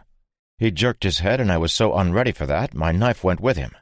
He brought my fucked-up arm to his mouth, and I yanked it back so as not to be bitten. Tendrils of agony shot up into my shoulder, but it would be worse if this thing got its way. We played tug-of-war for my flesh for 10 seconds or so before the thing abandoned the game and lunged. The bastard hit me, and we both went down over the one in the chair. He landed on me, pinning my already screaming arm between us. He looked into my eyes, and I put my free hand on his throat, wrenching my left arm free from the sandwich. Fuck, that hurt. But I was able to get my left forearm under his chin, tear the knife from his skull, took a sec, and stab him in the eye. I scrambled shit about for a second, and the rotten fucker fell on me. I shimmied out from under him, gritting my teeth from the pain. Hey, he hadn't bitten me, so I should count my blessings. I stood, looking out the window, then back into the cube farm. Nothing. My undead battle hadn't been soundless, but it wasn't loud either. I still needed to be sure I wasn't going to be inundated with infected. I crept into the cube farm, observing as best I could. I was done playing, so I wiped my knife on a stuffed pig on the corner of one of the cubes and sheathed it. My MP5 would be a bit difficult to use with my injured elbow, but it would be better than what had just happened. I considered staying with the knife to conserve ammo, but conservation wouldn't help if there were several pus bags at once, and I needed to be prepared. The cubes were this sanitary white material, about as high as my lowest rib. They spanned about a 70-foot length and were 3 deep with spaces for tables between each grouping. A slim hallway on the right led past the farm, with office doors dotting the wall at mismatched intervals. I had just stepped out of one such office. I checked the cubes as I snuck past them, but other than computer monitors, some dead plants, and a really cool R2-D2 bobblehead, there was nothing of value. I would have taken the R2-D2, but I didn't have the space for it. Each cube had a small locker-type closet integrated into the desk, and I decided not to search them until I remembered where I was. This was Texas. There would be guns. Except there weren't. I checked all the lockers and file cabinets, none of which were locked. There were some chili cheese Fritos in one locker, but they had been opened and the prick hadn't used a chip clip. I shut the doors to the offices as I moved past them. There were 7 sets of cubes. The third cube held the mostly consumed remains of something in a brown pile of stuff. From the broken open skull I could see that it had been human. It was gross. None of the other cubes had anything, but the last office held an occupant. He was just standing there. Maybe he had been motionless for months. I don't know. I do know that I was the impetus for him to move. He was 6'2", with a huge beard which had once been white, but was now off-white and held morsels of something vile in it. He was also pushing 3 bills with an enormous belly. "Fuck off, dead Santa," I told him, and gave him a subsonic round to the dome. His head snapped back and his cranial contents sprayed the drop ceiling and paneled wall behind him. Big guys produce big thuds when they fall, and this guy was no exception. I waited, ready, but nothing came for me after his landing. Zombie Santa, bringing infection to all the good little boys and girls. Isn't that just craptastic? I got to the exterior doors I had tried to enter a few hours earlier. They were steel fire doors with a key code entry from the street side. Weird to have doors like this on the front of a building. I would have had a glass entry, but whatever. There were no windows in the doors, but one of the offices facing the street had plenty of glass. I peeked. I could see 2 of the dead bastards milling about out there, and figured I could take them easily. I was moving to leave when a figure streaked past the window in the street. It stopped and looked around, twitching and flexing its hands into claws. It was a woman. Is it still a woman? Is it human anymore? And it sprinted at one of the 2 dead men, stopping short, changing its mind, and running at the other one. It started beating on the dead guy, and then it bit him, tearing a chunk out of the thing's rotting face. The dead thing tried to go about its business, its teeth now clearly visible through the tear in its cheek. But Speedy kept clawing and hammering at it. The dead one didn't really care about the injuries it was receiving. When it would fall over, it would just stand, and eventually the Olympic sprinter chick got bored. She ambled off, Texas, at a slow pace toward the diversion, limbs jerking and looking feverish. I did notice that she didn't spit out the dead guy's face. I had seen this before, and now it was confirmed that the live infected ate the dead ones. Pity it didn't go both ways. It was beginning to get dark when the noise from the vehicles stopped. The car lot was a good distance from me, but where the only other sounds were from the dead, when the last stereo stopped, it got pretty quiet. I hoped the 2 dudes trapped in the courthouse got to safety. I also hoped that the stereos drew most of the infected that way because it was time for me to vacate. 25 miles back to my friends. Less than a half-hour ride on the highway in another time, unless there was traffic. Only one of the dead things was swaying near the exit to my sanctuary when I opened the door and stole a quick glance about. It had its back to me, so I just hustled off to the right. I was traveling southwest and needed to go northeast, so I hooked 2 rights and furtively avoided any infected I saw. Most were plodding toward the now silent sounds of the diversion, but some just stood there or meandered around. By the time I got to the community pool house at a rec center, it was pretty dark. There were no more street lights, but I could see a little by the way of the stars. I could see a dozen or so through the chain-link fence to my right, shuffling around on the concrete by the pool. There was no way the disgusting water was devoid of undead, and the thought of them all bloated and nasty nauseated me. I shook my head in disgust and almost shit myself when one of them threw itself at the fence between it and me, making an enormous clatter. It began to growl and hiss and shake the fence and shit, which was even louder. All his buddies began to stumble our way, and I looked left. Sure enough, there were a couple on this side of the fence, and they were coming. Cradling my arm, which was beginning to tingle, I moved northeast at a brisk pace. I left the pool and associated buildings behind, moving down a road into a more rural suburb. I saw the sign for Doolittle Road, but I didn't know if that meant I was in Doolittle. I sure as fuck didn't know where the tractor supply was. I realized I was tired. Damn tired. I did one of those little tests you do when you've injured yourself and extended my left arm. It was a mistake, and the dude in charge of pain turned on the juice. I hissed an intake of breath and was amazed at how loud it was on the empty street. Fuck this. I needed some sleep. I picked a little ranch house with a brick front and slunk cautiously into the backyard to case the joint. The rear of the house was surrounded by a 6-foot board fence, the neighbors' houses maybe 40 feet away on either side of the house I had chosen. I tapped on the rear slider, waiting for something to come, but it looked as if the house was empty.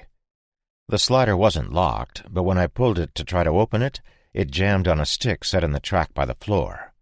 I smiled. This was every thief's favorite anti-theft device. Setting my pack down for a moment, I stuck my sog between the two sliders through the weather stripping, gripped the end of the sawed-off broomstick with the tip of my blade, flipped it up, and the house was mine. I locked the fully functional but previously unused lock on the door. The zombie apocalypse sucks for so many reasons. Being alone in the zombie apocalypse amps up the suckage a billionfold. Not having someone covering your back or keeping watch while you sleep can be deadly, especially when you're breaking into a place to sleep. Fucking horse! I could see starlight glinting off chrome, so I assumed I was in the kitchen. The entire house was shrouded in darkness, but I was nervous about using my tactical light. So do I bump headlong into an undead monster in the pitch black, or turn the light on and attract a horde of 100,000? Either one was a potential death sentence, so I might as well not collide with a zombie in the house. I flicked the light on my MP5 and panned it around low. The house was dusty but well kept. All the windows in the kitchen and living room looked intact. I turned left and flashed the light down a short hall. 2 doors on the left, 1 on the right, and 1 at the end. I crept into the front room. 2 chairs and a couch in front of a big picture window facing a silent TV. Pictures adorned the wall, and there were some in frames on a couple of small end tables, and a big one depicting a young soldier displayed on an easel with a folded U.S. flag in a triangular glass case. Sorry for your loss, house. I hooked a left, going down the short hall of this small dwelling. First door on the left was a bathroom. Standard stuff except for the small carpet and matching toilet seat cover. Horrible dark green and completely out of place. Yuck. Right side door led to a small bedroom. The room was devoid of monsters and everything else, except a bed. All the shit in this room had been moved out. Same gig for the second door on the left, but this one had been lived in. Teenage boy by the look of the shit in there. Poster of a band I never heard of on the wall. A Yoda poster with "Do or do not, there is no try" on the bottom. A poster of some hot chick I didn't recognize in a bikini. Shit tons of video games, and a computer on a desk. I closed the door and moved to the last room. Fuck me. A mom, a dad, and a teenage boy, all with holes in their heads, were lying on the bed. The small revolver on the floor next to the dad. So the family loses a son and brother, probably in some country halfway around the world. Then the plague hits, and the idea of being eaten is strong enough to make the family check out as a group. I can't figure out if I respect that or not. There was no smell, the 3 of them having been dead for more than a year, but I knew that the undead could smell the living and I couldn't, so maybe they could smell the dead, too. If so, the family would mask my stench a little, so I opted for the teenager's room. It was homier than the older son's empty box. The lock on the kid's door was as completely useless as the door itself, but I locked it anyway. I kept my clothes and boots on, and my pack next to the bed just in case I had to make a hasty exit. I put my MP5 on safe and put my cig under the pillow, which I shook out to rid it of dust. There wasn't much. My sog was sleeping next to me. Exhausted, I sat on the bed and swung my feet up. I crossed my fingers behind my head and thought about where I had been since this whole thing started. I'd been all over the country and traveled more than I had before travel was deadly. I'd met great people, who I now considered family, and I had committed murder. Living in a survivalist's house, a gated community, a military base, an oil rig, an underground government facility, and now on a horse ranch, had added to my skill set as well. I had also learned not only how to survive, but how to kill from the toughest, most well-trained soldiers and sailors on Earth. My apology to Remo for lighting him up at dinner had gone over with few words. We both understood each other. He had also said he was sorry for calling me out the way he did. We left it at that. I drifted off, thinking about Shaitan. That bastard was going to get an earful if he wasn't already zombie chow. The Devil and Those Trapped. 'Twas the night I was alone, no friends to be had. In the next room a dead mom, son, and dad. My cig and my sog placed next to me for fun, and on the bed leaning a submachine gun. I lay in the youngest boy's twin-size bed, weapons close to fend off the dead. I had searched the house over, bedrooms and halls, to make sure no zombies would bite off my balls. Visions of pus bags shot through my head. Remember, the family were all fucking dead. The father had shot them so they wouldn't rise, yet I heard sounds resembling undead cries. I sat up quickly. I don't fucking spring, realizing my refuge held an undead thing. Sounds from inside, real close hereabout, made me gather my weapons to check this shit out. Sure as shit I could hear them. I don't know how many. It didn't matter. The frightening number was any. How had they found me? I questioned myself. I had snuck in here like a deranged elf. I checked my guns, my knife, and my stuff, thanking God I hadn't slept in the buff. The things were anxious and looking for me. They scared me so much that I had to pee.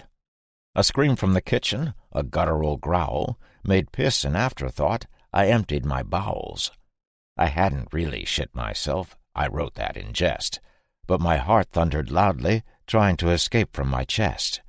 You may not have figured it. Here's a shocker, a stunner. The scream from the house meant that there was a runner. They're brutal and nasty and wicked fucking fast. In a sprint for my life, I wouldn't outlast. I had to kill it before I could leave. Death would slow it, my only reprieve. Outside the door to the teenager's room, I heard tentative scratches indicating my doom. A loud fucking thump was all that I needed. Training from Remo and Alvarez heated, I fired through the door with my MP5, opened the window, and out it did dive. I landed with grace, and seeing nothing in sight, vaulted the fence and ran into the night. My lonely predicament having just one source, I vowed sick-ass vengeance on that fucking horse. I'm not a poet, I'm not, but I'm pretty proud of that. I was thinking of verses as I fled the area. There may or may not have been some manly giggling. One verse had some shit about demons and death, but I can't remember it. That pisses me off. It was Zombie Santa that got me thinking about Christmas. Christ, I was having trouble focusing. I have no idea how much sleep I got earlier, but it couldn't have been much. My thoughts are all over the place right now, and I want a cheeseburger. Right.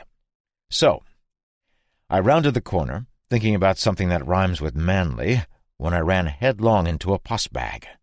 Fuck those doctors at Baldy who said these things couldn't be surprised because the outright look of astonishment, complete with raised eyebrows, in this case brow, and mouth shaped like an O, was all over this thing's face as we hit the pavement.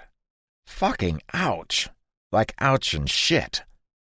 No, dear reader, I didn't land on my messed-up elbow. I thundered into the zombie, we both fell, and I skidded on my other elbow across the concrete sidewalk. Who thought up elbows anyway?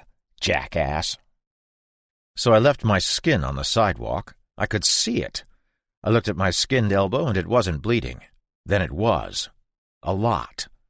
The infected I had just knocked over also saw my skin, but realized that there was more of it on me, and stood, looking famished. This one was gross. I could see he was missing half of its face, the bone catching the starlight in the darkness. His face looked like my peeled elbow. He also had an arrow sticking out of his back, and a couple nubs of bone where his left hand should be. He reached for me with one hand and one nub, so I shot him with the MP5. It was a one-tap, but it couldn't have gone unnoticed, even with the suppressor. They aren't silent like in the movies. I may have mentioned that before. I made myself scarce and booked it down the sidewalk, dodging a knocked-over baby carriage and skipping past the bony carcasses of several permanently dead people. I reached a crossroads with nothing in front of me but road and scrub, and lo and behold, there was a Tractor Supply. Smiling, I jogged over to it, expecting a warm welcome from my friends. Nope.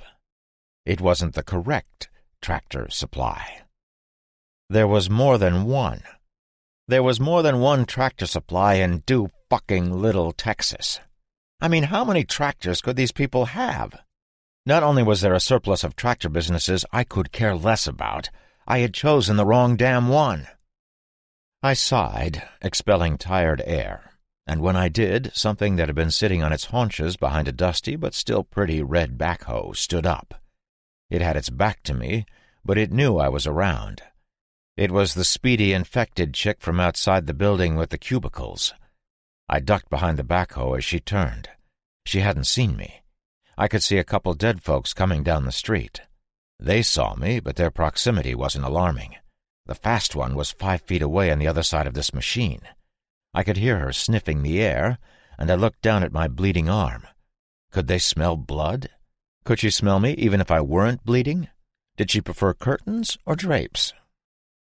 I snuck around the corner of the backhoe, leading with the MP5, hoping to catch her unaware. Unaware? Unawares?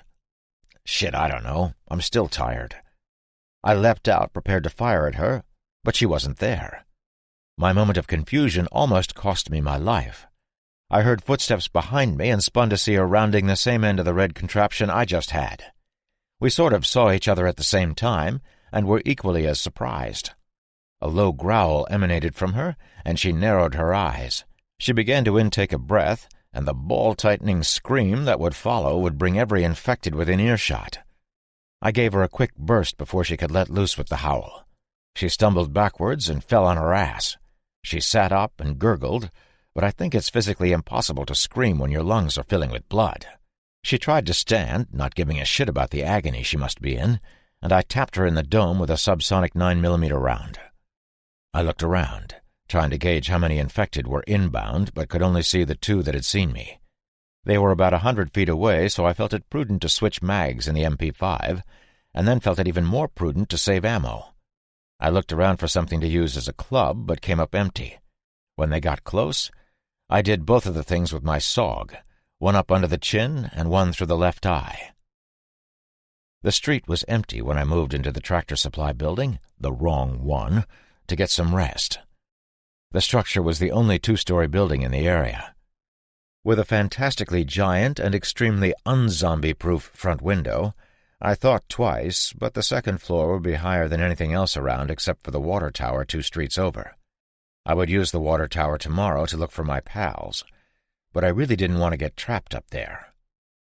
Deciding not to smash the enormous window or break the glass front door, I moved around back to check for rear access. There were 2. One roll-up jobby on a short loading dock, and a metal door. It was locked, but then I remembered the crowbar that Deke had given me. It was in my pack. I had a crowbar. I blinked twice.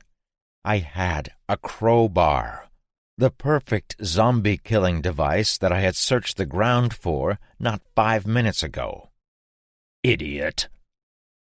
I jimmied the door and stepped inside. No smell of death. That was a good sign. I couldn't see shit, and that wasn't a good sign. I gave a quick whistle, wishing for the NVGs I had left on Atlantis. Nothing came stumbling or sprinting out of the darkness. I pressed the grip button for my tack light, and a thin beam sliced the darkness. I panned it around and saw I was in a large storeroom, empty of anything that wanted to eat me, and no blood or signs of struggle. This was a big place, and I would have to clear it, but I needed to see the door I had just come in first. I had broken the lock on the journey through, but whoever had locked this door before hadn't engaged the 2 deadbolts, so I obliged. I stayed out of the front display room, which contained a few pretty tractors, backhoes, and some ATVs. I was able to skirt the entire room and lock the door into it. Stairs behind another door led up, and I followed them cautiously. 3 offices greeted me, with a water cooler, a coffee maker, and a big copy machine in the hall. I cleared the offices and the little bathroom. No couches to sleep on, but at this point the floor called. I looked at the picture of a fat woman and two equally fat kids. They were probably part of the horde that was in this general vicinity. This place was as safe as any, so I shut the office door and sacked out. I looked out the rear window and noticed that the sun was just coming up. I woke up in a sweat. Not because I heard something or because I was terrified, because it was hot. Like damn hot. I was extremely uncomfortable and dripping with sweat. I looked out through the curtains again and could see that sun was really high. I guessed it was probably noon. Or I could just look at my watch. It was 11:51. I drank the last of the orange soda out of one of the bottles and filled it back up with water from the cooler. I put my weapons on the office desk, sat down, and took an ammo count.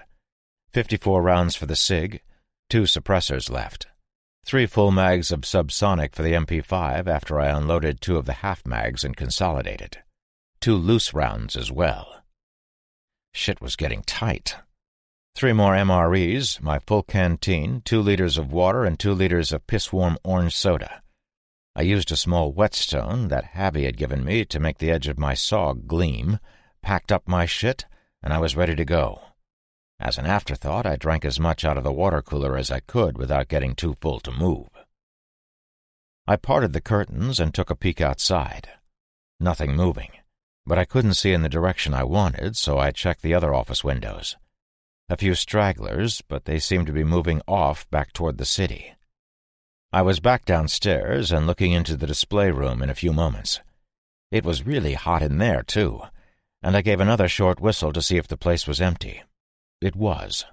I stepped into the room and looked at the shiny red Kubota backhoes or yellow and green John Deere tractors.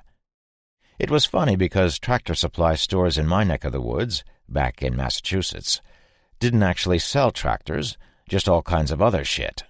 This place had all kinds of other shit too, like gun safes and bags of seeds, but what was most appealing to me at that moment was the gigantic map of this tiny town. On it, noted with 2 big green stars, were 2 other tractor supply stores. 2 others. Doolittle is a town of maybe 3 fucking people, so they each got their own store? WTF! Didn't make sense. I guess Edinburgh had a serious need for tractors. Regardless, I knew how to get to the other 2 stores. Murphy's Law says I picked the wrong one and get eaten, but F. Murphy. I never met him. The first store was a mile away and about the same distance to Edinburgh that I was now. The second store was a mile and a half away and much closer to the city, back the way I had come. The city meant more pus bags, so the logical decision was to head to the one that was away from the vast hordes of undead. Weapons with full load and my belly full of water, it was time to go. A quick scan and I could only see a few of the things, all shuffling away from me. 1 street up, 1 over, and take Cesar Chavez Road all the way to the other store. Cake. I unlocked the glass doors, slipped out, and made my way left. A quick right and I cut across a lawn to Cesar Chavez. I was attempting stealth and was doing pretty well. 2 more lawns and I saw something remarkable. 3 houses down, munching on some kind of green bush, stood an extremely familiar horse. The big bastard was quite unafraid now that there were no undead about, and just casually having a fucking snack. I made my way to him, and he looked at me, then quickly looked away. "Really? You won't even look at me now?" He lowered his nose a bit. "What kind of horse are you, anyway? Running off at the first sign of danger." Nose further down, this was effing great. I grabbed the loose reins, pulling his face to mine so he would have to look at me. "We'll deal with the horse in the room later. Right now, I would really like not to get dead. Our buddies are at a different store and I know where it is." I gripped the reins tighter and touched his nose with my nose. "But if you try to run off, I will absolutely fucking shoot you." I held up my index finger. "You get 1 of those. 1. That shit is used up. You feel me, dog?" I checked to see if my water bladder was still on him, and it was. I took it off, unscrewed the fill cork thing, and he perked right up, his ears standing straight into the air. "Thirsty from all that cowardice?" "Uh-huh." I held it to his lips and let him take a big drink. We spilled some, but I knew we would get back to the Double Hoof much faster with me on him, and he needed water. Boy, did he drink, too. I tried to pull the bladder away when it was half empty, but he would put his teeth on the neck of the fill piece and held on. I gave him some more and pulled it back. "That's enough. There's plenty back home." I reattached the bladder to him, and he gave one of those horse alerts, ears and head up, looking in all directions. He started nodding his head. Sure enough, a small crowd of the bastards had found us. "It's okay. They're a quarter-mile out. We have time." I used a stirrup to launch myself onto his back. I had a little friction burn high on my ass from the saddle rubbing, and it stung immediately when it touched the saddle. My elbow still hurt like hell, too. "Let's go." I pulled the reins to the right, and we trotted off toward the other store. We didn't get a half-mile when we came upon two other guys on horseback. I shifted my MP5 on its tactical sling and put my finger on the trigger. The two guys looked to be of Native American descent, and they were armed to the teeth, both with Henry rifles and pistols on each hip. One had a compound bow, and the other looked to have some kind of axe in a holster. I was nervous. They looked capable. "Morning," one said in a Texas drawl. "Been tracking you since that house you slept in. Left two of the dead ones behind in there. Sloppy." The other one reached back to grab something. "Don't," I said, raising my weapon. "Please don't." Both of them did something then that I thought was weird. They both put their hands up and smiled. "Now why would we want to kill the guy who saved our asses?" I was confused. My expression must have shown it because they both laughed.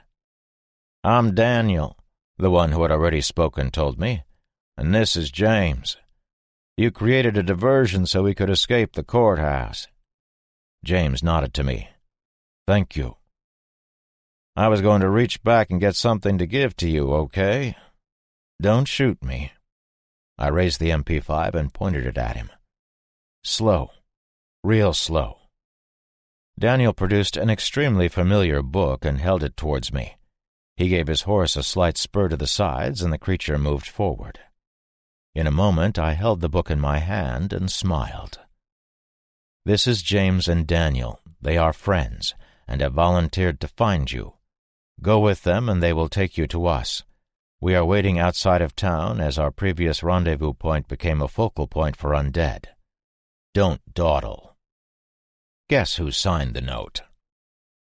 My puzzler was tired, so I wasn't going to try to figure out why Ship or Remo weren't with these guys. I straight up asked them. Daniel answered me with a question. "Ship is the giant and Remo is the badass, right?" "Yeah." "The dead got our horses when we got trapped. Your friends gave us these to track you." Something smelled funny because Remo was a damn fine tracker and should have been with them. "And your soldier buddy might have a broken ankle." "What are the horses' names that you're on?" "This is Smiley and that's Bill," began James. "You're on Shaitan. We work at the Double Hoof for Deke Meeks. Been there 10 years. Stayed on when the dead started to walk. The ranch is about 25 miles northeast, and I would really like to get back, so can we go?" I was relieved. If these weren't the guys we came for, then they already knew everything they needed to attack the ranch, so fuck it. I would go with them. "Yeah." Daniel smiled. "You talk about as much as your giant partner." I raised an eyebrow. "Wait half an hour. You won't be able to shut me up." They both turned their horses around, and we all walked together toward the new rendezvous spot. Christ, I was tired. Decisions and the Dead. "He's not a doctor," I pointed at Remo. "You're not a doctor. How do you know it isn't broken?" He shrugged, moving his booted foot in a slow and obviously painful circle. "I can walk on it. It just hurts." Ship has some medical training. Let him look at it." "I did," Remo replied. "He doesn't have X-ray eyes, so he can't tell for sure. You want to look too? Turn my head and cough? How about I remain the funny one and tell the jokes, and you just keep killing shit?" I smirked. "How'd you do it?" "Stepped wrong." "Stepped wrong? Stepped wrong? You don't step wrong, you're Remo." He shrugged. "Shit happens." That was good enough for me. 8 people, 6 horses. We got Remo on the back of Daniel's horse. He had to switch off with a couple other horses on the way back to the ranch so we wouldn't exhaust our mounts. Shaitan was a smaller horse, so I got to keep on him by myself. Ship was bigger than the horse he was riding, so by rights the animal should be on Ship's back. Javi rode with James. Deke offered to send out a truck with a couple of the fellas to give Remo and Ship's horse a break, but Dix talked him out of it and told him to save the fuel. We had the horses walk or jog, and it took the remainder of the day to get to the Double Hoof. When we arrived, the heat was starting to get tolerable. Nothing tremendous had happened on the return trip other than my saddle sore increased in size. Deke and Kate were waiting for us with a couple guys in the tower. Kate waved immediately upon seeing us. After a shower and a wicked bitch session on how I need to stop trying to get myself killed from Donna, she and I met everybody not on watch for dinner in the main house. Chicken wrapped in bacon with mashed potatoes and green beans. I'm pretty sure everything we ate had been alive the week before. If you're reading this and starving, I'm so sorry, but the food at the Double Hoof was ridiculous. Every meal was fantastic. As we were eating and talking, I took a long look at the folks around the table. Just as the food had been 2 weeks ago, these people were all living on borrowed time.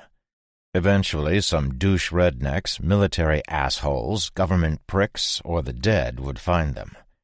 It's amazing they had made it this long. I looked at my mostly eaten chicken. I ate the bacon first. I'm like that. And gave a heavy sigh. All of the bad guys in the last paragraph were drawn to me like a hunk of iron to a billion-volt electromagnet. I looked at Donna, who was talking and laughing with the twins. I looked at Kat and Alvarez. She had playfully stolen a green bean off of his plate, and he was glaring at her in mock rage. Dix was telling a story of how we saved James and Daniel, with Kelly and the Double Hoof folks captivated by the tale. I looked for Tim and felt a moment of sadness. Then I thought of Atlantis and all the people who had died there, and stared again at my plate. I had to leave. Not the table, these people. Donna would hate me, Ship would never forgive me, Kat would fucking kill me. My choices were simple. Stay or go. The plan had been to take everybody with me, but wouldn't that be selfish? I loved these people, and their only outcome was death if they stayed with me, or more to the point, if I stayed with them. This ranch was as good a place as any to set up shop. They had a farm, for Christ's sake, and unlimited fresh water. They were off the beaten track, had a wall and power and a shitload of guns. My only problem was Remo. He would track me down, of that I had no doubts. Whether or not he would drag me back here trussed up like a turkey was unknown, but find me he would. Of course, he had a busted wheel right now, so maybe my time was nigh. I looked at the folks who were still doing what they had been doing, and then looked at Remo. He was looking right at me, chewing. He stared for a second, then Deke asked him something, and he looked away from me. I would go to Alcatraz, where hopefully the plane that Dallas was on had made it.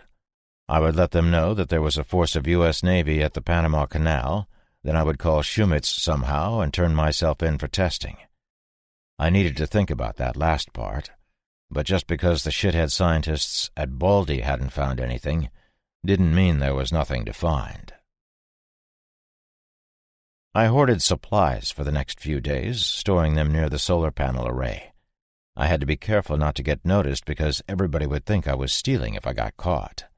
I mean, I was stealing, but not for me. I was doing it to protect these good folks. I thought about walking to Alcatraz, but I would be too slow and easy to track, so I needed to procure a mount. I know what you're thinking, but it had to be Shaitan. That fucker was the horse that knew me best, and he owed me anyway. He was smaller than the others, which meant he needed less food and water. Plus, he was an Arabian, so he must have this hot Texas climate genetically imbued into every cell. It would get hotter and drier as I got inland, too. It was the supplies for my ride that got me caught. I had 2 sacks of oats, one on each shoulder, and I ran into Kate. She started to cry and threw her arms around me. "You be safe," she said, and trotted off sobbing. She must not have said anything to anyone, because midnight the following night I made my escape. I got out of bed, got dressed, grabbed my guns, kissed my lady, looked in on the twins, then crept down the stairs. I thought I would have to tell Remo something interesting, and I had a whole spiel on how I couldn't sleep and was just going to talk to Matt and Deke about something. But Remo wasn't there. I didn't see a soul as I made my way to the barn. I grabbed Shaitan's saddle and moseyed, this is Texas, past the other stalls, looking at the mostly sleeping horses until I got to his. He was awake and standing, considering me. If he whinnied, neighed, or came out with any other horse noises, there would be a fuck-ton more glue in East Texas tonight. I glared at him. "Keep quiet, dumb nag." He glared back and didn't make a sound. I pulled him out and saddled him, leading him by the reins. I sighed. "You ready?" He turned his head a bit and let me climb up on him. We ambled, Texas, out into the excruciatingly humid night. Light exploded everywhere when I reached the barn doors, and I was looking at more or less the entire population of the Double Hoof. Everybody was dressed. Ship had his tree trunk arms folded, cords rippling like a professional wrestler. Remo was leaning against a fence post, chewing his toothpick. Where this guy found so many fence posts, I have no idea. Alvarez stood stock still over the twins with his hands behind his back at parade rest. Kate beamed. The ranchers had my supplies in front of them, and that scared me a little. That fear was nothing compared to what came next. I noticed Donna and Kat standing together, hands on hips with full-on female scowls. Fuck. I swung my leg over the saddle and dismounted the hay-gobbling dickhead. I remained silent, thinking of what I was going to say. Chloe was the first to do anything. She strode to me and stopped a half-foot away. Way inside my territorial bubble. She shot her hands forward and grabbed my wrists. It actually made me shuffle back a quarter step. "We are never going to be better off without you," she said, and all my fears and trepidations of what was about to happen fell away. "Y'all can leave in the morning if you want," Deke called over through a smile. "After breakfast." I felt like a total douche. I was a total douche. Someone had seen through my master plan, or Kate had ratted me out, but that was unlikely. I lowered my head as Donna and Kat came over. Kat shook her head, smiling. "Dumbass." Donna, also smiling, hugged me. "Need you," was all she said, and she grabbed my mitt in hers. We didn't leave in the morning. We decided to stay. I have repeatedly told you, dear reader, in several paragraphs of this and the other 2 texts I call journals, that I am a good person. I've killed people, and I have no doubt I would do it again if I had to, but they all deserved it. If there is a God, he has to understand that people need to protect themselves no matter the cost. Do zombies count as murder? I mean, when I smoke a living dead thing, it can't be murder. You can't kill something that's already dead, right? If I'm wrong, then I'm fucked. When I stand at the pearly gates and St. Peter is checking out my stats, is he going to tell me to take the elevator down because of all the zombies I've killed? 'Cause fuck him. I'll kick him in the nuts and walk right into that cloudy paradise. No guilt. It was 2 days after my failed attempt at freeing these wonderful folks of me, 2 nights, actually, at maybe 9:30, and I was talking to Matt over by the solar array near the water pumping station. We were talking about McDonald's versus home-grilled burgers. I was saying that there's nothing better than a home-grilled cheeseburger until you craved a McD's and got one. Eating that horrible greasy thing out of that yellow wrapper was nothing short of orgasmic. No, it didn't have the fresh-cut lettuce or tomato or your choice of cheese, but it was still fantastic. Matt had begun to speak about the differences between all the fast-food burger joints when a dark streak hit him from the right and brought him down. They immediately began to battle, and the thing on top of him began to throw haymakers.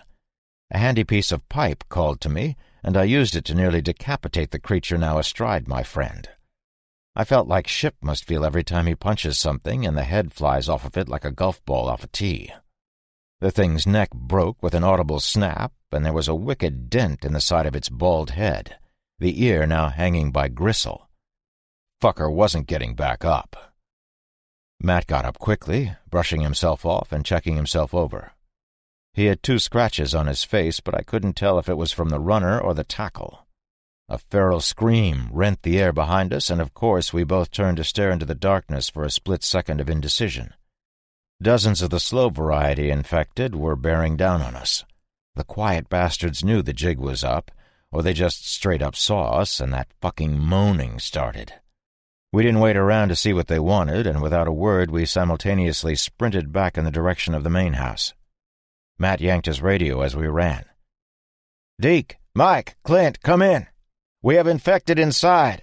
A whole bunch of them. We're going to have to engage." Immediately, light assassinated shadows in every corner of the ranch. Either Matt's message had been received or the person in control of the lighting had issues of their own. Darcy's calm voice came over the radio. "Fall back to the main house. We'll fight them off from here." I thought about the lower windows of the 2-story farmhouse covered in rebar and tried to do ammo and food calculations in my head as we ran. The ammo was stored in the basement and second floor of the main house, with scattered caches in several other locations. The only ways into the basement were a steel bulkhead set into concrete and an interior kitchen door. I heard someone running behind us as I thought about our fortifications and knew those footsteps weren't friendly. I skidded to a stop, had a brief moment to aim my sig, and put 2 in the chest of the bloody-eyed 6-foot woman who was chasing us. Bitch was big, and she looked strong. She clutched at her chest and fell to the side, heaving. I didn't wait to see if she got back up. I spun and sprinted after Matt, who was turning around with his own weapon, pointing it back in my direction. I caught up to him and gave him a brief, "Come on," before we continued our run back to the house. We didn't encounter any infected on the way and hadn't heard any other shots. The door opened as we ran up to it, Deke, Kelly, and Stacy all pointing weapons at us. "Human," Matt managed, between catching his breath and holding his side. I could hear Rusty and Dusty going absolutely nuts inside someplace. "Do we have everybody?" I asked as the door slammed and Kelly slammed home, or turned the deadbolts of about 1 billion locks. Stacy shook her head. "No. James and Daniel are out on the back 40 someplace. Mike and Clint are up in their perches, and I haven't seen your daughter and her army boyfriend. Darcy can't raise any of them." Remo was checking the sling on his MP5. He didn't look up when he said, "I saw Cat and Alvarez by the barn earlier. I'll go get them." He moved toward the door, but I forestalled him with a hand on his arm. "No, buddy. We need you here. Alvarez will take care of her." I considered for a moment, then added, "More like she'll protect him." The jarhead nodded. "How many did you see?" "A bunch," Matt answered. "It might be that swarm that's been looking for us." Donna, Richie, and Chloe came into the great room and over to me. Richie punched me in the arm. "Glad you could make it." I was relieved to see them, but also very worried about Cat and Alvarez. Donna grabbed my hand and Chloe the other. I squeezed, feeling safe. Remo pulled a toothpick from his shirt pocket. "We should get all the food and ammo upstairs. We need to plan on them getting in here and—" Something impacted the front door hard. Scratching and scrabbling came next. We heard it run down the farmer's porch, then an arm punched through the far left window. It pulled its arm back, infected blood streaking the glass shards and rebar. They could break all the windows they wanted. They weren't getting in that way. And if they could break down that door, they were damn strong. The thing outside screamed and began hammering its paws on the side of the house. "Unnerving damn howl, that is," Remo confessed. "As I was saying, we need to get all our supplies upstairs and figure out how to block the stairway so they can't get up. Eventually they'll get in here and we need to be ready." Deke started to take charge. "Stacy, you and Matt go get the ammo." He pointed at Remo. "Do like he says. Richie, Chloe, you go help with the food. Me and Ship are going to figure out how to block the stairs."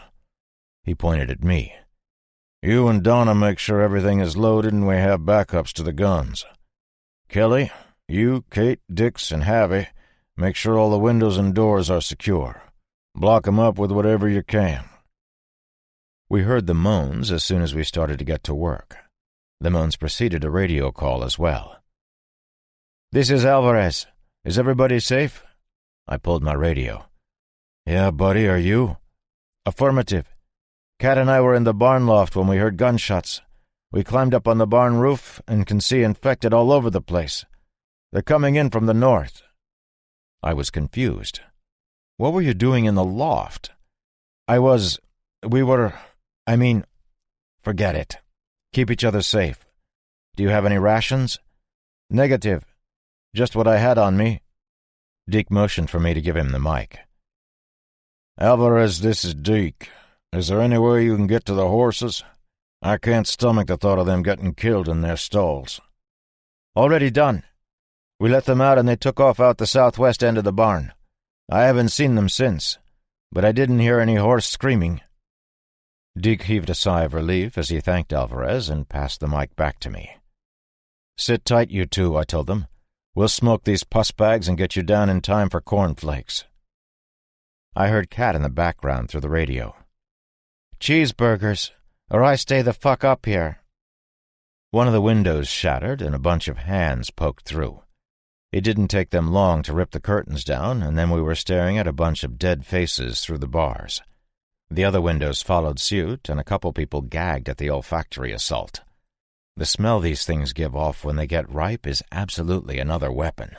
I am not even fucking kidding. It's bad. Dix and Havy began firing into the crowd, who had amped up their noises when they saw us. One of them got her little head through the bars, leaving an ear behind when Havy shot it. "Whoa, easy, killer." I put my hand on his arm. "We should save ammo." He looked at me incredulously. "What the hell are we supposed to do?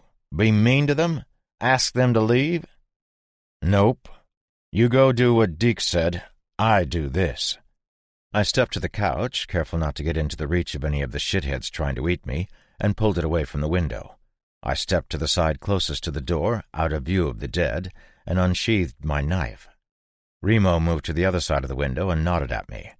I could see the shift in their filthy paws as they reached for this new target. I stepped to my right and jammed my blade into the eye socket of the former kid who was reaching for my pal. She collapsed, and I stepped back quickly.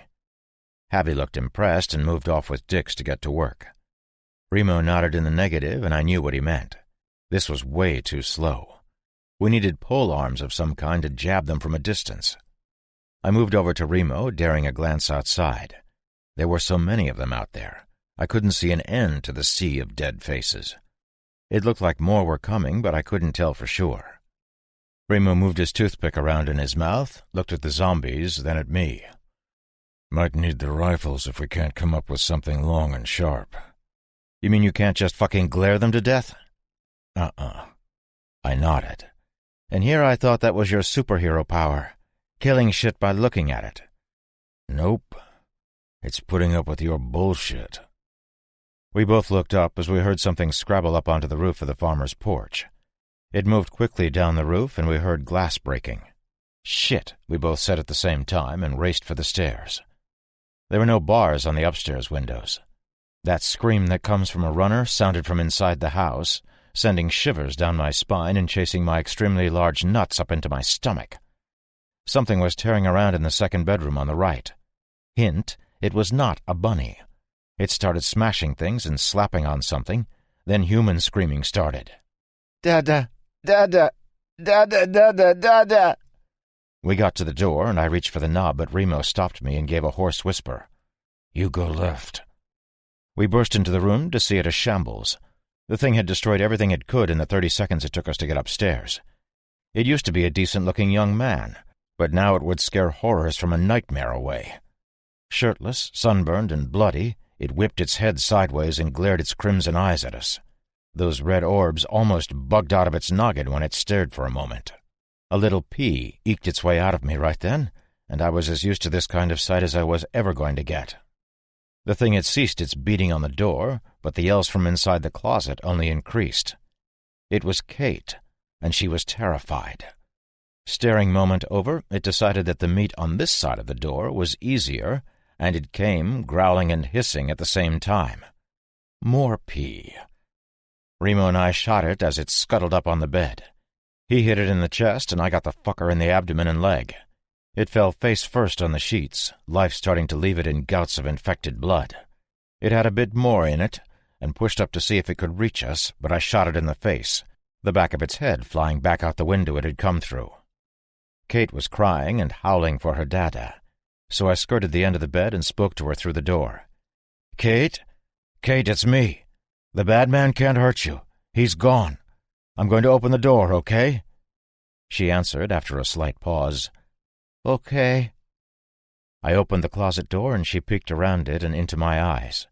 She smiled, came running out into my arms, saw the dead thing, pointed at it, and ran right back into the closet. She tried to pull the door closed, but I stopped her.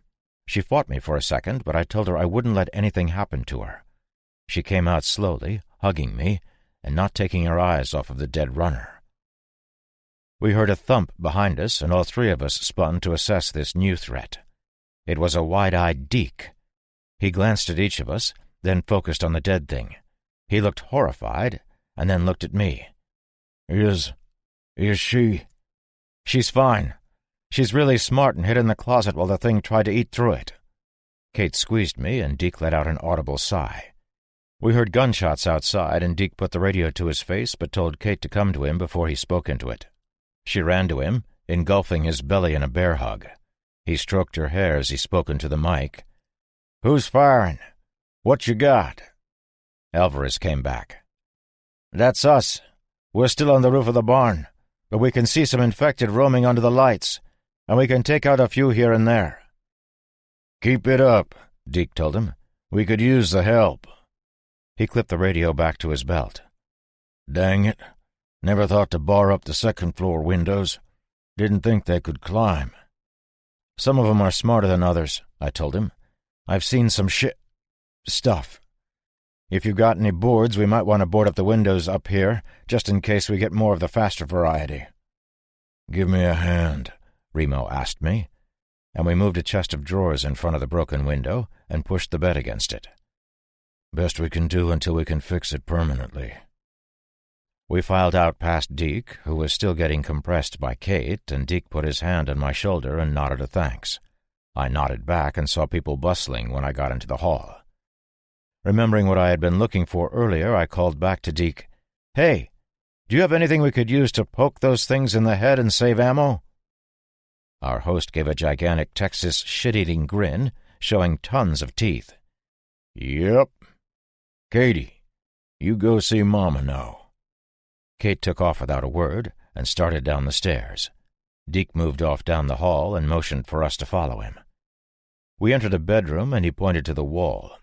On 6 plaque-type shelves resided 6 swords. They looked commemorative, but I thought they would do nicely in a pinch. I reached for a Roman short sword, a gladius, but then thought better. There was a rapier below and to the left of it. Basically a long, skinny blade with a pointy end used for duels and fencing. Perfect. Remo grabbed the other 5 weapons while I marveled at what this thing was about to do. He moved to the door, and I followed. We got some looks as we descended the stairs with a bunch of swords. I heard a power tool start and noticed Ship under the stairs with a circular saw. He cut the support struts of the stairs under the risers one at a time and put them back so the stairs were just resting on them. Not very safe, but the whole shebang would come down in an instant if too much weight was on it at once, or if it were cut from above as well. The house was bustling, both inside and out, and it was loud. The things outside were going ballistic, and the dogs inside were just as bad, barking and running every which way. Richie turned the corner from the basement with an armload of something, began climbing, then stopped on his way up the stairs. Ship looked at him funny, and then I remembered the Sasquatch had just cut the stair supports. The kid had a stern look on his face as he looked around, then focused on something on the other side of the couch from me. "Dusty, shut up and come!" Both dogs hightailed it, literally, up the stairs after the kid. I heard hammers on nails upstairs over the din of the dead and figured Deke was getting to work on the upstairs windows. Remo looked at me and I at him. I felt a wicked smile cut across my face and threw my left hand up in a half-circle over my head as I did this lunge thing with my new dueling weapon, just like I had seen in every movie based on a Dumas book. "Ha!" I shouted, and skewered a horribly mangled guy, the end of my skinny sword sticking out of the back of its dome. I yanked back, and the foil came out of the thing's noggin with ease. I smiled. Fuck dueling. Fuck the Olympics. Fuck French aristocrats. I was the man with this thing. I continued shoving my new toy into the eyes of the dead for the next hour. Remo did the same, but he had a wider cutlass-type weapon. Soon Javi and Matt joined the fray, and we slaughtered those fucking dead pricks. The stack of bodies got so high that the ones behind were reaching down over their re-killed pals and through the bars. The things had surrounded the main house and were banging all over the place. We heard glass break. The back kitchen door had been the target. "I'll go," I told my merry band of swordsmen. Ship followed me with his machete. The wood-reinforced door in the kitchen and bars on its upper window were holding. Revolting shit dribbled down from the lacerated dead arms that reached through the bars and were cut on the shards of glass. "Watch this," I told Ship, and continued one of my best zombie-slaying nights. I impaled another dozen or so brains before I ran out of zombies. They seemed to have their focus elsewhere. Another runner howl sent chills down my spine, but it was far off. I wiped my sweaty forehead and made a radio call. "Alvarez, you should be fine, but keep an eye out. Those fast fuckers can climb." "Copy that. There are 2 more of the fast ones at least. They ran past the barn and toward the house a few minutes ago, so be careful." "Will do. You 2 okay up there?" "It's fucking hot. It's fucking Texas." "Copy. Alvarez out." The outside slapping and pounding had lessened considerably, as had the wails and moans. I heard gunshots, and concern began to edge its way into my brain. The radio told me it was Deke, Dix, and Kelly on the roof of the farmer's porch, shooting stragglers. It was about 5 in the morning when the shots stopped, and I couldn't hear any more of the things outside. Darcy came into the great room, and Deke saw the look on her face. "Any word from Mike?" he asked her. She shook her head no. "I haven't been able to reach Clint, Jake, James, or Daniel either, but it isn't time for them to check in yet." Deke kept talking, but I'm so tired right now I don't remember what he said. I sat down next to Remo on the couch and sighed the sigh of the weary. He had his boot off and his foot up. I had totally forgotten about his messed-up ankle, and he had never uttered a single complaint. "Still swollen?" He glanced at me, then at his foot. "Yeah, but I can walk fine." He looked at me hard. "I could walk a few thousand miles if I had to. How's that?" He had pointed at my arm, where Captain Bob had removed a chunk. I could see the tiniest dot of blood through the bandage. It had been a considerable time, and it was still bleeding. Ship sat down in one of the armchairs, and it creaked, threatening to spill him onto the floor. He leaned back, and his joints complained as loudly as the chair had. "I could walk too," he signed. Everybody came into the room, and we all looked around at each other. There was no cheer, but we had won. I didn't yet know if we had suffered losses, as not everyone was accounted for, but other than one runner, nothing had gained entrance to the house. I heard Deke behind me. "Alvarez, how are you situated?" "I don't see any, but we're not climbing down just yet." "You all should get back in the loft. The sun will be up in a few minutes, and it's going to get hotter than Kelly's chili up on that roof." "Copy that. It's already hot." James and Daniel had been out on a run for whatever and weren't around when the horde hit us. They checked in at 8 in the morning. Mike and Clint were attacked while they were on guard duty. They had climbed into the tower at the front gate and got low so the dead couldn't see them. They waited until most of the dead were gone before they eliminated stragglers and made a radio call. Jake had been a roving patrol on his horse, and we still hadn't heard from him. Deke was furious, as nobody was supposed to go anywhere alone. We never saw Jake again. We found and killed 18 more infected roaming the double hoof the morning following the siege. One of them, a runner, got close to Matt before he killed it. The bastard made no sounds at all. It just leapt at Matt from atop one of the backhoes. Fucker. Matt drew his 6-gun and drilled the infected asshole before it could get to him. He fired twice more very quickly, all 3 shots center mass before Habby ventilated its cranium. There were 108 infected corpses that we piled onto a flatbed trailer and towed out to the back of the ranch. Deke thought it would be a good use of resources to use 5 gallons of diesel and burn the things. The resulting smoke plume was greasy and gross, and I wondered if anything a few miles away would see it and come looking. The zombies had gained entrance the same way they always did. A portion of the earth wall had collapsed and filled a 5-foot section of the dry moat. Lucky pussbags had found that section and come sniffing. Didn't make a lot of sense, but there it is. All horses were accounted for as well, other than the one Jake had been riding. One mare had a bite on her leg, and she got sick that night. She died early the 3rd morning. There was nothing we could do. It was the first time I had seen a horse with a bite. She didn't reanimate, thank God. The night after the battle, my original group, minus Cat, Alvarez, and Dusty the dog, sat in the living room of the guest house.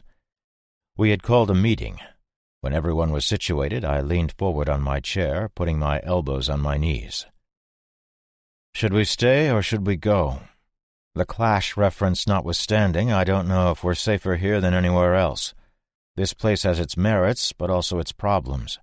We're less than 50 miles from a combined population of probably 1 million people or more. I would think we'd be safe here from the infected, but who knows? Besides, eventually the living will find us, and that usually doesn't go well. If we leave, Remo began, these people will have less fighters to protect them, but their consumption of food and supplies goes way down. We've already had a fight with the dead, so we know they can get in. But we won, so we know our fortifications are good. Ship passed a note to me. I vote we stay. We shore up our defenses, apply some advanced engineering to the wall and gates, continue to grow food, go on supply runs, and live here. He reached for his notebook, added something, and passed it back to me. At least for now. This place is good, Chloe said, surprising us all. The people are good, and there's food and water. I think we should stay. Me too, Richie said quickly. What she said? Donna nodded. I'm comfortable here. She put her hand in mine. But whatever you decide. I yawned. Hey, I was friggin' tired. Shut it. Vote then. Anybody who wants to stay, raise their hand. Everybody but Remo and I raised their hands immediately. Remo thought for a moment more, then raised his hand too. Then we stay, I said. We should have left. 60 feet. 4 months passed before the next epic shitstorm. In 4 months, Ship designed such wonders for the defense of this ranch, the likes of which were, as previously mentioned, wondrous. I felt 1 billion times safer. We averaged about 16 telephone or power poles a day. Cut them down, cut them into 3 pieces, then dragged them back to the ranch with the backhoes and some flatbed trailers, or in the appropriated Edinburgh school bus. We drove the poles into the ground on the inward side of the dry moat, about 10 feet apart, using post-hole diggers and the backhoes, Deke calls them machines, then put up several 2x12s between each one. We pushed the dirt from the trench up against the barrier, and now there was a 5-foot-deep channel with another 5 feet of board and dirt on the near side. A 10-foot barrier. Ship even had us dig out ramps so if the dead got in the moat, they could get back out and into the scrub. Deke owned about 850 acres of land, but we would only put the barrier around 40 or so acres of it, encircling the farmland, water resources, power plant, wind and solar, and the structures. It was our main task during the day, and everybody who wasn't doing something else worked on it. In 4 months, we had gotten the wall around 29 acres of the 40. Ship had also rigged the batteries connected to the solar and wind arrays to put out about 20% more power, and with his, and I'm spitballing here, I'm not Ship, rotating, not alternating, current, he said that the batteries would last about 30 years. When the temperature reached fuck it, we worked on spike walls that formed yet another barrier on the interior of the compound. When we were done, this place would be a fortress. Actually, it was already a fortress, but would become a better fortress. Ship had to go and ruin it by passing me a note saying, "Won't deter armed human enemies enough. I'll work on that."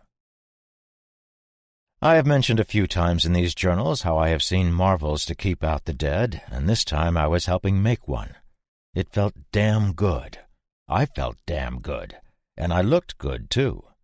I have absolutely no flab on me now, and one night I was standing bare-ass looking in the mirror at my awesome new body, puffing my chest and arms out, when my girl told me not to hog all the hotness. That was a good night. I'm feeling good, looking good, and have a great family that is now well protected. Of course, it all has to go to shit.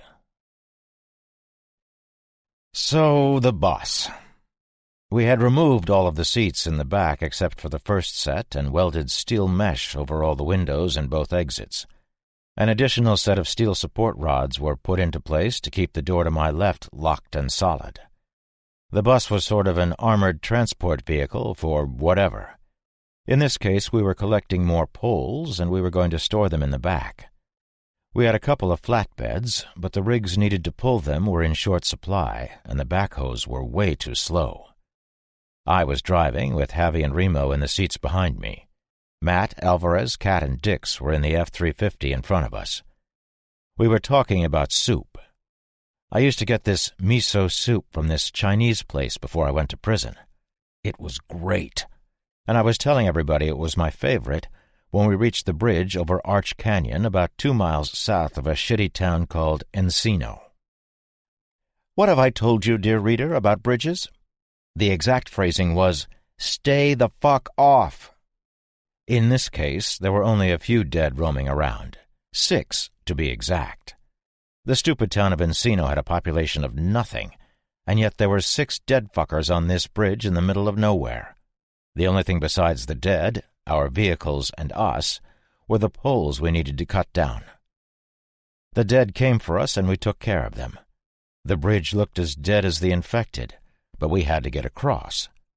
We all got out of our vehicles to inspect the bridge, and it was hot. Like really hot. I took a sip out of my water bottle and looked at the crack in the concrete. It went all the way across from east to west. There were a few more cracks and some chunks missing from the 100-foot-long bridge. I took a peek over the side and was amazed to see that there was a skinny canyon, but it was very deep, maybe 60 feet, although I couldn't see the bottom from where I was. We agreed we would take it easy and got back in the vehicles. Matt drove across slowly, and it was okay. I did the same. It looked shitty, but solid, this bridge was. We cut down 18 creosote-covered power poles, cutting them in 8-foot sections with our chainsaws. 144 pieces was too much to carry, the sun was starting to go down, and the entire population of Encino was bearing down on us. Maybe 50 or 60 of them. We had loaded 28 of the pole pieces into the back of the bus and had stacked the others in a few piles along the road. We would come back tomorrow to pick them up. We didn't want to deal with the dead, so we just took off. It had been a long day. I was hot, tired, and thirsty. It was the apocalypse. All of that together is probably why my mind wasn't functioning properly. That, and the fact that some powerful being has it out for me. Rima was now riding with Matt, and Javi was still with me. Matt was hauling 12 of the cut poles in the F-350. He made it most of the way across, then I began to follow. I got the bus halfway over and the fucking bridge just straight up broke. I don't know. Maybe 2 years of neglect after Armageddon began, coupled with about 1 billion years of neglect before the dead rose, and this bridge, which had been constructed while the builders had to be careful of a Tyrannosaurus attack, just said nope. There was the quickest sound of rending metal, and the section in front of me and to the right disappeared into the chasm underneath us. The split-second decision to either floor it or jam on the brakes and back up took about 8 years too long. Of course, you have to remember it's me, so whichever decision I made was going to be wrong anyway. It was very wrong, like epically wrong. I jammed on the brakes, then floored it, yanking the wheel to the left to get around the hole.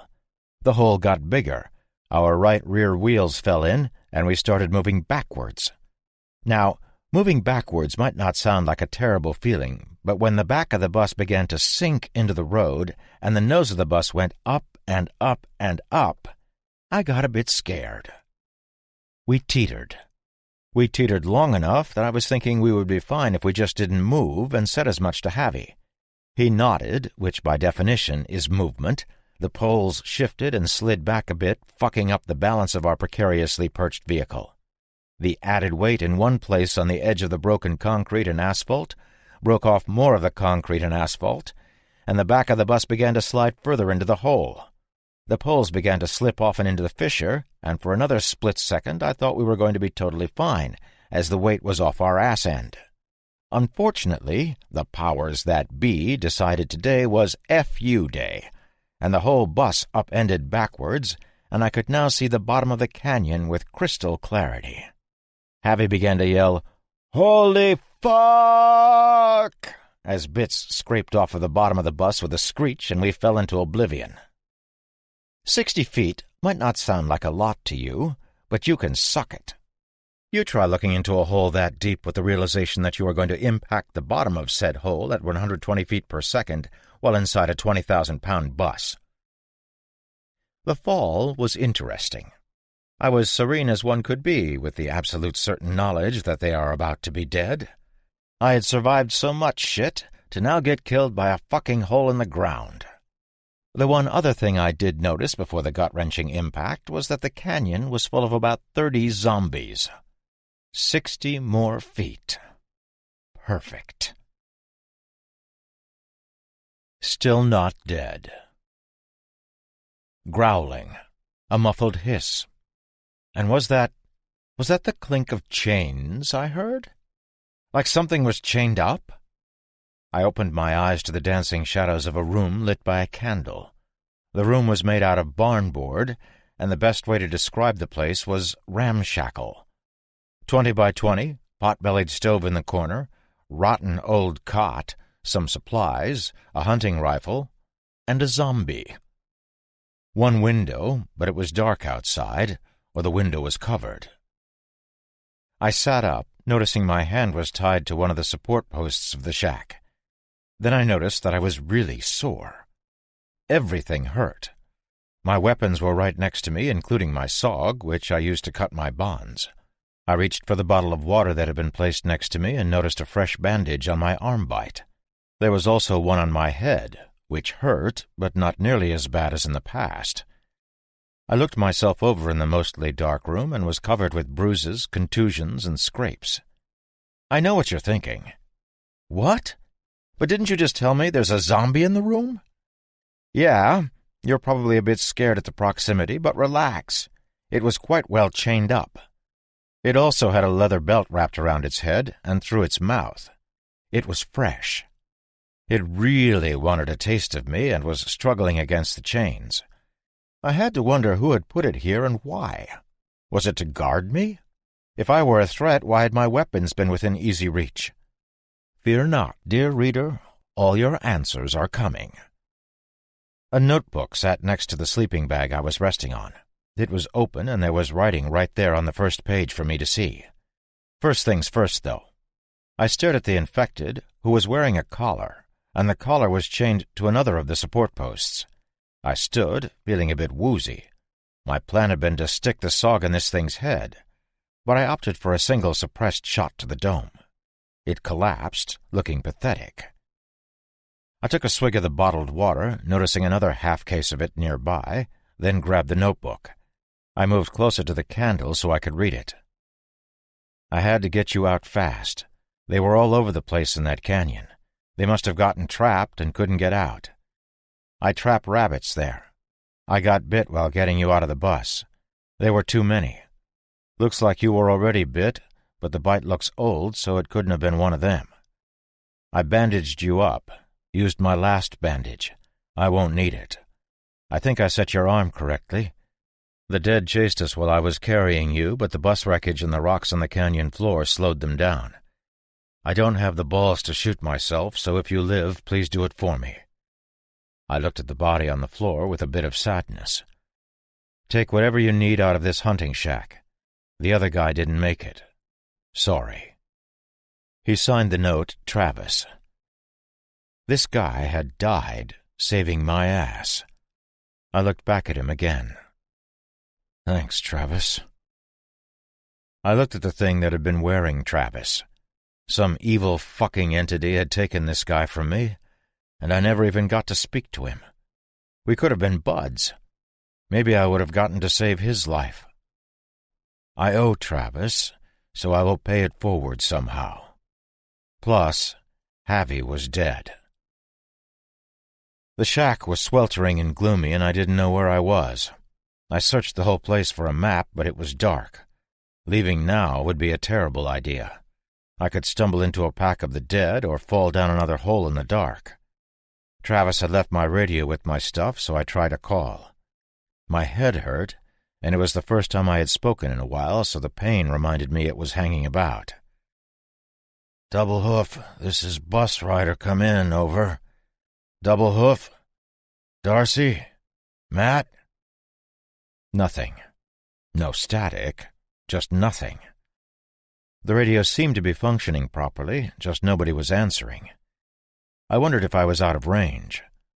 We had been a few miles shy of Encino, cutting poles down on Route 281. That would put me about 20 or so miles from home. I had been willing to try this little jaunt when I was by myself after the devil horse threw me in Edinburgh, but I had known how to get home, and I had known where I was. I had been checking my surroundings as I thought of all that shit above. The place was as secure as a shack could be. Might stop a stiff breeze or an undetermined stray dog, but it wouldn't stop an infected for long, and it certainly wouldn't keep out a bunch of them. But this is what I had. The food and water Travis had was complemented by a scoped Marlin hunting rifle and 2 almost full boxes of 30-30 ammo. A big red and blue backpack that you could probably see from space sat in the corner of the room. Travis had been prepared, but he didn't look like he was prepared. Gray man principle. Too bad you can't Google that. My Google is a 7-foot smarty pants who I was really beginning to miss.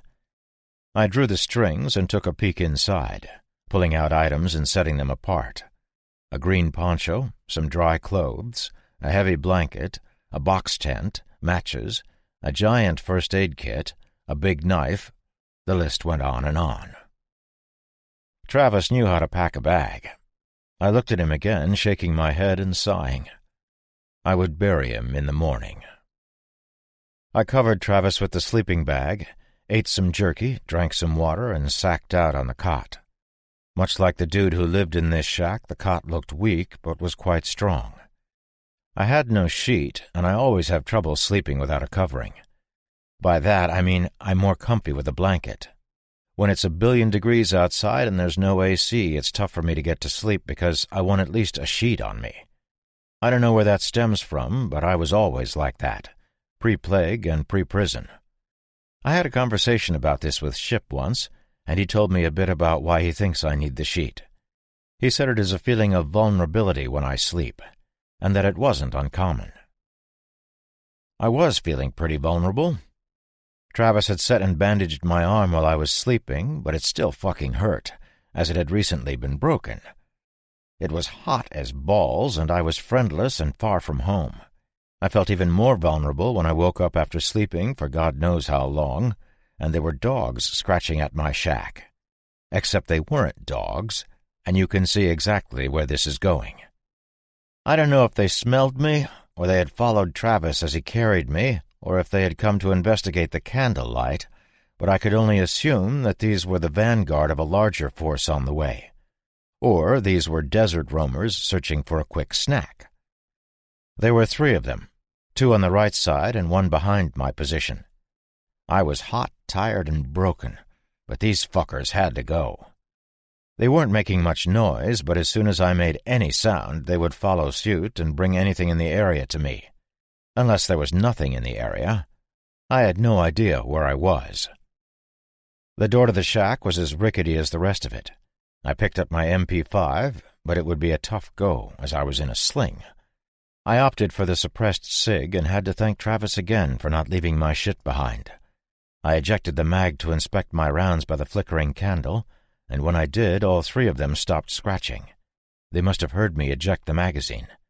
They continued scratching in a moment, not yowling or moaning any louder. I could only see the top 2 rounds and tried to load another, but the magazine wouldn't take it. I slid it back into the weapon as quietly as possible, but it still made a snick sound, and the things stopped again, listening. It wasn't until I opened the door that they went off with their awful cries. I plugged number 1 quickly, moved around the side of the shack, and found 2 and 3. I gave a low whistle, and of course they both turned around. The second one had no face, and I shot her first. The third was down 1 second later, and a second after that the 4th one hit me from the side. Of course I stumbled, and of course I fell, and of course that dead bastard landed on me, squishing my broken fucking arm between us. I saw stars, both in the quiet night sky and in my own private agony. The pussbag didn't give a rat's ass about stars, and leaned in to make my Adam's apple his own personal piece of fruit. I thumped him on the side of the dome with the butt of my weapon, and it stunned him.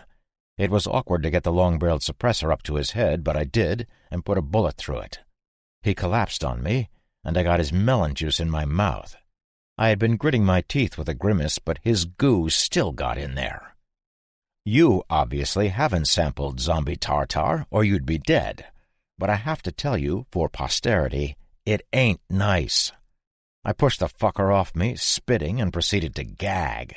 It was a totality of horrible, as the flavor of death just overwhelmed everything else.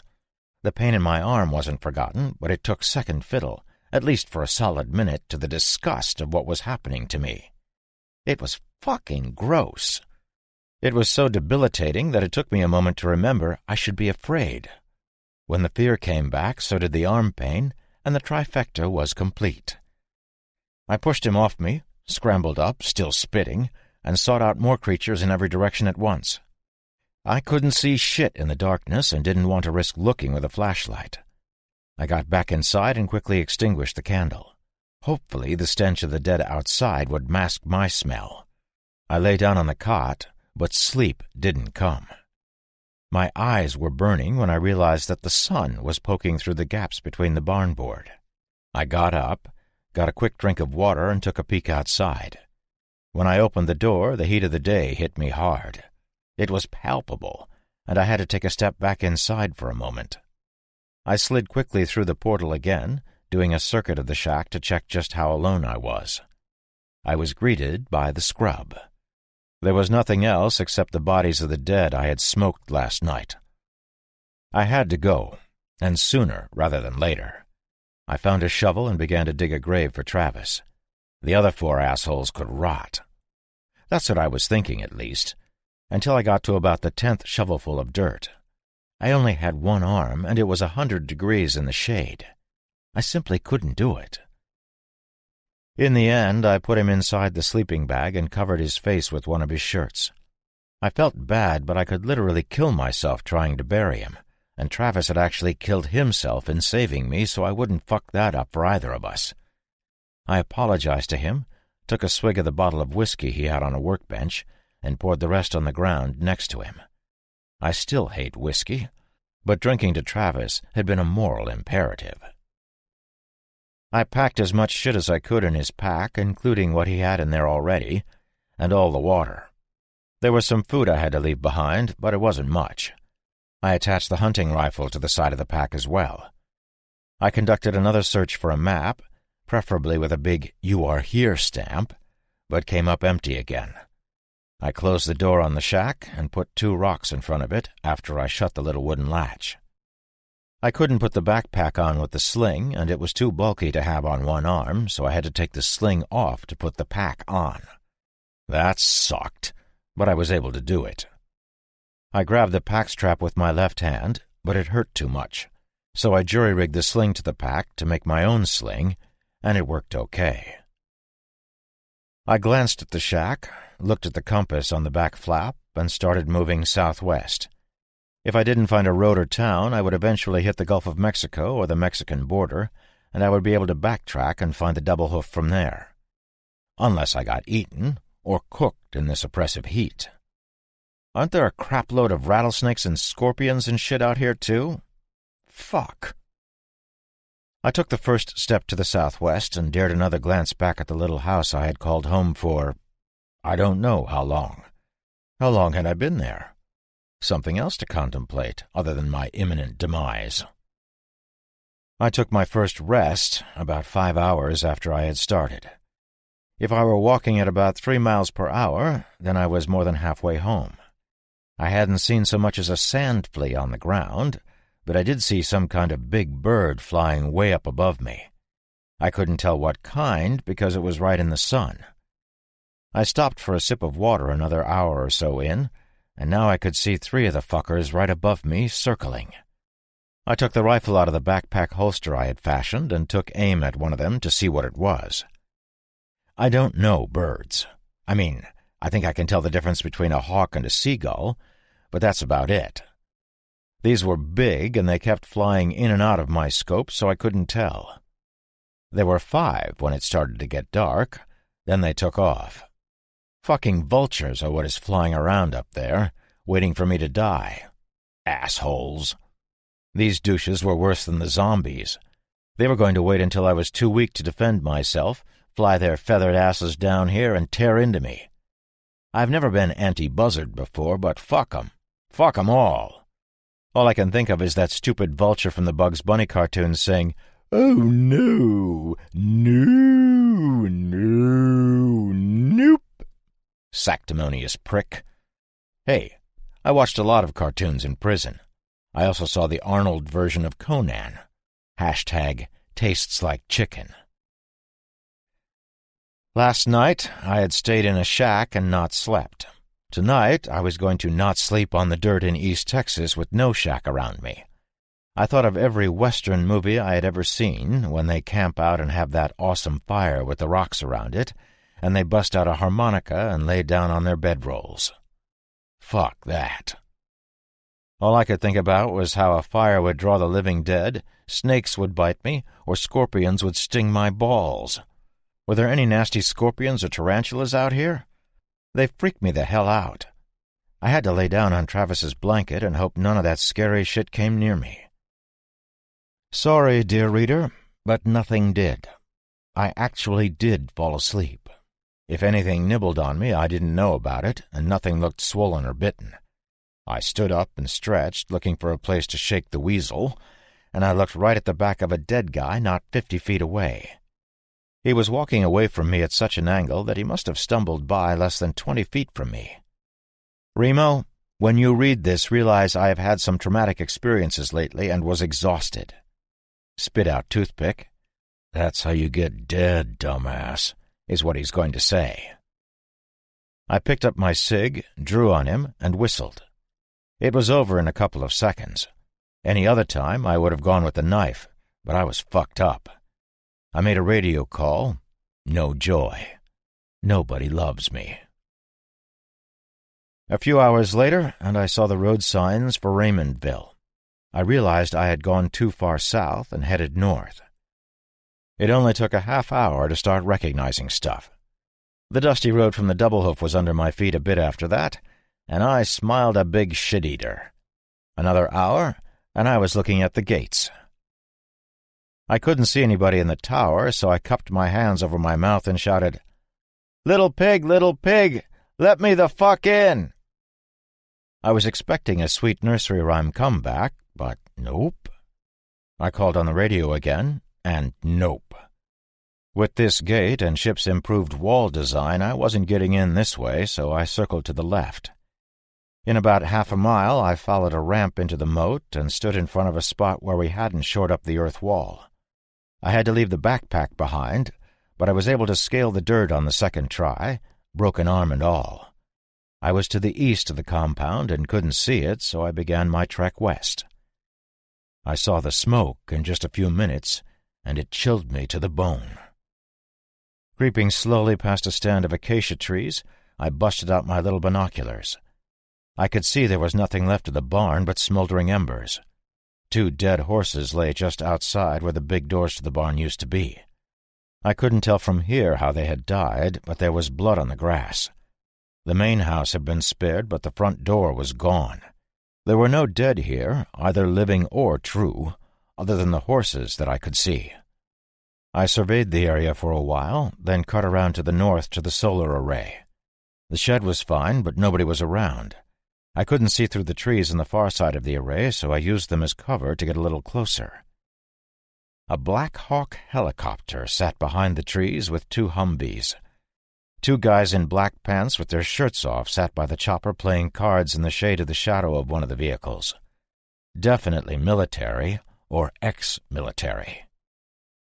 2 reasons they would be here: to take what Deke had, or they were looking for someone. I nodded to myself, the ire rising. I wondered if my eyes were going red, but I forced myself to calm down, flexing my fingers into fists slowly. I moved back through the solar panels and into the far tree line, and waited for darkness. Rescue, sort of. The light of the mostly full moon glinted off of the black paint of the helicopter. I watched the same 2 guys I had seen earlier still playing cards by lantern light. 2 Hummers and a helo meant that these guys were just on guard watching the vehicles. I was about 20 feet away behind one of the big piles of firewood that I had covered with a blue tarp myself not a week ago. Did the LT say where they took the prisoners? Prisoners? Now, I don't know what a fucking doornail is, but my mom used to say, "Dead as a doornail" to me all the time. When your father gets home and sees this, you're dead as a doornail. Yup. Fuck these assholes. Doornails. All of them. No, but it's got to be back at the Herc. What about the hot one? Same, I would think. The first one sighed. Shame. Time is it? The first one asked a couple of minutes later. Guy looked at his watch, flipping his cards so the other guy could see. Second guy was oblivious. Time to check in. He picked up a radio and made a call. Command, this is 1 checking in, over. 1 copies. Check-in confirmed. They went back to playing their game, and I moved back into the tree line and waited some more. 10 minutes or so later, one of them stood, throwing his hand down and stretching. Fucking cheater. Gotta see a man about a horse. The other guy laughed and leaned back in his camp chair. Finally, luck was on my side. This asshole was coming straight at me. He moved into the trees, unbuckled his pants, and squatted down. The only sound he or I made was a muffled "Ooh!" as I covered his mouth and jerked his head back with my left hand. Pain shot through my broken left arm, but I'm thinking his pain was worse when I drove my sawg hilt deep into his throat and sawed back like I had seen Remo do before. He struggled briefly, more pain shooting through my arm, but he bled out in less than 15 seconds. I drove the knife into both eyes to make sure he wouldn't surprise me later. I checked him over, but the only thing I took were his radio and 6 fat zip ties. "Come on, man, pinch it off. I'm kicking your ass here." "Oh, I'm a pinch something off, you dirty pouch full of dick tips. Maybe you're nuts." I felt a tear come to my eye, but I was pissed, not sad. I wiped it away, but in the darkness couldn't see my hand. Let's face it, dear reader, we both know what color it was. In the movies, either the good guy or the bad guy is always able to sneak up on the guards. I mean, do they have a stupid guard farm where they purchase these dickheads? Why are they always oblivious? Me? I wouldn't have gone off by myself in unfamiliar territory to drop a deuce anyway, for fear of getting something important chomped off by a wayward zombie. Even if one of my buddies did, I would have watched his ass, literally, while he was so vulnerable. And when this guy called out to his pal, and his pal didn't answer, all sorts of red flags would have gone up. I had my suppressor on the back of his head as he looked down at a weak 2-pair in his poker hand. Aces and eights. Fucking classic. Please start to yell or something so I can blow your fucking mind out. The guy swallowed, but smartly said nothing. On your knees, fuck-knuckles. Hands on your head. He complied, and I kicked him forward so he was on his belly. Hands behind your back. I sat on him and used the zip ties to bind his wrists, then his ankles. I used a second one to double up on his wrists. I yanked him up, a bit unkindly, and began my questioning. He didn't even look at me. How many men did you bring? Where are they? Where are my friends? Did you kill any of them? Why are you here? Standard questions that you knew I was going to ask him. He didn't say shit. Fine. I pulled out my knife and showed it to him, wiggling it in front of his face. His eyes got big, but he didn't say anything. I moved behind him and cut a piece of cloth from his shirt, which was draped over the open window of one of the Hummers. I also liberated a black balaclava. Open your mouth. He looked away from me, so I thumped him on the temple with the butt of the SOG. He opened his mouth, and when he did, I shoved the big hunk of shirt in it. Duct tape would have been ideal, but I didn't have the time to go fishing through the vehicles for some. I fastened 2 of the zip ties together, then threaded it through his mouth, securing it at the back of his head. He wouldn't be making any sounds. Do I really have to do this?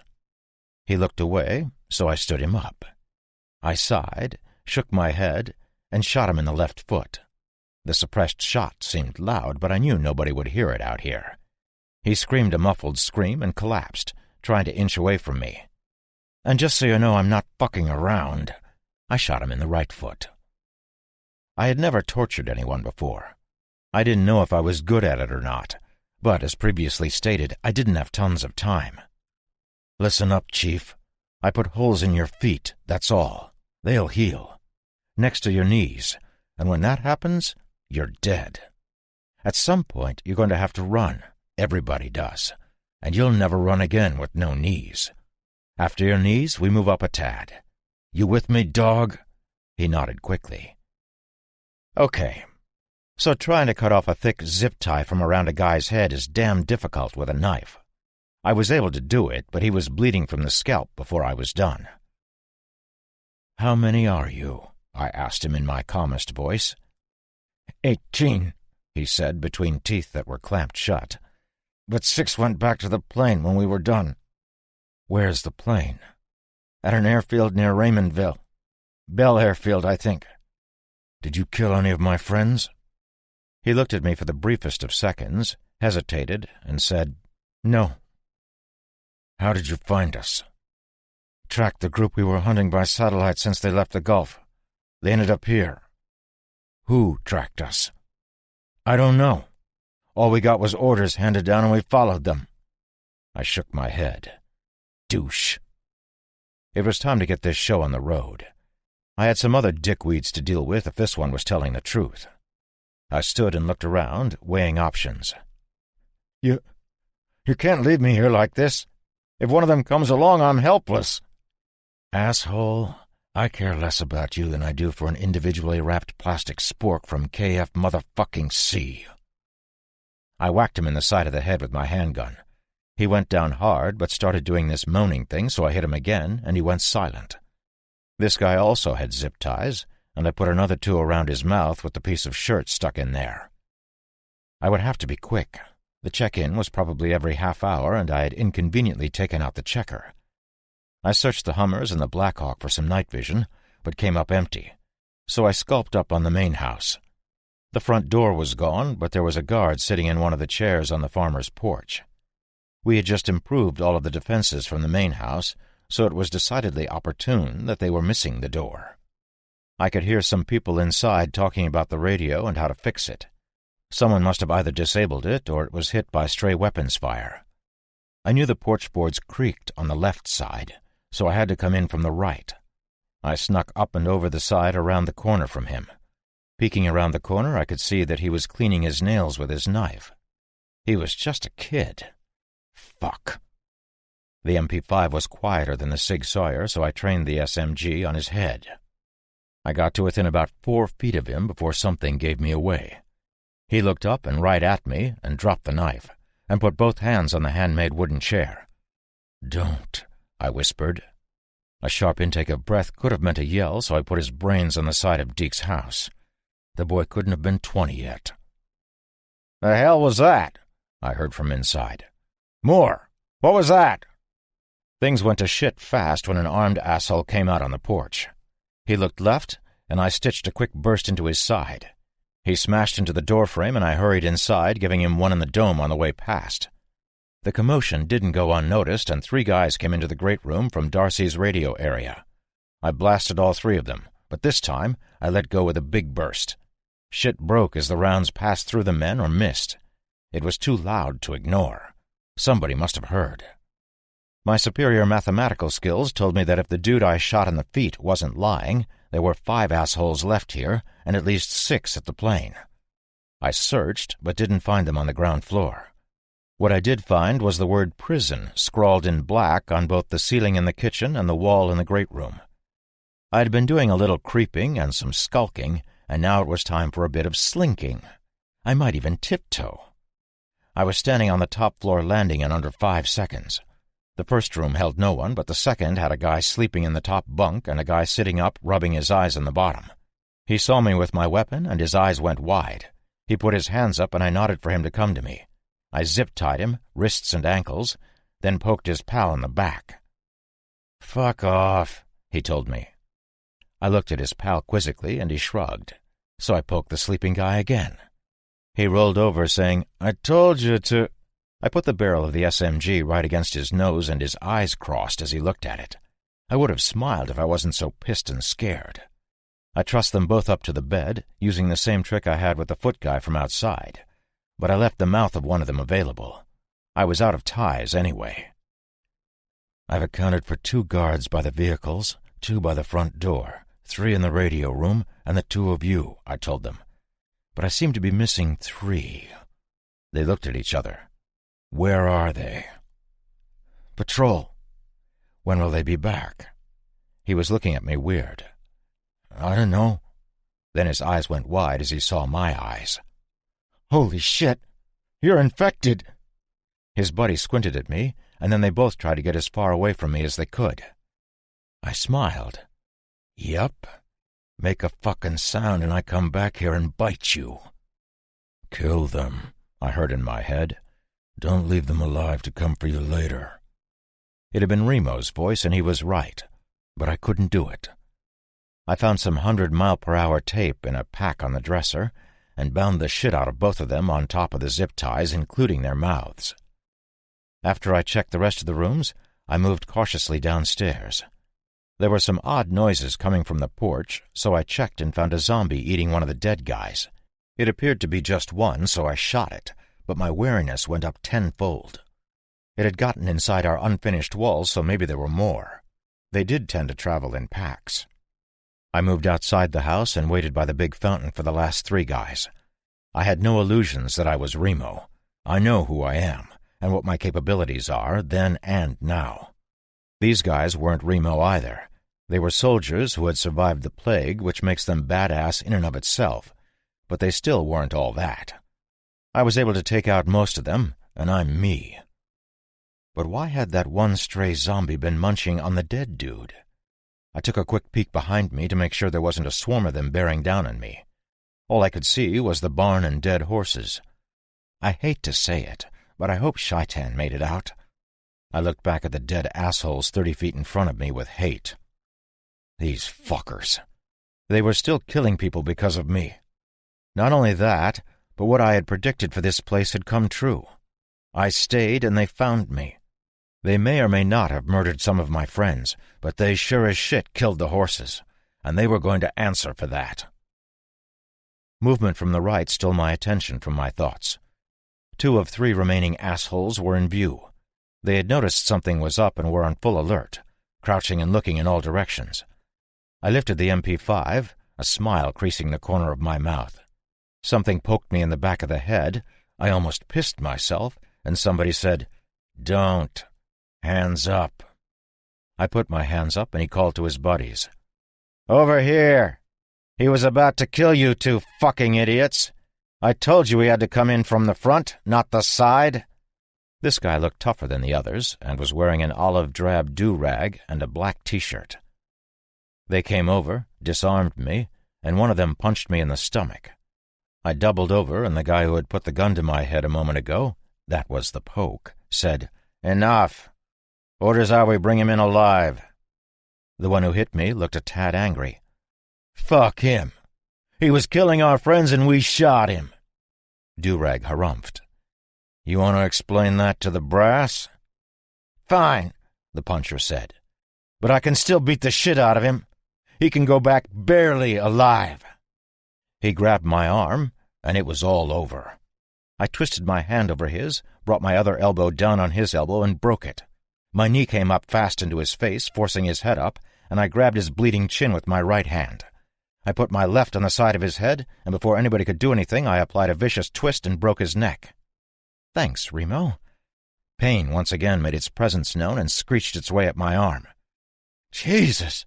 the third guy exclaimed. They both had their guns on me, and each backed up a step. I folded my arms, a stupid act which resulted in extreme pain, but looked really cool.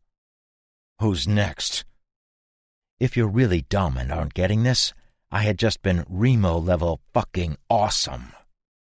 Breathing heavily, the guy in front of me said, "We should just—" and his head popped like a balloon full of gooey shit.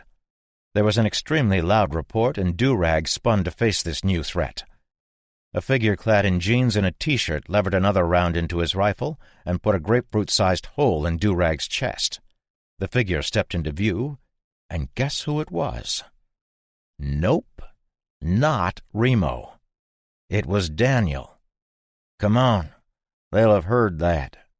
I killed the rest of them, except 3 guys that I—" "Not them," he pointed behind me and to the right. "Them." I glanced in the indicated direction and saw a few dozen dead people stumbling our way. My ears were still ringing from the gigantic rifle shots from a few seconds ago, but I could just make out the cries and moans of the dead. They were 100 feet away. Daniel helped me grab my stuff, and we hustled back behind us. There was no front door in the main residence, so I was thinking we should head to the guest quarters, but Daniel pulled me back toward the pump house by the pond. There were 3 horses there, one with a guy draped over the saddle, tied down. Initially, I thought it was James, but it was the guy I had left tied up by the helicopter. One of the horses gave me a dirty look. "Yeah, you can see where this is going. Shaitan." I looked for Daniel's brother. "Where's James?" "Dead.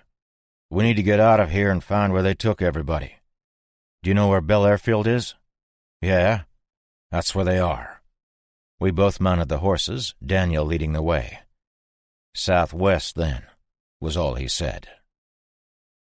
We stopped to pick up the stuff I had taken from Travis's shack, and we were on our way toward our friends. Hercules. "You got it?" Our prisoner looked at me, hate overcoming his fear and pain. He crushed his teeth together when he replied, "Yeah, I got it." He must have been in agony with a bullet hole in each foot, but he didn't bitch about it. He wouldn't be running away from us any time soon, either. In fact, he wasn't going to be doing any running at all. "You fuck it up, or give us away, and we leave you here and start making a shit ton of noise. You got that too?" "Yeah." I glanced at Daniel. He had a pair of binoculars up to his eyes and was surveying a C-130J Hercules on the runway of Bel Airfield. It was just parked at one end of the tarmac next to a huge red pickup truck, all buttoned up and waiting. No doubt for the assholes back at the Double Hoof to bring me in. There were 2 zombies walking on the runway, but other than that, it was clear of infected. We were directly behind it, maybe 100 yards in the tall grass next to some type of storage shed. There had been 4 check-ins via the radio while we traveled from the ranch to the airfield. When the first one came in, Daniel put his gigantic bowie knife between our prisoner's legs and said, "Do it right." The guy had given a code, but I didn't know if it was a panic code or the OK code. We'd find out shortly. I put my hand on my friend's shoulder and he passed me the binocs. "Sorry about your brother, Daniel." "He died well," was his reply.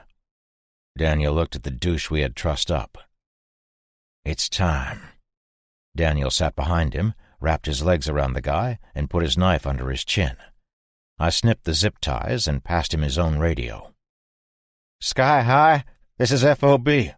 We are under attack by a large contingent of infected. We have sustained losses and need reinforcements. Over." The guy sounded a bit scared. "FOB Sky High.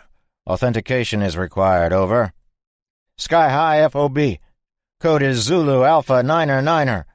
We need a distraction and emergency evac ASAP." "Evac confirmed. ETA 30 mics. Sit tight." The guy had played it off very well. The back of the plane opened a few minutes later, and a Humvee rolled out with a few men in it. It looked like there were 5, but that didn't make sense. There were 11 back at the double hoof, and 1 tied up a foot from me, which meant there should be 6 guys here. Nobody, and I mean nobody, would leave a bunch of people tied up on a plane with 1 guard, especially when 2 of those people were Remo and Ship. I could see 2 other guys with guns moving around, and a bunch of people sitting on the fold-down seats that lined the side of the cargo bay. They all had their hands behind them, and one of them was fucking huge. So this guy had been full of shit when he told me there were 18 bad guys. I rounded on him, putting my suppressor against his balls. 18 of you, huh? Plus the 2 Air Force guys, yeah? I was pissed. What, they don't fucking count? I guess you don't know Air Force guys. Daniel snorted laughter. Get ready. One of the armed guards strolled down the walkway and shot the 2 infected that had come stumbling when the cargo ramp opened. I couldn't even hear the suppressed shots from where we were.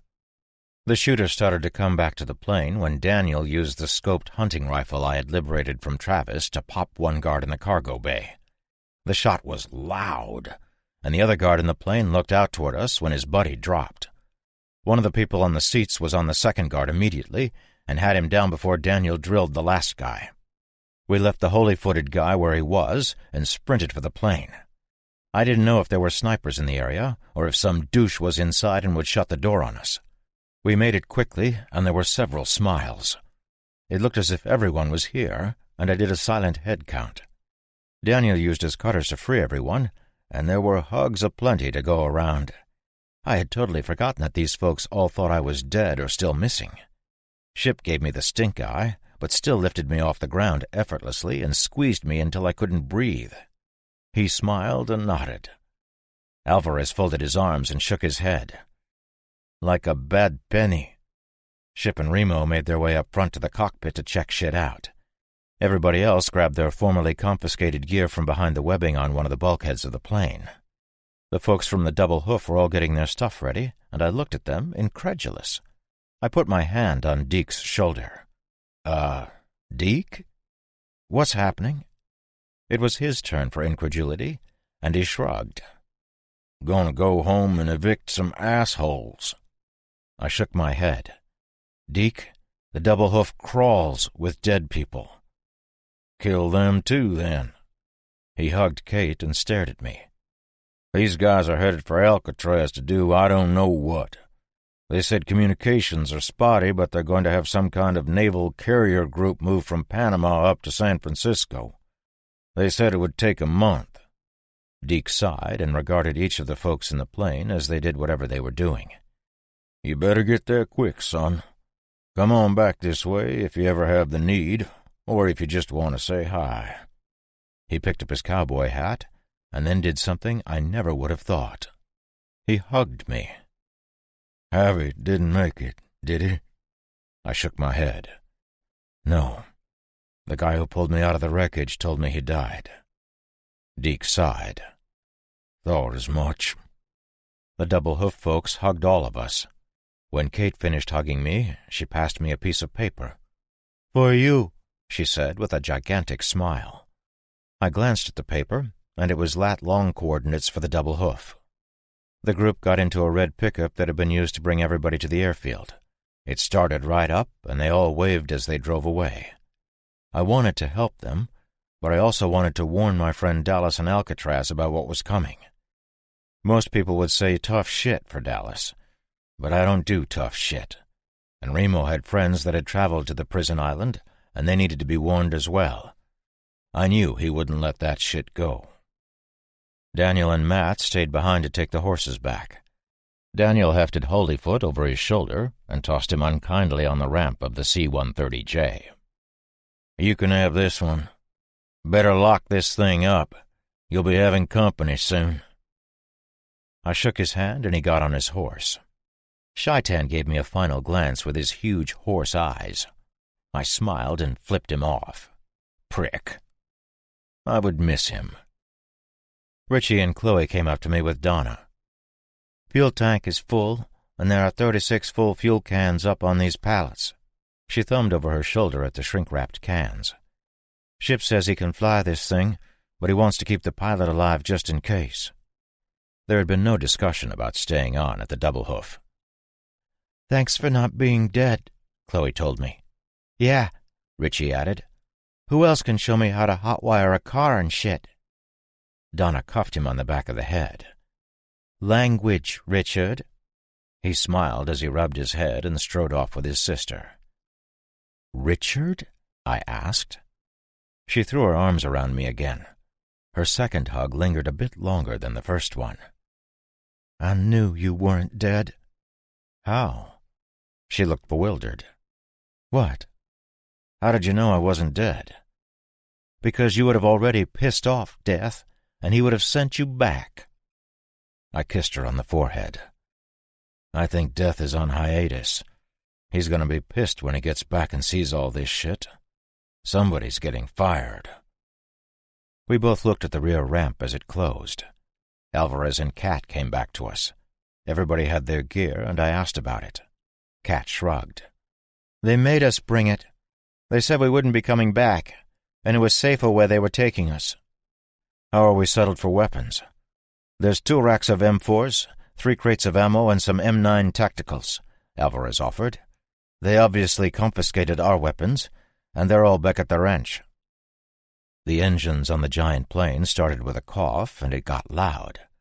Remo came back and told everybody to sit down and buckle up, so we did. He did a check on us and flashed Ship a thumbs up. The jarhead made sure both Holyfeet and the pilot were trussed well, and he buckled them into seats too.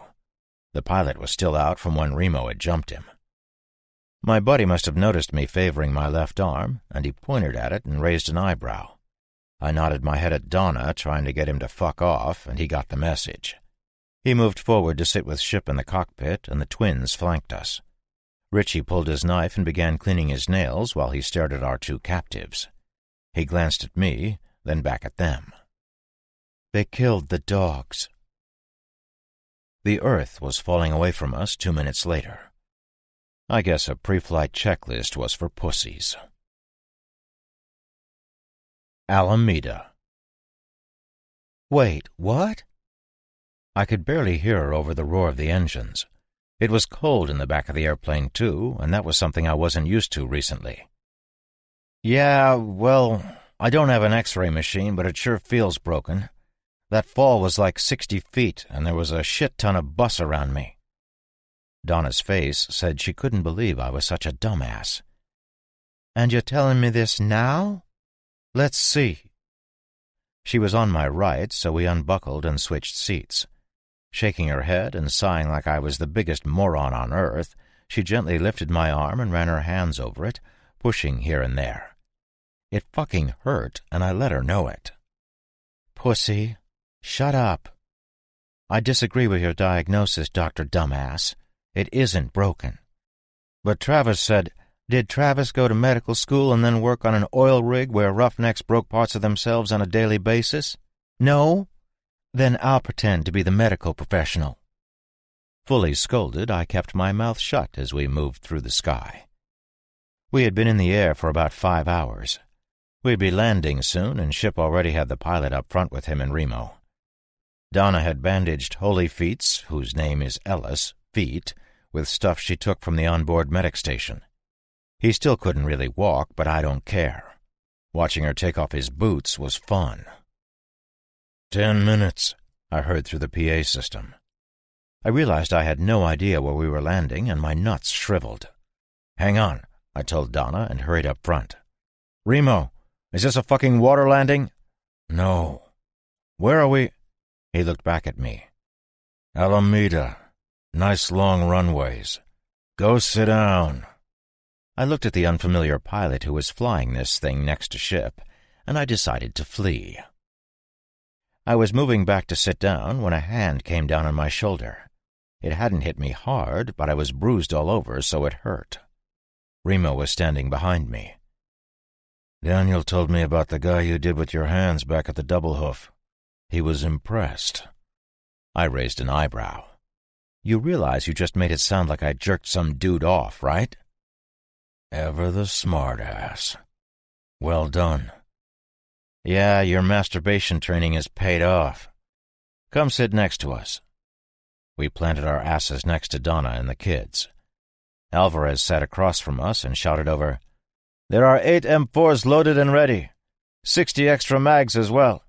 Divvied up into the packs with rations for each for a few days. As soon as we land, everybody grab a weapon and a pack. Sidearms are in the pack holsters on the right side of each. Suppressors are already on, and there is 1 spare suppressor for each M9 in a holster also on the right side. 3 extra mags each on the left." We all nodded. I looked at the kids. "You guys arm up too." I looked directly at Richie. "Everybody gets a gun." Chloe looked at me and asked through a yawn, Water landing? "Nope. Full-on runway. Piece of cake." "I like cake," she replied, and we began to descend. The tires made that squeak sound that they always make when they hit the tarmac. We zipped down the runway, feeling the plane slow, and soon we were stopped. "We're between 2 major cities," Remo said as the engines wound down. "There's no way every living and dead thing in the area didn't just hear us land. We need to get out of here as quickly and as quietly as possible." Each person, now equipped with a pack and a rifle, nodded in understanding. Kat was looking at Holyfeet and the pilot. "What about them?" "Yeah, what about us?" Holyfeet demanded. "Spork, asshole. You're lucky to be alive. Take this plane and fly off into the wild blue yonder." "We don't have enough fuel," the pilot said. "Or I would." "All your problems. Good luck." I heard the back ramp servos whine, turned, and almost bumped into Remo and Richie. Everybody else was at the back of the plane, waiting to see what greeted us when the ramp fully opened. Remo looked me in the eyes, drew his sidearm, and spit out his toothpick. Richie pulled his knife. My blood went cold. The jarhead moved to make it past me, but I stood in his way, folding my arms, which again resulted in some pain. "No." His features were deadpan as he asked, "No?" "No. Not only are you not going to kill these assholes, but we're going to leave them a couple of guns, some ammo, and a couple of days' rations. They were just following orders. You remember orders?" Like a striking mamba, his hand was on my not-broken arm. He gave it a little squeeze, and I grimaced. Now he did raise an eyebrow. "Broken?" "Donna says no." "Okay." He turned on his heel and strode to the back of the plane, weapon still drawn. "They killed the dogs," Richie reiterated. "I know, Rich, but this would be straight-up murder." He sighed. It sounded like relief, then nodded and followed Remo to the ramp. I rounded on the 2 military douches. "There are 2 M9s in the locker under that seat," I pointed, then looked at Holyfeet. "This is the 2nd time I've saved your miserable life. A 3rd will not occur. Button this heap up as soon as my boots are on the ground, or I'll drill both of you." I moved down to join my friends, watching the guys behind me the whole time. They hadn't moved. When the ramp was fully deployed, we headed for a set of structures to the southeast. The engines on the Hercules began to spin up right away. I guess the pilot didn't like being on an island surrounded by gigantic cities. I didn't either, and I wondered if I had just killed everyone by bringing them here. Then I remembered that this had been Remo's plan as much as mine. So basically, if we all get eaten, it's on the Leatherneck. As we moved southeast, I could see that there were some cars sporadically parked in several parking lots. I didn't see any moving figures yet, but I knew they were there. They also knew we were here, so they were on the way. We needed to find some shelter and wait out the dead, or better yet, a boat, and get to Alcatraz. I couldn't see the prison island from my vantage, but I knew it was somewhere to the north in the bay. Hopefully, it wasn't as dead as the rest of the world. We were between Oakland and San Francisco, and the only thing I could hear was the plane I had just gotten out of. It shot into the air at a very steep angle and was flying away to the south quickly. As soon as the Hercules was far enough away, an unnatural quiet came over the area. None of us realized that we had all stopped for a moment to watch the aircraft and our safety leave. The quiet was shattered as Richie took a step forward, crunching his sneaker on the sandy concrete. "What?" he asked as everyone stared at him. "Are we going to stay here or get moving?" "Look," Kat said, and pointed to a building across and to the left of the massive parking lot. A lone figure had noticed us and began its arduous trek in our direction. Richie shrugged. "There's only one." "There's never only one, Rich," his sister warned. Two more rounded the corner of the building, then another, then another. Some began coming from to the right, and I could see movement directly in front of us as well. "That structure," Alvarez told us and pointed to an older brick building. "Move!" The edifice looked as if it were constructed under the supervision of pharaohs, it was so old. Tons of brick-arched windows on the lower level and several doors meant many access points. But our time was limited, as the dead had most assuredly found us now. They were coming from even more directions than before. We all hustled toward what we hoped was a quick refuge from the infected. Remo was still hobbling a bit, I could see it, but he would never say shit about it. Ship got to the door first and was about to hulk it open when Kat put a hand on his arm. He looked at her quizzically, and she shook her head in that what-a-dumbass way that only she could pull off. She put her hand on the door handle, and everybody pointed their weapons at it. Kat turned the handle, pushed the door open, and moved out of the way. It was bright inside. Alvarez shouldered his rifle and cupped his hands in front of his mouth. "Anybody home?" No noises from the dead or anyone living prompted us to go inside and pan around with our arc lights.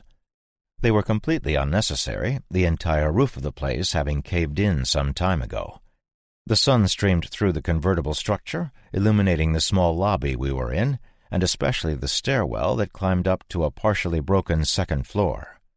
The entire left side of the second floor had collapsed into the first, leaving wreckage at an angle which was too steep to ascend. My nuts shriveled when I heard the scream of a runner, which was quite near. I wondered if I were the only guy who suffered from this, and if it would ever go away. "Up," Remo ordered. "The stairs." "Stairs?" Donna exclaimed. "Are you fucking kidding? Those are—" Ship fired his M9 into the face of a thing that had tried to get in after us. They had been closer than we thought. Remo made for the stairs, which didn't look like they would hold Chloe, let alone Ship. He began to climb them immediately. He looked back at us. "No!" The Marine made it to the top of the steps without issue, and we followed. Ship came last, and the whole apparatus creaked and groaned in protest until he reached the top. Remo and Alvarez began to push old desks to the edge of the landing for a barricade. "Roof access here," Chloe called out, and I realized that the kids had split off from the group to explore our surroundings. We hadn't cleared it up here yet, and I made that known. I went with the kids and Kat to check shit out because my arm wasn't up to snuff, and I wasn't about to make it worse by moving furniture. I could hear the boys scraping desks and bookcases across the rickety floor behind us. There were 6 rooms, and one had a huge hole in the floor, but other than that, the search was uneventful. We came back to the stairwell to reconnoiter, which was when the door we had just come through started getting a beatdown. It lasted about 8 seconds before the latch broke and the dead poured in. There were 16 of them, and they saw us and started their noises. The more diligent of the group made their way to the steps fast, and Remo started shooting them with his sidearm. The M4s weren't suppressed, so it was up to the pistols to save us. Anybody who could get off a shot fired into the crowd, and they were all down in just a moment. Richie put the back of his hand over his nose and looked away in disgust. The dead had brought their stink with them, and it was awful. More infected had found us, and they filed into the lobby. I moved to the edge of the broken floor to get a better vantage for my aim. Everybody else was by the stairs because that's where the attackers were focused. I fired 3 rounds more before I went empty. It was like shooting fish in a barrel, but more fish were spawning, and we were already through about 50 rounds of ammo. I ejected my magazine, stuck it in the mag holster, and slapped in another. I heard this weird sound, and suddenly I was on my ass sliding because the friggin' edge of the floor had given way. I hit the bottom floor and was on my feet fast, the dust thick in the air. "No!" I heard Donna scream, and fire suddenly focused on the dead that were coming for a free lunch. I swear the bastards were smiling in anticipation of a meal. They came slowly, but that's a relative term when you have nowhere to run. My back was to the floor that had just collapsed, and the dead were on 3 sides of me. "Switch to the rifles!" Alvarez yelled. A couple of things looked up, but only momentarily, as their victuals decided to make a run for it. I dashed to the right, heading for one of those pretty brick-arched windows I mentioned before. The rifled fire started when I plowed through 4 of the things, not even getting a scratch. One got her nasty fingers on my pack, but they tore off. There was no glass left in the window, so I performed a fantastic dive through, landing on my hurt arm. I was trying to will my agony away for the briefest of moments, and didn't notice the things advancing on me until one of their shoes scraped across the concrete. Thinking that this was really unfair, I dragged myself up before they could chow on me. I ran for it, and they chased me. I hightailed it around a corner, slammed into one of them, and shoved him away. The pack was getting heavy, so I ditched it, figuring I could come back for it later. A small pack of them filled the street in front of me. I really didn't want to run down the alley to my left, but I had no choice. Of course it was a horrible decision because the things rounded the far corner, trapping me. I looked for a door and found one, but it wouldn't budge. I kicked and kicked until my kicker was sore, but I was screwed. A calmness came over me. This was not the first time this had happened.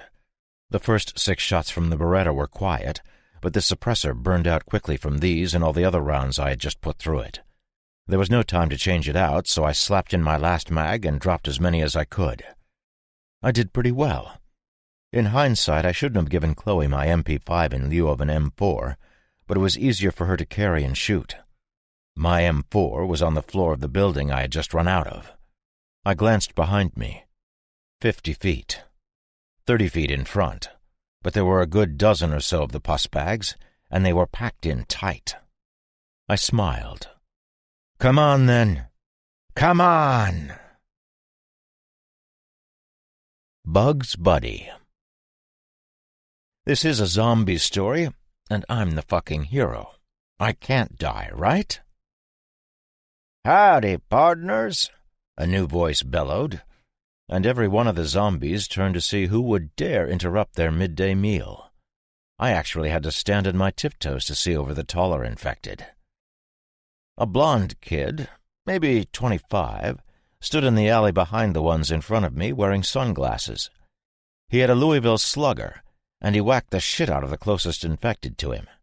The thing dropped, and the kid shouted, 9-12. He destroyed another and yelled, 13. 9-13. This is epic. He waded in among them, and I swear to God they just turned away from him and started back at me. Now that shit was unfair. 14. 15. Woohoo! I decided to join the fray and stab the one reaching for me with my SOG. I got 2 more before they got me, but there were only 2 left, and the kid got both of them as they brought me down. Shockingly, the fat one landed on my arm. This was getting tiresome, but the pain kept me straight. The kid helped me get the nasty thing off of me and stretched his paw down to me. I took it with my good arm, and he hauled me up, pointing behind me. "Oh, shit," I said really fast. The closest was a foot away and did that undead lunge. The kid now had a sawed-off shotgun in his hand, and it went boom. He smiled a toothy smile, and I saw a jagged scar on his cheek. "Come on, man. You need to vacate the premises." I would like to say we ran for the end of the alley, but when I turned to see where he was, he had the shotgun in a holster on his back and was pointing to the sky with one hand, with the bat in the other. Fucker was calling his shot. I did a quick survey of the area, and there were no infected on this side, so I yelled to him, "Come on!" He shouted over his shoulder, "Be right there!" Then he spit in his hand and smoked another 10 or so of the things. They were walking right past him to get to me. What the fuck? I repeat, what the fuck? He pushed through the throng and ran to me. Out of breath, he said, Takes a toll on you swinging like that. Know what I mean? I was fucking flabbergasted. What the fuck? Whoa there, big fella. Rated G, okay? The ones he hadn't killed were getting closer, and I pointed at them. "Yeah, let's go get your friends." We trotted off back toward the building I had been in before. He noticed me cradling my arm and pointed at it. "Are you bitten? Because I promise it won't go well for you later." "No, I'm not. Heard it earlier in the week." "Ah, well, then you'll be just dandy." I could hear rifle fire and saw Remo and Alvarez turn a corner first, followed by the rest of my group. They noticed me with this guy and skidded to a stop. Remo pointed at him. "Who's he?" I didn't catch his... "Billy," the kid interrupted. "Name's Billy. You folks sure did make a ruckus with your gigantic aeroplane, which I saw take off without you, I might add. Half of Oakland is crossing the bridge to say hi, and not the good half. I got a boat, and if you want to get off this island, and let me tell you, you do, then come with me." His jaw dropped, and he pointed at Ship. "Put an orange coat on this guy, and you got yourself a gossamer." Several of my group looked at each other, and Ship looked insulted, but the kid shook his head. "Look, I don't—" He noticed Richie and Chloe and rounded on me, disbelief all over his face. "You brought children to Alameda? Banquet much? Come on, my kids are watching the boat. I can't leave them too long. There are worse things than the dead around, too, and they won't be far behind." I could hear the dead behind us, but couldn't see them yet. There was no doubt they were coming. "Boat," Billy said. "Remember the part about the boat?" He moved off, and I followed him. Nobody else moved, so I told them to. "We don't know him," Remo said, catching up to me. "Yeah, well, he didn't know me either, and he just saved my ass. Besides, he just waltzed through a gang of pussbags and they wouldn't touch him." We didn't say anything else until we reached the angled stone retaining wall that slipped down steeply into the bay. There was a 40-foot fishing boat off the island, maybe 100 feet. Billy cupped his hands and yelled out to the boat, "Mickey, this is Bugs. Come get us." Two kids, one definitely less than 10, the other about 12, sat up and looked at us. The older one ran forward, and the boat started up as the younger one struggled with the anchor. The bigger one came back and helped her, and soon the boat, piloted by a child, was on the way. "Do not put your feet in the water," Billy ordered. "I don't know who's down there." A handmade gangway was pushed from the boat to the island. Billy grabbed the end of it and pulled it secure, then made his way across the 4-foot gap. Chloe tried to go across first, but Donna grabbed her shoulder. Remo went across and inspected everything in a heartbeat. He motioned for us to come aboard. When we were all sitting or standing on the open stern, Billy opened a white cooler and passed us all a Coke, noticed we weren't drinking, then grabbed the one he had given Alvarez, popped the top, and took a sip. "Want me to taste them all? I mean, they're sealed, for Pete's sake." I popped the top and guzzled a bit. The soda was piss-warm. He seemed delighted at my trust. "What's the plan, fellow seafarers? Where would you like to go?" "Alcatraz," I answered. "We have friends there." Billy brightened further. "Me too." Richie gave a huge belch, and the two kids that Billy had on his boat both smiled. I followed Richie's burp with an absolute gaseous explosion from my belly. Then Ship put us all to shame. No doubt he could have propelled this boat across the bay with one burp if the tub had a sail. Fucker always has to one-up me. Bastard can burp like a champ, but he can't say shit. "You know a guy named Dallas?" "Pittsburgh? Yeah, of course I know him. He thinks he's from Texas or something. He talks like this," he added in terrible thick southern drawl. "Dallas is a big fella, but not as big as your friend here." Billy looked at Richie and Chloe and narrowed his eyes a little. "Do you two know who Black Jacques Chalac is?" "Sacre bleu," Chloe said in a French accent, and I thought Billy was going to spontaneously combust. He clapped his hands together and kept them there while he opened his mouth and eyes as wide as possible. He looked exactly like a 6-year-old kid who had just gotten what they wanted for Christmas. Billy planted his ass on the deck, crossed his legs, and put his elbows on his knees. He talked to Richie and Chloe for 10 minutes about Bugs Bunny cartoons, pulling the other two kids in on the conversation. Alvarez took over the wheel from the young boy and piloted us north. Alvarez, Kat, and Donna all looked sort of crossways at each other as the kids spoke to our new friend. The 3 adults motioned me to come over to them.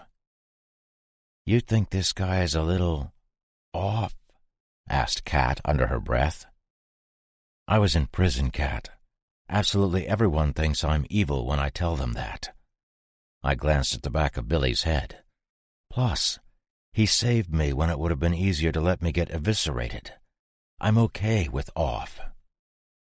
We debated a bit for a moment, but in the end, this was Billy's boat. What were we going to do? Throw him and his kids overboard and pilfer it like pirates? I moved back to Billy and put a hand on his shoulder. "Thanks again for saving me." "I get that a lot," he answered. He was about to say something else, but I interrupted him. "Can we call to Alcatraz and let them know we're coming? I don't want to be shot at when we pull up to the beach." "Dock." I didn't know what he meant. "Huh?" "Pull up to the dock and nobody will shoot at you. There will be armed folks there to greet you. You'll have to surrender your weapons and gear and spend a day or two in quarantine, and then you'll be fine. We pull up to any of the beaches, and you won't get out of the boat before a sniper bullet takes the top of your head off. We should wait until we get within sight of the island before we call." He glanced around the bay with his hand shading his eyes from the sun, looking for something. "Never know who's listening. And they have boats, too. I don't know how to work the radio, do you?" He looked like he really wanted to know, so I asked Alvarez to teach him. Billy cleared his throat as the Rock came into view off the port bow. We were crossing under the bay bridge, and it looked intact. "Yoo-hoo! Alcatraz folks! Rick? Allie? Are you there?" The answer was immediate. "This is Alcatraz. To whom are we speaking?" "This is Billy. Remember me?" "I don't know you, Billy. Do you have the call code?" No. I just have some folks who want to hang out with you guys. One of them says he knows Dallas." "We see a small vessel coming from the southeast. Is that you?" "Is it?" he asked Alvarez, who nodded. "Yeah, that's us." "Please do not attempt to land on the island. A vessel will come out to meet you a quarter-mile out. You will be disarmed and will have to go through mandatory questioning and quarantine if you want to come in." "Roger Wilco, over and out," the kid replied. That was kind of easy. He looked at the other passengers on our boat, then pulled me aside, next to Alvarez and Donna. He looked at his Nike sneakers for a second, then at me. "My price for the ride is that you take the kids with you. They're better off with the folks on Alcatraz. Things are getting difficult in San Francisco." I was confused. "You're not coming?" To Alcatraz? Ah, no way. Why not? He shrugged. I'm undesirable. I used to be a psycho serial killer, and there are a bunch of cops on the island now. They'd lock me up. This guy was tough to read. He actually sounded serious. A big pleasure boat, flanked by a small black military-looking thing, began to move out toward the center of the bay from Alcatraz. They called us, and we told them to hang on.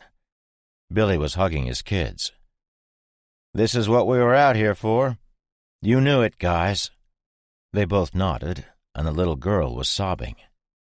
They'll take great care of you, but you have to take care of each other, too. More nodding and sobbing.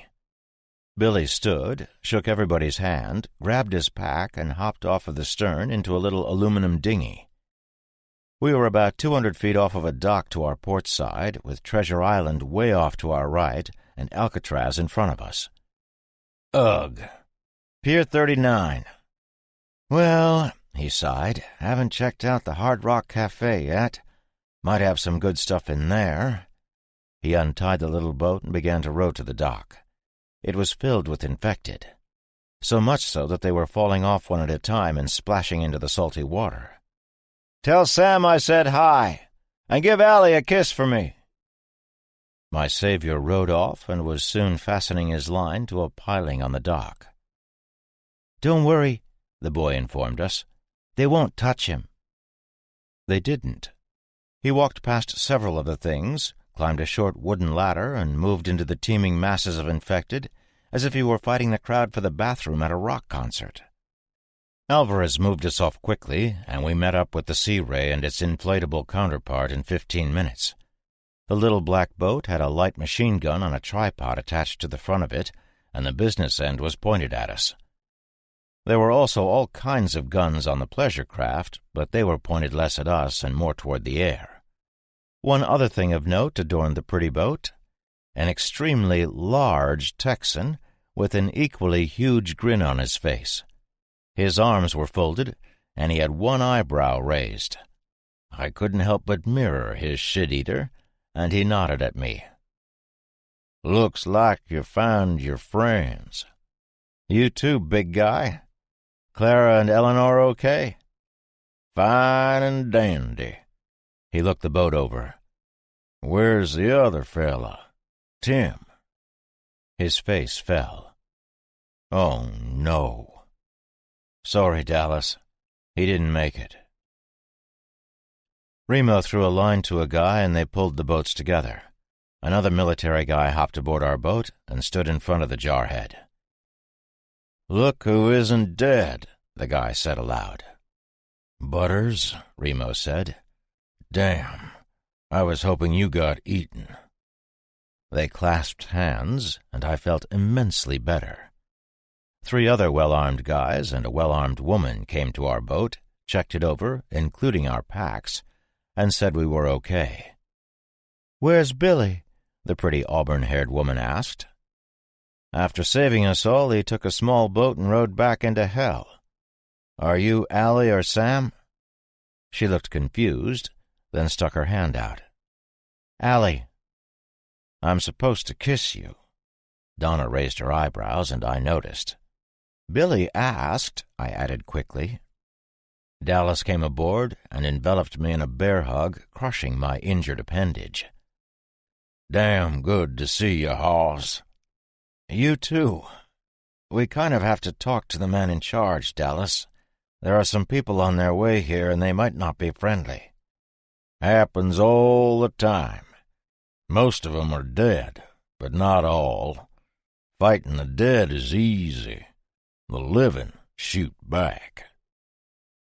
We unhitched the boats and began to move across the bay to the safety of Alcatraz. I had been on an island refuge before, only mine had been fashioned out of steel. It had been no safer than anywhere else. This concludes Conversion Theory by Rich Restucci, narrated by Michael Kramer. Copyright 2016 by R. Restucci.